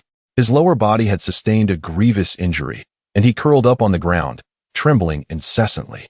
Help me! He could only shout in desperation. Soon, he was discovered by several passing workers. Startled by the sight of his bloodied lower half and his anguished cries, they hurriedly transported him to the steel mill hospital. After all, Su Damao was a notable figure within the steel mill. His ex-wife, Lu Xiaoyi, was the only daughter of Lu Guanqing. The news of their divorce had sparked considerable discussion among the mill's workers. Consequently, the word of Su Damao's ambush and injury swiftly reached the Sihuan. Su Wuda was left utterly bewildered. Chapter 65. Su Wuda's mind explodes. Shaju's suspicion. What? Damao is gravely injured and undergoing emergency treatment at the hospital? Su Wuda could hardly believe such a turn of events. He hurriedly gathered his wife and daughter and dashed toward the steel factory hospital. Upon arriving at the emergency department, he noticed the red light was on outside, indicating that urgent care was in progress. A nurse stood waiting outside, who, upon seeing him, inquired, "Are you the family of Su Damao?" With a face full of anxiety, Su Wuda rushed to the nurse and asked urgently, "Yes, I am Su Damao's father. How is my son?" He has sustained injuries to his lower body and has lost a considerable amount of blood. He is currently in emergency care. Su Wuda was taken aback upon hearing this. Injured in the lower body and losing so much blood? Could he be rendered incapable? That would be disastrous. He had counted on Su Damao to continue the Su family lineage and uphold their legacy. Just as he was lost in thought, he heard a wave of sobbing. "Damao, oh Damao!" He turned abruptly to see his wife, Zhang Sulan, weeping, with his daughter, Su Lingyue, also tearful. Su Wuda felt a surge of irritation and chastised them loudly. "Stop crying. It's so dismal. Damao is not dead." The three of them sat anxiously on a bench outside the emergency room, their hearts heavy with worry for Su Damao's condition. What if he didn't make it? No, that couldn't happen. The wait felt agonizing. It wasn't until midnight that Su Damao was wheeled out of the emergency room. At that moment, Su Damao was unconscious. Su Wuda sprang to his feet and rushed to the attending physician. His bloodshot eyes fixed intently on the doctor. "Doctor, how is my son's condition?" The doctor's response could shatter his already fragile state. Yet, the whims of fate are seldom in accordance with human desires. The doctor shook his head, a look of regret on his face. "After our treatment, your son is no longer in danger, but he may not be able to conceive children in the future." This news struck Su Wuda like a thunderbolt, leaving him momentarily blind. Beside him, his wife Zhang Sulan and Su Damao's sister Su Lingwei were equally stunned. What did that mean? Unable to conceive? This signified the end of their lineage. It was crucial to note that Su Damao was Su Wuda's only son. He could not afford any mishaps. As for Su Lingwei, she was merely a girl who would eventually marry into another family. Therefore, Su Wuda could not accept the notion of Su Damao being rendered incapable. He seized the doctor's arm, his voice trembling with desperation. "Doctor, is there any way to heal him? I am willing to pay any amount." The doctor shook his head, his expression sympathetic. "The injuries he sustained are severe, and recovery is not possible.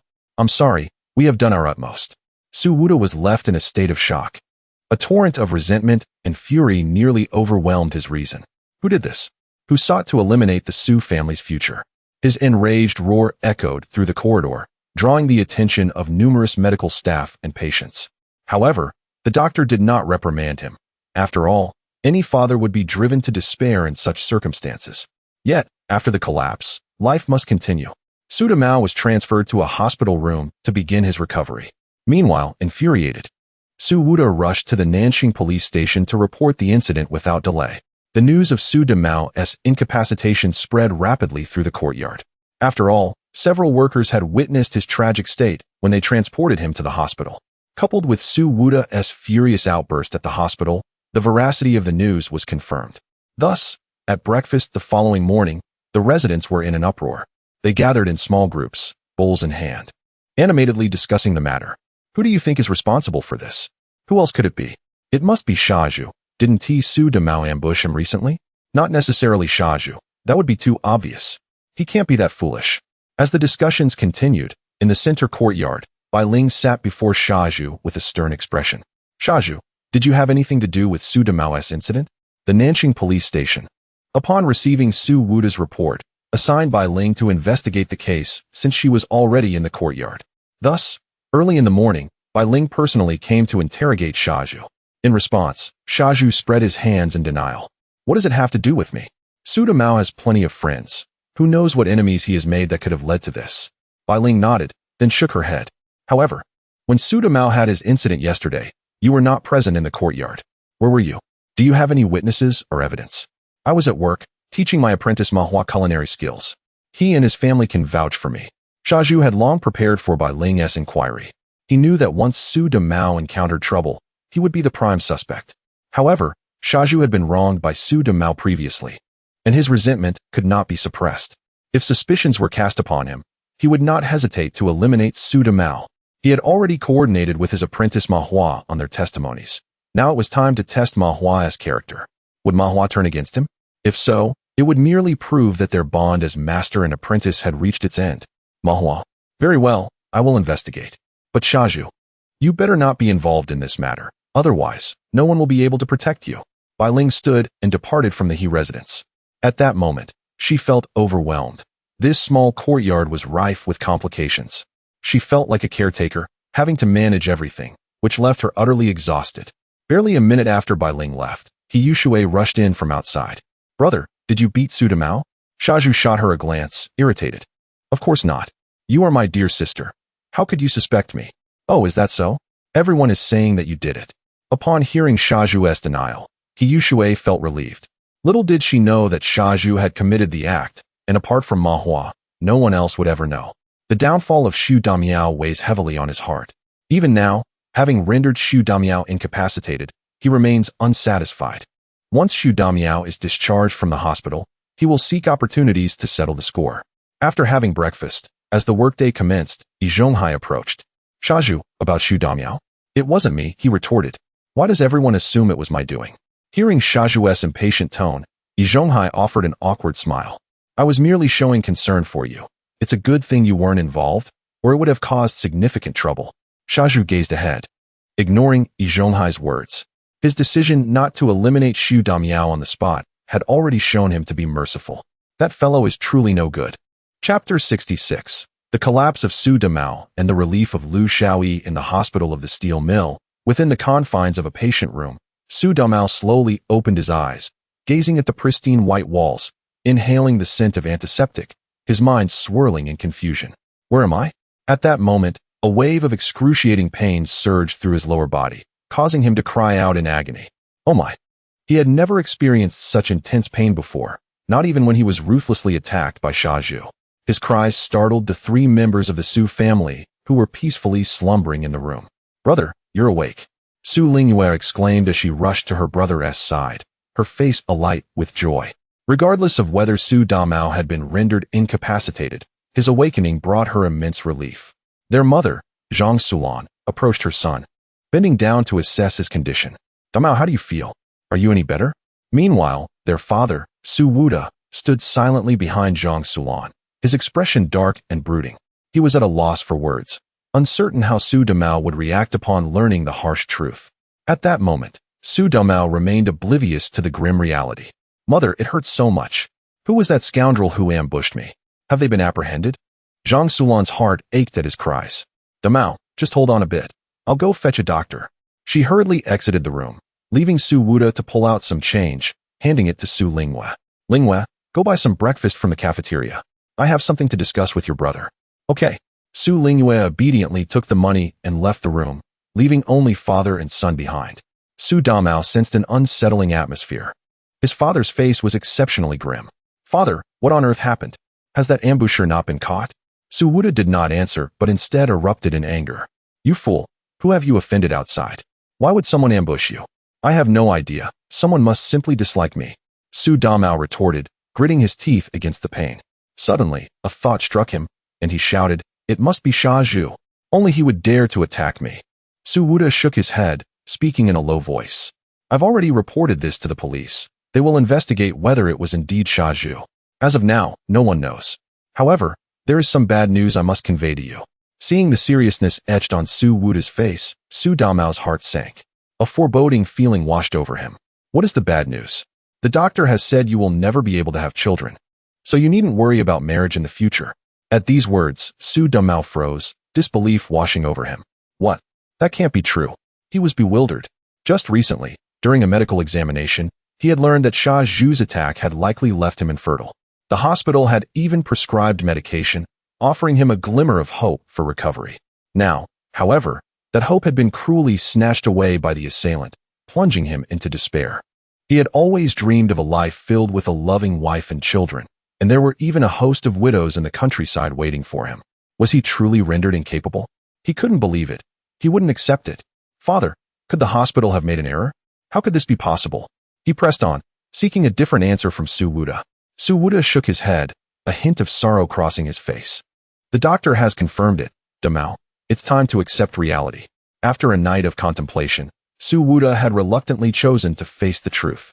Meanwhile, a new thought began to form in his mind. With his son rendered unable to continue the family line, he, as the father, must now assume the responsibility of ensuring the Su family's legacy.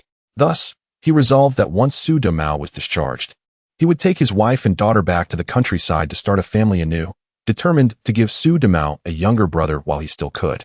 This was the only way to honor their ancestors resting in the afterlife.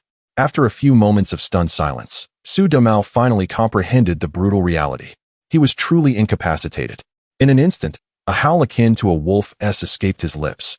Xiazhu. Ah, Xiazhu, you scoundrel. I will not let you off. His conviction solidified. The one who had ambushed him was undoubtedly Xiazhu. Only Xiazhu had the motive to commit such an act.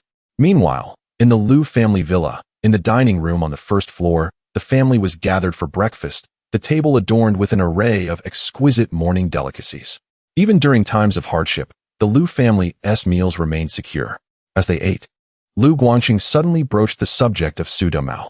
Xiaoyi, fortunately, you have divorced Su Damiao. I just received news that he has been ambushed and is now completely incapacitated. Upon hearing this, Liu Xiaoyi set down her bowl of congee, perplexed. Ambushed. Completely incapacitated? What does that mean? After all, Su Damao was still her ex-husband, and she could feign concern. I don't know who he offended, but it seems he will never be able to have children. Lu Guangqing relayed the news with a sense of relief. Thank goodness for Lu Xiaoyi's divorce from Su Damao. Otherwise, she would have been entangled in this unfortunate situation. Lu Xiaoyi fell silent for a few moments before sighing and resuming her meal. It's better this way. It spares him from causing havoc everywhere. After her divorce from Su Damao, Lu Xiaoyi had gradually learned about many of his misdeeds, such as his escapades with widows in the countryside. This knowledge filled her with disgust, realizing she had married such a wretched man. She felt fortunate to have divorced him. Otherwise, she would have felt a constant sense of betrayal. At that moment, her mother, Tang Yali, chimed in, I misjudged Su Damao, Xiaoyi. This time, we will surely find you a good match. However, you've been on several blind dates, and not one of those promising young men caught your eye. When her mother mentioned the blind dates, Lu Xiaoyi's mood soured instantly. Don't even mention it. The people you introduced were all after our family's wealth. They were utterly unreliable. Lu Xiaoyi's words rang true. She is now considered a woman of second marriage, a true paragon of youth and talent in Jiuqing. How could she possibly be with him? The Lu family is affluent, naturally attracting those who are enamored with wealth. As for Lu Xiaoyi herself, in the eyes of those men, she is merely a prize. Marrying Lu Xiaoyi, the sole daughter of Lu Guangqing, presents the opportunity to inherit the entire fortune of the Lu family. One must ask, which man in the bustling city of Sijio would not be tempted? Regarding her daughter's complaints, Tang Yali felt a sense of helplessness. She could only cast a pleading glance towards her husband, Lu Guangqing. What is wrong with being drawn by money? As long as he treats you well, that is all that matters. I suggest you engage more with others and find someone of good character. Time waits for no one. Youth fades swiftly. Xiaoyi, you must take this matter to heart. Listening to her parents' ramblings, Lu Xiaoyi's gaze drifted towards the window. In the blossoming spring of March, as the grass grows and the orioles sing, this should be a season for outings, and matters of marriage and children can be temporarily set aside. After experiencing one divorce, Lu Xiaoyi has become all the more cautious. Chapter 67. The Silly Pillar siblings seek their father, journeying to Baoding City. In the front courtyard of the Lin family, Silly Pillar has truly revealed his dark heart and ruthless hand, completely incapacitating Su Damao. Lin Huowang, seated on the Kong and enjoying a large meat bun, could not help but shake his head upon hearing the discussions of the residents outside. He had returned to the courtyard 2 days prior. Adhering to the demands of the South City Police Station, returning to the courtyard punctually each day, blending in seamlessly with the ordinary residents.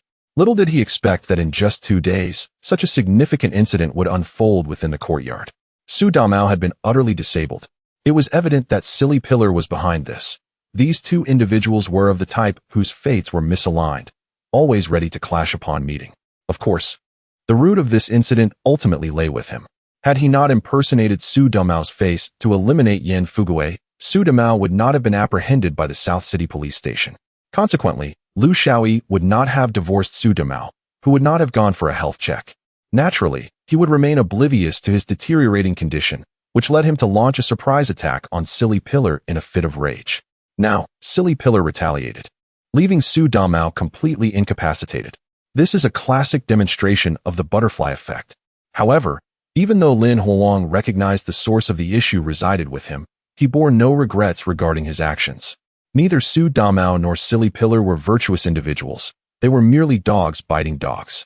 Let them engage in their squabbles. He had no desire to involve himself in such trivial matters. After a hearty breakfast, Lin Huolong mounted his bicycle and departed the courtyard.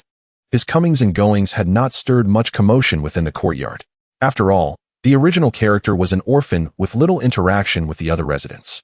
Even when numerous residents requested his assistance in procuring supplies due to his status as a buyer, the original character was unable to help, as he was merely a complete failure, incapable of fulfilling even the procurement quotas of the steel mill. Upon leaving the courtyard, Lin Huolong leisurely rode his bicycle through the streets, seeking an opportunity for his next side quest. The awakening pendant proved to be quite effective. He had not slept for several days, brimming with energy each day. At night, he utilized his stealth and wall-passing techniques to wander about, uncovering numerous secrets of the city. Regrettably, he had yet to encounter a candidate for his next side quest. He had tested the waters with Chun Shui Ru at the tavern over the past few nights, but there was still no response. This left him somewhat disappointed, though he remained undeterred, for he had ample time and was not pressed for a moment. Regarding the case of Su Damao, Bai Ling had already commenced her investigation. She had approached Ma Hua, who confirmed that Silly Pillar had been with him practicing cooking on the day in question. Simultaneously, other members of the Ma family were also willing to testify. This placed Bai Ling in a quandary. Deep down, she suspected that Silly Pillar was indeed the culprit. Unfortunately, without concrete evidence and with an alibi in place, capturing Silly Pillar proved challenging in this era lacking surveillance cameras. While Bai Ling grappled with these thoughts, Silly Pillar was making new plans. Yu Shui, let us seek our father. Silly Pillar said earnestly, gazing at He Yu Shui. Seek father? He Yu Shui initially froze, then shook her head. No, I won't go. He abandoned us. Why should we seek him? 7 years prior, their father, He Daqing, had abandoned them, eloping with the widow by to Baoding City, taking all the family's money with him. Silly Pillar immediately took He Yu Shui to Baoding in search of him, but He Daqing evaded them, ultimately forcing the siblings to return to the courtyard in frustration. Since then, their lives had descended into a hellish existence. To survive, Silly Pillar apprenticed during the day at Fengzi Garden to learn cooking while diligently studying the family's Tan cuisine. Meanwhile, He Yu Shui returned home after school to face solitude. Silly Pillar's apprenticeship offered little in terms of financial reward. At times, he even had to pay for meals for his master to learn secret recipes. Their diet consisted primarily of cornbread and pickles. Occasionally, He Yu Shui would cry out in hunger at home, yet the courtyard residents turned a blind eye. Even the helpful Yi Zhonghai, due to past grievances with He Daqing and the fact that He Yu Shui was a girl, showed no concern for her plight. Such experiences left He Yu Shui emotionally detached from the courtyard's residents and harboring resentment towards their father, He Daqing. Thus, when Silly Pillar suddenly proposed finding He Daqing, she was visibly resistant. We should go, Yu Shui. People are dying in the courtyard. If we don't act now, it might be our turn one day, and we'll miss our last chance. Indeed, Silly Pillar's intention to seek He Daqing was primarily for safety reasons. Although police swarmed the courtyard, Silly Pillar remained uneasy. After all, during the time of Jia Zhang's death, there were also police present, yet that did not prevent the murderer from striking. Silly Pillar himself was indifferent. He felt he had already become useless, and death would mean little to him. However, he could not help but worry for He Yu Shui. The siblings had depended on each other for many years. He had to ensure her safety. Yet, the courtyard was currently too perilous, with everyone struggling to protect themselves. He could trust no one with her. Hence, he resolved to take He Yu Shui to Baoding City. Seeking He Daqing was merely a superficial action. His true plan was to ensure He Yu Shui remained in Baoding City. Only then could he feel at ease. At that moment, He Yu Shui had yet to grasp Silly Pillar's good intentions. Upon hearing him say they might never have another chance to see He Daqing, she was visibly moved. Brother, don't say such things. We won't be in danger. Silly Pillar sighed, feeling helpless. The future is uncertain. I just hope we siblings do not leave regrets behind. He Yu Shui fell silent. Deep down, she longed to find He Daqing. After all, he was her father. However, he had abandoned them for the widow Bai, leaving He Yu Shui to grow up in hardship, imbuing her with an indelible shadow. Ultimately, with tears in her eyes and her voice trembling, she said, "All right, then let us find him. When shall we go? Right now?" Shaju rose and, accompanied by He Yu Shui, stepped out of the door. There is no better time than the present.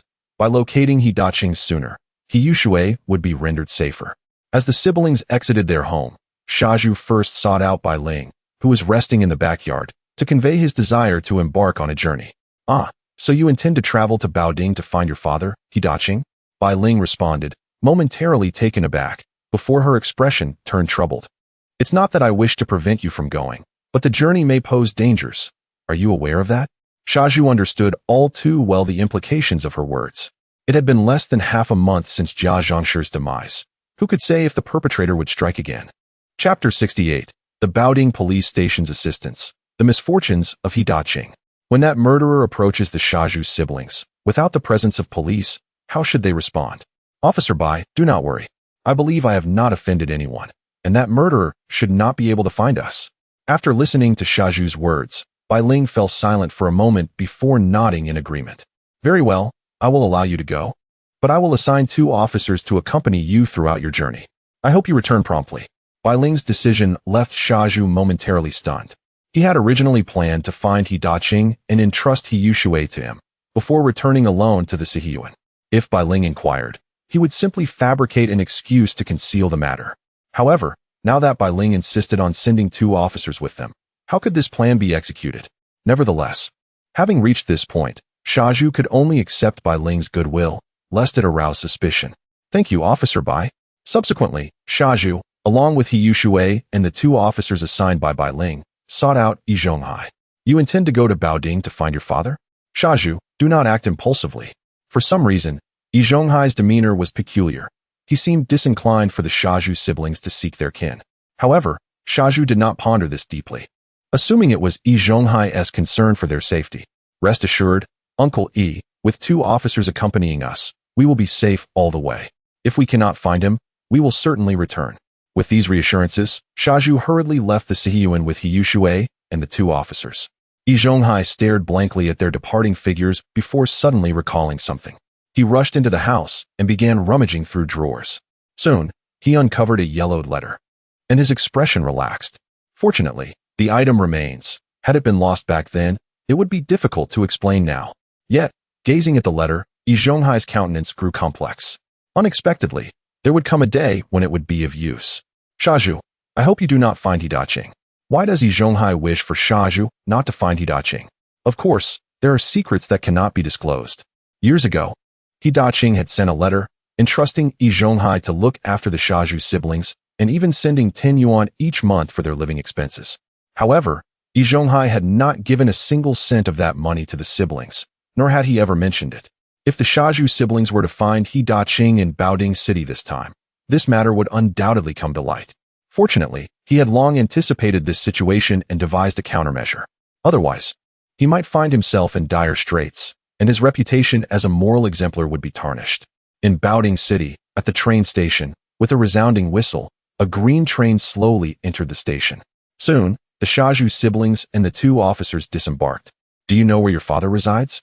Inquired an older officer. Shaju shook his head. I do not know, but given time to search, I am certain we will find him. Baoding City is not vast, and Shaju could not believe that it would take 10 days or half a month to locate He Daqing. He Yushui shared the same sentiment. 7 years ago, they had arrived in Baoding City in confusion seeking He Daqing, ultimately failing and having to return to the Sihiyuan. However, this time, they were resolute in their determination. They would find He Daqing.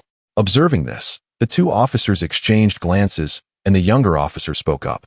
We can assist you in contacting the local police station in Baoding City to see if we can uncover any leads regarding He Daqing. Upon hearing this, the Shaju siblings were overjoyed and quickly expressed their gratitude. How had they not thought of this? With the assistance of the local police station, the process of searching for He Daqing would undoubtedly be more efficient. Thus, they soon arrived at the Baoding police station. As fellow officers, although not from the same precinct, the officers at Baoding police station welcomed the quartet warmly.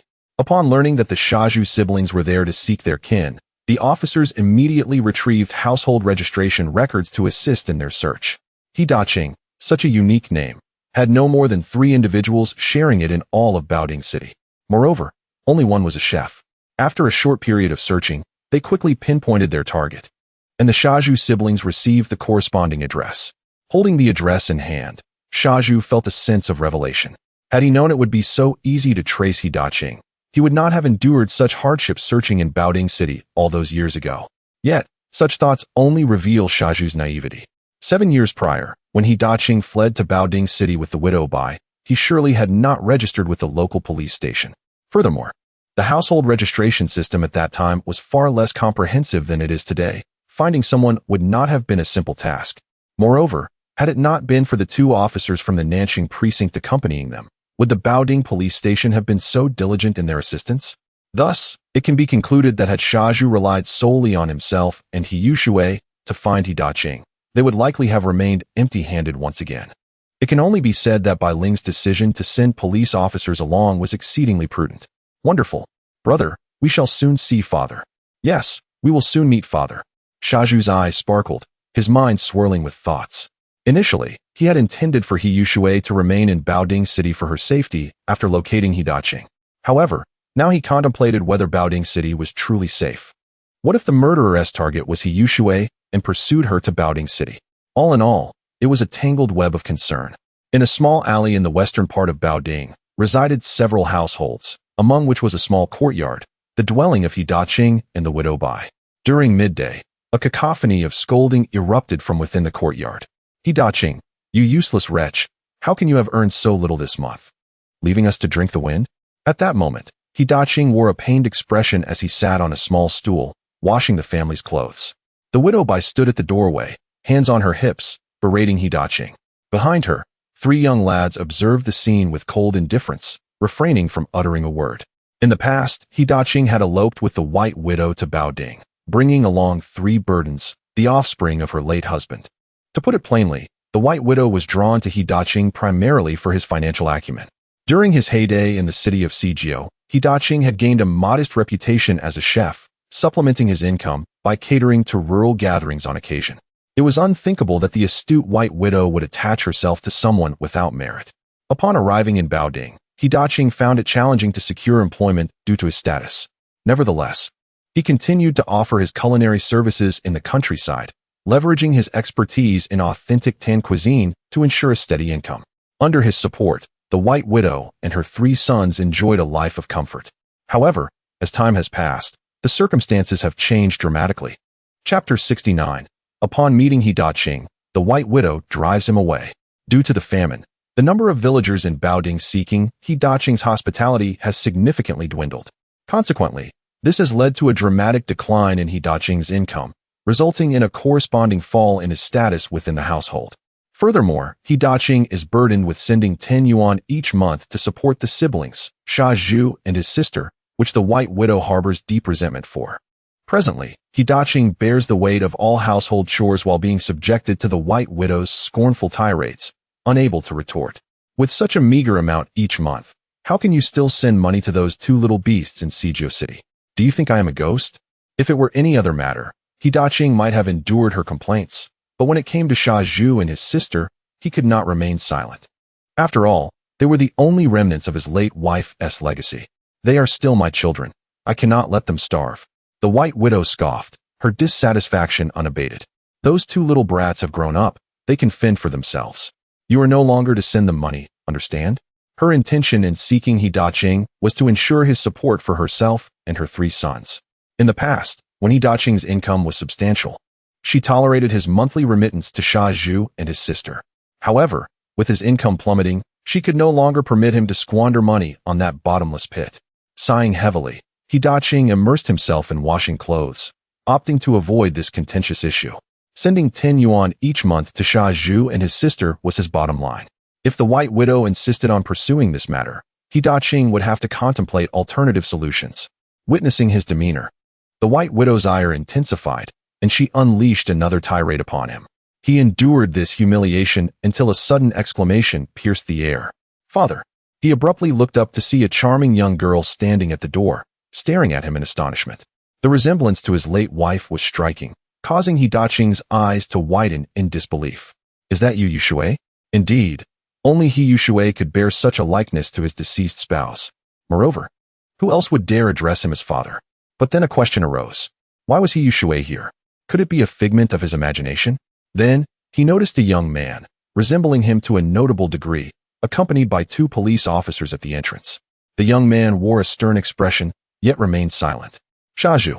He Daqing comprehended at last.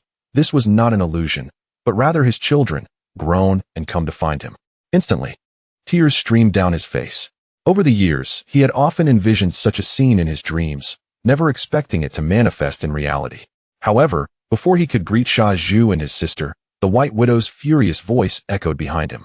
"Who are you, and why have you intruded upon my home?" Sha Zhu cast a cold glare at the White Widow and her 3 sons. It was this woman who had taken away his father. Had it not been for her, he and He Yushui would not have suffered so greatly over the past 7 years. The 2 police officers stepped forward to explain the situation to the White Widow. Meanwhile, Sha Zhu approached He Daqing with his sister, He Yushui, standing before their bewildered father. Observing the large basin of clothes and He Daqing's haggard appearance, Sha Zhu understood that his father was not faring well. Indeed, during these years of famine, no family was spared hardship, especially not one burdened with the White Widow and her 3 sons. Young boys can drain their fathers dry, was not merely a saying. At that moment, Sha Zhu finally spoke. Father, when we came to Baoding City to find you, why did you avoid us? This question had festered in Sha Zhu's heart for 7 years. What father would shun his own flesh and blood? Upon hearing Sha Zhu's inquiry, He Daqing lowered his head, stammering, Sha Zhu, I had no choice. Within He Daqing lay untold grievances. The reason he abandoned Sha Zhu and his sister to elope with the White Widow, taking all the family's savings, was solely due to the leverage she held over him. This leverage was potent enough to obliterate the He family. He had corrupted local officials to alter his family's status, transforming them from small merchants to impoverished peasants. After sharing a bed with the White Widow, he had inadvertently revealed this secret in his sleep, allowing her to seize the crucial evidence. The White Widow threatened him, stating that if he did not flee with her, she would report him to the police, thereby destroying the He family. Out of fear, He Daqing had no option but to follow her. Furthermore, before their escape, she demanded he take all the family's money, or else she would report him. When Sha Zhu and his sister wept and came to Baoding City seeking him, the White Widow forbade any reunion between him and his children. From that moment on, He Daqing became a mere tool for the White Widow's sustenance, toiling day and night to support her and her 3 sons. The 10 yuan he sent to Sha Zhu and his sister each month had become his final boundary. If the White Widow refused even this, they would part ways. Yet now that Sha Zhu and his sister had come to him, facing Sha Zhu's accusations, he found himself at a loss for words. Can't you see there are 2 police officers standing right here? Seeing He Daqing evade the issue, Sha Zhu felt a pang of disappointment. After all these years, you have shown no concern for me and Yu Shui. Do you not feel even a shred of guilt? At this, He Daqing abruptly raised his head, confusion etched across his face. But I send you 10 yuan every month for your living expenses. Did Yi Zhonghai not deliver it to you? What? Now it was Sha Zhu and He Yu Shui's turn to be bewildered. 10 yuan each month. The siblings exchanged incredulous glances. How could that be? Uncle has never mentioned such a thing. Nor has he given us a single cent. Upon hearing this, He Daqing initially stood in shock before erupting in fury. That scoundrel. Has he been pocketing the money I sent you? Sha Zhu frowned, responding coldly. Do not speak recklessly. How could an elderly gentleman, earning merely 100 yuan a month, possibly embezzle 10 yuan? There must be some underlying issue. Yi Zhonghai, being his godfather, has always treated Sha Zhu with utmost kindness. And Sha Zhu cannot bring himself to believe that Yi Zhonghai would siphon off the living expenses meant for him and He Yu Shui. Either He Daqing is lying, or there is some hidden truth at play. At that moment, while the 3 were engaged in conversation, the police had already conveyed their intentions to the White Widow. Upon hearing that there had been a series of murders in the Sihiyuan, the White Widow was struck with fear. How could they have come to this place? This is a curse upon our family. He Daqing, you must leave with Sha Zhu and never return. The White Widow was terrified, believing that the arrival of Sha Zhu and his sister harbored ill intentions, and perhaps the murderer had followed them here as well. Therefore, she felt it imperative to ensure the safety of herself and her 3 sons. Thus, she resolved to expel both He Daqing and the Sha Zhu siblings, especially since He Daqing was hardly earning any money each month. Chapter 70. He Daqing returns to the Sihiyuan. Sha Zhu confronts Yi Zhonghai. The cold expulsion by the White Widow did not sadden He Daqing. Instead, it filled him with a sense of joy akin to liberation. For 7 long years, he had toiled like a beast of burden for the White Widow, leaving him utterly exhausted both mentally and physically. However, Sha Zhu furrowed his brow in distress, for the current situation diverged drastically from his initial expectations. Initially, he had envisioned a scenario where he would lead He Yu Shui to find He Daqing, leaving her safely away from the dangers of the Sihiyuan. Yet, now the White Widow sought to cast He Daqing out, which meant he would accompany them back to the Sihiyuan, thereby entangling himself in its perils instead of liberating He Yu Shui. Consequently, he glared angrily at the White Widow and exclaimed, My father has supported your family for so many years. It is you who should leave. Indeed, within Sha Zhu's perception, the White Widow was nothing more than a lazy and shameless woman, and the Sihiyuan rightfully belonged to He Daqing. The ones who should depart were the White Widow and her 3 children. He Yu Shui, fiery in temperament, echoed Sha Zhu's sentiments, asserting, Yes, you should be the ones to leave. This is my father's courtyard. The White Widow scoffed coldly, turning her gaze toward He Daqing. He Daqing, you tell me, who is it that should leave? He Daqing's heart raced, realizing that the White Widow was once again threatening him with the matter of his altered status. I will leave, I will leave. He stood up, ready to depart, his timid demeanor causing Shaju to frown deeply. Why did his father obey the White Widow so readily? He Daqing approached Shaju and whispered, Shaju, there are matters I will explain later. Right now, we must leave quickly. His words struck a chord within Shaju. Indeed, he had surmised correctly.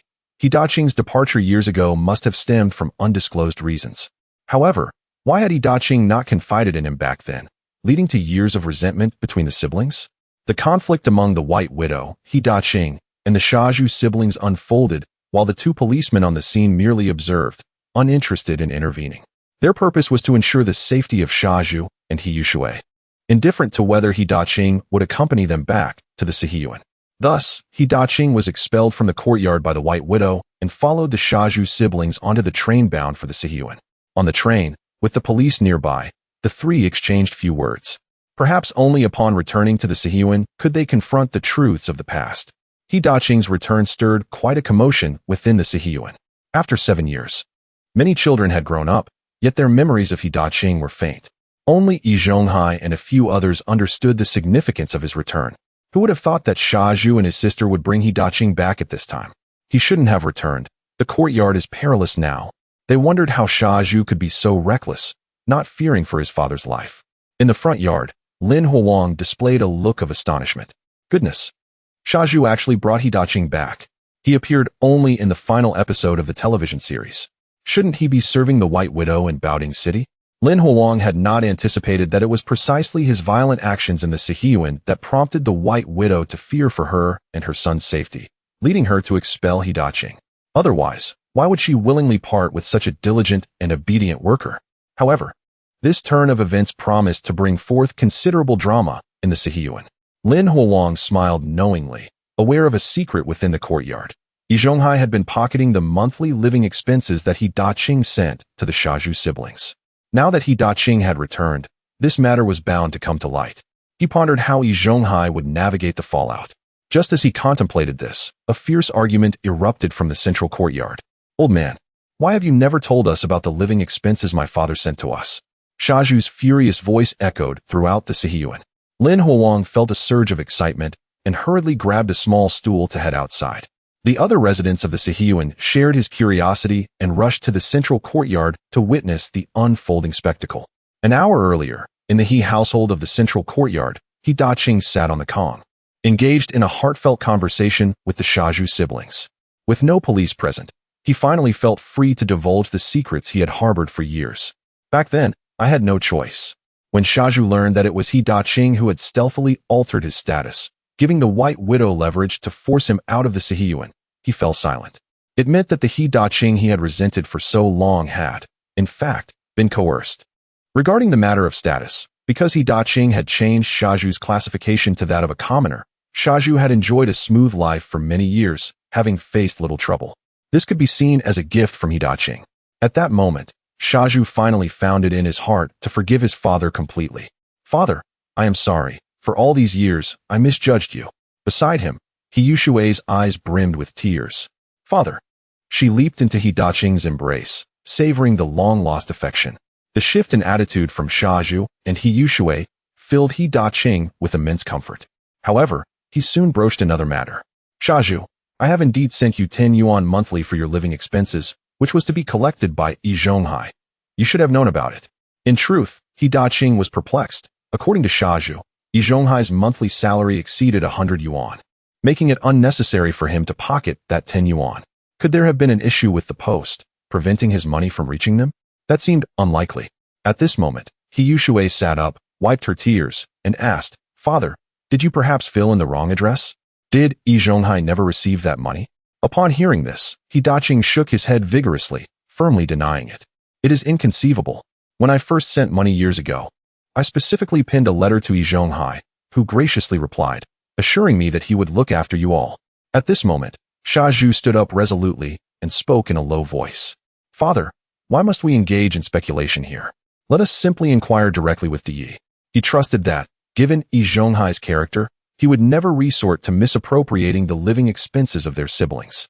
There may very well be some misunderstanding. and it is best to clarify matters face to face. He Daqing nodded in agreement and also rose to his feet. Let us go together. The money I have sent over the years amounts to nearly 8 or 900 kwai, and it cannot simply vanish.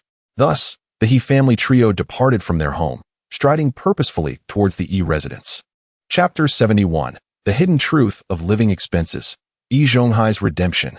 In the courtyard of the Yi family, upon He Daqing's return, Yi Zhonghai wore a troubled expression, seated silently on the kong. The arrival of that individual had disrupted his retirement plans. Indeed, retirement plans.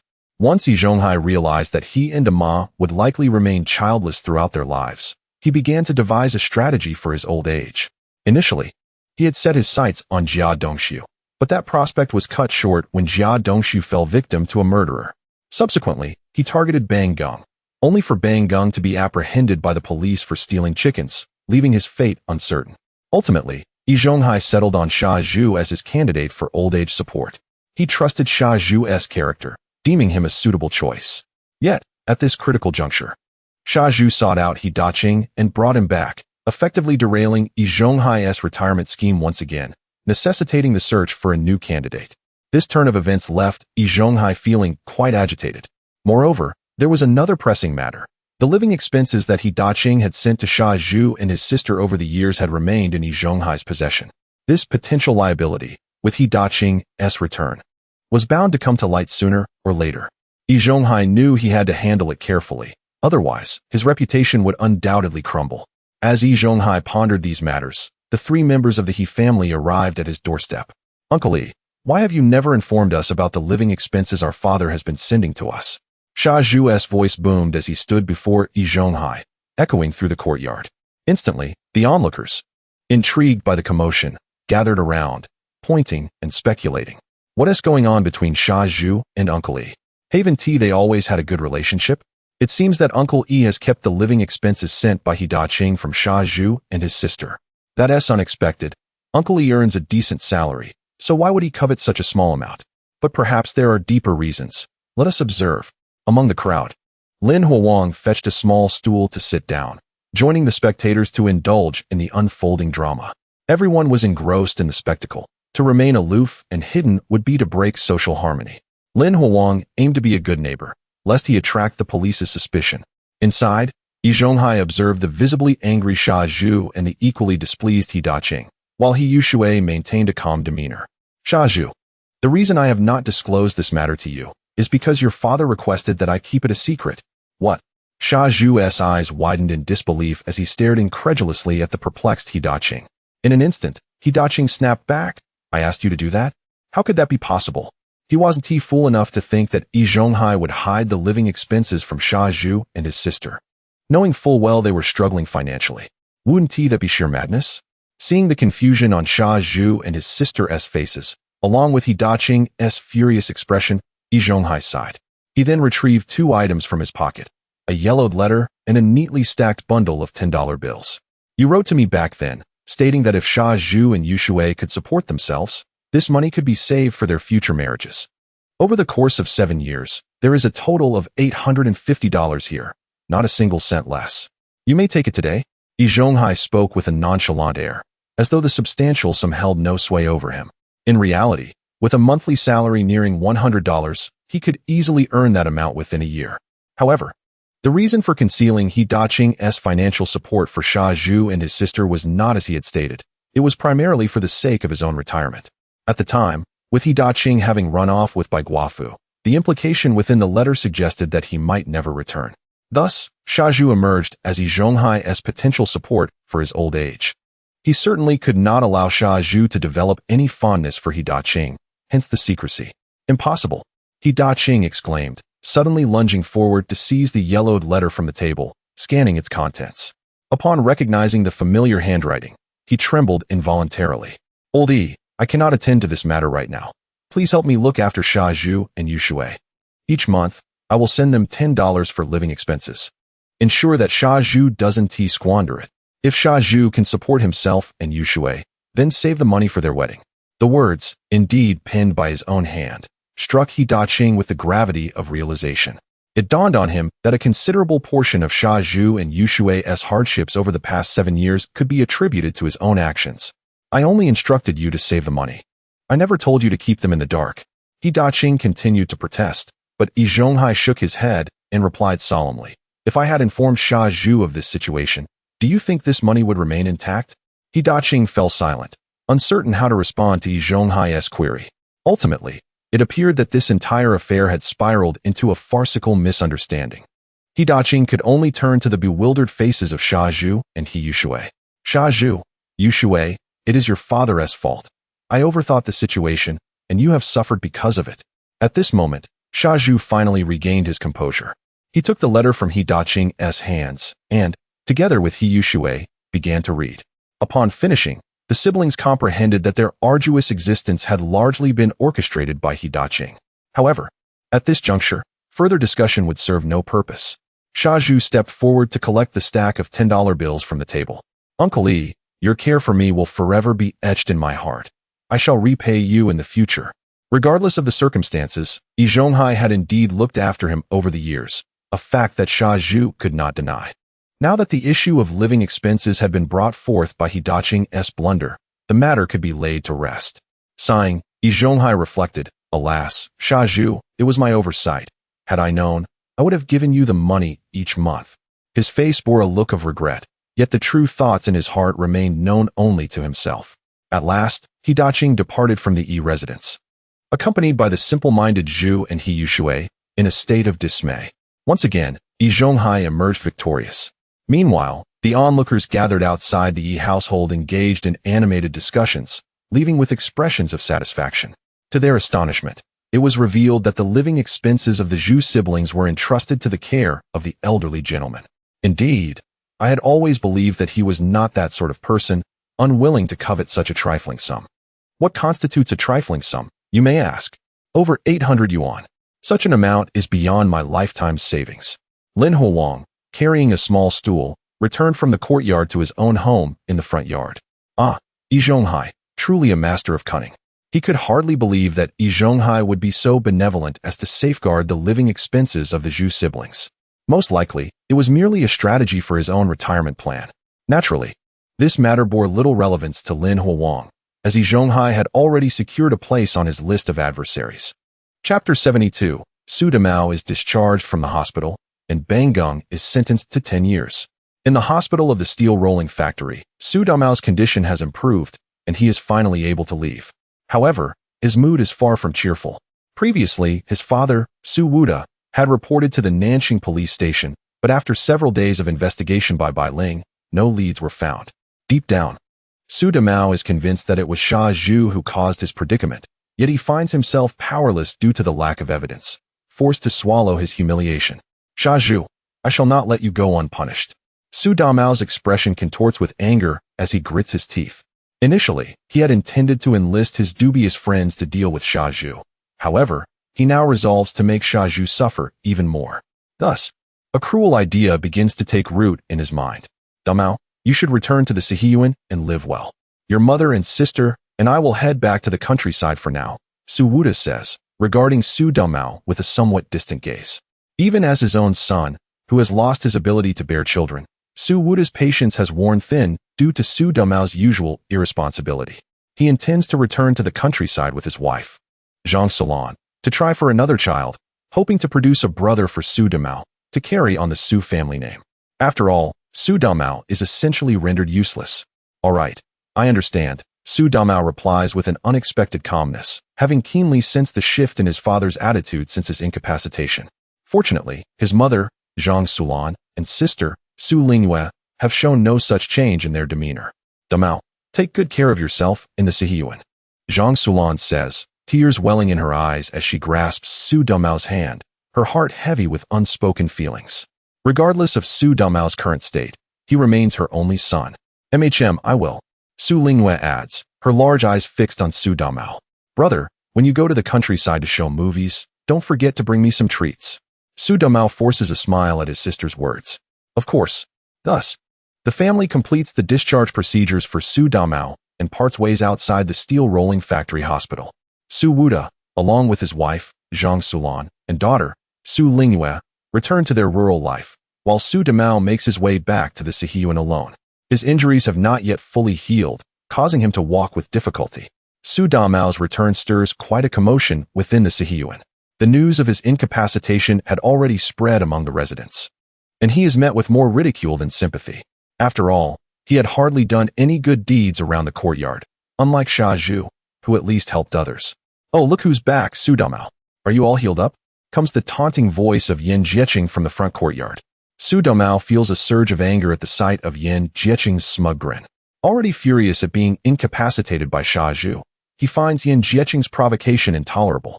"Yin Jieqing, are you itching for a fight? Do you believe I could have someone teach you a lesson?" Su Damao glares fiercely at Yin Jieqing, his tone icy. Yin Jieqing shrinks back at Su Damao's menacing gaze. "I was just joking. Why take it so seriously? Besides, the police are right in the courtyard. If you lay a hand on me, it won't end well for you." "Humph." Su Damao sneers, dismissing Yin Jieqing as he strides toward the back courtyard. He soon notices something amiss. The He family in the central courtyard appears to be in a state of excitement. He casually grabs a resident passing by and inquires, "What has transpired in the courtyard while I was away?" The resident, surprised to see him back, replies, "You don't know? Xia Zhu's father, He Daqing, has returned." Su Damao's expression darkens at this news. He Daqing's return means that Xia Zhu and his siblings once again have support. So what? A cold glint flashes in Su Damao's eyes. Even if Xia Zhu's grandfather were to resurrect, it would not matter. He is determined to make Xia Zhu regret his actions.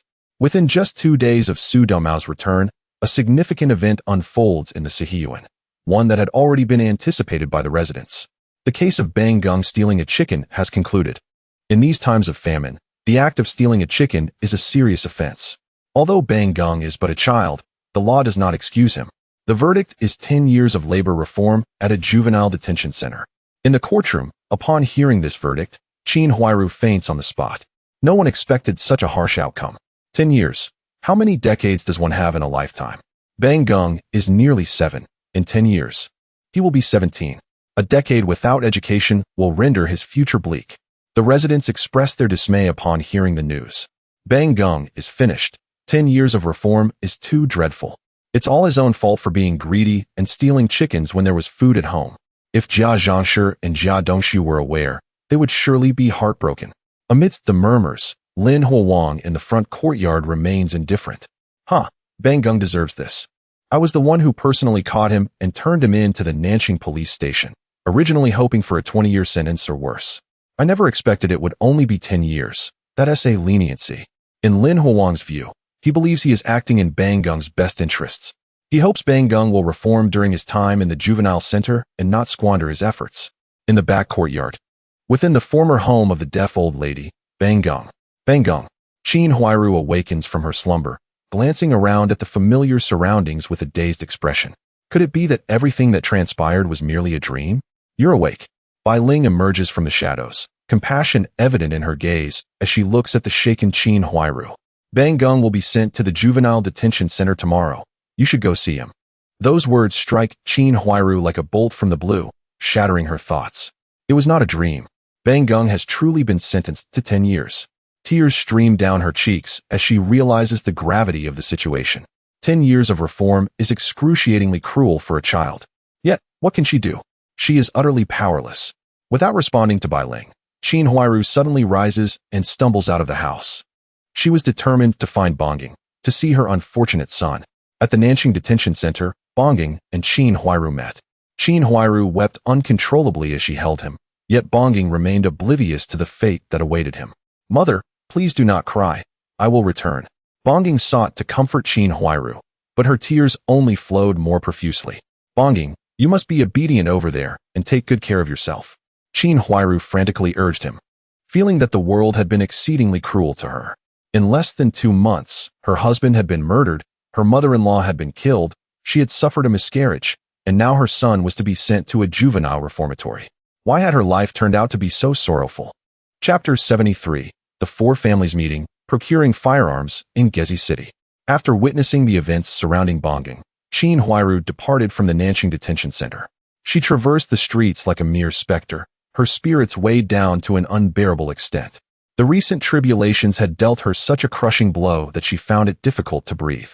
Finally returning to the Siyuan, Xiao Deng rushed over to embrace her legs, looking up with innocent eyes and asking, "Mother, where have you been?" Qin Huairu stifled her sorrow and knelt down, gently caressing Xiao Deng's face with trembling hands. Mother had some matters to attend to and took a little walk outside. "Are you hungry? I will prepare a meal for you." Xiao Deng, being very young, did not comprehend much, and Qin Huairu wished to shield her from the harsh realities of life. "Oh, I'm not hungry. Aunt Bai has already fed me." Bai Ling approached quickly, her gaze fixed on Qin Huairu as she inquired, "Have you seen Bongging? How is he now?" Rising to her feet, Qin Huairu hesitated, her lips trembling before she managed to utter two words, "Still well." Bai Ling sighed, offering comfort. "The situation is peculiar now. We are left with no choice. Bongging has committed a crime and must face the consequences. I hope you do not harbor resentment towards our police station." Qin Huairu remained silent, for she dared not resent the Nanqing police station. She could only lament her own unfortunate fate. At that moment, Shaju from the courtyard approached. "Sister Qin, Uncle Yi is looking for you regarding a matter." Ever since the misunderstanding about He Daqing's living expenses was cleared, Shaju and Yi Zhonghai had restored their amicable relationship. However, it was nearly impossible for them to return to their previous dynamic of blind obedience. As for why Yi Zhonghai had sent Shaju to summon Qin Huairu, it was to convene a private meeting. The four families, Yan, Jia, Yi, and He, shared a close bond with the deaf old lady. Furthermore, the recent tragedies had struck all four families. Yi Zhonghai had finally sensed something amiss. Thus, a meeting was imperative. Observing Bai Ling's expression, Qin Huairu noted her lack of objection and nodded in agreement. Very well. In the Yi household, within a modest room, 5 individuals convened. Yan Jieqing from the Yan family, Qin Huairu from the Jia family, Yi Zhonghai from the Yi family, He Daqing from the He family, and Shaju. The atmosphere was heavy, everyone furrowing their brows, at a loss for words. Moments ago, Yi Zhonghai had disclosed his findings. He asserted that the murderer who had been claiming lives in the Sihiyuan was undoubtedly entangled in deep-seated grievances with the deaf old lady. Otherwise, it would be inconceivable for them to target the four families. Yi Zhonghai spoke again, his voice low and grave. "We, the four families, must be vigilant. Relying solely on the police is futile. We must learn to protect ourselves." "Protect ourselves? How?" Yan Jieqing was thoroughly alarmed, recalling Yi Zhonghai's earlier assertion that this murderer was specifically targeting their families. This meant that the next time the killer struck, he too could fall victim. No, he did not wish to die. Yi Zhonghai cast a sidelong glance at him, as well as at the silent Qin Huairu, He Daqing, and Shaju. He spoke firmly, "We must procure firearms for self-defense." At this pronouncement, everyone shuddered. In this era, firearms were not outright banned. Many salespeople and projectionists would carry guns when traveling to the countryside. The militia in rural villages also possessed firearms and ammunition. However, for ordinary workers like Yi Zhonghai and his companions, the conditions for obtaining firearms were stringent, requiring registration with the Nanqing police station. Now, Yi Zhonghai was not inclined to register. He simply desired firearms for protection. What a brilliant idea. The first to voice support was He Daqing. Upon returning to the Sihiyuan and learning the pertinent details, he felt a surge of fear. Within a mere 2 hours, 4 individuals had been murdered within the Sihiyuan. This was utterly terrifying. Moreover, the audacity of the murderer to kill under the police's very noses indicated a blatant disregard for the Nanqing police station. Consequently, He Daqing's anxiety grew, pondering how to ensure the safety of not only himself, but also Shaju and He Yushui. At this moment, Yi Zhonghai's words had finally struck a chord in his mind. Indeed, if the police could not be relied upon, then they must depend on themselves. Meanwhile, Shaju, Qin Huairu, and Yan Jieqing nodded in agreement, endorsing Yi Zhonghai's proposal. However, the question remained, where could they acquire firearms? All eyes turned towards Yi Zhonghai. "I know that in Gezi City, there are individuals who sell firearms, albeit at a steep price." At that moment, the group had little concern for the high cost of the guns. Their primary focus was on ensuring their safety. "Regardless of the expense, Uncle, we entrust this matter to you," Yan Jieqing declared, with Qin Huairu and He Daqing also expressing their agreement. Qin Huairu needed to protect herself and Xiao Deng, while He Daqing could not allow Shaju and He Yushui to be harmed. After Yi Zhonghai's calculations, they determined that they needed to purchase a total of 8 firearms. Yi Zhonghai and Yi Dama would each acquire 2, while He Daqing, Shaju, and He Yushui would each obtain 1, and Qin Huairu would take 1. With Yan Jieqing and Sandama sharing too. However, this raised a new dilemma. They had secured the firearms, but their marksmanship was dismal. How would they improve? When Qin Huairu posed this question, Yi Zhonghai, with a sense of assurance, revealed his plan. Our factory security department has a dedicated shooting range. We can train there. Upon hearing this, everyone agreed that it was an excellent idea. However, the firearms they acquired would need to be concealed, and they would practice with the weapons from the security department. Thus, the plan to procure firearms commenced. Yi Zhonghai, accompanied by Hidaqing and Shaju, traveled to Gezi City and located the seller. There, he procured 8 sleek black pistols at a wholesale price of 50 yuan each, along with 400 rounds of ammunition. Subsequently, they returned to the Sihiyuan, distributing the 8 pistols and 400 rounds among themselves. This matter must remain a secret from the police, Yi Zhonghai earnestly advised, emphasizing that this was a confidential affair among the 4 families, and he wished to avoid widespread knowledge. Uncle, rest assured, we will keep this under wraps, Yan Jieqing vowed, eagerly taking possession of the 2 pistols and 100 rounds of ammunition he had purchased. As for the money, he had already settled that. Following this, Qin Huairu, Hidaqing, and Shaju also collected their respective handguns and ammunition. The remaining 2 handguns and 100 rounds of ammunition were secured by Yi Zhonghai. I shall reiterate, we procure firearms solely for self-defense. Anyone who foolishly flaunts them should not expect my loyalty in times of conflict. Yi Zhonghai's voice was grave, instilling a sense of unease among the crowd. We understand, rest assured. As the group departed, Yi Zhonghai gazed at their retreating figures and sighed. He was uncertain why events had escalated to this point, yet he recognized he had no alternative. Relying on the police for protection felt inherently unreliable. It was far better to depend upon oneself. Nevertheless, an overwhelming sense of crisis enveloped Yi Zhonghai's heart, rendering him nearly breathless. Who would the murderer target next? Chapter 74. The main quest begins. Target Yi Zhonghai. In the remote outskirts of the 49 city, within a juvenile detention center, a group of young offenders lethargically engaged in morning exercises. Among them was Bang Gong, who, after being sentenced to 10 years of labor reform, found himself confined to this desolate place. His spirits had plummeted after only a few days of imprisonment, with an overwhelming sensation of hunger consuming him. The scarcity of food. A mere 4 cornbreads and a bit of pickled vegetables each day, compounded by the rigorous training and labor, was unbearable for a growing boy like him. In this moment of despair, he yearned for the days spent in the Sihiyuan, relishing the taste of braised pork. Mama, Grandma, save me, he cried, before losing consciousness. A supervising officer approached, poking Bang Gong's shoulder with a stick. Hey, Bang Gong, stop pretending, get up. The officer, having formed a strong impression of the mischievous boy in the short time he had been there, frowned at the sight of Bang Gong lying pale and unresponsive. This kid's physical condition is truly inadequate, he muttered, shaking his head. With a single hand, he lifted Bang Gong and marched towards the infirmary, contemplating the need to intensify the boy's training for his own good.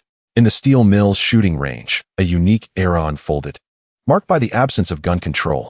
Due to various circumstances, the armory of the security department was exceptionally well equipped, housing an array of firearms, including rifles and even mortars. Yi Zhonghai, a man of considerable repute within the steel mill, arranged for his family members to practice their shooting skills at the range, keeping this clandestine activity from the police in the Sihiyuan. The sound of gunfire echoed as Yi Zhonghai, Dama, Hidaqing, Shaju Hiyushui, Qin Huairu, Yan Jieqing, and Sandama practiced shooting. While the men managed decently, the women, being novices, struggled considerably with their aim. Sister Qin, your grip is all wrong. Let me show you. Shaju enthusiastically offered to correct Qin Huairu's stance, to which she acquiesced, her lips pursed as she chose to overlook the trivial matter, appreciating Shaju's good intentions. Yet, unbeknownst to them, a spectral figure lurked in the shadows of the shooting range. Observing their every move, Lin Huang, utilizing his stealth skills. Residing in the Sihiyuan, he had noticed strange behaviors from the group and decided to investigate further, leading him to this scene.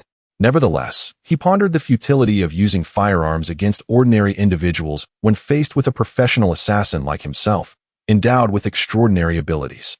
Regardless of their precautions, it would all be in vain. However, Lin Huang resolved to deliver a substantial surprise the next time he struck. At the South City Police Station, in the office of the chief, Li Igwa slumped in his chair, wearied by the relentless pursuit of the truth. Damn it, Who was the killer? After the death of Jia Zhongshi, the police had mobilized every resource available, questioning hundreds, yet to no avail. The 5 residents of the Sihiyuan, lacking alibis, were ultimately released due to insufficient evidence. This left Li Aigua in a state of frustration, unable to provide answers to his superiors, the residents, or the community at large. After a moment's hesitation, he summoned Zheng Chuyang, informed by Ling to remain vigilant. I have a foreboding feeling that the killer may strike again soon. Li Aigua had meticulously studied the timeline of the murders and sensed that something was imminent. He hoped this time he could apprehend the vile perpetrator and restore the reputation of the South City Police Station, lest he become a laughingstock. Understood, Chief. Zheng Chuyang replied, a chill running down his spine as he left. He too sensed that the killer might be preparing to act again, but the question remained, would the attack occur within the Sihiyuan or outside its confines? It was worth noting that Yin Fuguwei had been murdered outside during the Lantern Festival. Within the Sihiyuan, Bai Ling received Li Aigua's directive, a bitter smile gracing her lips. Can we truly catch him this time? The killer had already taken 4 lives within their midst, shifting her initial confidence to self-doubt. With no leads to pursue, it was only natural for her to feel apprehensive. Bai Ling, our priority is to do our utmost. Zheng Qiaoyang stated solemnly. I propose we pair all residents into teams of 2, rotating shifts for sleep to ensure constant vigilance. After a moment of silence, Bai Ling nodded, recognizing the necessity of this approach. Subsequently, all residents received this notification, leading to a chorus of complaints. How can we manage this and still go to work? They lamented. That despicable killer is driving me mad. If he is so bold, let him confront us directly. Bai Ling, surrounded by the disgruntled residents, inhaled deeply and declared, everyone, let's endure this temporary hardship. If we can capture the killer, we won't have to continue like this. Faced with her resolve, the crowd fell silent, begrudgingly complying with her orders. After all, preserving their lives took precedence. Can the Nanchang police station truly apprehend the murderer? The residents ponder, it is uncertain. In the front yard of the Lin residence, Lin Huang had just finished his breakfast and was about to step out for a leisurely stroll when a series of systematic notifications suddenly echoed in his ears. Fear value collection progress, 100. Main quest unlocked. Current task. Eliminate the moral deity, Yizhong Hai. Upon completing the main quest, a generous reward will be bestowed. A surge of joy welled up within him. The main quest has finally been unlocked. This time, the target is Yizhong Hai. A glint of coldness flickered in Lin Huang's eyes. Yizhong Hai, who outwardly appeared fair and just, had once aided the deaf old woman in ostracizing the original owner, ultimately driving him to his demise. He has now sealed his own fate. Chapter 75, Eliminating Yizhong Hai, Identity Exposed. However, the number of police officers in the courtyard is overwhelming. Therefore, Lin Huang does not intend to take action directly within the Sihiyuan. He aims to deliver a significant surprise to everyone. Before long, Lin Huang pushed his bicycle out the door. He was heading to the countryside to procure supplies, but this was merely a ruse to provide an alibi for the police. As he exited the courtyard, he encountered a grim-faced Su Damao. Lin Huang, where are you going? Lin Huang glanced at him and feigned embarrassment, saying, Oh, I'm going to the countryside to procure supplies. I haven't completed this month's purchasing task. Procurement? Could you check if there are any old hens in the countryside and buy one back for me? Oh, certainly. Once Su Damao entered the courtyard, the smile on Lin Huang's face faded. He still wants me to buy an old hen? Dream on. Lin Huang had serious matters to attend to and had no intention of indulging Su Damao's unreasonable request. If questioned later, he could simply claim there were no old hens in the countryside. He rode his bicycle swiftly, soon turning into a narrow alley, where he promptly employed his detection technique. Finding no danger in the vicinity, he activated his stealth technique, entering an invisible state. Subsequently, he discarded his bicycle into the system space and activated the teleportation ring on his hand. In the next moment, his form vanished from the spot. At the steel rolling mill, Workshop 1. Despite the continuous murders occurring in the Sihiyuan, Yizhong Hai still reported to work. With nearly 100 residents in the courtyard, it was unreasonable to expect them all to lie idle just because 4 people had died. Moreover, Yizhong Hai was an 8th-level fitter at the steel mill, where he was tasked with delicate work every day. That midday, Yizhong Hai was so busy he could hardly catch his breath, leaving him with no time to eat. Master, let me bring you a meal. The speaker was Qin Huairu. Since the death of Jia Dongshu, she had been apprenticing under Yizhong Hai as a fitter. Yi Zhonghai had been very considerate towards her, shielding her from numerous troubles, for which Qin Huairu was immensely grateful. At this moment, all the other workers in the workshop had gone to lunch, leaving only the master and apprentice behind. "All right, please bring me a meal. I truly have no time to eat." Yi Zhonghai focused intently on operating the machine and grinding parts. Within the steel mill, he felt secure. After all, it was crowded, and the murderer from the Sihiyuan would hardly venture here to commit further crimes. Unfortunately, his expectations seemed to be misguided. Shortly after Qin Huairu left, a sudden force struck him from behind. Bang! Yi Zhonghai's form lurched forward unexpectedly. In the courtyard of Qin family village, within the bedroom, Lin Huang emerged from the wardrobe. He was still in stealth mode, so he felt no concern about being discovered. Scanning the surroundings, the courtyard remained eerily quiet. It appeared that Qin Jingru had yet to come and clean today. Lin Huang utilized the wall-passing technique to exit the house. Now, it was time for him to commence his actions. He reached the entrance of Qin family village, retrieved his bicycle from the system space, mounted it, and then dispelled the stealth technique. With great confidence, Lin Huang rode his bicycle into the village. The villagers were laboring collectively in the fields. Upon seeing Lin Huang, some pretended not to notice him, while others greeted him warmly. Lin Huang reciprocated their greetings and, upon arriving back at the small courtyard, found Qin Jingru waiting at the entrance, eager for his arrival. "Brother Lin, you finally made it." It was evident that Qin Jingru had been looking forward to his visit, her small face illuminated by a radiant smile. "Yes, I've arrived." Lin Huang dismounted his bicycle and handed her a milk candy. "The courtyard looks well kept. How have your studies been lately?" "Not bad. Just that I'm always so hungry." Qin Jingru quickly tore open the wrapper of the milk candy and popped the white morsel into her mouth, her eyes squinting in satisfaction. "Hungry?" Lin Huang chuckled, shaking his head. He could not overly indulge Qin Jingru. His current identity was merely that of a purchasing agent, and being too kind to Qin Jingru would only invite trouble. He despised complications. As they chatted, they returned to the small courtyard. Qin Jingru busily tidied up, while Lin Huang organized the items from his bicycle and then sat on the Kong to rest his eyes. He was plotting his next course of action. By the time Qin Jingru finished cleaning the courtyard, it was nearly noon. Lin Huang sent her away and then employed the doppelganger technique, creating an identical clone to ride the bicycle around, pretending to be on a procurement mission. As for himself, he activated the stealth technique and once again used the teleportation ring, returning to the Sihiyuan. Within the Sihiyuan, everything remained unchanged. The residents showed no signs of disturbance due to Lin Huang's absence in the countryside. After all, Lin Huang often blended into the background, resembling a mere shadow. While the original owner was a purchaser, he was the most inept one, failing to complete the monthly procurement tasks for the steel mill, let alone providing benefits for the residents of the courtyard. In a later time, such a purchaser would have been dismissed. Lin Huang was indifferent to this. He enjoyed passing the time. Utilizing stealth and wall-passing techniques, Lin Huang made his way out of the Sihiyuan. The police officers within the courtyard remained vigilant, patrolling both inside and outside. But was this of any use? This time, Lin Huang had no intention of acting within the courtyard. Thus, Lin Huang sped onward to the steel mill. Coincidentally, it was lunchtime, and most workers had gone to the cafeteria. A thought struck him as he arrived at Workshop 1. There, he found Yi Zhonghai, intensely focused on machinery, completely alone in the empty workshop. Lin Huang smiled. He had not anticipated that Yi Zhonghai would still dare to work alone at this hour. Perhaps he believed the steel mill was a safe haven. Unfortunately, no one expected Lin Huang to strike within the steel mill. Therefore, Lin Huang first employed the detection technique to confirm there were no threats in the workshop. Immediately afterward, he approached Yi Zhonghai, who was deeply engrossed in his work, and suddenly pushed him from behind with both hands. In the next instant, Yi Zhonghai's figure suddenly lurched forward.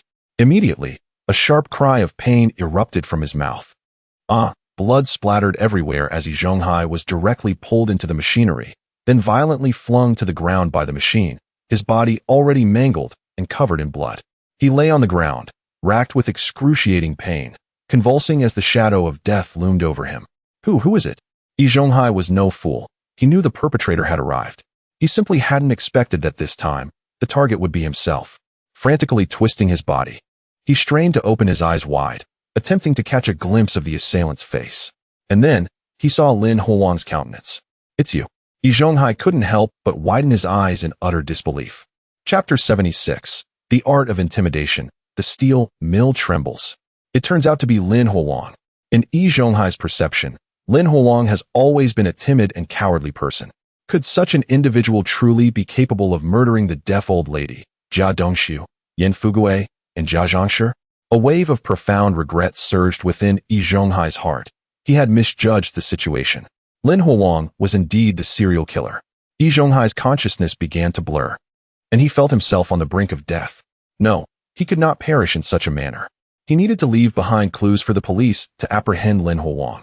Yi Zhonghai wanted Lin Huang dead. Consequently, he opened his mouth wide, attempting to use his final breath to provide information to any potential workers outside. The murderer is Lin Huang. He yearned to utter this phrase, yet before he could even pronounce the first word, his voice was abruptly silenced. Bang! Lin Huang had kicked him squarely in the throat, causing Yi Zhonghai to collapse to the ground, gasping for air, unable to utter a single word. How foolish of me to allow you to speak. After experiencing the bloodied legacy left by Yan Fugui, Lin Huang had become exceedingly cautious. The last time he had murdered Jia Zhangshi, he had not forgotten to inspect the scene afterward. This time was no exception. Having dared to kill in his true form, he would not grant Yi Zhonghai a single opportunity. Yi Zhonghai felt the strength draining from his body. Although he had a self-defense handgun in his pocket, he had no chance to retrieve it. Endless regret and resentment blossomed within him. Had he known that the killer was Lin Huang, he would have acted preemptively to eliminate him. Yi Zhonghai, are you filled with frustration? When you and the deaf old lady bullied me back then, did you consider your current fate? Lin Huang's voice was calm, yet to Yi Zhonghai, who lingered on the precipice of death, it resonated with deep irony. He faintly recalled the events from over 2 months ago when the deaf old lady had asked for his assistance in targeting Lin Huang. At that time, he had followed her intentions without perceiving anything wrong in targeting Lin Huang. However, now he regretted it. The old lady's targeting had birthed a serial killer.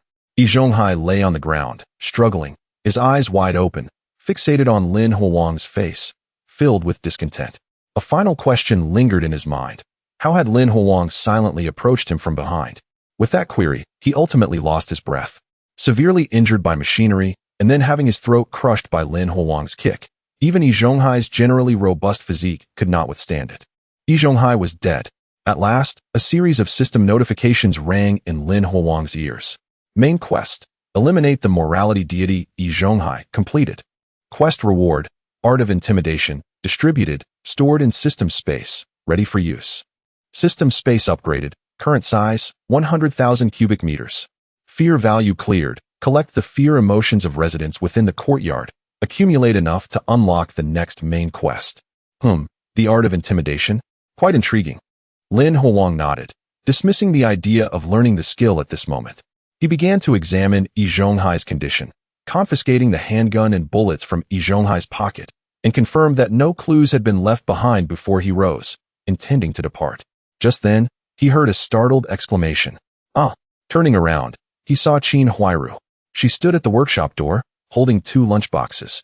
Her face a mask of terror as she gazed upon him and Yi Zhonghai's lifeless body on the ground. It's you. Qin Huairu could hardly believe that in the short time it took to fetch lunch, Yi Zhonghai had met his demise. No, more accurately, he had been murdered, and the suspected killer among the courtyard residents turned out to be Lin Huang. How could it be Lin Huang? In Qin Huairu's memory, Lin Huang was a simple and timid youth. How could he possibly commit murder, let alone have the audacity to do so? Overwhelmed with fear, Qin Huairu was about to scream for help when she noticed Lin Huang staring at her with a smile on his face. You are mistaken. With that, Lin Huang snapped his fingers.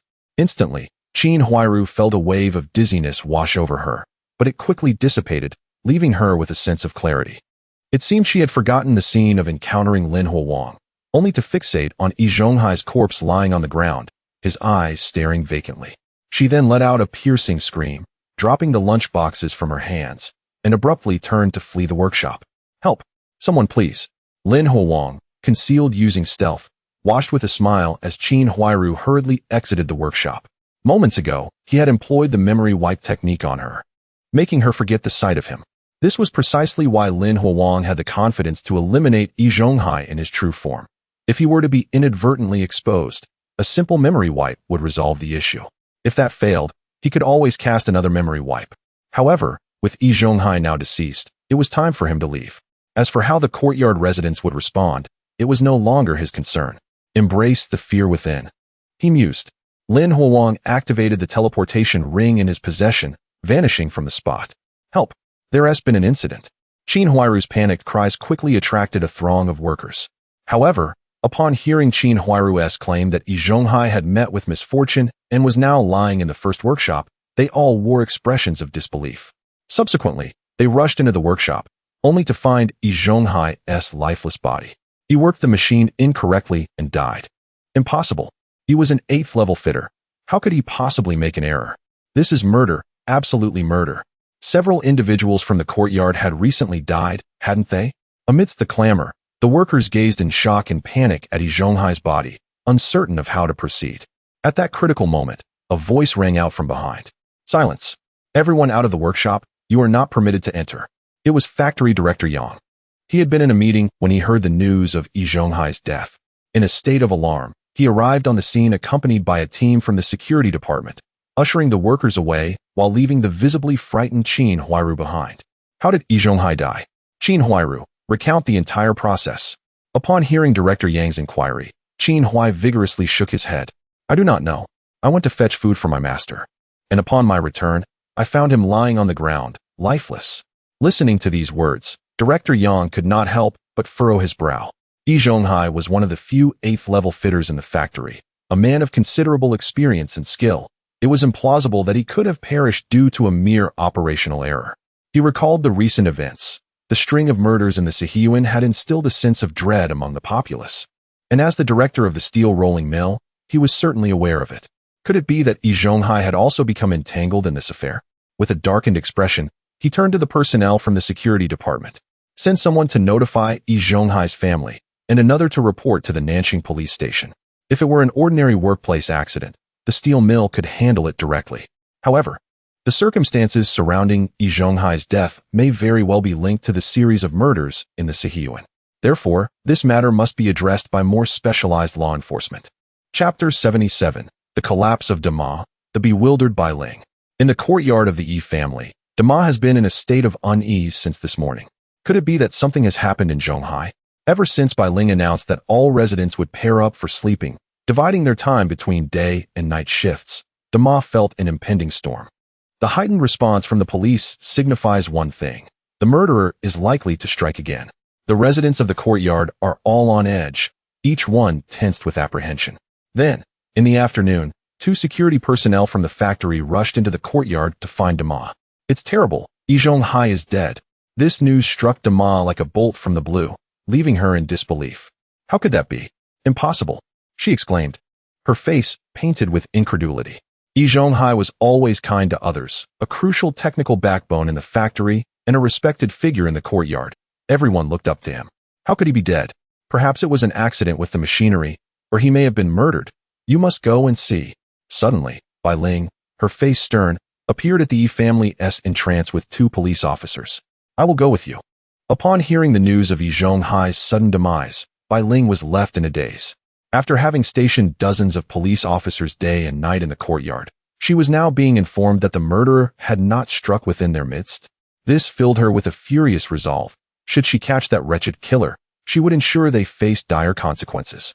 Thus, Bai Ling, Dama, the security personnel, and 2 police officers hastily departed the courtyard, while the remaining officers stayed behind to guard against any further attacks from the murderer, which was certainly a possibility. In Qinjia village, within a small courtyard, Lin Huang utilized his stealth technique to emerge from the wardrobe.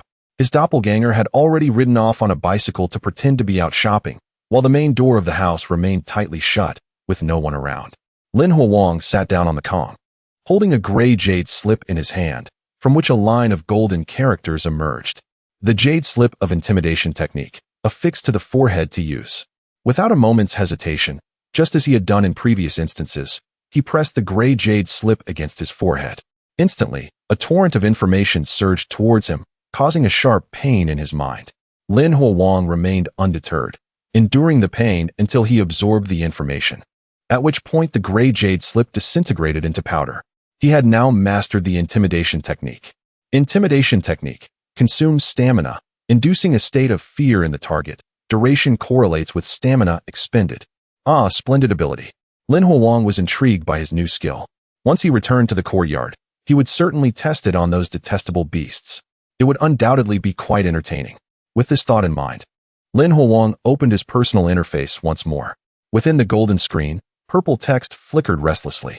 His personal information had indeed changed. Host: Lin Huang. Age: 18. Physique: extraordinary, incredibly strong. Occupation: purchaser. Skills: stealth technique, wall penetration technique, doppelganger technique, detection technique, amnesia technique, intimidation technique. Treasures: 1,000 illusions mask, teleportation ring. Awakening pendant, space, 100,000 cubic meters. Main quest: to be unlocked. Side quests: none. Fear value: 15. The skill set had expanded to include the intimidation technique, and the system's spatial capacity had surged to 100,000 cubic meters. To be honest, he would scarcely use all that space. Additionally, it was noteworthy that the fear value had reached a striking 15%. It had only been a little over an hour since he had eliminated Yi Zhonghai. Clearly, the decision to murder Yi Zhonghai at the steel mill had been a prudent one. The residents of the courtyard must surely be filled with dread now. Lin Huang retracted his personal interface and gazed towards the courtyard, wondering what actions the Nanqing police station would undertake this time. At the steel mill, in the first workshop, when Bai Ling and Dama arrived, they found the director, Li Aigua, standing there with a pallid expression. Several police officers were busy investigating the scene. Yi Zhonghai's body lay on the ground, covered by a white cloth. All other bystanders had been kept outside the workshop. Director: Ah, you have arrived. Li Aigua looked at Bai Ling, a flicker of something inscrutable passing through his eyes. He no longer blamed Bai Ling for failing to capture the murderer, as he himself had drawn a blank during his investigation following the last murder of Jia Zhongshi. The culprit was simply too cunning and brutal. Preliminary autopsy results indicated that Yi Zhonghai had been severely injured by machinery, and then his trachea had been crushed by someone, leading to his suffocation. Listening to Li Aigua's words, Bai Ling felt a whirlwind of emotions. If Yi Zhonghai had merely died from an accident, it would have been a relief, but the evidence now pointed towards murder. It had to be that same killer. It was undoubtedly their doing. How outrageous it was that, in broad daylight, within the steel mill, they had the audacity to kill Yi Zhonghai. This was nothing short of a provocation to the Nanqing police station. Were you not supposed to be guarding the courtyard? I committed murder outside, and you had no means to stop me? Indeed, it was that very sentiment. As they spoke, Dama had already collapsed into tears. Zhonghai, oh Zhonghai! Stumbling to Yi Zhonghai's body covered by the white cloth, she knelt on the ground, wailing in agony. Previously, when Jia Zhongshi had wept for her son Jia Dongsu, and when San Dama had mourned for her husband Yan Fugue, Dama had thought there was an element of performance in their sorrow. Yet now, faced with her own tragedy, she finally comprehended their anguish. The pain was unbearable. The feeling of heartbreak was overwhelming. She had shared over 20 years of her life with Yi Zhonghai, accustomed to his constant presence. Despite not having children, their bond was strong. And it had become Dama's routine to prepare dinner and wait for Yi Zhonghai to return home from work. But now, that killer had shattered everything. How could Dama not be driven to the brink of despair? Her cries echoed tragically within the first workshop. Bai Ling let out a sigh and approached to comfort her. Auntie, please do not cry. Our Nanqing police station will surely apprehend the murderer. Perhaps having found an outlet for her emotions, the aunt suddenly shouted, You are deceiving us. You cannot possibly catch the murderer. So many lives have been lost, yet you have not apprehended anyone. Listening to her anguished cries, Bai Ling fell into silence, unsure of how to respond. Indeed, 5 individuals had already perished in the Xihiyuan, and the Nanqing police station had yet to identify the culprit. This reality filled Bai Ling with a profound sense of defeat. Now that Yi Zhonghai had also met his demise, how should the Nanqing police station proceed with their investigation? Chapter 78. The residents are in an uproar. Shaju seeks revenge. Within the courtyard, a wave of panic ensued. In the afternoon, the shocking news of Yi Zhonghai's sudden demise reverberated through the residents. How could this be? The elder had appeared well just that morning, yet now he was gone. Some spoke of an accidental injury at work, while others whispered of a murderous assailant. The truth remained elusive. The dread was palpable, and many residents felt that living in this courtyard had become untenable. Fearful of becoming the next target, they began strategizing their escape from this place. However, the Nanchang police station issued a directive. All residents were to undergo questioning, and no one was permitted to relocate. Immediately, a chorus of grievances erupted. Yet, lamenting was futile, for the brutal murder of Yi Zhonghai had plunged the entire Nanchang police station into a state of outrage. The officers, weary from their relentless vigilance over the courtyard, were now faced with the grim reality that, despite their efforts to ensure the residents' safety, tragedy had struck. This time, they were determined to unearth the identity of the perpetrator. Thus, the courtyard fell into a state of restricted entry, a condition that persisted until the steel plant's closing time in the late afternoon. As workers departed in small groups, they fervently discussed the death of Yi Zhonghai. It was important to note that Yi was an esteemed 8th-level machinist at the steel plant, a rare talent whose loss would be deeply felt. Shaju, his expression darkened, clenched his fists and remained silent amidst the throngs. Yi Zhonghai had been like a godfather to him, treating him with kindness through the years. Now, he had been cruelly slain. A tempest of rage surged within Shaju. Should he discover the murderer, he would ensure they experienced profound suffering. The ramifications of Yi Zhonghai's death had only just begun to unfold. In the front courtyard, the Yin family. Yin Jieqing sat nervously on the bed, his mind racing with thoughts of escape from the courtyard. Earlier that day, 2 policemen from the steel plant had come to interrogate him, inquiring whether he had an alibi. Fortunately, he had been at a meeting at noon, and all the teachers could vouch for his presence. Otherwise, he would have found himself in a dire predicament. Upon learning of Yi Zhonghai's murder, Yin Jieqing's heart raced with fear. After all, he was the 8th-level machinist at the steel plant and the overseer of the courtyard. With his death, what would stop the murderer from targeting him next? Thus, upon returning home, Yin Jieqing broached the subject of moving with third aunt. However, she shook her head, stating that the Nanchang police station had ordered all residents to remain. This left Yin Jieqing in a state of despair. Remaining in the courtyard felt akin to waiting for death. Nevertheless, third aunt's words forced him to accept this grim reality. Even if they moved, he would still be teaching at the school, where he might be found. At least in the courtyard, police were present. Should something happen, he could only blame his misfortune. No matter how vicious the killer, it was improbable they would eliminate everyone.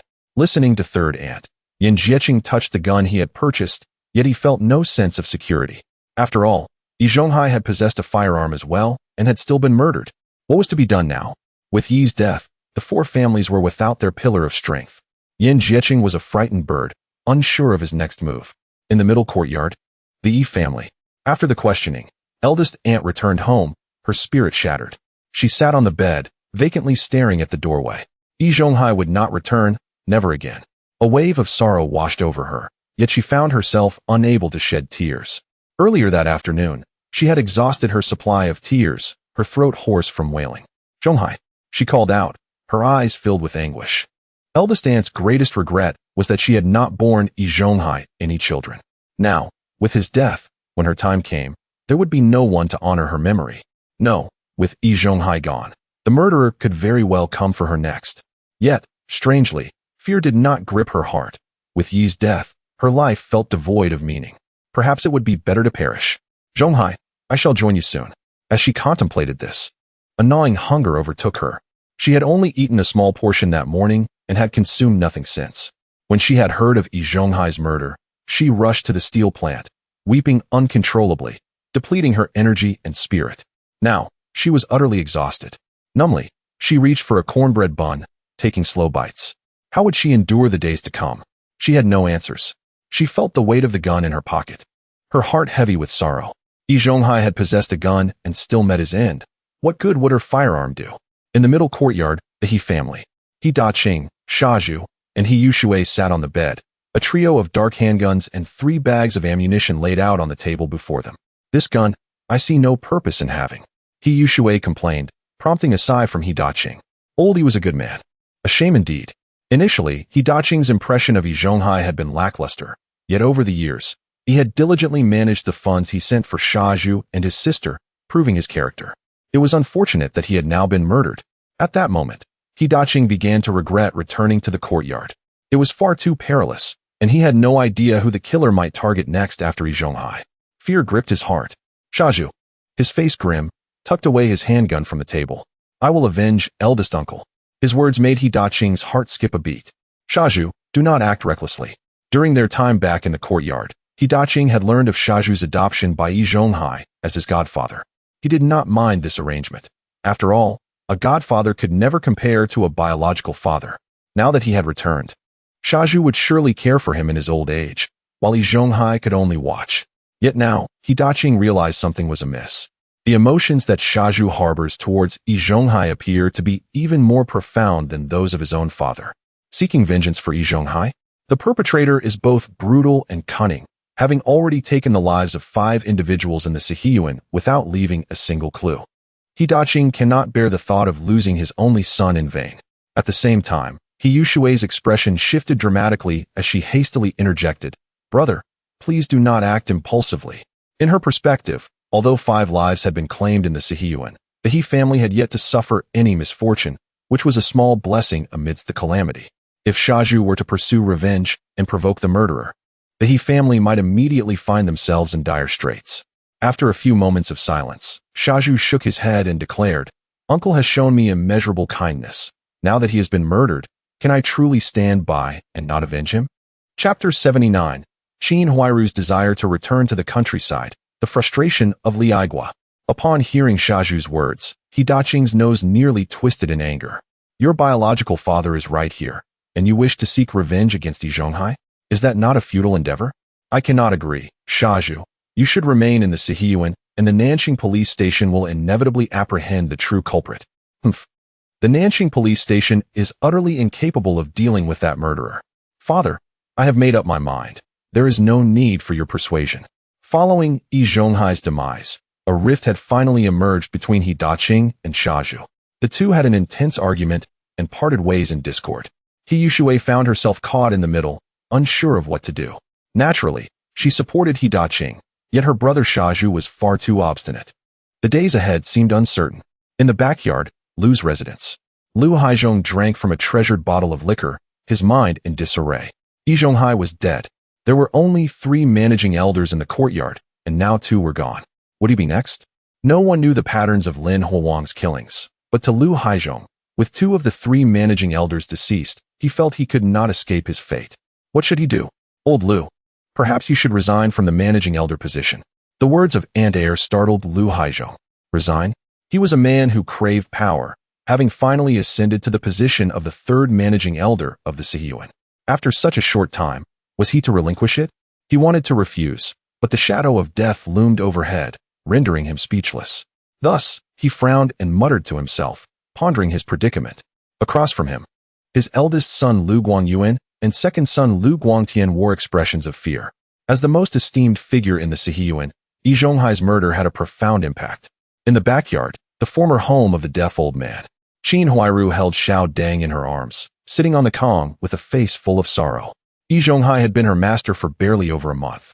She had endured the deaths of Jia Dongxiu, Jia Zhangshi, and the incarceration of Bang Gong, but this time, Qin Huairu felt utterly exhausted. Who in the Sihiyuan could shelter her now? She felt the cold weight of a handgun in her pocket and sighed. Yi Zhonghai had suggested purchasing a firearm for self-defense, yet he had never fired a shot before his untimely death. Who was that murderer, and what did he look like? There were still no leads. "Mother, I am hungry," Xiao Dang exclaimed, prompting Qin Huairu to glance at the police officer standing guard outside, and she sighed once more. Bai Ling, who had originally shared a room with her, had not returned since the murder of Yi Zhonghai. However, based on past experience, the murderer would likely refrain from further violence for some time after such a crime. For now, Qin Huairu felt relatively safe. Nonetheless, what would the future hold? Qin Huairu retrieved 2 steamed buns and a small dish of pickles for Xiao Dang, observing as he devoured them eagerly. A thought struck her. She yearned to return to the countryside to see her parents and siblings. Ever since marrying into the Jia family 7 years ago, Jia Zhangshi had forbade her from visiting her family. Now, with Jia Dongxiu and Jia Zhangshi deceased and Bang Gong confined to a juvenile detention center, the Sihiyuan felt increasingly perilous. Thus, Qin Huairu longed to return to her roots. In the backyard, the Su family. With the death of the first elder, what was to be done now? Su Dumao drank alone, feeling numb. From the moment he discovered the body of the deaf old woman to the news of Yi Zhonghai's murder, in just 2 months, 5 individuals had perished in the Sihiyuan. Even more terrifying was the fact that the Nanqing police station had yet to capture the murderer. This meant that any resident could potentially become the next victim, including Su Damao himself. Initially, Su Damao had contemplated revenge against Shaju, but now he felt that all was meaningless. If the murderer's next target was to be him, what significance would there be in avenging Shaju? Su Damao believed that ensuring his own safety was paramount. A notion crossed his mind. Would it be safer to retreat to the countryside for a while? Although there were police officers guarding the Sihiyuan, the murderer was cunning and ruthless, leaving the police utterly helpless. Perhaps hiding deep within the mountains could offer him better security. Yet, that was not a feasible solution. Su Damao enjoyed a carefree lifestyle, relishing in drinking and socializing. He could not endure a life of isolation. Thus, he found himself in a quandary. At the Nanxing police station, in the office of the chief, Li Aigua smoked a cigarette, his expression grim as he looked at Bai Ling and Zheng Chuyang. The autopsy report of Yi Zhonghai had been released, confirming the initial suspicions. He had been severely injured in a machine and subsequently had his throat crushed by the murderer, leading to asphyxiation. Listening to Bai Ling, Li Aigua sighed and extinguished his cigarette. Why had the murderer chosen to kill so many? He could not fathom the deep-seated animosity that could exist within such a small Sihiyuan. Was it necessary for the murderer to eliminate everyone in the courtyard to find satisfaction? Perhaps it stemmed from a grudge against the residents of the Sihiyuan. Bai Ling's voice was low, her heart heavy with a sense of defeat, no longer echoing her previous confidence. In a bid to capture the vile murderer, the Nanxing police station had mobilized considerable manpower and resources. Yet, they had achieved nothing, and Yi Zhonghai had been brazenly murdered in the steel mill. This was nothing short of a direct challenge to the Nanxing police station. At this point, Bai Ling felt a sense of confusion. Zheng Chuyang remained silent for a moment before speaking softly. Chief, the immediate priority is to soothe the residents' fears. I have noticed that many are contemplating relocating. Li Aigua remained silent. He could understand the desire to move. If he lived in a place where 5 people had been murdered in succession, he too would consider relocating. However, doing so would only serve to affirm the complete failure of the Nanxing police station's efforts. This was unacceptable. Notify the street office to dispatch personnel to reassure the residents of the Sihiyuan. Furthermore, regarding this series of murders, we must engage in a thorough investigation and devise targeted strategies. Additionally, we need to increase manpower both inside and outside the Sihiyuan to ensure that no unforeseen incidents occur during this period. Li Aigua made a series of decisions and subsequently sent Bai Ling and Zheng Chuyang to execute them. Meanwhile, he sat in contemplation, massaging his temples. Li Aigua no longer harbored the hope of capturing the cunning and ruthless murderer. He merely wished for the perpetrator to refrain from further violence. Otherwise, he would find himself in dire straits. Chapter 80. Lu Haizhong's promotion. The case is reported again. In Xinjia village, within a small courtyard, Lin Huang appeared visibly anxious as 2 police officers approached once more. Comrades, has something happened again in our courtyard? The 2 officers exchanged glances, for they had come to the countryside specifically to question Lin Huang regarding the murder of Yi Zhonghai. Due to this incident, all residents were to be investigated, and Lin Huang was no exception. In truth, the officers believed him to be innocent, as Lin Huang had just arrived in Xinjia village when the incident occurred, having been out procuring supplies. Surely, this lad could not possess teleportation skills to travel to the steel factory, commit murder, and then return to Xinjia village, could he? However, the interrogation was a matter of routine, and thus they could not afford to be negligent. The older officer spoke in a grave tone. Indeed, your caretaker, Yi Zhonghai, was murdered in the workshop of the steel factory yesterday at noon. What were you doing at that time? Upon hearing this, Lin Huang feigned fear and exclaimed, such a terrible thing has occurred. That murderer is truly heinous. Ida Yi was a good person. Yesterday at noon, I rode my bicycle into the village, rested for a while, and then went out to procure supplies. Comrades, you must capture the murderer and avenge Ida Yi. Listening to Lin Huang's words, the 2 officers nodded in agreement, as his account aligned with the information they had gathered. With a solid alibi, he was indeed innocent. After a brief questioning, the officers departed from the small courtyard. Lin Huang watched their retreating figures, his expression shifting to one of contemplation. One could only wonder what actions the Nancheng police station would take if they failed to find any leads this time. Truth be told, the police of this era were quite professional. Alas, encountering someone like himself rendered their expertise ineffective. After a moment's reflection, Lin Huang rode his bicycle away from the small courtyard. He had matters of his own to attend to. Staying there would only arouse the villagers' suspicions. The day after Yi Zhonghai's murder, as anticipated, the serial killing case once again made headlines in the various newspapers of Suzhou City. The inaction of the Nanchang police station drew the ire of the city's residents, leading to hundreds gathering outside the station demanding answers. Director Li Aigua experienced a throbbing headache and was compelled to step forward personally, assuring the crowd that the perpetrator would be apprehended swiftly to appease the spirits of the 5 lost lives within the courtyard. After calming the public, Li Aigua returned to his office, only to receive a call from superiors expressing dissatisfaction with his progress. They insisted he solve the case within a month or face dire consequences. Li Aigua could only comply, his mind in turmoil. As of now, he had not a single lead. Furthermore, all individuals with potential motives within Suzhou City had been thoroughly investigated. How to proceed with the next steps was a pressing concern. After some contemplation, he summoned Zheng Chuyang. Increase personnel at the courtyard. From today onward, ensure that anyone who ventures out alone has protection. Upon hearing Li Aigua's orders, Zheng Qiaoyang felt overwhelmed. The Nanchang police station had a limited number of officers. If they focused entirely on the courtyard, what would happen to other areas? Director, we lack manpower. Li Aigua remained silent, fully aware of the shortage. I will request reinforcements from other stations. You need only execute the orders without concern for anything else. With the conversation reaching this point, Zheng Qiaoyang felt it inappropriate to voice further objections. Understood, Director. I will faithfully carry out the orders. Yet, he felt that such a grand show of force would yield little effect. The murderer was no fool. Even if they refrained from killing for the time being, what of the future? The Nanchang police station could not guard the courtyard's residents indefinitely. At the street office, on the 2nd floor, the somewhat portly Director Wang adjusted his gold-rimmed glasses, casting an irked glance at Lu Haizhong, who appeared utterly flustered. Do you no longer wish to serve, caretaker? Early that morning, Lu Haizhong had approached him, expressing a desire to resign from his post as the courtyard's caretaker. Director Wang was far from pleased. Following the murder of Yan Fugui, she had contemplated appointing a new caretaker, but the arrival of the police had delayed her plans. Now, with the murder of Yi Zhonghai, she found herself in a bind, as Lu Haizhong was the only caretaker remaining. If he resigned, who would manage the courtyard? Surely, she could not oversee it herself. I have no choice, Director. I am terrified.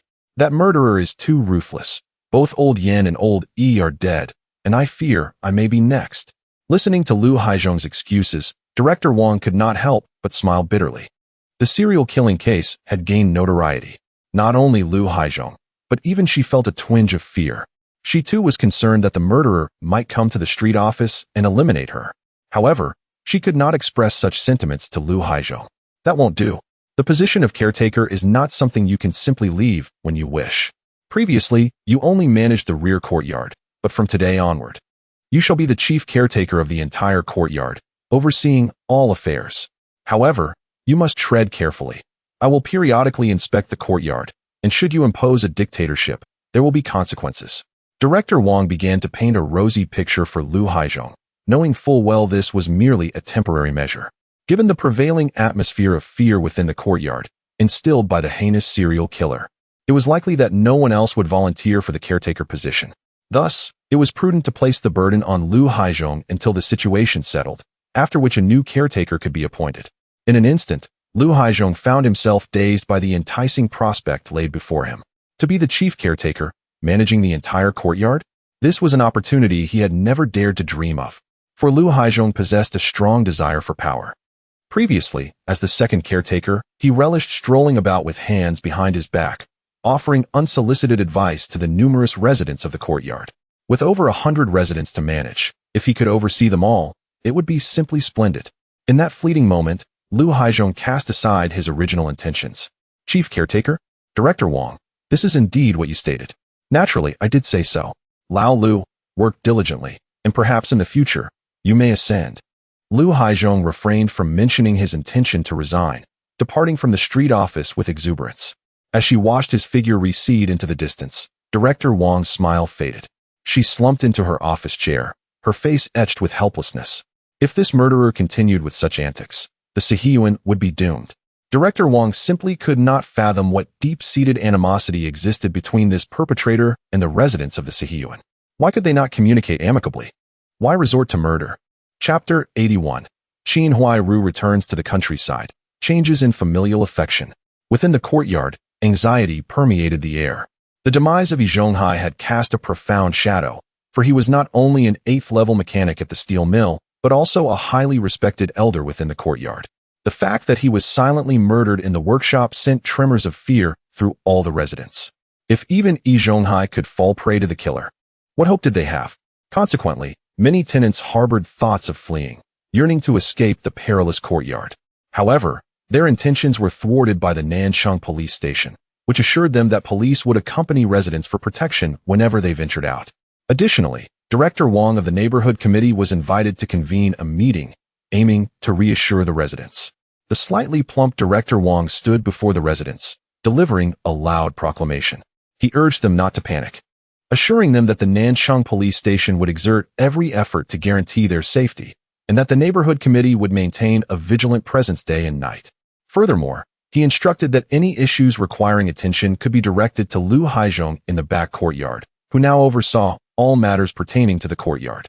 He affirmed that the police would apprehend the killer, urging everyone to remain calm, for the courtyard was currently the safest place to be.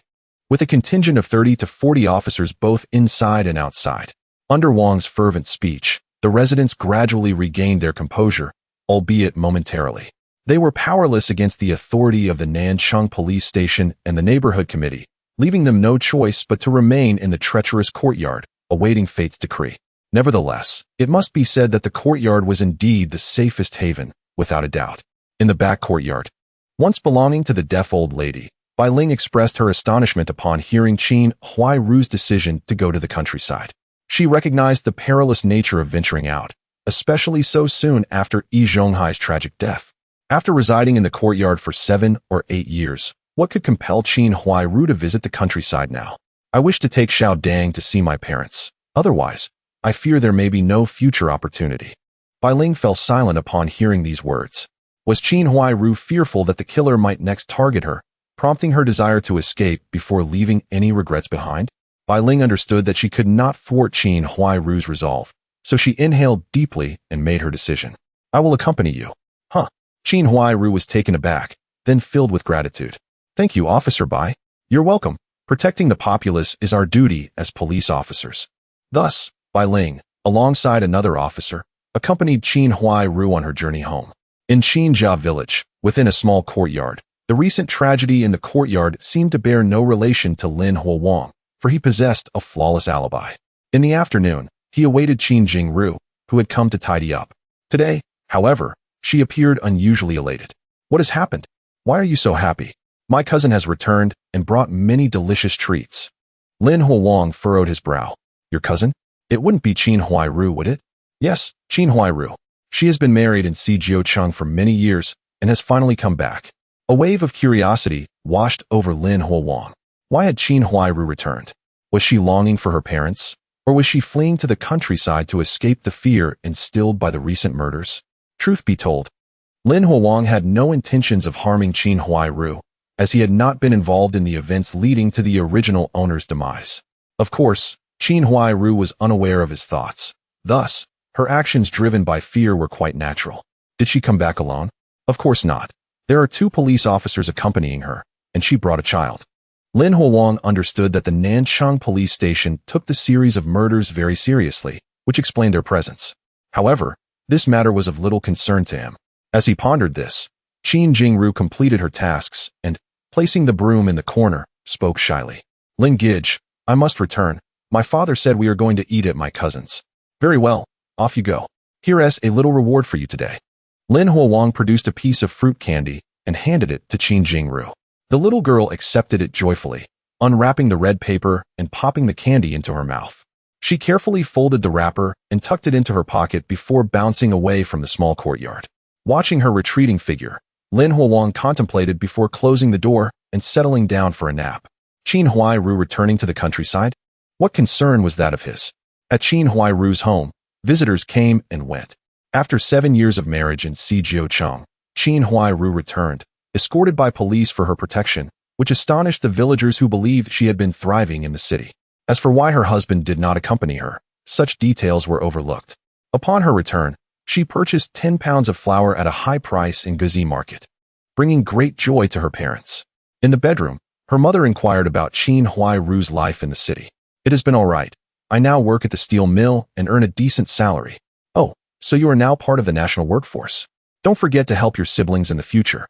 Listening to her mother's endless chatter and observing the bare walls of the room, Qin Huairu held the curious Xiao Dang and sighed inwardly. Besides herself, there were 6 siblings in the family, most of whom were either married or had already left. Upon her return, Qin Huairu was greeted with immense joy by her parents. The bag of flour, a mixture of 2 types, was promptly taken by her mother, who declared it would be used to host a meal for relatives. Beyond this, her mother was more inquisitive about her salary and whether she could assist the family in weathering their dire circumstances. At present, Qin Huairu found herself uncertain if her return was a prudent decision. The long-absent warmth of familial bonds seemed less inviting, overshadowed by a sense of expectation and calculation. Yet, what recourse did she have? To this day, she had not divulged to her family the harrowing truth that Jia Dongxiu and Jia Zhangshi had met their untimely demise. The notion of delivering good news while concealing sorrow was exemplified in her silence. Meanwhile, Bai Ling and another officer were stationed outside the Qin residence, vigilantly surveying for any potential threats. Chapter 82. The Ashes of Yi Zhonghai. The arrival of the White Widow at the Sihiyuan. In the central courtyard of the Yi family, the ashes of Yi Zhonghai were finally delivered into the hands of Dama. Bai Ling accompanied Qin Huairu to the countryside, and it was Zheng Qiaoyang who brought the ashes. Dama, holding the dark box containing Yi Zhonghai's ashes, felt an overwhelming emptiness within her heart. She longed to weep, yet her tears had run dry. Observing her sorrowful demeanor, Zheng Qiaoyang's brows furrowed with concern. Please accept my condolences. Rest assured, we will capture that despicable murderer. His words of comfort did little to alleviate Dama's profound grief, for she had heard such reassurances far too many times. Were they of any use? Not at all. The murderer had already claimed 5 lives within the Sihiyuan, leaving all residents in a state of dread. Under such circumstances, any words of solace seemed utterly futile. Dama offered no reply to Zheng Qiaoyang, but instead stumbled back into her home, clutching the urn. She placed Yi Zhonghai's ashes alongside the urn of the deaf old woman, feeling an unprecedented sense of loneliness. From this moment forth, she would be all alone in this household. Witnessing this scene, Zheng Qiaoyang clenched his fists in frustration, blaming that wretched killer. Why had he taken so many lives? What deep-seated enmity drove him? After more than 2 months of investigation, the failure to apprehend the murderer had filled Zheng Qiaoyang with a profound sense of defeat. It should not be like this. It simply should not be. Yi Zhonghai had passed, yet the lives of the Sihiyuan residents continued. They persisted in their daily routines, albeit accompanied by police for protection whenever they ventured outside. The Nanxing police station was determined to prevent any further incidents. As for how long this protection would last, no one knew. Perhaps a month, perhaps 6 months, or even longer.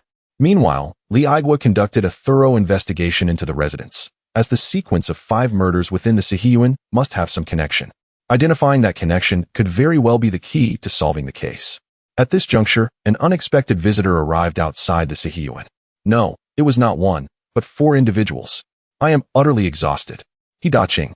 Do you think you can rid yourself of us? Not a chance. It was none other than the White Widow. She had traveled from Baoding City with her 3 sons. As it turned out, after the police left that day, the White Widow grew increasingly uneasy. Lacking the ability to earn a living, she had relied on He Daqing's earnings to support her children over the years. Moreover, the 2 policemen had mentioned a series of murders in the Sihiyuan. Perhaps it was a ruse concocted by Shaju to deceive her? Thus, after much contemplation, the White Widow decided to bring her 3 sons to confront He Daqing. Her sons were still young, and she had to rely on He Daqing. Whether he would agree was of no concern to her, for the White Widow held a decisive secret against him. Years ago, He Daqing had colluded with local officials to alter his family's status to that of the impoverished. If this information were reported, He Daqing would be ruined. Consequently, the White Widow felt emboldened. However, upon arriving at the Sihiyuan with her 3 sons, she sensed something was amiss. Why were there so many police officers present? Steeling herself, the White Widow approached with her sons. Immediately, a police officer intercepted her. What brings you here? The White Widow, startled, forced a smile. Officer, I am He Daqing's woman, here to find him. The officer scrutinized her for a moment, then recalled something and allowed her to pass. You may enter. The commotion surrounding the Sihiyuan had become widely known, and the police were well aware of the residents' situations.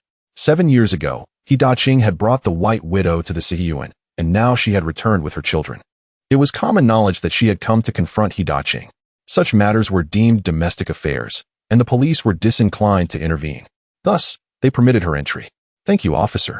The White Widow hurried with her 3 sons into the Sihiyuan, heading straight to the door of the He family, where she began to shout, "He Daqing, you heartless man, come out and face me. You abandoned us in Baoding City while you feast and revel here. Are you even human? He Daqing, get out here." Her outcry immediately drew the attention of the Sihiyuan residents, many of whom emerged from their homes, forming groups to point and gossip about the White Widow and her sons. "Who is she? I don't recognize her. Are you daft? That's the White Widow, the woman who lured He Daqing away 7 years ago. Hey, wasn't she in Baoding? How did she end up here? I bet she has come to demand money from He Daqing. This should be entertaining." It was a day of rest, and most residents were home, eager for the spectacle they anticipated. Sure enough, within half a minute, a visibly troubled He Daqing stepped out of his door, followed closely by the furious Shaju. "Our bond has long since faded. What are you doing here?" Upon hearing He Daqing's dismissive words, the White Widow scoffed. "He Daqing, after all these years of playing with my life, now you speak of faded bonds? I want to accept that. You must take responsibility for us, or face the consequences." Armed with the leverage she had over He Daqing, the White Widow threatened him without fear. She was confident that he would not dare ignore her, or else she would ensure that life would be unbearable for the He family. As the White Widow made her threats, He Daqing's expression darkened further. He was acutely aware that she was indeed threatening him. Regret washed over him. He should never have entangled himself with the White Widow. Years of servitude to her had left him and his children suffering. Yet, in the end, he was still cowed. If the truth about his altered family status were to come to light, both he and Shaju would face dire consequences. At that moment, the consequences would lead to utter ruin. No words would suffice. "Alas, what do you truly desire?" Upon hearing He Daqing's capitulation, the White Widow smiled, for she was aware that the secret could sustain her throughout He Daqing's lifetime. "You shall return to Baoding with me." "Absolutely not." He Daqing resolutely rejected the proposal, having recently reunited with his beloved children and feeling no inclination to leave the Sihiyuan. Furthermore, the current state of the Sihiyuan was perilous. He feared for the safety of Shaju and He Yushui, and his desire to go to Baoding was non-existent. "Then I shall return to Baoding alone. You will compensate me with 1,000 yuan for the loss of my youth, and provide me with a monthly allowance of 20 yuan. Upon hearing this, before He Daqing could respond, Shaju erupted. "White Widow, you are dreaming in broad daylight." Chapter 83. The White Widow moves into the Sihiyuan, and Shaju is bewildered. Shaju was already extraordinarily furious. The White Widow, this woman, had seduced his father, He Daqing, in his youth, compelling him to go to Baoding to raise her child. Now, after much hardship, He Daqing had finally returned to the Sihiyuan, and their family was reunited. Yet, the White Widow had the audacity to come knocking again, stirring trouble. Shaju clenched his fists, wishing to give the White Widow a good beating. Though his principle was to never strike a woman, in his eyes, the White Widow was not a person, but merely a vile harlot. Sensing Shaju's wrath, the White Widow recoiled slightly and called out, "He Daqing, control your son, or he will face the consequences." He Daqing sighed and turned to pat Shaju on the shoulder. "Shaju, do not act impulsively." Shaju remained silent, but the flames of fury within him only grew stronger. He understood He Daqing's meaning. The White Widow had a hold over the He family, which explained her brazen attitude. If this secret were to be revealed, the entire He family would face ruin. "Very well, I will accompany you back to Baoding." He Daqing made his decision, rather than pay the White Widow a substantial sum of money. It was better to endure some humiliation himself. After all, he had become accustomed to suffering in Baoding. Upon hearing this, the White Widow smirked triumphantly. She knew that she could exploit He Daqing's secret for a lifetime. However, dissent soon arose. "No way.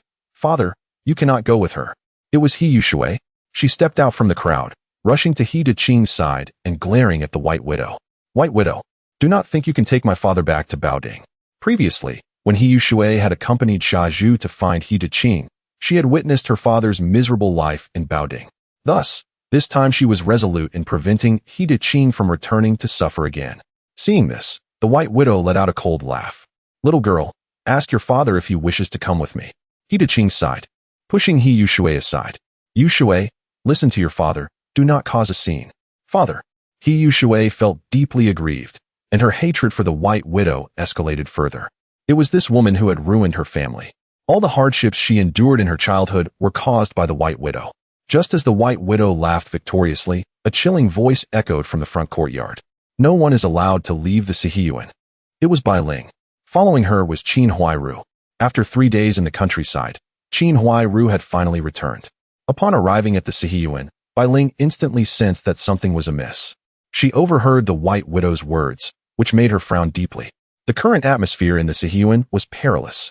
A despicable murderer had claimed 5 lives, and now every resident lived under a shadow of fear. In such circumstances, if He Qing were to leave the Sihiyuan and something unfortunate occurred, the Nanchang police station would inevitably be thrust into the spotlight. Thus, she absolutely could not allow the residents to leave the Sihiyuan. Upon seeing Bai Ling clad in her green uniform, the White Widow's laughter abruptly ceased. Comrade police, He Qing is going with me willingly.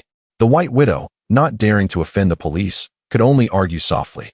She was not foolish enough to expose He Qing's secret, which she intended to exploit for a lifetime. However, Bai Ling remained unmoved by her defense. I do not care whether he is willing or not. All residents must remain here and return to the Sihiyuan every day. Bai Ling's words brought a momentary sense of relief to He Qing, Xia Zhu, and He Yu Shui. For the White Widow, however, it meant the collapse of her plans. Yet, she was not one to back down easily. Her eyes darted, and she devised another scheme. Then I shall move into the Sihiyuan as well. He Qing, quickly prepare a room for us. On what grounds? You are not part of my family. He Yu Shui immediately protested. It was intolerable for the White Widow, along with her 3 sons, to move into the He family's main house. But at that moment, Xia Zhu stepped forward, placing a hand on He Yu Shui's shoulder. Yu Shui, do not panic. I will not allow them to stay for long, rest assured. Sensing the murderous intent in Xia Zhu's eyes, He Yu Shui calmed down. Brother, do not act rashly. She understood that the White Widow held leverage over He Qing, which was why she urged Xia Zhu. Xia Zhu nodded, whispering, I know what I am doing. The White Widow wishes to stay in our home. She is dreaming. With the White Widow and her 3 sons moving into the He residence, this farce finally reached a temporary conclusion. The residents, having witnessed the spectacle, dispersed contentedly to their homes. During this process, they discussed in small groups the potential changes the White Widow's presence would bring to the Sihiyuan. I doubt the White Widow will stay long. Xia Zhu will surely not allow her to remain for too long. Not necessarily. He Qing seems to comply with the White Widow, so she might stay indefinitely. Hey, our courtyard is currently very dangerous. The White Widow might not last 3 days before she is scared away. At this moment, within the home of the once deaf old woman in the backyard, Qin Huairu lay wearily on the Kong, feeling a sense of physical frailty. The 3 days spent in the countryside had not bestowed upon her the warmth of family she had anticipated. Her parents and brothers regarded her merely as a wealthy benefactor from the city, continually seeking favors. The villagers of Qinjia also cast upon her glances imbued with otherness, for she had wed into the vibrant city of Xijiocheng, and, strictly speaking, could no longer be considered a true inhabitant of Qinjia. After 3 days of superficial pleasantries, she finally returned to the Sihiyuan with her young son. At this moment, Qin Huairu felt an even deeper affinity for the Sihiyuan. Unbeknownst to her, however, a sinister plot against her had already commenced in silence. Chapter 84, Deputy Factory Director Li takes action. Qin Huairu faces great trouble. In the rolling mill, within the Deputy Factory Director's office, Deputy Director Li lounged back in his chair, his legs propped on the desk, indulging in a cigarette. Qin Huairu. He murmured her name, a flicker of greed passing through his eyes. Since Qin Huairu commenced her employment at the rolling mill, he had regarded her as his prey. However, this quarry proved to be rather unyielding and was under the protection of Yi Zhonghai, making it difficult for him to make a move. Yet now, an opportunity had arisen. With Yi Zhonghai's demise, Qin Huairu was left without a guardian at the rolling mill. Moreover, Deputy Director Li had conducted his investigations and unearthed Qin Huairu's most significant vulnerability, Bang Gong. If he could exploit this weakness, it was highly likely that Qin Huairu would capitulate. Thus, Deputy Director Li could no longer contain his impatience. He resolved to capture Qin Huairu without delay. He summoned his sycophant, the head of the first workshop, Gui Depizi, instructing him to fetch Qin Huairu. Gui Depizi hesitated, expressing Director, perhaps we should let this go. Everyone is aware of your intentions towards Qin Huairu. And what of it? Deputy Director Li snapped, glaring at Guadapisi with displeasure. I am merely guiding Qin Huairu in her work. Now, hurry along and cease your prattle. With no choice, Guadapisi left the office to summon her. In the first workshop, Qin Huairu was diligently laboring. Following Yi Zhonghai's death, the workshop had been idle for a day, and this month's production targets needed urgent attention. As an apprentice machinist, she had been assigned a new mentor. Fortunately, her mentor was a woman, which brought her some relief. However, that morning, the workshop head, Guadapisi, approached her. Qin Huairu, the director wishes to see you. The director? Qin Huairu's heart instantly filled with apprehension. Which director? The rolling mill had Director Yang, Deputy Director Li, and 2 other deputy directors. She sensed something amiss. After all, Guadapisi was a lackey of Deputy Director Li, who harbored ill intentions towards her. The director is the director, Qin Huairu. Why do you ask so many questions? Just come with me. Guadapisi's impatience was evident, and Qin Huairu knew she had no power to refuse. He was the workshop head, and he claimed the director wished to see her. With Yi Zhonghai deceased, her new mentor would not come to her aid. Qin Huairu touched the cold pistol in her pocket, feeling emboldened. Very well. She abandoned her work and followed Guadapisi out of the first workshop. Nearby, the workers were engrossed in their tasks, oblivious to the impending upheaval that Qin Huairu's departure would incite. This was not the route to Director Yang's office. As she followed Guadapisi, Qin Huairu's expression soured. This path led to Deputy Director Li's office. So, Deputy Director Li remained undeterred in his pursuit of her? She took a deep breath, reaching for the pistol in her pocket once more. With the truth in her grasp, she felt fearless.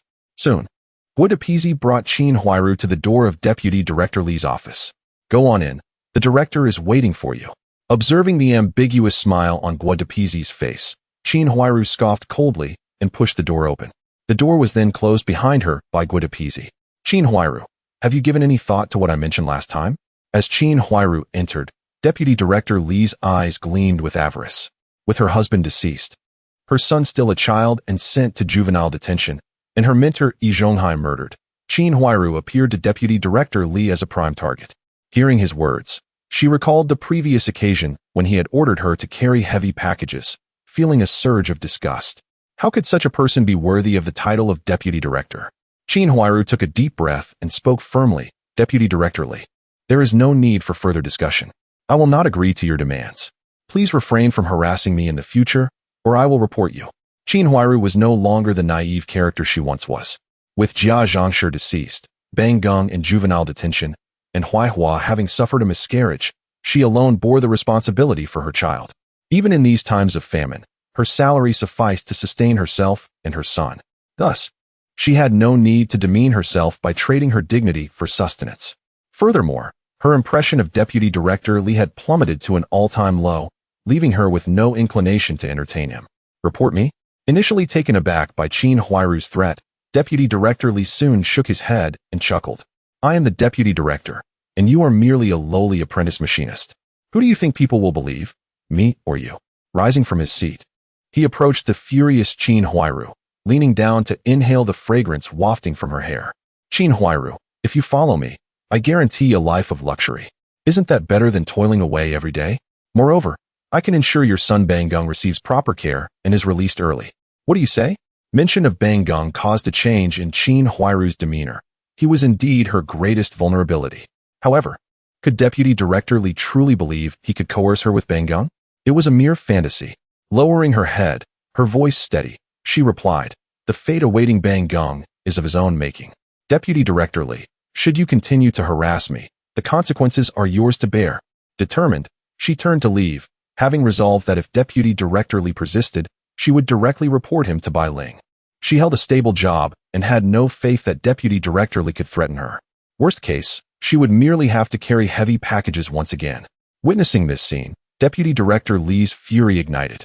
Qin Huairu, do not overestimate your position. He lunged forward, seizing her shoulder and pulling her back. No woman can reject me. You would do well to obey. Qin Huairu was flung onto the sofa, her expression finally shifting in alarm.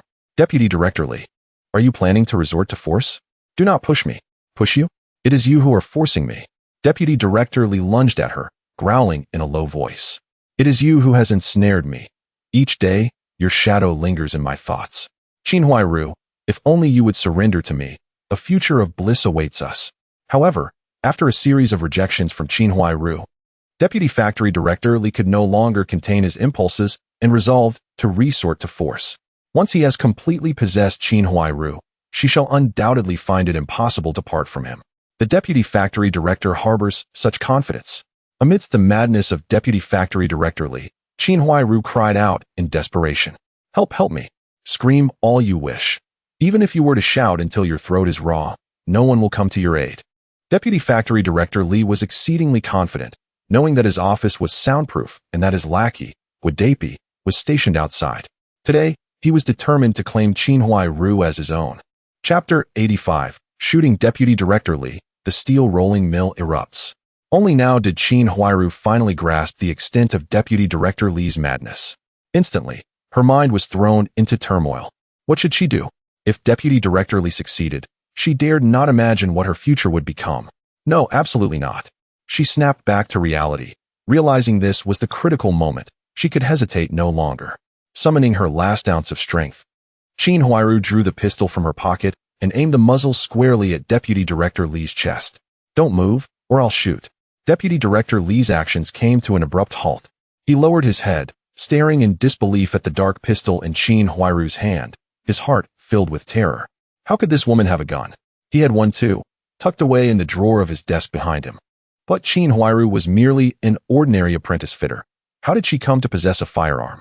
However, after a brief moment of shock, Deputy Director Li quickly composed himself. He refused to believe Qin Huairu would dare to pull the trigger. Qin Huairu, I find myself growing fonder of you by the minute. Deputy Director Li wore a smile on his face, but behind it lay an even more intense madness. But think of Banga, think of Xiaodong. Put down the gun, and let's have a proper talk. He slowly moved closer, his right hand suddenly gripping the pistol in Qin Huairu's grasp. Qin Huairu had been momentarily dazed upon hearing the names Banga and Xiaodong, and Deputy Director Li's sudden move startled her. Then, her previous experience practicing marksmanship at the security department's shooting range took over, and she instinctively pulled the trigger. Bang! A gunshot rang out, followed immediately by Deputy Director Li's cry of pain. He collapsed to the floor, clutching his chest, writhing and howling in agony. Blood seeped continuously from his chest, staining the floorboards. Qin Huairu was stunned by the scene before her. She had actually fired the gun. Bang! The office door burst open as Guadapi rushed in, his face pale with panic. Director, what happened? Then he saw the still smoking pistol in Qin Huairu's hand. Qin Huairu. His heart leaped in fright, and he immediately turned to flee. It's terrible. Qin Huairu has killed the deputy director. His shouts were loud and frantic. Qin Huairu, her face flushed with panic, wanted to escape, but her feet seemed rooted to the spot, unable to move. On the floor, Deputy Director Li struggled for a few moments before finally falling still. It was unclear whether he was dead or had simply passed out. The sound of hurried footsteps echoed in the corridor outside as a team from the security department rushed in. They seized Qin Huairu's pistol and quickly dispatched someone to take Deputy Director Li to the hospital. The steel rolling mill was in an uproar. At the steel rolling mill's first cafeteria, Hiyuju was stir-frying when a muffled gunshot reached his ears. The iron wok in his hand sank slightly, nearly spilling its contents. What happened? He glanced toward the cafeteria entrance, his heart filled with unease and suspicion. A gunshot out of nowhere surely meant trouble, but his current task was to prepare the midday meal for the leaders. Suppressing his anxiety, Hiyuju finished cooking the dish. Just then, Lulan rushed in from outside, her face pale with alarm, shouting, "It's terrible. Deputy Director Li has been killed." Her words caused an uproar among the cooks and apprentices in the first cafeteria. How is that possible? Deputy Director Li was fine this morning. Who did it? How audacious. Just a few days ago, Yi Zhonghai was killed, and now Deputy Director Li too. Amid the chatter, Hiyuju's sense of foreboding grew stronger and stronger. It was Qin Huairu. Qin Huairu shot him. When the name Qin Huairu left Lulan's lips, Hiyuju shuddered involuntarily. His worst fears had come true. He thought of the pistols the four families had purchased earlier. Originally intended to guard against the murderer, he never imagined Qin Huairu would use hers to kill Deputy Director Li. Sister Qin, Hiyuju murmured to himself, knowing there was nothing he could do. Qin Huairu had committed murder, a crime. Her fate was not something Hiyuju could intervene in. At the steel rolling mill security department, Qin Huairu was brought here to await an uncertain fate. Her pistol, of course, had been confiscated by the security personnel. For some reason, Qin Huairu's expression was remarkably calm at this moment. She did not regret shooting Deputy Director Li. If she hadn't fired then, the consequences would have been unimaginable. Inside the cramped room, apart from her, 2 security personnel kept watch. Time passed slowly until finally, the door opened. The person who entered, however, was Bai Ling. The security department had sent someone to report the incident to the Nanqing police station. Station Chief Li Aiguo was shocked and ultimately decided to assign the case to Bai Ling. After all, Bai Ling had been living with Qin Huairu recently, making the interrogation more convenient. Thus, Bai Ling arrived. Her face cold, she walked up to the astonished Qin Huairu and sighed. "You acted too impulsively." Qin Huairu remained silent for a few seconds before shaking her head. "Officer Bai, I had no choice." She offered no defense, for it was indeed she who had fired the shot that killed Deputy Director Li. Bai Ling said nothing more and took Qin Huairu away. Regardless of the circumstances, Qin Huairu had committed murder. Inside the courtyard of the quadrangle, chaos reigned. In the afternoon, when news of Qin Huairu shooting Deputy Director Li spread, all the residents were in an uproar. Deputy Director Li got what he deserved. I've long heard he had ill intentions toward the female workers at the mill, but that doesn't mean he should be killed. Now Qin Huairu will have to pay with her life. Exactly, it was still too impulsive. But where did Qin Huairu get the gun? Amid the discussions, He Yuzhu returned home with a dark expression, carrying 2 lunchboxes. The He household was now in disarray. The widow Bai had moved in with her 3 children, making the entire He family noisy and chaotic. Seeing him, He Daqing hurried over and asked, "Is it true Qin Huairu killed Deputy Director Li?" He Yuzhu nodded and replied in a low voice, "Yes." Deputy Director Li tried to assault Sister Qin, and then she fired. He Daqing fell silent for a few seconds before looking at He Yuzhu. "She won't reveal that we bought guns, will she?" This was He Daqing's greatest concern. Previously, they procured 8 firearms through Yi Zhonghai, involving 4 families. Now, Qin Huairu has been apprehended for discharging a weapon, and should she betray those like Sha Zhu, it would spell disaster for everyone. Sha Zhu shook his head, his expression resolute. "Rest assured, Sister Qin is not that kind of person. However, Father, do you have any means to save her?" Upon hearing the plea to rescue Qin Huairu, He Daqing immediately wore a pained expression. "What can I do? She has committed murder. No one can save her now." Not only did Qin Huairu fire a gun, but she also killed the deputy director of the steel mill. He Daqing, even with the slightest reflection, understood that Qin Huairu was beyond salvation this time. Sha Zhu, too, had to come to terms with this harsh reality. Just then, a mocking voice echoed through the air. Chapter 86. Qin Huairu's interrogation and He Yushui's scheme. You two, father and son, are struggling to manage your own lives, yet aspire to rescue others.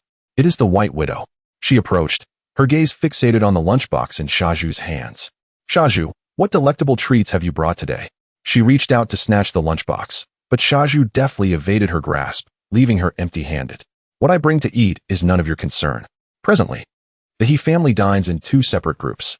He Daqing shares meals with the White Widow and her 3 sons, while Sha Zhu typically eats with He Yushui.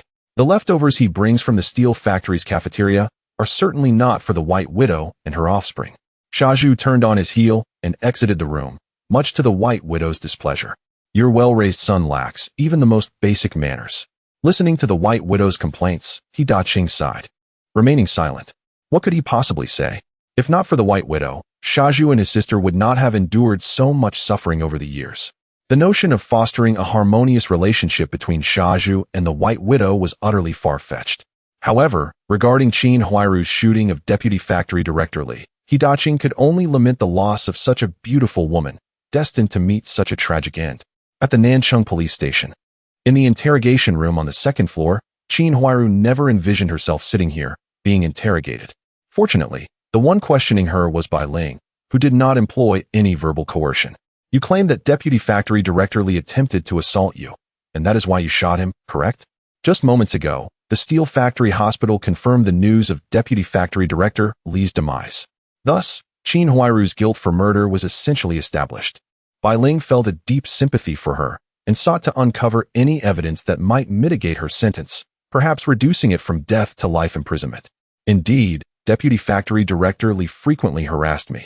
This time, he lured me into his office. Qin Huairu spoke with a calm demeanor about the events of the day, having come to terms with her fate. At the moment she pulled the trigger, she felt no regret. The interrogation resumed. So, where did you acquire your gun? I procured it from someone in Gezi City. Who was it? I cannot recall. I merely heard that someone was selling a gun and went to buy it. Qin Huairu did not betray Shaju and the others, stating only that the gun was her own purchase. After the preliminary interrogation concluded, Bai Ling left the room, leaving 2 officers to guard the door. Qin Huairu bowed her head in silence, her thoughts drifting to Xiao Dang. She requested Bai Ling's assistance in looking after Xiao Dang, and Bai Ling agreed. However, without her presence, would Xiao Dang not feel frightened? In the courtyard, discussions regarding Qin Huairu persisted with fervor. After all, Deputy Factory Director Li was a significant figure to the ordinary workers. The fact that such a prominent individual was slain by an apprentice blacksmith like Qin Huairu was undoubtedly the most sensational news from the steel factory in recent times, even surpassing the news of Yi Zhonghai's murder. In the front yard, the Yin family gathered. That scoundrel, Deputy Factory Director Li, truly deserves his fate. During dinner, Yin Jieqing cursed through gritted teeth. Qin Huairu was the most beautiful woman in the entire courtyard. It was impossible for Yin Jieqing not to have feelings for her. Yet, he could never marry a widow, so he could only admire her from afar, afraid to act on his desires. Now that Qin Huairu had shot Deputy Factory Director Li, rumors of Li's lust for her beauty spread like wildfire. Yin Jieqing pondered that if he were in Li's position, he would also find it hard to resist Qin Huairu's allure. Thus, he could understand Li's actions, even as he vehemently denounced him. Nearby, Sandama munched on her steamed bun, her words filled with sympathy for Qin Huairu. What a pity! Qin Huairu is a good person, yet she finds herself embroiled in such a predicament. She admired Qin Huairu for having the courage to shoot Deputy Factory Director Li, a feat unimaginable for most. However, no matter how Sandama and Yin Jieqing perceived the situation, they could not alter Qin Huairu's fate. In the central courtyard, the Yi family. Ever since Yi Zhonghai's death, Yi Dama lived alone, feeling incredibly lonely. Yet today, she found some solace in company. Xiao Dang. Bai Ling returned to the Nancheng police station and entrusted Xiao Dang to her before leaving. This alleviated some of Yi Dama's solitude. At that moment, Xiao Dang sat across from her, devouring the meal laid before them with great enthusiasm. This is delicious. Xiao Dang beamed with joy. Since the murder of Jia Zhangshi, she had not tasted such delightful food. Slow down, Xiao Dang. Thank you, Yi Dama. Observing her adorable demeanor, Yi Dama sighed inwardly. With Qin Huairu's shooting of Deputy Factory Director Li, it seemed she would never return. The once harmonious courtyard had now descended into chaos. She was at a loss for words. Zhonghai. She recalled Yi Zhonghai, the man she had been married to for over 20 years. If only Yi Zhonghai were alive, he would surely have found a way to save Qin Huairu. In He Yushui's small abode, since the White Widow moved in with her 3 sons, Shaju had taken to dining with He Yushui.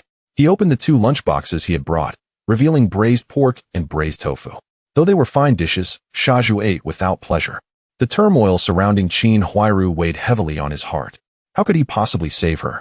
Across from him, He Yushui savored the braised pork, noticing Shaju's troubled expression, which stirred her empathy. Brother, are you thinking of saving Qin Huairu? Shaju glanced up at her with a fleeting look. Do you have a plan? He Yushui smiled with pride and nodded. I have an idea, but I am unsure of its efficacy. At her words, Shaju perked up. Quickly, tell me. 10 kuai. Shaju was taken aback, hastily rummaging through his pockets to extract a $10 bill, pressing it into He Yushui's hand. Speak swiftly. You are indeed concerned about Qin Huairu. He Yushui rolled her eyes, tucking the bill into her pocket. Deputy Factory Director Li sought to assault Qin Huairu, and she acted in self-defense, leading to his death.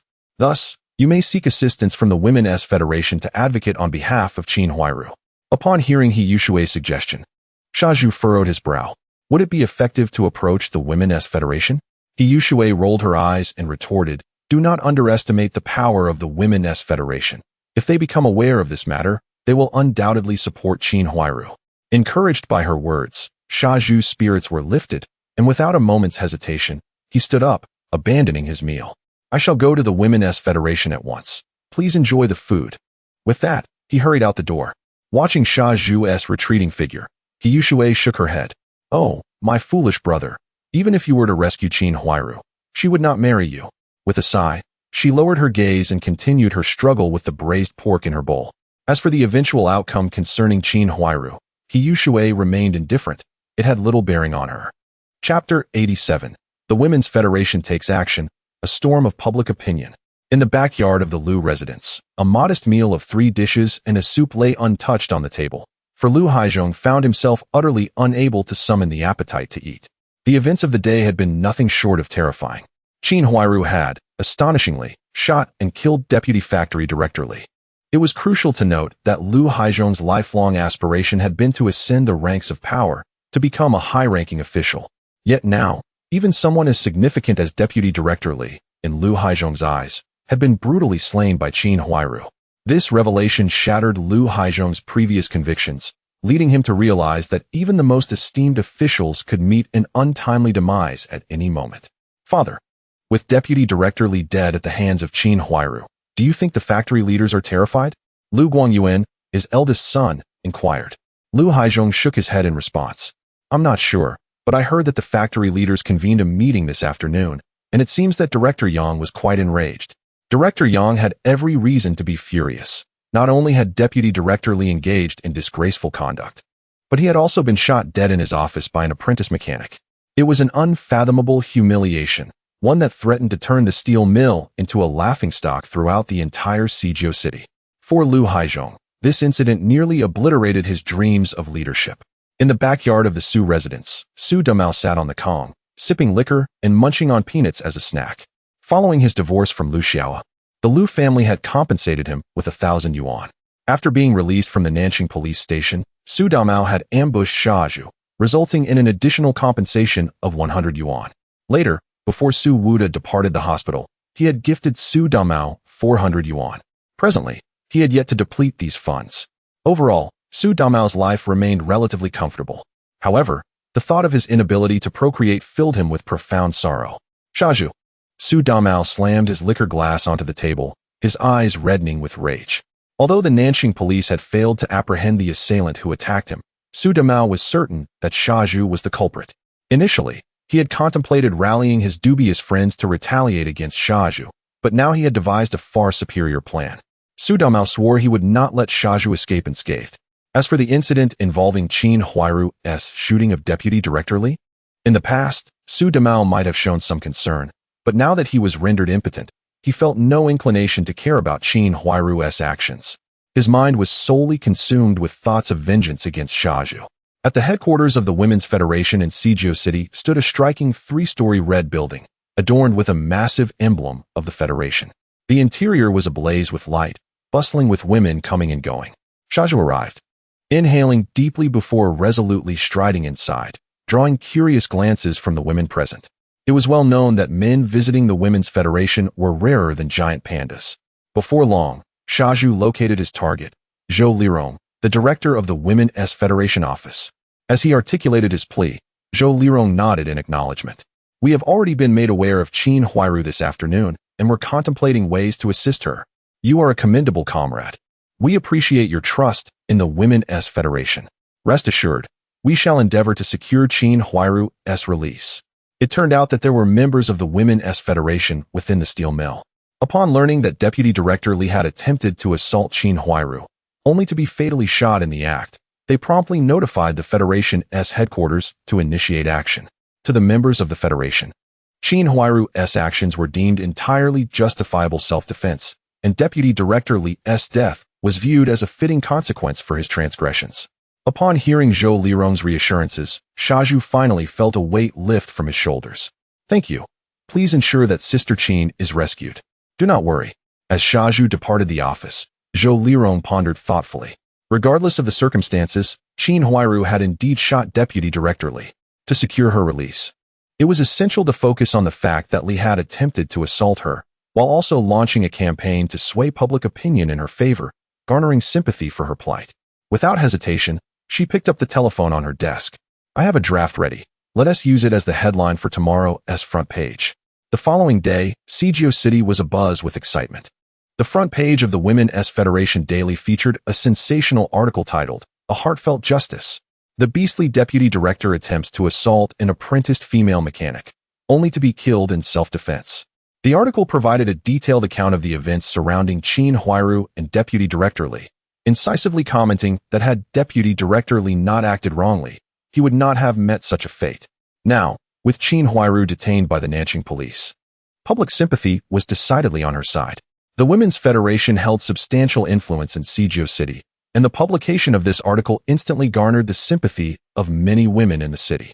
It was important to note that Suzhou City was home not only to ordinary citizens, but also to the wives of high-ranking officials and prominent female leaders.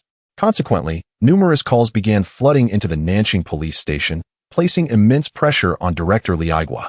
Yes, we will thoroughly investigate this matter and ensure that Qin Huairu is not wrongfully accused, he assured. However, it is impossible to release her immediately, given that she has indeed committed homicide. We will conduct a rigorous and proper interrogation, ensuring that no coercion or collusion occurs.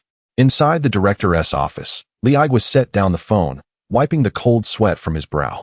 In just one morning, he had received no fewer than 10 calls, all of which he was compelled to answer. The messages conveyed an urgent demand for him to handle the situation with utmost seriousness. If Qin Huairu were indeed innocent, she must not be unjustly sentenced. As Li Aigua sat in his chair, he picked up a newspaper from his desk. It was the Women's Federation Daily. The headline detailed the animosity between Deputy Director Li and Qin Huairu. Oh dear, this has stirred quite a commotion, he lamented. Previously, he had already been under immense stress due to the unsolved series of murders in the courtyard. Now, yet another scandal had erupted. Li Aigua felt as though this courtyard was cursed, producing one calamity after another. At that moment, a police officer knocked and entered. Director, there is a large crowd outside demanding the release of Qin Huairu. Upon hearing this, Li Aigua felt a fresh wave of frustration. Yet, he could not ignore the situation. He abruptly rose to his feet, his expression grave. Li Aigua arrived at the police station, confronted by a throng of agitated citizens. He repeatedly assured them that the Nanjing police station would diligently handle the case of Qin Huairu. After nearly an hour of commotion, the crowd finally dispersed, satisfied with his reassurances. However, before Li Aigua could exhale in relief, yet another wave of women arrived, faced with the same demands. He could only manage a wry smile as he once again addressed their concerns. Throughout the day, he was besieged by over 10 groups of people, leaving him utterly exhausted. In his heart, he couldn't help but grumble about Deputy Factory Director Li, cursing him for leaving behind such a myriad of troubles, even in death. It was truly a relentless torment. As evening approached, Li Aigua called Bai Ling into his office, urging her to expedite the investigation into Qin Huairu's case. Bai Ling nodded in agreement, but in her heart, she had already made a decision. She was determined to assist that unfortunate woman. Chapter 88. The supplies of the small warehouse, taken again. Within the courtyard, a cacophony of voices echoed. Among the numerous residents, many were literate, and a considerable number read the newspaper. Hence, when they discovered that Qin Huairu had made the headlines in the Fulian Ribao, a wave of astonishment swept through the crowd. It was the first time someone from the courtyard had appeared in the newspaper, with the Women's Federation voicing their support. It seemed likely that Qin Huairu would soon be released. The residents could not help but express disdain for Deputy Factory Director Li, who had met a tragic fate for his reckless actions. The discussions were relentless, and Qin Huairu's reputation within the courtyard was quite complex. The men gazed upon her with desire, while the women held a mix of admiration and envy. Nevertheless, most residents were in awe of her audacity to wield a firearm. After all, they questioned whether they would possess the courage to act similarly if faced with Deputy Factory Director Li's harassment. In the central courtyard, He Shui sat in her modest dwelling. Upon glancing at the newspaper in her hands, her expression morphed into one of shock. "Brother, what did you do at the Women's Federation last night?" She had not anticipated such a significant reaction from the Federation regarding Qin Huairu's situation and initially believed it to be the result of Shaju's efforts. Shaju, feeling elated yet modest, replied, "I didn't do much. I merely mentioned Qin Jia's circumstances, and it somehow made it to the newspaper." He Shui set the newspaper down, her gaze shifting to her older brother, her emotions tangled. If Qin Huairu learned that Shaju had been her savior, would she consider marrying him? He Shui found the thought uncertain. In Kanjiakan, within a small courtyard, Lin Huang was once again packing his belongings, while Qin Jingru watched eagerly. "Lin Gu, please come over earlier next time. I will do my best." After organizing his things, Lin Huang affectionately ruffled her hair and handed her a piece of candy. "Study hard and don't be lazy." "Yes." Qin Jingru unwrapped the candy, responding with delight. Shortly after, the two departed the small courtyard, parting ways thereafter. Lin Huang pedaled his bicycle swiftly, exchanging nods with villagers along the road. It had been nearly half a month since he last returned to the courtyard, and he was curious about the current state of affairs within. His personal interface's fear level had risen to 83%, indicating that the next main quest would commence shortly. Lin Huang felt a surge of anticipation. As per his routine, he rode to the small woods, first employing a detection technique to ensure the area was unoccupied. He then stowed his bicycle in the system space and activated his stealth technique to conceal his presence. Finally, Lin Huang used the teleportation ring, vanishing from sight. In the front yard of the Lin family, Lin Huang emerged from the clothing cabinet, cloaked in stealth. The moment he stepped out, he sensed something amiss. The atmosphere within the courtyard was unusually fervent. Through the window, he observed groups of residents animatedly discussing something. After a moment's contemplation, he strode to the wall and employed a wall-passing technique to enter the courtyard. There, he overheard snippets of their conversation. The White Widow had moved into the courtyard with her 3 sons. What? Qin Huairu had shot Deputy Factory Director Li? She was now detained by the Nanjing Police Station? The Women's Federation had intervened to aid Qin Huairu in exonerating her? Lin Huang raised an eyebrow. Much had transpired in his absence of half a month. While the arrival of the White Widow and her sons was of little concern to him, the involvement of He Daqing and Shaju was bothersome. However, Qin Huairu's audacious act of shooting Deputy Factory Director Li prompted Lin Huang to regard her with newfound respect. Environment shapes individuals. The once pure-hearted Qin Huairu had transformed into a formidable force. With Jia Dongshu and Jia Zhangshi eliminated, and Bang Gung reported to a juvenile detention center, the once timid Qin Huairu had unleashed her latent power. Lin Huang pondered whether this was his purpose in traversing to this world, to alter the fates of the courtyard's residents. Casting aside his chaotic thoughts, he strode out of the courtyard. The affairs within were, after all, largely irrelevant to him. He was merely a humble procurement officer. At the steel mill's procurement department, Chief Zhao Xingli was in high spirits, as Lin Huang had successfully acquired a substantial amount of supplies this time: pork, sausages, wild mushrooms, and even 2 wild chickens. He patted Lin Huang's shoulder, commending him. "Well done. I'll recommend you for a promotion at the year's end. Now go and store these supplies." "Yes, Chief."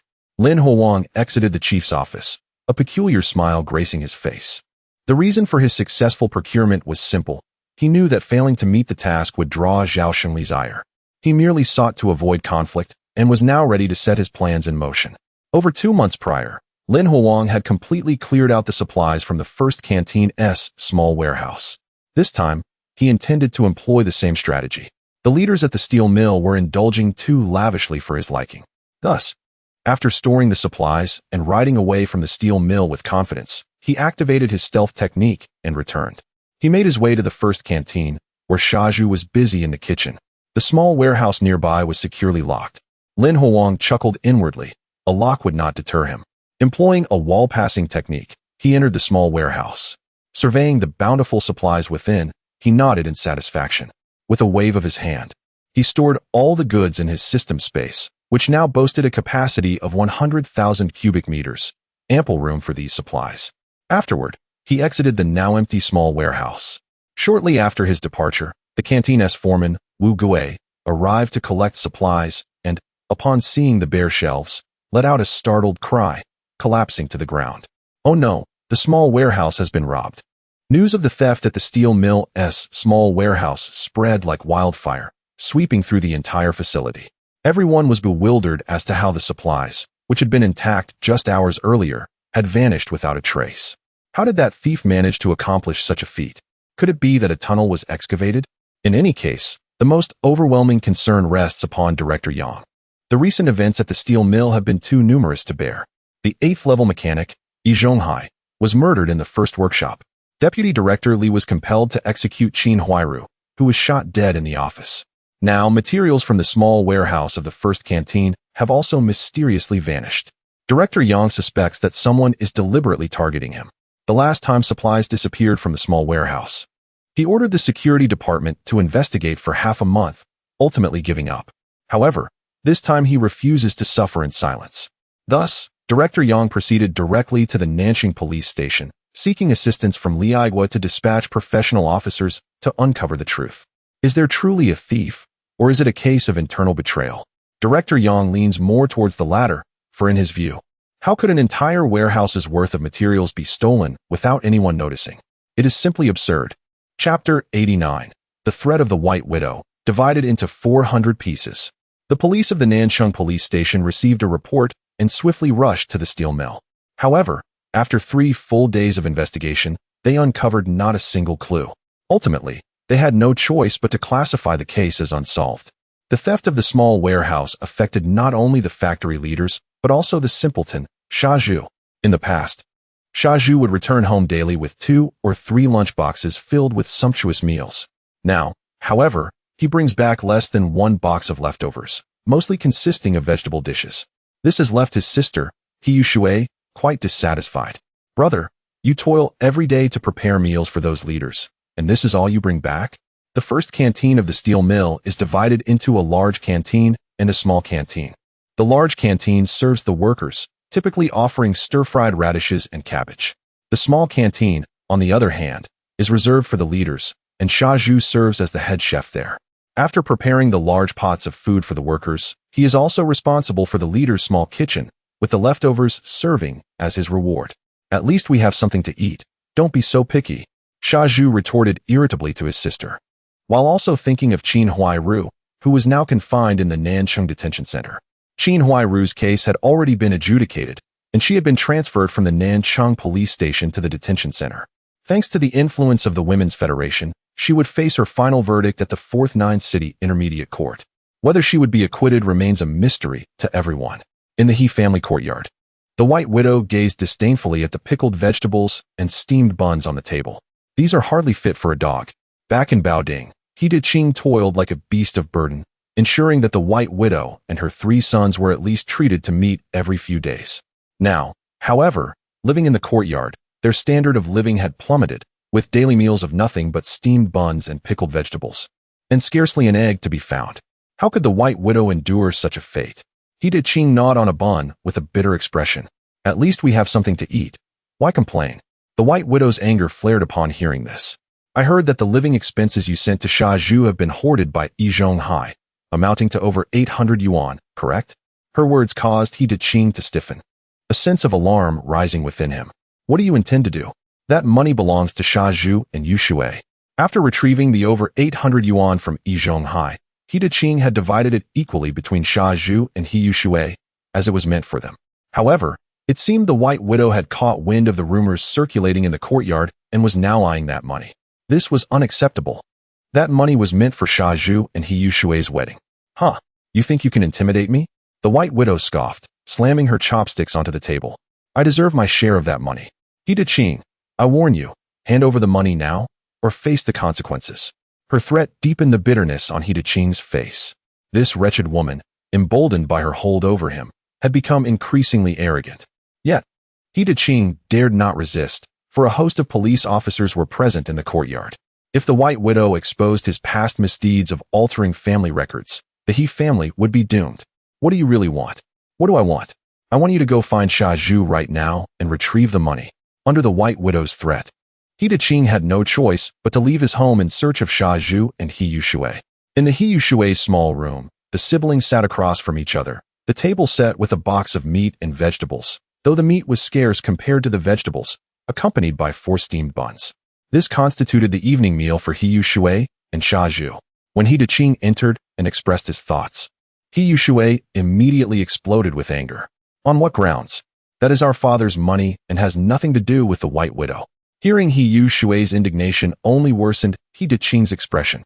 Yes, you are right, but if we don't give her the money, our family will be in serious trouble. He Yushui fell silent, understanding the implications of her father's words.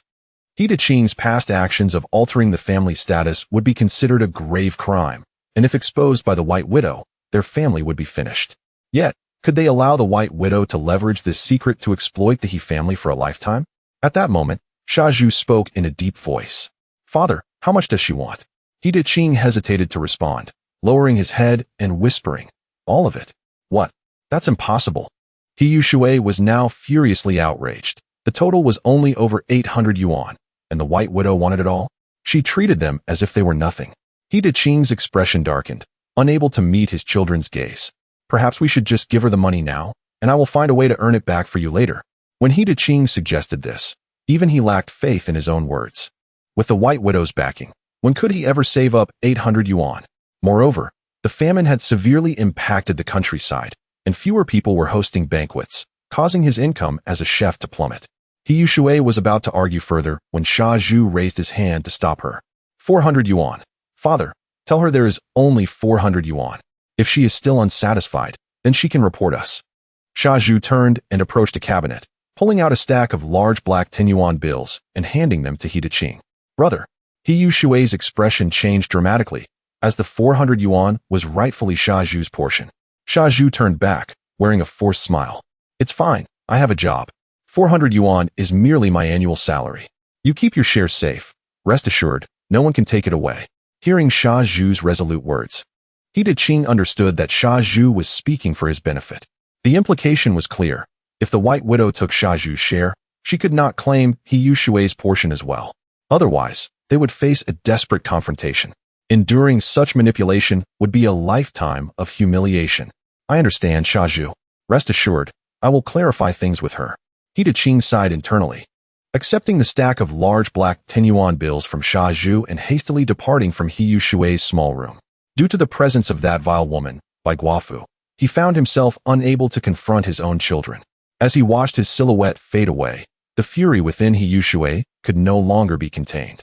Brother, so much money, and you simply relinquish it to Bai Guofu? Sha Zhu shook his head and murmured, this is the final time. Yushui, rest assured, such occurrences will not transpire again. He felt the cold weight of the handgun nestled in his pocket, and a resolution formed within him. Should Bai Guofu become increasingly audacious and demand more money, he would not hesitate to act ruthlessly. Bai Guofu must eventually venture outside, and at that moment, he would seize the opportunity to eliminate her with a single shot, subsequently framing the unknown assailant whom the Nanchang police had yet to identify. He could only hope that Bai Guofu possessed enough sense to avoid courting her own demise. Chapter 90. Intimidating Su Damao, Nan Yi comes to seek. In the central court of the He family, as He Daqing entered with heavy steps, the White Widow let out a cold snort. Where's the money? He Daqing approached her and pulled out a stack of large black bills, handing them over. The White Widow eagerly snatched them and began to count. However, she soon realized something was amiss. Why are there only 400? There should be another 400. He Daqing plopped down on the Kong, pouring himself a cup of tea. This is all there is. If you want more, there's nothing I can do. Hearing this, the White Widow's anger surged. What do you mean, He Daqing? You don't want to live anymore? Faced with the implied threat in her words, He Daqing decided to be blunt. I have to leave something for Sha Zhu and the others. Half is already generous. If you're not satisfied, feel free to report me. But think carefully, we live together now. I'll just say it was your idea, and we'll all be in trouble. It takes a villain to deal with a villain. He Daqing's attitude finally brought some clarity to the White Widow. What she wanted was the money, not a destructive confrontation with He Daqing.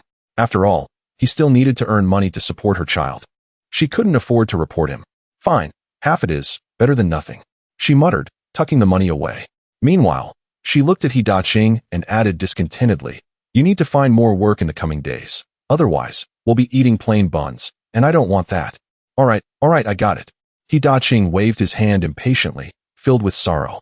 Had he known back then, he would have never entangled himself with the White Widow. Now, not only was he suffering, but Sha Zhu and He Yushui were also in trouble. Truly, what a sin. The next morning, at the entrance of the courtyard, Lin Huang was about to leave on his bicycle when he was stopped by Su Damao. Lin Huang, where's the old hen I asked you to bring from the countryside last time? Seeing Su Damao's gloomy expression, Lin Huang felt a surge of displeasure. What does this guy take him for? Oh, I went to the countryside, but there were no old hens. None. Su Damao furrowed his brows, looking at Lin Huang, who appeared to shrink back. He snorted coldly. If there are none, then go find one. You must bring me one next time, or you'll face the consequences. With that, Su Damao stepped past Lin Huang and strode outside. Lin Huang's timid expression vanished as he stared at Su Damao's retreating figure. Hey, you bastard. No longer hesitating, he unleashed his intimidation technique on Su Damao. Instantly, Su Damao froze, his whole body stiffening. Then, he suddenly collapsed to the ground, terror etched on his face, beads of cold sweat forming. Don't come any closer. Su Damao shouted in panic, scrambling to escape behind him. No one knew what horrifying thing he had perceived. Such a scene immediately sparked discussions among the residents heading to work. What's wrong with Su Damao? Has he lost his mind? I don't know. Something must be wrong with him. Oh my, he ran into a wall. Su Damao was seen running wildly, only to crash headlong into the outer wall of the courtyard. He fell to the ground, convulsing a few times before losing consciousness. Oh no, quickly take him to the hospital. The residents became agitated, and the 2 police officers stationed at the entrance hurried over to check on Su Damao. No one understood why Su Damao suddenly went mad. Could it be some illness? Amidst the chaos and speculation, Lin Huang calmly walked past the crowd with his bicycle. This was his first time using the intimidation technique on a person, and the effect was quite remarkable. However, this skill should not be used carelessly, lest it incite chaos. At the hospital of the steel mill, in the ward, Su Damao awoke from his slumber, staring at the pristine white walls, utterly perplexed. What happened to me? Hearing his question, a middle-aged nurse, who was changing the dressings of other patients, spoke up. You went mad and crashed into a wall, then fainted. Your fellow workers carried you in. Have you forgotten? Upon hearing this, Su Damao finally regained his senses. Recalling the events from earlier, he felt a chill run down his spine. Previously, at the courtyard entrance, he had suddenly seen a terrifying vision, where Sha Zhu was grinning wickedly as he lunged at him, delivering a painful kick to his lower body. Then, he had blacked out. Sha Zhu. Su Damao lowered his head, clenching his fists. His body had already been rendered useless last time, and the Nanchang police had searched for a long time without finding the culprit. Nevertheless, all the residents of the courtyard, including himself, believed that Sha Zhu was responsible. It was Sha Zhu who caused his divorce from Lu Xiaoyi and rendered him infertile. Su Damao loathed Sha Zhu to the core. He wished to make Sha Zhu suffer a fate worse than death. However, with an increased police presence in the courtyard, and everyone being followed by officers when going out alone, he had no opportunity to take action against Sha Zhu. Yet, he had a better plan to make Sha Zhu suffer. He could no longer afford to wait. Su Damao resolved to seek revenge on Sha Zhu immediately after being discharged. Outside the courtyard, an unexpected visitor arrived. It was Nan Yi from the machine repair factory. He approached Lin Huang. Lin Huang observed the embarrassed expression on Nan Yi's face and felt a stir in his heart. Have you run out of food? Previously, in the countryside, Nan Yi had purchased 50 pounds of mixed flour from him at a price 30% higher than the market rate. Considering the days that had passed, it was reasonable that, along with Liang Lady and her 4 children, they would have consumed all of it. Indeed, we've run out of food. Do you have any left? I intend to buy another 50 pounds. Additionally, I have an unusual request and hope you can agree. Lin Huang nodded solemnly. I do have some food left, but what is this unusual request you speak of? Hearing that there was still food, Nan Yi felt a wave of relief wash over him. His greatest fear was that Lin Huang would also be out of food, as that would force him to buy overpriced grain from the pigeon market. However, that unusual request was proving difficult for him to voice. I confided in someone regarding my grain purchase. Lin Huang squinted his eyes in suspicion. Could it be that Nan Yi has betrayed him? It is essential to understand that in this era, the crime of grain trafficking carries significant consequences. If not for the necessity of completing his side quest, he would never have engaged in selling grain to Nan Yi. Furthermore, he has watched the television series and is aware of Nan Yi's character. Could it be that he misjudged him? Whom did you tell? Lin Huang inquired.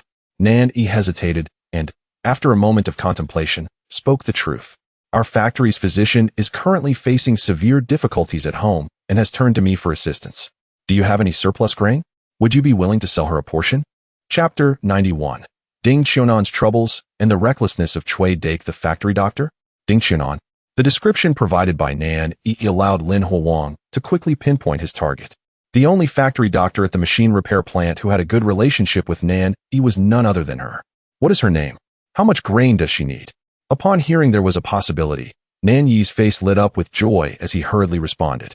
Oh, her name is Ding Qianan, and she would need about 30 jin. Previously, when Nan Yi returned to the machine repair plant with a bag of grain, he ensured that Liang Lady's 4 children were well fed. Such matters could hardly remain concealed from Ding Qianan. The Ding family was also experiencing a grain shortage, and Ding Qianan herself was starving. She thus inquired of Nan Yi about the source of his grain. Though Nan Yi held a fondness for Ding Qianan, his opportunities for contact had diminished since Liang Lady entered the picture. After much hesitation, he ultimately revealed the source of his grain. without disclosing Lin Huang's name, simply stating he knew a procurement officer who could acquire grain at a low cost. Ding Qiunan requested his assistance, and he could only oblige. His visit was primarily to inquire if Lin Huang had any surplus grain, followed by a request for future assistance. Indeed, it was Ding Qiunan.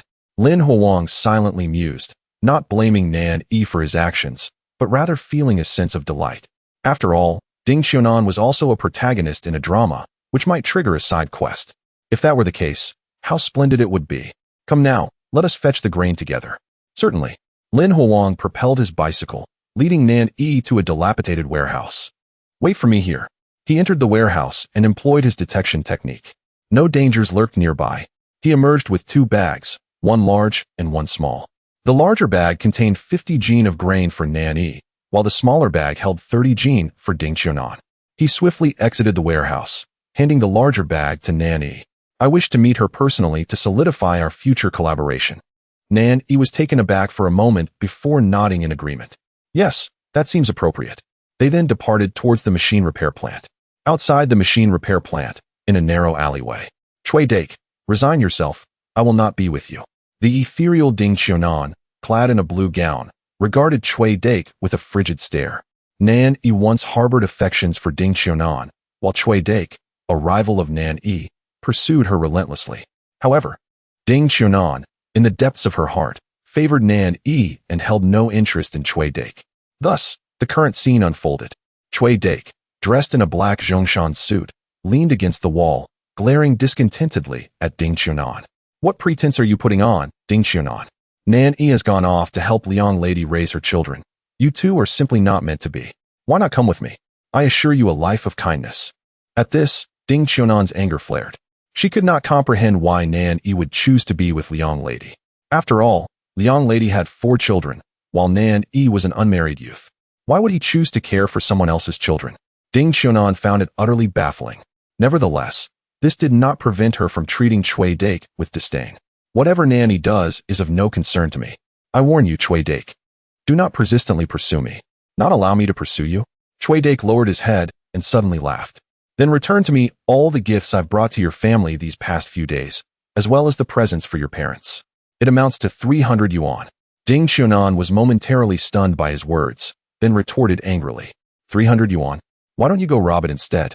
Cui Dake had invested heavily in pursuing Ding Qiunan, frequently visiting her home and showering her family with lavish gifts. Ding Qiunan found such behavior repugnant and wished to decline, but her parents, being somewhat avaricious, accepted everything. Now, Cui Dake actually demanded repayment, and for such a substantial sum. It was common knowledge that her salary was modest, leaving her with barely anything after covering her basic needs. Short on cash, are you? Then you shall repay me with yourself. Cui Dake gazed at Ding Qiunan's exquisite features, heat rising within him as he suddenly moved closer. What are you doing? You scoundrel! Help! Ding Qiunan struggled desperately, pushing against Cui Dake, yet she could not match his strength. Just as Cui Dake was about to lay claim to her, a sudden thud echoed. Bang! Cui Dake cried out in agony, collapsing to the ground. Ding Qiunan focused her gaze and saw it was Nan Yi. He wielded a wooden stick he had found, stained with traces of blood. At that moment, Nan Yi wore a grim expression, fixated on the writhing Cui Dake. Ouch! You treacherous Nan Yi, you ambushed me. Cui Dake, realizing it was Nan Yi, roared in fury as he sprang to his feet, engaging in a scuffle with him. Nan Yi, undeterred, reciprocated the blows, and a lively brawl ensued. Ding Qiunan stood in stunned silence until a gentle voice broke through the chaos. Hello. Are you the one seeking to purchase grain?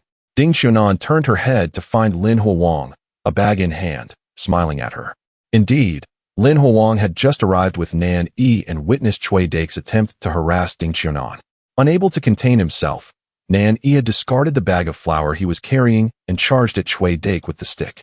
Lin Huang, left with no choice, picked up the bag and approached Ding Qiunan from behind. Upon hearing his words, Ding Qiunan was momentarily taken aback but quickly regained her composure. Ah, yes, I am indeed Ding Qiunan, and you are the procurement officer Nanny spoke of? Correct. My name is Lin Huang, and you are Ding Qiunan, correct? Lin Huang's confirmation brought a sense of joy to her heart. Their household was nearly out of grain, and she had been unable to sleep from hunger recently. If Lin Huang was willing to sell her grain, Her future days would certainly improve. Yes, I am Ding Xiaonan. How much do you sell your grain for? I offer premium flour, selling it to you at a price 30% above market value. As Lin Huang spoke, he observed Ding Xiaonan closely. This woman, with her ethereal beauty and graceful demeanor, was no wonder both Nan Yi and Cui Dake were enamored with her. However, in Lin Huang's eyes, her beauty was merely ordinary. His utmost desire at present is to complete the side quest assigned by Ding Xiaonan and discover the rewards it may offer. Very well, I shall require 30 jin. Do you possess any? With these words from Ding Xiaonan, Lin Huang finally heard the system's notification resonate in his ears. Side quest: provide assistance with food supplies to Ding Xiaonan. Activated. Upon completion of the side quest, a mysterious reward will be granted. Indeed, the side quest has been triggered. A flicker of joy ignited within Lin Huang as he extended the small cloth pouch in his hand. I happen to have precisely 30 jin of mixed flour here. Do take a look and see if it suffices. Chapter 92. The Snow Trackless Boots. Qin Huairu, as if under trial. Ding Xiaonan opened the cloth bag handed to her and was greeted by the sight of exquisite mian. A surge of joy filled her heart, prompting her to hastily produce a stack of money and engage in a transaction with Lin Huang. The moment the exchange was completed, a notification from the system echoed in Lin Huang's ears.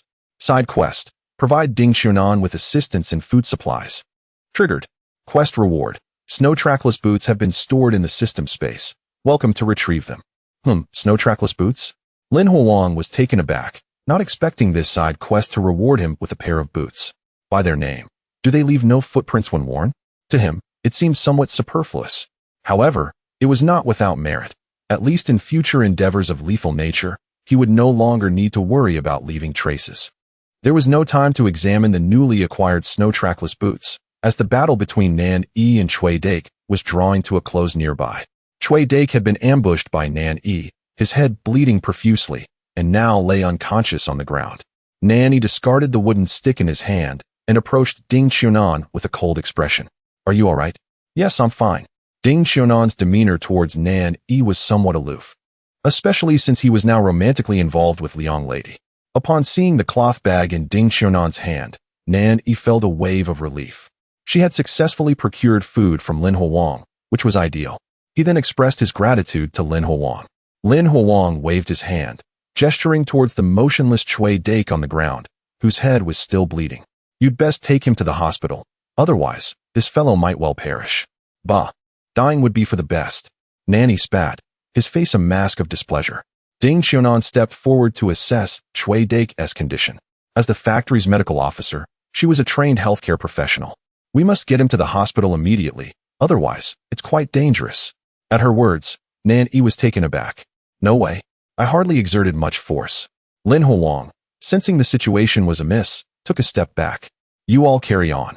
If you need food again, just come find me. I have matters to attend to and shall take my leave. Naturally, Nan Yi and Ding Xiaonan had no objections. Lin Huang departed the scene, indifferent to what would become of Cui Dake. Surely, Nan Yi and Ding Xiaonan would not stand idly by and watch him die. In the front yard of the Lin residence, Lin Huang returned home and sat on the Kong, now possessing a pair of black cloth boots. Snow trackless boots. When worn, they leave no footprints, an essential item for murder and theft. A fine item indeed, Lin Huang exclaimed, and without hesitation, he slipped on the snow trackless boots. The fit was perfect, and they felt comfortable. He jumped off the Kong and walked a few laps. Indeed, no footprints were left behind. He couldn't help but reflect. Had he possessed these boots when he dispatched the deaf old lady, he would have left no clues for the police. Nevertheless, acquiring them now was not too late. A thought crossed his mind, and he opened his personal interface. Within the golden screen, purple characters danced incessantly. His personal information had changed once more. Host: Lin Huang. Age: 18. Physique: extraordinary, unmatched strength. Occupation: purchaser. Skills: stealth, wall passing, cloning, detection, amnesia, intimidation. Treasures: thousand-faced mask, teleportation ring, awakening pendant. Snow trackless boots. Space: 100,000 cubic meters. Main quest: not yet unlocked. Side quest: none. Fear value: 92. With an additional treasure of the snow trackless boots, his fear value had risen to 92. Soon, he would unlock a new main quest: The thought filled him with excitement. Glancing at the pitch-black sky outside, he activated his stealth and wall-passing skills and departed the Sihyuan. With the awakening pendant, he did not need to sleep at night. Thus, he could pursue his own endeavors, such as searching for new candidates for side quests. In the visitation room of the Nanjing Detention Center, a somewhat haggard Qin Huairu, handcuffed, gazed at the three individuals before her. One was Auntie, the other Xiaozhu, and the last was Xiaodang. Mother. Xiaodang leapt into Qin Huairu's arms, her voice brimming with longing. In the days following Qin Huairu's arrest by the Nanjing police, Auntie deceived her into believing Qin Huairu was merely busy. Fortunately, Xiaodang was too young to notice the discrepancy. However, now that Jia Dongxiu and Jia Zhang's lives had ended, and Bang Geng had been sent to a juvenile detention center, Qin Huairu found herself imprisoned as well. Consequently, Xiaodang felt an unprecedented sense of loneliness. "Xiaodang dear, don't cry." Qin Huairu comforted her, casting a glance at Xiaozhu and Auntie. Both had taken excellent care of Xiaodang, which put her at ease. "Sister Qin, I brought you some dumplings. Please have a bite." Xiaozhu opened his lunchbox, revealing a full container of plump, white dumplings. These dumplings were crafted from pork and white flour. To Xiaozhu, Qin Huairu was a goddess. Even though he had lost the ability to bear children, it did not diminish his concern for her. Dumplings. Qin Huairu felt her throat tighten, saliva pooling in her mouth. Since being apprehended for shooting Deputy Factory Director Li, she had subsisted on coarse bread and pickled vegetables. White flour dumplings were a luxury she could scarcely fathom. Without a moment's hesitation, she grabbed chopsticks and swiftly consumed a dumpling. Delicious, exquisite. Seeing Qin Huairu relish the dumplings, Xiaozhu felt a surge of happiness. "Mother, I want dumplings too." Xiaodang gazed at Qin Huairu with eager eyes, speaking softly. White flour pork dumplings were a delight to her as well. Qin Huairu paused, looking at Xiaodang. "All right, let us eat together." She passed a dumpling to Xiaodang, who eagerly chewed on it. Thus, the mother and child finished the entire lunchbox of dumplings. "Xiaozhu, thank you." Qin Huairu returned the lunchbox to Xiaozhu, her heart overflowing with gratitude. Over the years, Xiaozhu had helped her immensely. "No need for thanks," Uncle Yi often said. "We all live in the same courtyard and should help one another." Mentioning Yi Zhonghai made Xiaozhu's expression dim. Yi Zhonghai held profound significance for Xiaozhu, yet he ultimately fell victim to the malevolent perpetrator. Xiaozhu was engulfed in deep sorrow. A few minutes later, Xiaozhu and a kind-hearted aunt departed from the Nanjing Detention Center with Xiaodong. The fate of Qin Huairu's case remained uncertain. Although the Women's Federation extended their assistance, the reality remained that Qin Huairu had indeed committed murder. Days have since elapsed. Today, the Sihyuan buzzed with excitement as the residents fervently engaged in discussions, with some hastily rushing outside. The reason was quite straightforward. Qin Huairu was to face trial in court today. Everyone was eager to uncover the verdict of Qin Huairu's trial. Chapter 93. Qin Huairu is acquitted, Su Damao reports Xiaozhu. In the city of Sijiu, at the intermediate court, the somewhat haggard Qin Huairu stood in the dock, facing the judgment of the law. Beside her, the wife and children of Deputy Factory Director Li wept incessantly, their eyes filled with deep-seated hatred towards Qin Huairu. Although Deputy Director Li was not a man of great merit, he was the pillar of his family. Now that he had been shot dead by Qin Huairu, his family would undoubtedly face a grim future.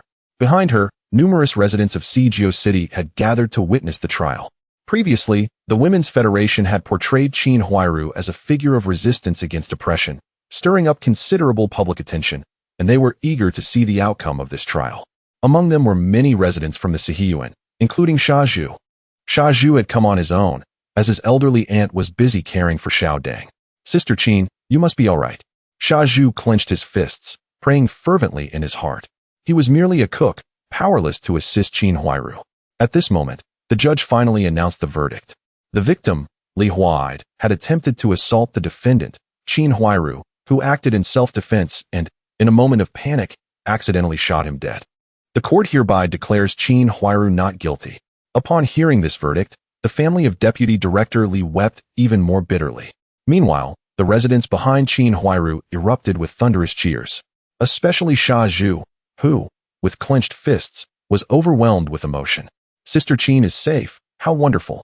It must be said that the power of the Women's Federation during this era was exceedingly formidable, especially with the slogan, "Women can hold up half the sky," resonating in the air. "I am innocent." Even at this moment, Qin Huairu found it hard to believe.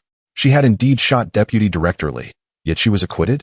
In the past, she would never have dared to imagine such an outcome. It was only when the court's bailiff approached to remove her handcuffs, indicating her release, that she began to grasp the reality of the situation. As she walked down the aisle, the cheers of the crowd enveloped her, making her feel as if she were in a dream. Outside, Bai Ling awaited her, returning the black handgun to her. I have registered this for you. You may use it, but do not fire it recklessly. Qin Huairu accepted the very weapon that had claimed Deputy Director Li's life, her heart surging with tumultuous emotions. The events of these past days had been incredibly convoluted. Thank you, she responded. Oh, by the way, someone wishes to see you. Upon hearing Bai Ling's words, Qin Huairu felt a surge of curiosity. Someone wanted to meet her? Follow me. Shortly thereafter, Bai Ling led Qin Huairu to a room outside the courthouse. Here, Qin Huairu encountered Zhou Lirong, the director of the Women's Federation office. Hello, Qin Huairu. Zhou Lirong adjusted her glasses, her gaze towards Qin Huairu filled with admiration. In her eyes, Qin Huairu's audacity to shoot Deputy Director Li signified an extraordinary inner strength. Taken aback by her greeting, Qin Huairu stammered, "Why yes, hello." During her time in the Nanqing Detention Center, she had been informed about the outside world, and Xia Zhu had told her that the Women's Federation was doing everything possible to rescue her. However, she had never expected this to be their first meeting. The reason I asked Officer Bai Ling to bring you here is quite simple. In light of your recent actions, I would like to extend an invitation for you to join the Women's Federation. Would you be willing? Join the Women's Federation? Qin Huairu was momentarily taken aback. Was she being offered a position of authority? Indeed. You may not realize it, but your situation mirrors that of many women across the country. Our goal at the Women's Federation is to empower all women to rise. Your story will inspire countless others, and thus, I hope you will accept this position. Rest assured, it will not interfere with your primary job, as we have a branch at the steel factory as well. What do you think? Faced with Zhou Lirong's warm invitation, Qin Huairu hesitated briefly before nodding in agreement. All right. Regardless of the circumstances, the Women's Federation had saved her, and she felt compelled to give back. Moreover, if it wouldn't disrupt her main job, it was an opportunity too good to pass up. Thus, an agreement was reached, and Qin Huairu returned to the Sihiyuan with Bai Ling. Upon her return, the entire Sihiyuan erupted with excitement. Qin Huairu is back. With an exuberant shout from an unknown voice, nearly everyone rushed out to see what was happening. Qin Huairu, you have finally returned. Xiao Deng has been thinking about you every day. Exactly. Having overcome this hurdle, everything will be better from now on. That Deputy Director Li truly deserved it. By killing him, you have done a great service. Amidst the cacophony of voices, Qin Huairu disregarded the chatter of the residents and made her way directly to the courtyard. Xiao Deng was playing in the yard and, upon seeing her, froze for a moment before breaking into a radiant smile. Mom. She leaped into Qin Huairu's embrace, clinging to her leg. Yes, Xiao Deng. Your mother is back. Qin Huairu knelt down, stroking Xiao Deng's little head, her heart overwhelmed with emotion. She had thought she might never return. Fortunately, she had the chance to come back to the Sihiyuan. This is wonderful. Meanwhile, in the Nanqing police station, Su Damao strode in with a grim expression. Previously, he had been intimidated by Lin Huang's threats, leaving him battered and recuperating in the steel factory hospital for several days. Now, the first thing on his agenda upon release was to take revenge on Xia Zhu. Su Damao's body had been incapacitated by someone, and though the Nanqing police station had been unable to identify the assailant, he was certain it was Xia Zhu who had orchestrated this. Only this person would go to such lengths against him. I wish to report that He Yuzhu has been stealing public grain, frequently, and in large quantities. Very well. Please provide your information for registration. We will investigate immediately. Upon receiving his report, the Nanqing police station sprang into action. Su Damao is reporting He Yuzhu for stealing public grain? In the office of the station chief, Li Aigua furrowed his brow as he listened to Zheng Qian's report. Damn it. This Sihiyuan is filled with endless troubles. Day in and day out, we haven't even found a lead on that serial killer. And now we have a new report to deal with. However, according to protocol, they were obligated to investigate any reports made. Li Aigua suppressed his frustration and waved his hand dismissively. You should investigate the situation and then bring Xia Zhu over to ascertain whether there is any truth to this matter. It is crucial to understand that during the years of famine, stealing from public granaries is a grave offense. Bang Gung received a 10-year sentence in a juvenile labor camp for a mere chicken, and if Xia Zhu's guilt is established, his life may very well be ruined. Soon, Zheng Chaoyang, accompanied by 2 police officers, hurriedly made his way to the Sihiyuan. At this moment, Xia Zhu remained oblivious to the gravity of the situation, carrying 2 lunchboxes as he approached He Yushui's modest dwelling. Yushui, I have some delicious food today. Chapter 94. Xia Zhu is captured. He Daqing crumbles. Ah, what delicious food is this? He Yushui joyfully rushed over, snatching the lunchbox and placing it on the Kong table. Upon opening it, a rich aroma wafted through the air. It was braised pork. Indeed, one lunchbox contained a generous portion of braised pork, while another held 3 4-happiness meatballs. These were the leftovers that Xia Zhu brought home daily from the steel factory canteen. Although termed leftovers, they were, in fact, delightful remnants from the leaders' meals. The reason they were left uneaten was a tacit agreement between the leaders and the chefs. Xia Zhu always cooked a little extra, which the leaders could not finish, allowing him and a few other chefs to take the surplus home. Naturally, the apprentices did not enjoy such privileges. A few days ago, the small storage room of the first canteen was ransacked by thieves, leaving its supplies entirely depleted. And Director Yang was furious. Fortunately, the procurement staff continuously replenished the stock, and today, the meal standard had finally risen again. As a result, Xia Zhu benefited, bringing home a portion of the braised pork and 4 happiness meatballs to share with He Yushui. As for the White Widow and her 3 little ones, they were not afforded such a luxury. However, this meal was destined to be Xia Zhu's last moment of bliss, for the police had arrived. Zheng Chaoyang, accompanied by 2 police officers, made his way to the Sihiyuan and directly approached Xia Zhu. Xia Zhu, you are in trouble. Come with us. Upon hearing this, Xia Zhu was utterly bewildered. He set down the corn bun and looked at Zheng Chaoyang in confusion. Trouble? I haven't done anything wrong. Are you mistaken? Xia Zhu had merely been diligently cooking at the first canteen of the steel factory, and aside from that, he was carrying a gun while searching for clues about a serial killer. He had committed no wrongdoing. Zheng Chaoyang's gaze fell upon the unfinished braised pork and 4 happiness meatballs on the table. We have received reports that you have stolen public grain. You need to come with us for an investigation. Upon hearing Zheng Chaoyang's explanation, He Yushui immediately became furious. Who would report my brother? When did he ever steal public grain? Xia Zhu, equally incensed, exclaimed. I did not steal any public grain. This is a frame-up. Zheng Chaoyang shook his head, his voice grave. Whether it is true or not will be determined by our investigation. But for now, Xia Zhu, I hope you will cooperate. Xia Zhu grit his teeth, cursing the person who reported him 100 times over in his heart. How could someone so idle accuse him of stealing public grain? At most, he would take a little leftover food from the canteen. A privilege granted to chefs, which was not a crime. If I must go, then I will, for I am innocent. Brother, He Yushui panicked. Xia Zhu had been captured. What was she to do? And once he entered the Nanchang police station, would he ever come out again? Xia Zhu turned to her, offering reassurance. Do not worry, I did not steal public grain. I will surely be released. Zheng Chaoyang produced a pair of handcuffs and placed them on Xia Zhu.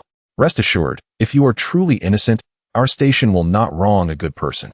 Simultaneously, he thought to himself, nor will we let a villain go unpunished.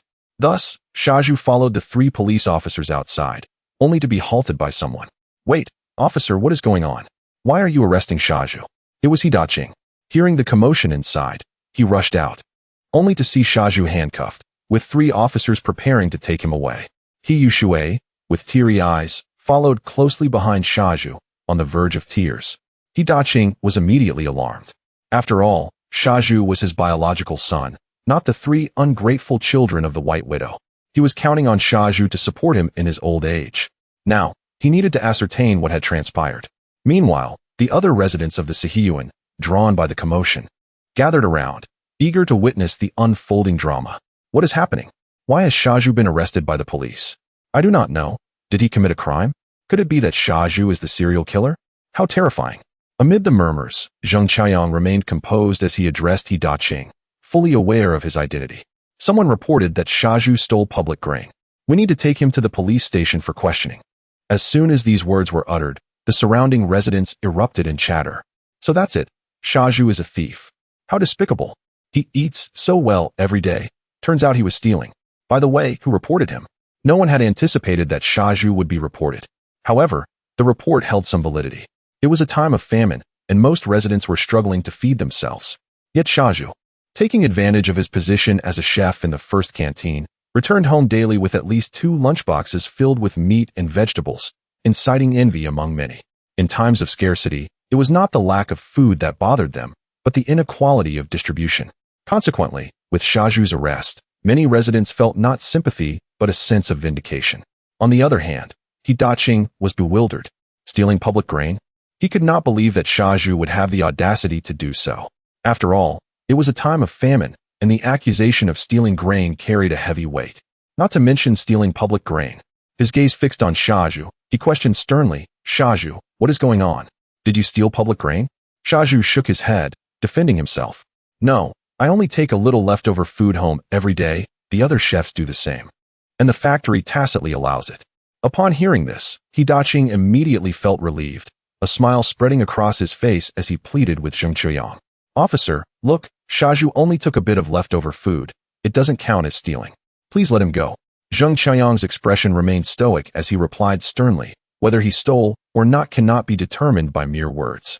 We are taking Shaju back for an investigation, not to convict him on the spot." With that, he signaled to take Shaju away. He Daqing opened his mouth, unsure of what to say.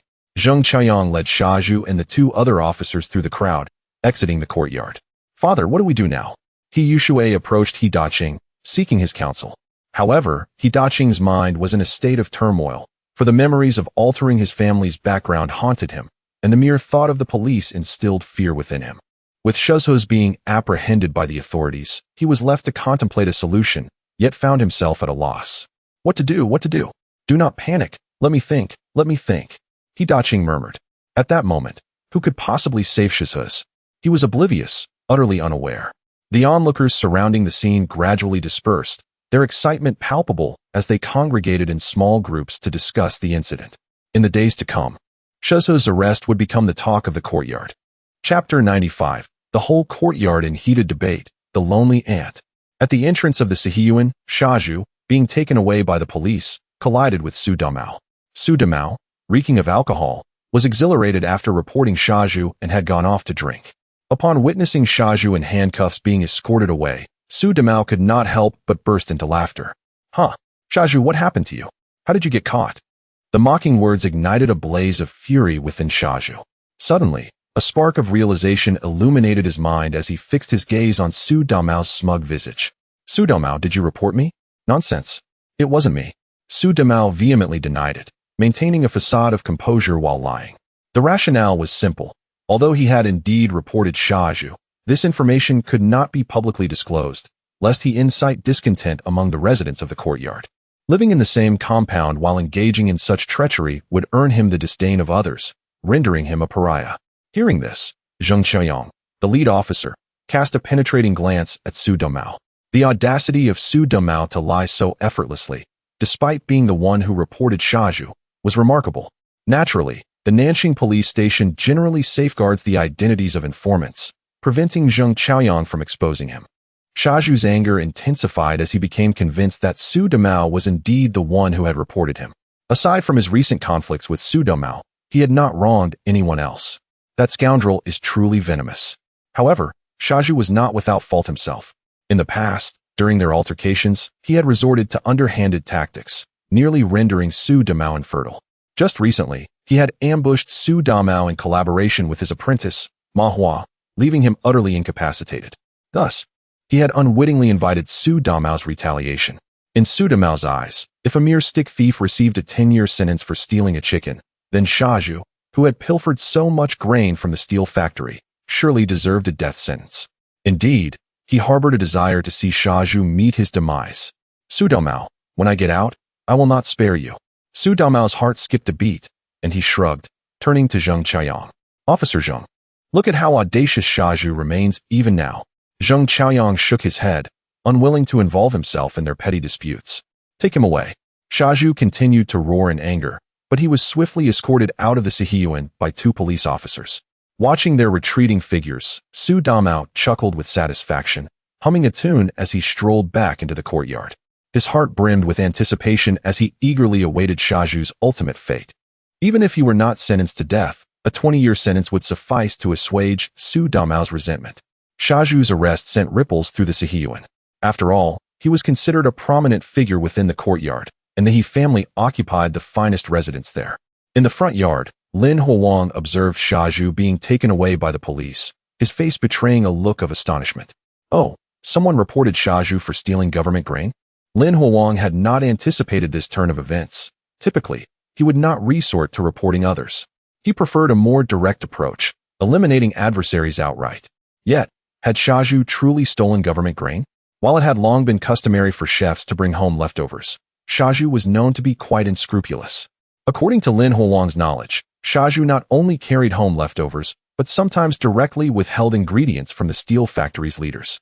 For instance, as depicted in a drama, Shaju would split a chicken in half, dividing it equally with the leaders. Thus, it was not entirely unfounded to accuse him of stealing government grain. In these famine-ridden times, the crime of theft carried significant weight. Had one not seen how the stick thief was sentenced to 10 years for stealing a chicken? Moreover, Shaju's arrest also impacted Lin Huang. It was widely believed that Shaju was likely the target of the next main storyline. If he were sentenced to death before Lin Huang's main task commenced, it would pose a significant problem. Well, if Shaju is indeed sentenced to death, I could secretly rescue him, then wait for the main task to begin before dealing with him. With that thought, Lin Huang activated his cloning technique. You stay here and sleep. Do not go anywhere, understood? The clone complied, while Lin Huang employed his stealth technique to gracefully exit the Sihiyuan. With the awakening pendant in hand, he had no need for sleep. Thus, while all the residents of the Sihiyuan slumbered, he often roamed outside. The vast expanse of the city held many intriguing people and events awaiting his discovery. In the front yard, the Yin family. Hearing the commotion outside, Yin Jieqing exchanged glances with his third aunt. His 3 younger siblings were busy munching on their corn buns, completely oblivious to the ruckus outside. In these times of famine, children were preoccupied with thoughts of food and play. Mother, did Shaju really steal grain from the steel factory? To be honest, Yin Jieqing found this hard to believe. After all, Shaju earned a substantial salary each month and was the most beloved chef in the factory, thus having no need to resort to theft. Who knows? If taking home leftover food counts as stealing, then all the factory chefs would be at risk of arrest. His third aunt's words resonated with Yin Jieqing. It seems Shaju has fallen into misfortune, not knowing to be more discreet when bringing home his meals. Now look, he's been reported. Just then, the third aunt broached the subject of his marriage. Jieqing, you are getting older now. Since you have a job, keep an eye out at school for any suitable girls to bring home. Upon hearing this, Yin Jieqing felt a headache coming on. He indeed had a crush on a teacher, namely Ran Xiuyue. However, she seemed uninterested in him. As for the other female teachers, after encountering Ran Xiuyue, he found them lacking. Yet, he could not voice such sentiments to his mother. Mother, with so many incidents happening in the courtyard, who would dare to marry into our family? Let's wait a while longer. Ah, yes, perhaps it is best to wait. His third aunt sighed, acquiescing to Yin Jieqing's reasoning. The Sihiyuan was indeed perilous at present. In the central courtyard, the Yi family. The first aunt sat alone in the empty room, her feelings difficult to articulate. Qin Huai has returned, and the young lad Xiaodang, who had lived with her for some time, has also been taken away. Meanwhile, the foolish Zhu, who had always shown her considerable care and respect, has just been apprehended by the Nanqing police station. Adama can only stand helplessly among the crowd, unable to utter a word. At this moment, she profoundly yearns for the presence of Yi Zhonghai. Back then, there was someone in the family to shoulder the responsibilities. Had Yi Zhonghai been there when Zhu was taken, he would undoubtedly have stepped forward to speak a few words. Even if it were of no use, at least it would have lent some semblance of support. But now, everything has changed. Zhonghai, Adama murmurs softly, engulfed by an unprecedented sense of solitude. Chapter 96. The Scheming of the White Widow and the Distressed Su Damao. In the central courtyard of the He family, the White Widow, He Daqing, and He Yushui sat on the Kong, deliberating on how to rescue Shaju. Meanwhile, the White Widow's 3 sons were playing nearby. Casting a glance at the troubled He Daqing, the White Widow's eyes flickered with cunning as she spoke. Let us await the investigation results from the Nanqing police station. Our efforts are futile. She had never been fond of Shaju, and with his arrest, she felt a sense of satisfaction. Before He Daqing could respond, He Yushui erupted in anger. What nonsense are you spouting? My brother has been captured. We must find a way to save him. He is your brother to save, not mine. The squabble between the two exasperated He Daqing. Enough. He waved his hand decisively. I will seek out Director Yang. He can surely help Shaju. Indeed, Director Yang was the highest authority at the steel mill and had always relished Xiaoju's cooking. With Xiaoju in trouble, Yang had every reason to assist him. It was absurd to accuse Xiaoju of pilfering state grain, as he merely brought home leftover food from the canteen, a customary privilege for a chef. Yes, Director Yang. Hope ignited in He Yushui's eyes. How could she have overlooked this? As the director of the steel mill, Yang could certainly secure Xiaoju's release. I am going now. He Daqing rose hastily and left the house. I'll go too. He Yushui quickly followed suit. Watching the father-daughter duo disappear through the door, the White Widow let out a derisive laugh. Save Xiaoju? They must be dreaming. I would prefer he never returns, allowing my 3 sons to inherit the He family's estate. She glanced around the spacious house, contemplating how she had never thought to claim it for herself. It had been Xiaoju who occupied it all these years, but soon it would belong to her sons. In the backyard, Lu Haizhong sipped wine and nibbled on eggs, feeling utterly dejected. He had recently been appointed the overseer of the quadrangle, yet calamities had begun to unfold. First, Qin Huairu shot Deputy Director Li, and now Xiaoju had been arrested for stealing state grain. The pressure weighed heavily on him, knowing that Director Wang from the street office would surely blame him for the unrest in the quadrangle. But why should he be held accountable? Lu Haizhong felt wronged. Xiaoju's actions were his own. When the police took Xiaoju away, he had been too intimidated to intervene, instead watching from the crowd. Despite his title as overseer, it held little sway with the officers from the Nanqing police station. Dad, do you think Xiaoju will be released? Asked his eldest son, Lu Guangyuan. Lu Haizhong shot him a glare, irritated. How would I know? I'm not a policeman. Then he narrowed his eyes suspiciously. Why the sudden interest in this matter? I was just thinking, if Xiaoju doesn't return, wouldn't He Daqing's family be left without heirs? Then their house would surely go to the White Widow's sons, which would be quite unjust. Ah, the house. Lu Haizhong's eyes widened as realization dawned upon him. The He family's residence was the finest in the quadrangle, and he had envied it upon moving in. If Xiaoju truly did not return, disputes over the property would undoubtedly arise. Would He Daqing willingly leave the house to the White Widow's sons? The quadrangle would surely descend into chaos once more. Let it be. It has nothing to do with me. Lu Haizhong shook his head and continued drinking. His foremost concern remained the serial killer who had claimed 5 lives within the quadrangle. He could only hope that the murderer had ceased their spree and would spare his family, allowing them to live safely in the quadrangle. In the backyard of the former home of the deaf old woman, Qin Huairu held little Dang while gazing at Officer Bai Ling. Officer Bai, is there any way to rescue Xiaoju? Bai Ling shook her head gently. If Xiaoju truly stole state grain, no one can save him. Qin Huairu sighed at her response. When Xiaoju was taken away, she had intended to intervene but was restrained by Bai Ling, who warned that obstructing law enforcement could result in her own arrest. Thus, they had stood in the crowd, helplessly witnessing the unfolding events.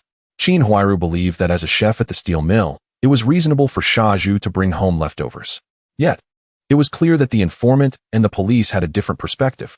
In these times of famine, who had leftovers of fish and meat every day? Reflecting on her own position as the deputy director of the Women's Federation at the steel mill, she wondered if she could leverage her influence to assist Xiaoju. However, she quickly dismissed the thought. Xiaoju was not a woman, and besides, the Nanqing police station was already investigating. She could only hope for Xiaoju's safety, as he had been a great help to her over the years.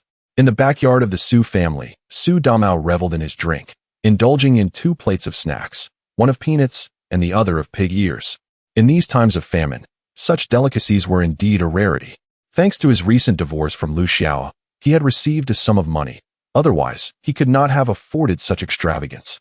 As he drank, thoughts of Xiaoju's arrest filled him with glee. Oh, Xiaoju, who would have thought you would end up like this? Yet, as he continued drinking, Su Damao found himself quietly weeping. Damn you, Xiaoju. You deserve this. I want you to perish. Memories flooded back of how Xiaoju had crippled him years ago, leading to his divorce from Lu Xiao. Later, he was ambushed by Xiaoju, leaving him utterly incapacitated. In the future, he would not even be able to enjoy the company of young widows in the countryside. Thus, Su Damao harbored a profound hatred for Xiaoju. Had it not been for Xiaoju's actions, he would have already married a beautiful bride and welcomed a chubby child into the world, allowing his life to soar to new heights. Instead, he found himself alone in this desolate home, drowning his sorrows in alcohol. His thoughts then turned to Lu Xiao-yi, who was heartless and ungrateful. After years of marriage, she cast him aside without a second thought. That scoundrel Lu Guangcheng, you are no better. Just wait, You shall see. Su Dao vowed to seize any opportunity that might arise.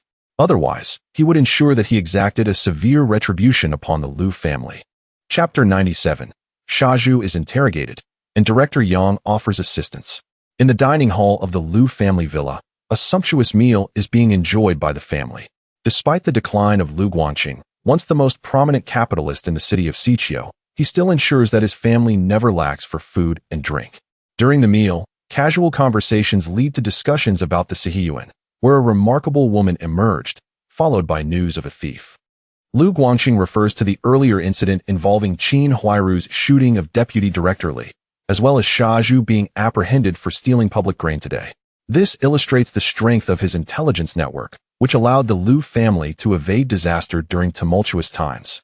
The uproar surrounding Qin Huairu's affair had reached every corner of the city, yet the Liu family remained indifferent. Tan Yali and Liu Shaoyi both admired Qin Huairu's bravery and urged Liu Guangqing to call for her release. Reluctantly, Liu Guangqing made a few calls to his friends. Ultimately, Qin Huairu was successfully freed, and the matter was settled. Unexpectedly, Shaju was apprehended again. Upon hearing Liu Guangqing's lament, Liu Shaoyi fell silent. She had also received word that Shaju was reported by Su Dao as her ex-husband. Liu Shaoyi had long sought to escape the shadows of the past, yet his presence lingered everywhere. She found it exceedingly vexing. Having interacted with Shaju, she believed he was not the type to steal grain. Liu Shaoyi quietly defended him, unable to believe that the seemingly honest Shaju would commit such an act. Shaoyi, you must understand that desperation can drive people to do anything, Liu Guangqing remarked after sipping his tea. You should know that there is a national grain shortage. I've heard that some areas have experienced starvation.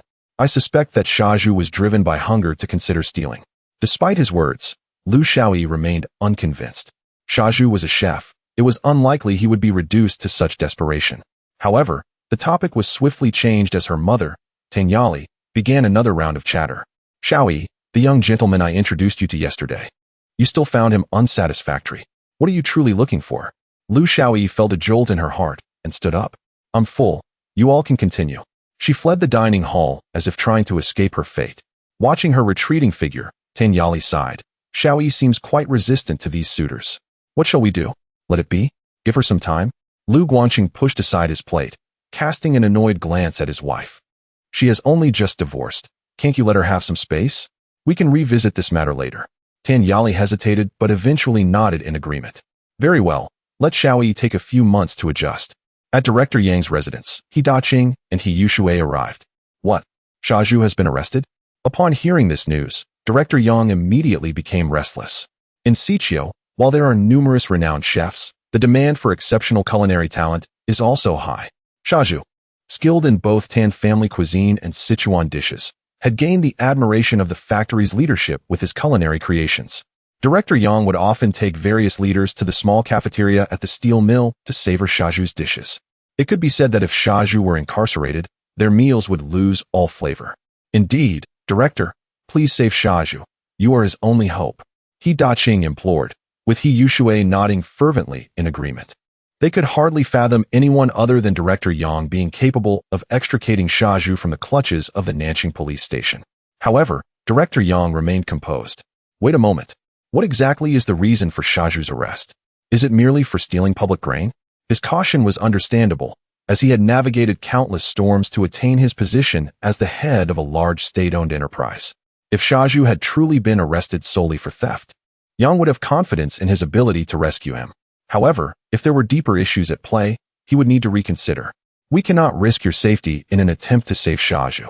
Seeing Director Yang hesitate, He Daqing grew anxious and quickly added, Indeed, it is just this one charge, Director. Please save Shaju. Upon hearing He Daqing's confirmation, Director Yang resolved and promptly made his way outside. Let us go together. We must rescue Shaju. He Daqing and He Yushui, filled with excitement, followed closely, feeling optimistic about the outcome. At the Nanqing police station, in the interrogation room on the second floor, Shaju was undergoing questioning, with Zheng Chuyang leading the interrogation. The chair he occupied had once been sat upon by Qin Huairu. Shaju, how much grain did you steal from the steel mill? Speak honestly and spare the tricks. Shaju, shackled, listened to Zheng Chuyang's inquiries, feeling increasingly vexed. I've told you several times, I did not steal any grain from the factory. Those were leftovers, leftovers. Zheng Qiuyang glanced at him and laughed. Oh, which household serves leftover red braised pork and 4 happiness meatballs? Find me another family in the Sihiyuan that does. Shaju was momentarily at a loss for words, as Zheng Qiuyang's argument held merit. Yet, in the next instant, he vehemently protested his innocence. The food belonged to the factory leaders. I bring whatever they eat. Zheng Qiuyang, witnessing Shaju's flustered defense, sneered. They are leaders with their own rank and food allowances. Don't you know to prepare less? Did you have to leave them with so much leftover? It seems to me you did this on purpose. Shaju fell silent, for he had no retort. It was true that everyone has their selfishness. He had wanted to bring home extra leftovers to share with He Yushui. Only he knew if he had prepared more than necessary. However, Shaju could never have anticipated that he would one day be arrested for such a trivial matter at the Nanjing police station. It was utterly unjust. Unjust. You should think carefully and confess your crimes honestly. We can consider leniency. Zheng Qiuyang left the interrogation room, leaving 2 officers to keep watch over Shaju. Shaju sat upon the chair, acutely aware of the chilling iron handcuffs encircling his wrist, his expression a tempest of emotions. Internally, he was shouting in frustration. What have I done to deserve this? Even taking leftover food is a crime now. In the office of the Nanjing police station, Director Li Aiguo regarded the uninvited presence of Director Yang, along with He Daqing and He Yushui, feeling a wave of trepidation wash over him, though they belonged to different departments. Director Yang's administrative rank surpassed his own. If he were to offend this individual, it could lead to minor complications for himself. Ah, Director Yang, what brings you to my humble abode today? Chapter 98. Director Yang returns empty-handed. Su Damao takes action once more. Director Yang, without any preamble, delved into the matter at hand. This afternoon, our factory chef, Shaju, was apprehended by you. Should you not provide me with an explanation? Upon hearing this, Li Aiguo felt a stir in his heart. Ah, so it is this matter. He smiled and began to elucidate to Director Yang, withholding nothing. Someone reported that Shaju had pilfered public grain. And naturally, we must conduct an investigation. Stealing grain? Impossible. I know Shaju's character well. He would never do such a thing. Li Aiguo shook his head, observing Director Yang's unwavering certainty. However, he brings home a lunchbox almost every day, filled either with braised pork or other delectable dishes. Those are merely leftovers from our meals. It's only reasonable for the chef to take some home, is it not? At this, Li Aiguo regarded him with a bemused expression. Oh, is that truly reasonable? One must understand that the nation is currently facing a grain shortage, and many citizens are going hungry. Should I remark that you leaders are indulging in extravagance, allowing a mere chef to carry home such an abundance of leftovers daily? With this heavy accusation, Director Yang immediately fell into a fluster, hastily defending himself. No, absolutely no extravagance. We strictly adhere to dining standards. It's just that sometimes, we lack an appetite and leave food uneaten. Ah, so it is merely unfinished food. Li Aiguo exclaimed, then adopted a serious tone. Director Yang, whether Shaju has stolen grain or not, we will certainly investigate thoroughly. You should return for now. With that, he cast a meaningful glance at He Daqing and He Yushui. Li Aiguo was acutely aware that Director Yang had brought this father-daughter duo as reinforcements. However, with the Nanjing police station having just apprehended Shaju, what credibility could they maintain after releasing him due to Director Yang's pressure? Moreover, the arrest was conducted strictly according to procedure. There was a report, and Shaju indeed had issues that warranted the apprehension. Li Aiguo felt no concern. No matter what Director Yang said, it was of no consequence. After all, they belonged to different departments. And Director Yang ultimately could not impose his authority over him. As the conversation reached this juncture, He Yushui, in a fit of urgency, exclaimed, "My brother did not steal public grain. He is innocent." Li Aiguo shook his head, chuckling. "Little girl, one must speak with evidence. Just because you claim he didn't steal, does that make it so? What proof do you have?" He Yushui was instantly at a loss for words. As she had indeed consumed the majority of the meats and vegetables Shaju brought home from the steel mill daily. She had occasionally raised concerns about this, fearing that such indulgence might lead to complications. Yet, each time, Shaju would dismiss her worries with a casual wave of his hand, asserting that these were merely leftovers from the factory leaders, and that she need not fret. And now, the repercussions had arrived. "Father." He Yushui looked at He Daqing, seeking his support. He Daqing opened his mouth, wishing to say something, yet ultimately sighed. unable to articulate any words. What could he say? With Director Yang present, there was no way to save Xia Zhu, and besides, due to the changes made to his status years ago, he had always harbored a deep-seated fear of the police, terrified that a misstep could lead to dire consequences. Thus, he remained silent. Very well. Let us take our leave. At this moment, Director Yang felt a significant loss of face. Having come personally, Li Aigua still refused to release Xia Zhu. Furthermore, the implications of his words pointed to the extravagance of the steel mill leaders, leaving him somewhat anxious, fearing that Li Aigua would cling to this issue. During times of famine, extravagance is also a crime. Take care, and I shall not see you off. Li Aigua wore a smile as he watched Director Yang hasten away with He Daqing and his daughter. Subsequently, his gaze shifted to the second floor, towards the interrogation room. Xia Zhu, oh Xia Zhu, why did you choose to steal grain? He had perused Xia Zhu's dossier and knew him to be an exceptionally skilled chef. If the interrogation revealed that he truly had stolen grain, it would be a lamentable loss. The ramifications of Xia Zhu's arrest had yet to subside. Firstly, several chefs from the first canteen of the steel mill found themselves in dire straits, all taken by the Nanchang police station for investigation. According to Xia Zhu, he was not the only one who took leftovers. Every chef was involved. Consequently, aside from the apprentices, all the seasoned chefs faced the brunt of this predicament. Ma Hua, Fatty Lulan, and the other apprentices watched in trepidation as the chefs were taken away. They were apprentices, and the leftovers did not belong to them, yet now it seemed they had escaped unscathed. Secondly, after returning empty-handed from Director Yang, He Daqing and He Yushui began to devise a new plan. However, what could they possibly do? Even Director Yang had encountered obstacles at the Nanchang police station. They could only turn to Bai Ling, hoping for a chance to meet with Xia Zhu. Yet, Bai Ling outright refused. That is not permissible. Xia Zhu's interrogation has not concluded, and you cannot meet with him at this time. Indeed, when Bang Geng was apprehended, Bai Ling had arranged for Qin Huairu and Jia Zhangshi to meet with him. This was due to Bang Geng's youth and the certainty of his offense. However, Xia Zhu is an adult, and with his interrogation ongoing, any meeting with He Daqing and his daughter could lead to unforeseen complications, such as collusion in testimony. These were scenarios that the Nanchang police station wished to avoid. Disappointed, He Daqing and He Yushui returned home, anxiously awaiting the outcome in the courtyard. Finally, it was Su Damao's new initiative. Upon learning that He Daqing and his daughter sought Director Yang's assistance, Su Damao feared for Xia Zhu's fate. Thus, he decisively approached various newspapers, relentlessly leaking information. As a result, within just a few days of Xia Zhu's arrest, numerous articles surfaced in newspapers across the city. These articles not only criticized Xia Zhu and the other chefs for stealing public grain and brazenly bringing leftovers home from the canteen, but they also vehemently condemned some current leaders for their extravagance and gluttony. Such writings resonated with many citizens, who, unable to fill their own bellies with mere cornmeal, were outraged that others feasted on lavish meals while allowing chefs to take leftovers home. The absurdity was palpable. Many citizens spontaneously gathered outside the Nanchang police station and the steel mill, demanding severe punishment for Xia Zhu. Instantly, this caused a headache for Li Aigua, who had no choice but to step forward, assuring the public that a thorough investigation would be conducted. In the steel mill, the leaders who incessantly complained about the lack of decent meals were swiftly silenced. Should this matter be investigated, none of them would escape unscathed.